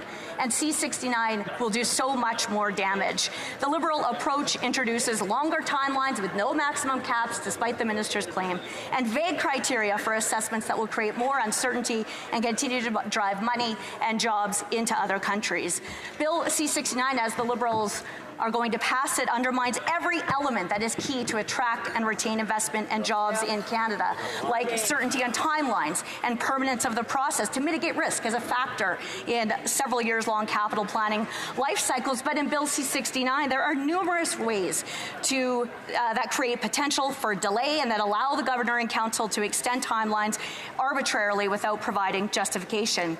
And the criteria for extensions will be defined in regulations, so literally Cabinet will be the only power to decide when Cabinet delays a project, and neither project proponents nor members of Parliament or any Canadians will know what those criteria are until Bill C-69 is already law. Among the Senate amendments that the Liberals rejected that would fix their open-ended timelines are changes that would mandate the provision of reasons for suspending timelines, remove the ability for the extension of timelines indefinitely, and introduce a legislative maximum time frame for the impact assessment review and then also for the review under the Canadian Energy Regulator. The Liberals are rejecting all of those amendments. Conservative measures in 2012 that gave certainty to the process led to dozens of oil and gas infrastructure approvals and builds and other resource projects, 4 major new pipelines, and to the proposal of 3 major new pipelines focused almost exclusively on accessing new markets under the highest standards in the world which Canadians expect and which we've always had, not one of which has been built and all of which are gone because of this Liberal government. Bill C-69 also undermines certainty in regulations, which are critical for plans for large-scale capital plans and to reach final investment decisions in Canada's favour, and performance-based policies that will benefit communities by tying incentives to measures such as job creation, R&D, innovation, and capital investment. But Bill C-69 creates all kinds of uncertainty around what projects will require a federal review and around the vague project criteria against which a project will be measured. This is one of the reasons the premiers are so angry, because planning for a provincial or a federal review are 2 entirely different processes, but the Liberals are including the power for a single minister to force any project to undergo a lengthy, costly federal review, even if it's already gone through a provincial one. What proponent would want to take the risk? The assessment costs could double, and then a capital-intensive long-term project could be delayed by years with zero warning. The Liberals are rejecting amendments that would ensure there is a minimum threshold for project designations that guides the decision of a single minister, and amendments that would require that one minister is not the only one to give guidance on the impacts of a project within federal jurisdiction. Those Liberals are rejecting those changes and in favor of unilateral, centralized power of one single minister. And clear and concise criteria, that ensures predictability for all parties, and that approved projects can get built instead of having to repeat key parts of the process or spend years in court defending an approval. But the Liberals rejected all attempts to clarify and specify criteria in Bill C-69 and are maintaining the requirement and discretion of the panel conducting the review to make determinations on subjective matters, on matters that are of public policy of any government of any given day, and that are inherently political. For example, this bill mandates that proponents must demonstrate, quote, health, social, and economic effects, including with respect to the intersection of sex and gender with other identity factors. Now, obviously, job creation, R&D, innovation, and capital investment from resource development reduce poverty, benefit the economy, and provide revenue for governments and for social services like healthcare and education. as well as funds for academic and charitable organizations, but I think proponents can be forgiven for uncertainty around how their specific projects and investments impact gender or identity factors. But to make matters worse, the Liberals are rejecting Senate amendments requiring that the responsible minister publish guidelines on these vague criteria. So let me repeat that. The Liberals are voting against providing guidelines on their own criteria to explain what the Liberals mean with these vague criteria, which is why uncertainty appears to be a design principle of this legislation. It's an actual intention. It's a deliberate objective of Bill C-69 and not just a Liberal mistake. And they cannot argue that Bill C-69 would enhance scientific evidence and reviews beyond what was already done in Canada's regulatory system. In fact, during committee, Mr. Martin Olszynski of the University of Calgary pointed out that the term science and scientific are mentioned only 5 times in this 400-page bill. Another major concern with Bill C-69 is that offshore projects on Canada's east coast are targeted now for automatic panel review assessments, regardless of project scope or scale. That will scare away future offshore exploration in Canada, and that's why the Premier of Newfoundland and Labrador raised specific concerns about the Liberals fully taking over an area that has, up until now, been a jointly administered federal-provincial responsibility. So much for cooperative federalism, even with a Liberal Premier. Now, Liberals, they talk a big game about making life better for middle-class Canadians, but this is the reality, and this is why you see such passion and such frustration and such anger from my colleagues, because the reality is this Liberal Prime Minister has turned his back and is attacking the hard-working men and women who have given so much to every part of our country through responsible resource development. But he talked about phasing out the oil sands and that he regretted Canada can't get off oil tomorrow. And his legislation proves that that's exactly his objective. A professor of economics at the UBC Vancouver School of Economics, he makes the point why the debate about Bill C-69 really matters. He says, quote, "Nothing has contributed more than natural resources to buttressing the Canadian middle class against the rapidly changing global economy of the 21st century." And quote, "The overall prosperity of the Canadian middle class depends much more on good jobs than small policy shifts around the edges. The resource sector has contributed substantially to the good jobs that underpin middle class resilience." And Canada's responsible resource development is the major factor behind closing the gap between wealthy and vulnerable struggling Canadians. But the Liberals keep attacking natural resources jobs across Canada in the forestry, minerals and energy sector, killing jobs and making life more expensive for middle-class families. The Liberal and the left anti-energy and anti-resource agenda is extremely short-sighted economically, and it's morally wrong. It's also bad for the environment, because Bill C-69 is based on an attack on Canada's reputation as the world's most environmentally and socially responsible resource producer, which is the fact. And since the 2015 election, these Liberals, the minister did it last night, have constantly denigrated and undermined confidence in the regulator and in Canada's reputation, and have created a vacuum for resource development in the past 3.5 years. That's what has led us to where we are today, hundreds of thousands of Canadians out of work. But what's really galling is that the Prime Minister is sacrificing Canada's interests to the rest of the world. And why don't we actually listen to the experts? Because this is why this doesn't make any sense. In 2014, Worley Parsons issued a very comprehensive report benchmarking Canada against other major oil and gas producing countries around the world. It found that Canada already had the highest environmental standards in the world and the most responsibly produced resources. That was in 2014, before the last election. It echoed a similar conclusion before. This is the report's conclusions, which measured performance in areas such as overall decision-making processes, cumulative assessments for regions with multiple projects, implementation of early and meaningful consultation with stakeholders and Indigenous people, including the real integration of traditional Indigenous knowledge and the implementation of effective social impact and health assessments. Here's the truth about Canada that the Liberals don't tell. The results of the current review re-emphasize that Canada's environmental assessment processes are among the best in the world. Canada has state-of-the-art guidelines for consultation, traditional knowledge, and cumulative effects assessment. Canadian practitioners are among the leaders in the area of Indigenous involvement and social and health impact assessment. Canada has the existing frameworks, the global sharing of best practices, the government institutions, and the capable people to make improvements to environmental assessment for the benefit of the country and for the benefit of the environment, communities, and the economy. The review found that environmental assessment cannot be everything to everyone, but it says, quote, in Canada, however, it is a state-of-the-art global best process with real opportunities for public input, transparency in both process and outcomes, and appeal processes involving independent scientists, stakeholders, panels, and courts. But these Liberals just stand up over and over and over and attack Canada's reputation for their own partisan gain and to the detriment of every single one of us. Every time they're doing that, trying to keep their coalition of the left, the anti-energy, NDP and Green voters who voted for them in 2015, they're first of all not being truthful, and second of all, actually empowering foreign and domestic anti-Canadian activists who are fighting to shut down Canadian resources. And perversely, C-69 will ensure countries like Iran, Algeria, Russia, Venezuela, that they meet the growing global demand for energy. And in doing so, these Liberals boost regimes that abuse human rights and take virtually no steps to protect the environment. The world is no better off with dangerous regimes that are able to ramp up their economies because Canada has vacated the market. And this Liberal Prime Minister would rather the United States fill the void in the North American market and globally, ceding investment and jobs that should be ours to our biggest economic competitor.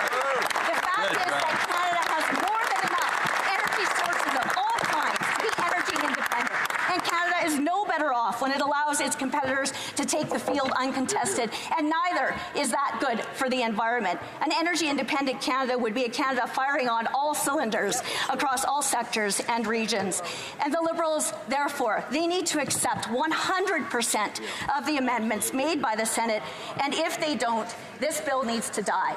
So, therefore, Madam Speaker, I would like to move the following amendment to the government message, seconded by the member for Barrie Innisfail, that the motion be amended by deleting all of the words after the words "the House" and substituting the following: agrees with amendments 1A to 1Y, 1Z2 to V, 1AA to 1BC, 4, 5, 6, 7, 8, 9, 10, 11, 12, 13, 14, 15, 16, and 17 made by the Senate.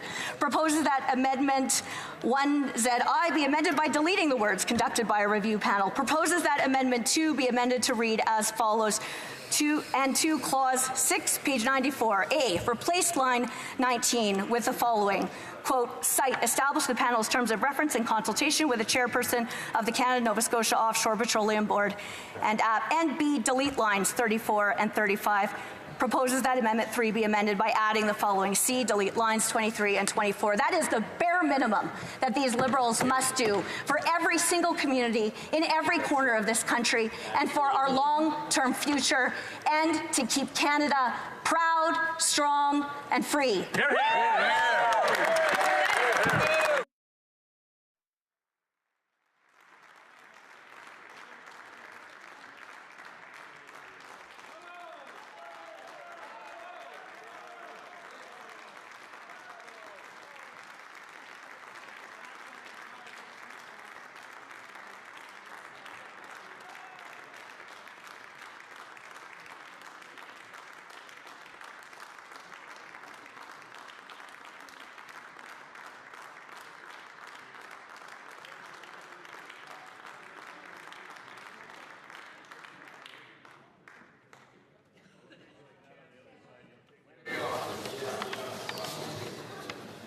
Ms. Stubbs, seconded by Mr. Brassard, moves that the motion be amended by deleting all the words after the words "the House" and substituting the following: agrees with amendments 1A to 1Y, 1Z, II to 5, 1AA to 1BC, 4, 5, 6, 7, 8, 9, 10, 11, 12, 13, 14, 15, 16, and 17, made by the Senate. Proposes that Amendment 1ZI be amended by deleting the words "conducted by a review panel." Proposes that Amendment 2 be amended to read as follows: Clause 6, page 94, Sub A, replace line 19 with the following: cite, establish the panel's term of reference in consultation with the chairperson of the Canada-Nova Scotia Offshore Petroleum Board and AP. close quote, and B, delete lines 34 and 35. Proposes that Amendment 3 be amended by adding the following. Sub C, delete lines 23 and 24. The motion is in order.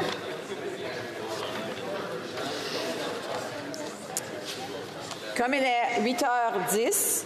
As it is 8:10 p.m., pursuant to order adopted earlier today, it is my duty to interrupt proceedings and put all questions with respect to the amendments, Senate amendments on this bill. The question is as follows. Ms. McKenna, seconded by Ms. Chagger, proposes that a message be sent to the Senate informing their honors that Bill C-69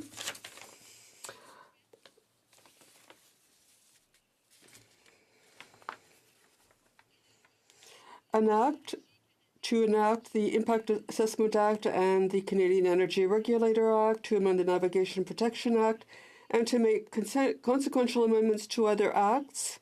Does the House accept amendments 1C, 6, 1H, 2, 1H4, 1H5, 1E4, 1EJ, 1L,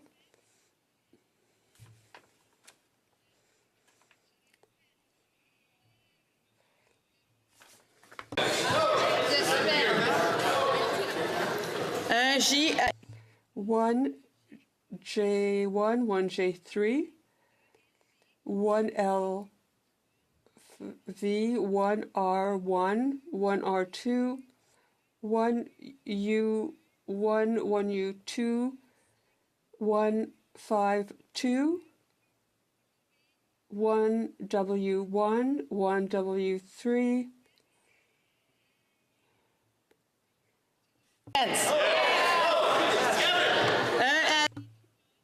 1A, 1AM, 1NH1, 1L2, 1M2, 1RS, 1A to U, 1-2V2, 1W2,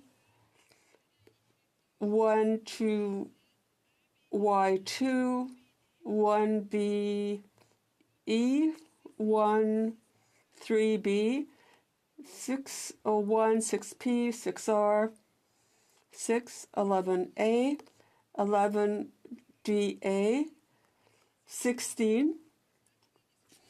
Amendments. Shall I dispense? Yes. Yes?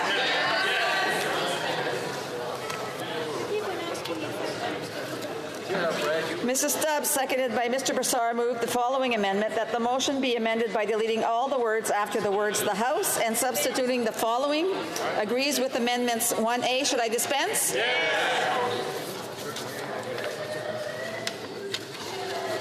The question is on the amendment. Is it the pleasure of the House to adopt the amendment? Que tous ceux qui appuient la motion. All those in favor will please say yay. All those opposed will please say nay. In my opinion, the nays have it.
motion is the following one. Madam McKenna, appuyez par Madame.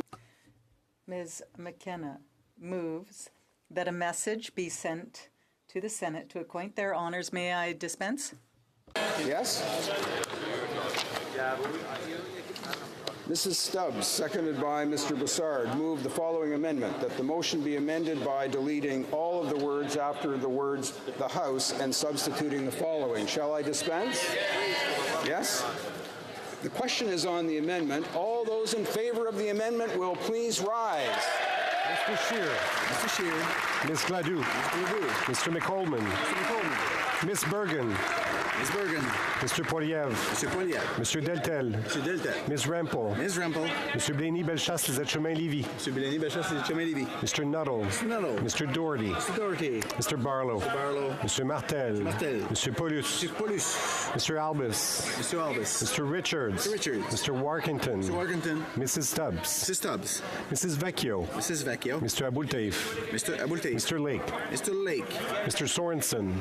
Mr. Sorensen. Mr. Godin. Mr. Godin. Mr. Reed. Mr. Reed. Mr. Lukitsky. Mr. Lukitsky. Mr. Broussard. Mr. Broussard. Mr. Sweet. Mr. Sweet. Mr. Jenner. Mr. Jenner. Ms. Alislev. Ms. Alislev. Mr. Carey. Mr. Carey. Mr. Hoback. Mr. Hoback. Mr. McGuire. Mr. McGuire. Mr. Yerdega. Mr. Yerdega. Mr. Calkins. Mr. Calkins. Mrs. Gallant. Mrs. Gallant. Mr. Dreeshen. Mr. Dreeshen. Mr. Cooper. Mr. Cooper. Mr. Albrecht. Mr. Albrecht. Mr. Arnold. Mr. Arnold. Mr. Kitchen. Mr. Kitchen. Mr. Waugh. Mr. Waugh. Mr. Schmale. Mr. Schmale. Mr. Macaulay Edmonton West. Macaulay Edmonton West. Mr. Shields. Mr. Shields. Mr. Weber. Mr. Weber. Mr. Motts. Mr. Motts. Mr. Benson. Mr. Benson. Mr. Lloyd. Mr. Lloyd. Mr. Davidson. Mr. Davidson. Mr. Sopak. Mr. Sopak. Mr. Van Kesteren. Mr. Van Kesteren. Mr. Miller, Bruce Gray, Owensound. Mr. Miller, Bruce Gray, Owensound. Mr. Trost. Mr. Trost. Mr. Weir. Mr. Weir. Mr. Clement. Mr. Clement. All those opposed to the amendment will please rise. Ms. Chigger. Ms. Chigger. Mr. Hare. Mr. Hare. Mr. Macaulay Cardigan. Macaulay Cardigan. Mr. Sajan. Sajan. Madame Joly. Madame Joly. Mr. Goodale. Mr. Goodale. Mr. Rodriguez. Rodriguez. Ms. Petpa Taylor. Petpa Taylor. Ms. Murray. Ms. Murray. Mr. Lemeti. Mr. Meti. Ms. Bennett. Ms. Bennett. Ms. Haidu. Ms. Haidu. Ms. Tassi. Ms. Tassi. Mrs. Jordan. Mrs. Jordan. Ms. Mihaichuk. Ms. Mihaichuk. Mr. Casey Cumberland Colchester. Mr. Casey Cumberland Colchester. Mr. Easter. Easter. Mr. McKay. Mr. McKay. Mr. Knoll. Mr. Nault. Ms. Groh. Ms. Groh. Mr. Eiking. Mr. Eiking. Mrs. Lockhart. Mrs. Lockhart. Mr. Lauzon, Argenteuil, La Petite Nation. Monsieur Lauzon, Argenteuil, La Petite Nation. Mrs. McCrimmon. Mrs. McCrimmon. Ms. Jones. Ms. Jones. Mr. Algabra. Mr. Algabra. Mr. Oliphant. Mr. Oliphant. Mr. Carr. Carr. Ms. Gould. Ms. Gould. Mr. Sohi. Mr. Sohi. Mr. Holland. Mr. Holland. Mr. Champagne. Mr. Champagne. Ms. Monsef. Ms. Monsef. Mr. Duclos. Monsieur Duclos. Ms. McKenna. Ms. McKenna. Madame Bibot. Madame Bibot. Mr. Wilkinson. Mr. Wilkinson. Mr. Cuzner. Mr. Cuzner. Mr. Casey Charlottetown. Mr. Casey Charlottetown. Monsieur Serry. Monsieur Serry. Mr. Miller, Ville-Marie, Le Sud-Ouest et les Serres. Monsieur Miller, Ville-Marie, Le Sud-Ouest et les Serres. Mr. Schiffke. Mr. Schiffke. Mr. Bagnall. Mr. Bagnall. Mr. Paradis. Monsieur Paradis. Mr. McGinty. Mr. McGinty. Mr. Scarpeligia. Scarpeligia. Mr. Sims. Sims. Ms. Ratenzi. Ratenzi. Mr. Fergus. Fergus. Mr. Ananda Sangri. Mr. Ananda Sangri. Mr. Fillmore. Fillmore. Ms. Goldsmith-Jones. Ms. Goldsmith-Jones. Ms. Demoff. Ms. Demoff. Mr. Mendicino. Mr. Mendicino. Mr. Duguid. Mr. Duguid. Mr. Lamoureux. Mr. Lamoureux. Mr. McKinnon-Gatineau. Monsieur McKinnon-Gatineau. Mr. Beach. Mr. Beach. Mr. Lightbound. Mr. Lightbound. Ms. O'Connell. Ms. O'Connell. Ms. Kara. Ms. Kara. Mr. Verani. Mr. Verani. Mr. Fraser Central Nova. Mr. Fraser Central Nova. Ms. Young. Ms. Young. Mrs. Schultz. Mrs. Schultz. Mr. Vandal. Monsieur Vandal. Mr. Poisson. Monsieur Poisson. Mr. De Courcy. Mr. De Courcy. Mrs. Romanado. Mrs. Romanado. Mr. Massé-Avignon, la métisse Matane Matapédia. Monsieur Massé-Avignon, le métis, Madame Matapédia. Monsieur Hébert. Monsieur Hébert. Mr. Jevneski. Wisniewski. Mr. Dhaliwal. Dhaliwal. Mr. Pesky-Salido. Pesky-Salido. Madame Mendez. Mendez. Monsieur Dubourg. Monsieur Dubourg. Mr. Leslie. Mr. Leslie. Mr. Aldegg. Mr. Aldegg. Mr. Amos. Mr. Amos. Mr. Arsenault. Monsieur Arsenault. Mr. Aria. Mr. Aria. Monsieur Ayoub. Monsieur Ayoub. Mr. Badaway. Badaway. Mr. Bayliss. Bayliss. Madame Lapointe. Madame Lapointe. Mr. Biddle. Mr. Biddle. Mr. Boissonneau. Boissonneau. Mr. Bossio. Bossio. Mr. Bertina. Bertina. Mr. Breton. Mr. Breton. Mr. Chen. Chen. Mr. Bruson. Mr. Bruson. Ms. Dillon. Ms. Dillon. Monsieur Drouin. Monsieur Drouin. Ms. Zerwitz. Ms. Zerwitz. Mr. Sassy. Mr. Sassy. Mr. Ellis. Mr. Ellis. Mr. Erskine Smith. Mr. Erskine Smith. Mr. Eyolfson. Mr. Eyolfson. De retour, Monsieur El Khoury. Monsieur Khoury. Mr. Finnegan. Finnegan. Mr. Fisher. Fisher.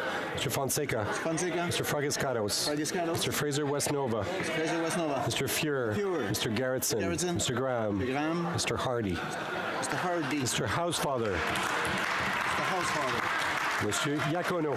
Monsieur Iacono. Ms. Khalid. Ms. Khalid. Mr. Long. Mr. Long. Mr. Longfield. Mr. Longfield. Mr. Maloney.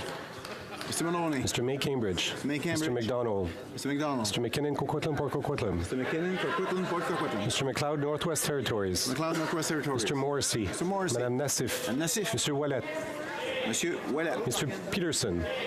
Mr. Peterson. Mr. Picard. Mr. Picard. Mr. Rioux. Mr. Rioux. Mr. Robillard. Robillard. Ms. Rudd. Ms. Rudd. Mr. Rumi. Mr. Rumi. Mr. Saini. Mr. Saini. Mr. Sanson. Monsieur Sanson. Mr. Sangha. Mr. Sangha. Mr. Sarai. Sarai. Madame Shanahan. Madame Shanahan. Ms. Sidhu, Brampton South. Ms. Sidhu, Brampton South.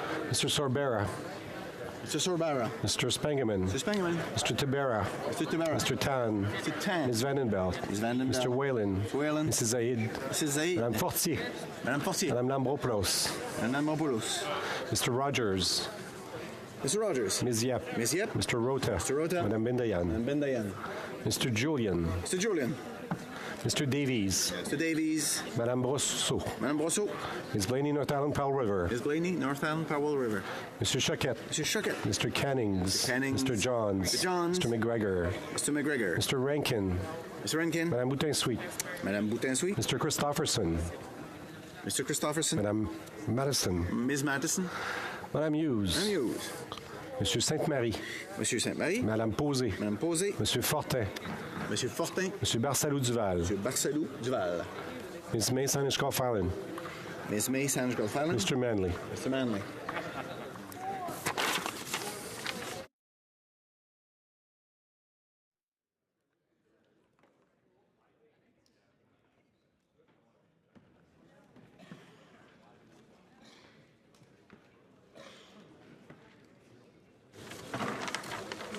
Yeas pour 54, 54. Nays contre 166, 166.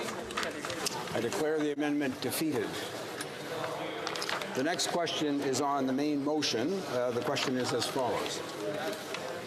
Madame McKenna, Ms. Kenna, seconded by Ms. Chagger, moved that a message be sent to the Senate to acquaint their honors. May I dispense? Is it the pleasure of the House to adopt the motion?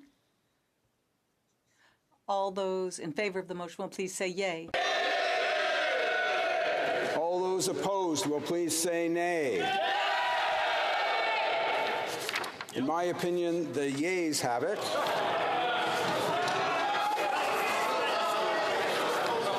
All those in favor of the motion will please rise. Ms. Chager.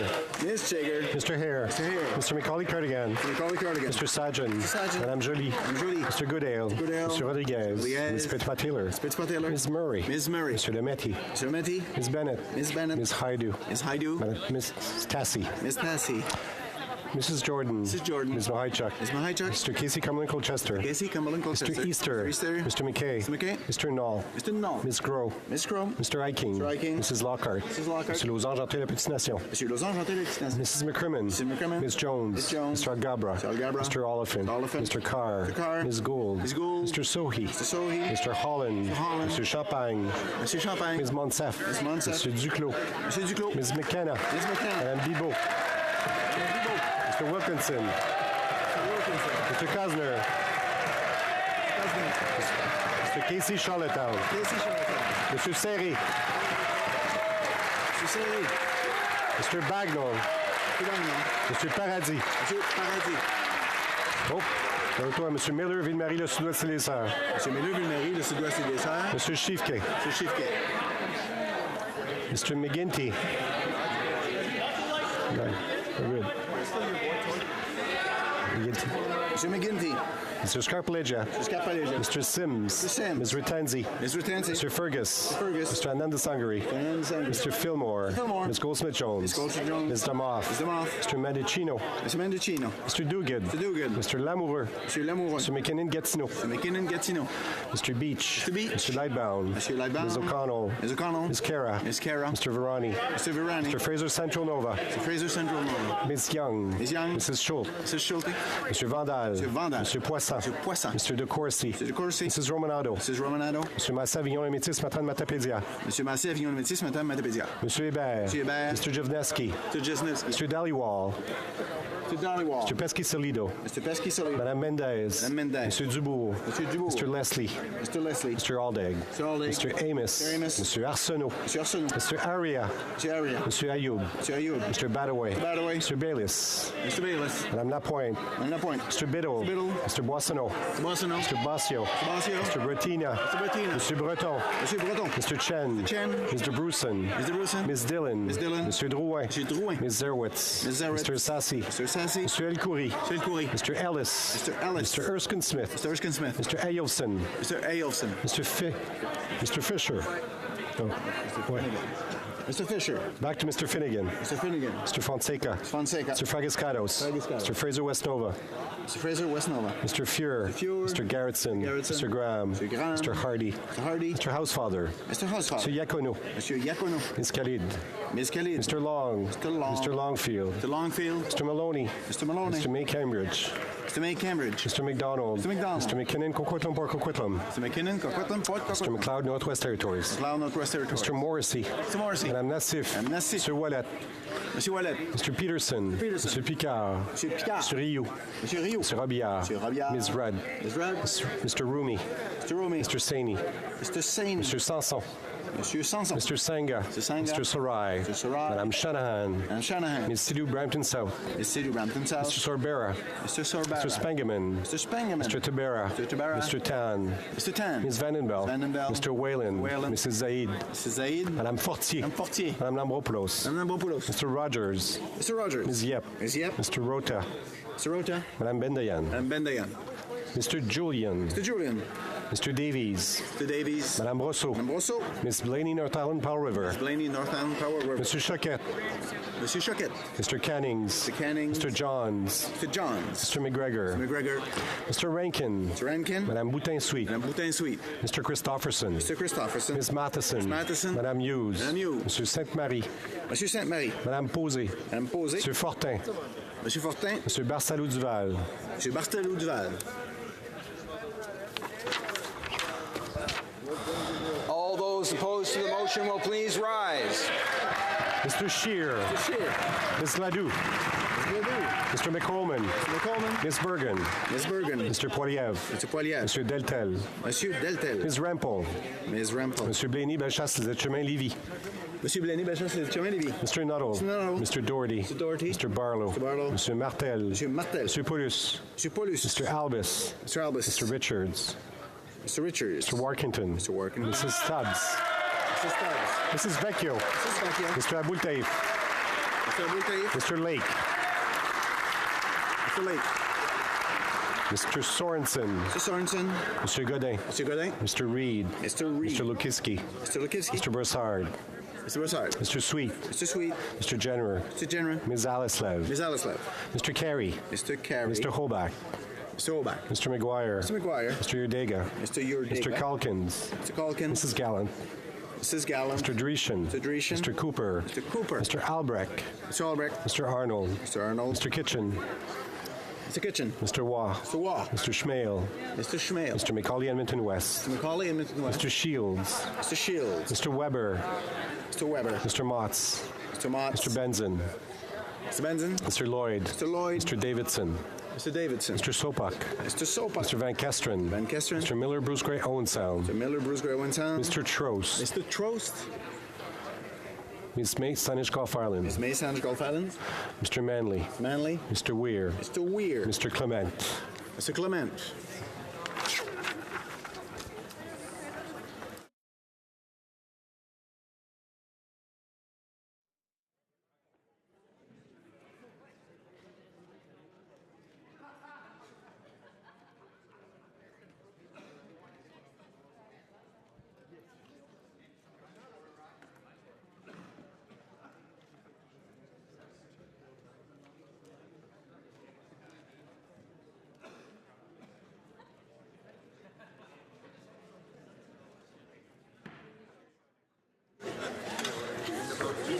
Yeas pour 164, 164, nays contre 56, 56. I declare the motion carried. Orders of the day. Ordre du jour. Government orders, government bills, commons, prise du débat, au troisième lecture du projet de loi C-88. Le ministre... Bill C-88. An act to amend the Mackenzie Valley Resource Management Act and the Canada Petroleum Resources Act and to make consequential amendments to other acts. Resuming debate. Reprise de débat. Resuming debate. Is the House ready for the question? Yes? The question is as follows. Monsieur LeBlanc. Mr. LeBlanc, seconded by Ms. Chagger, moves that Bill C-88, an act to amend the Mackenzie Valley Resource Management Act and the Canada Petroleum Resources Act, and to make consequential amendments to other acts, be now read a third time and do pass. Mrs. MacLeod, Kamloops, Thompson, Caribou moved the following amendment, that the motion be amended by deleting all the words after the word that and substituting the following. Shall I dispense? Yes. Did I hear a no? No. No? Shall I dispense? I'll ask again. Okay. The question is on the amendment. Is it the pleasure of the House to adopt the amendment?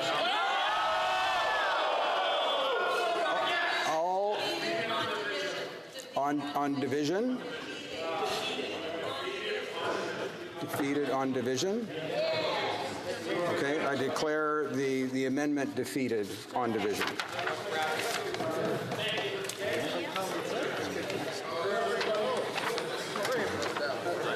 The next question is on order.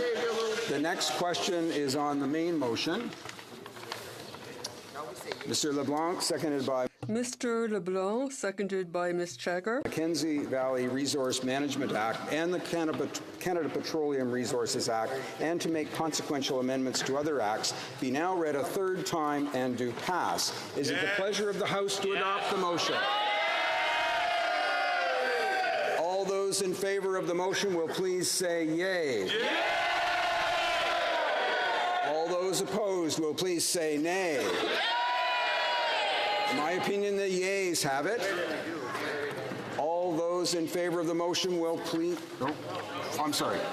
Pursuant to an order made on Tuesday, May 28th, 2019, the division stands deferred until Monday, June 17th, 2019, at the expiry of the time provided for oral questions. I see the Honourable Parliamentary Secretary to the Government House Leader rising on perhaps a point of interest to the House. Yes, Mr. Speaker, I suspect if you're to canvass the House, you would find unanimous leave at this time to call it 12 midnight. Is it the pleasure of the House to see the clock at 12 midnight? Yes? Agreed? Agreed and so ordered. It being 12 midnight, pursuant to an order made on Tuesday, May 28, 2019, this House stands adjourned until tomorrow at 10 a.m. pursuant to Standing Order 24-1.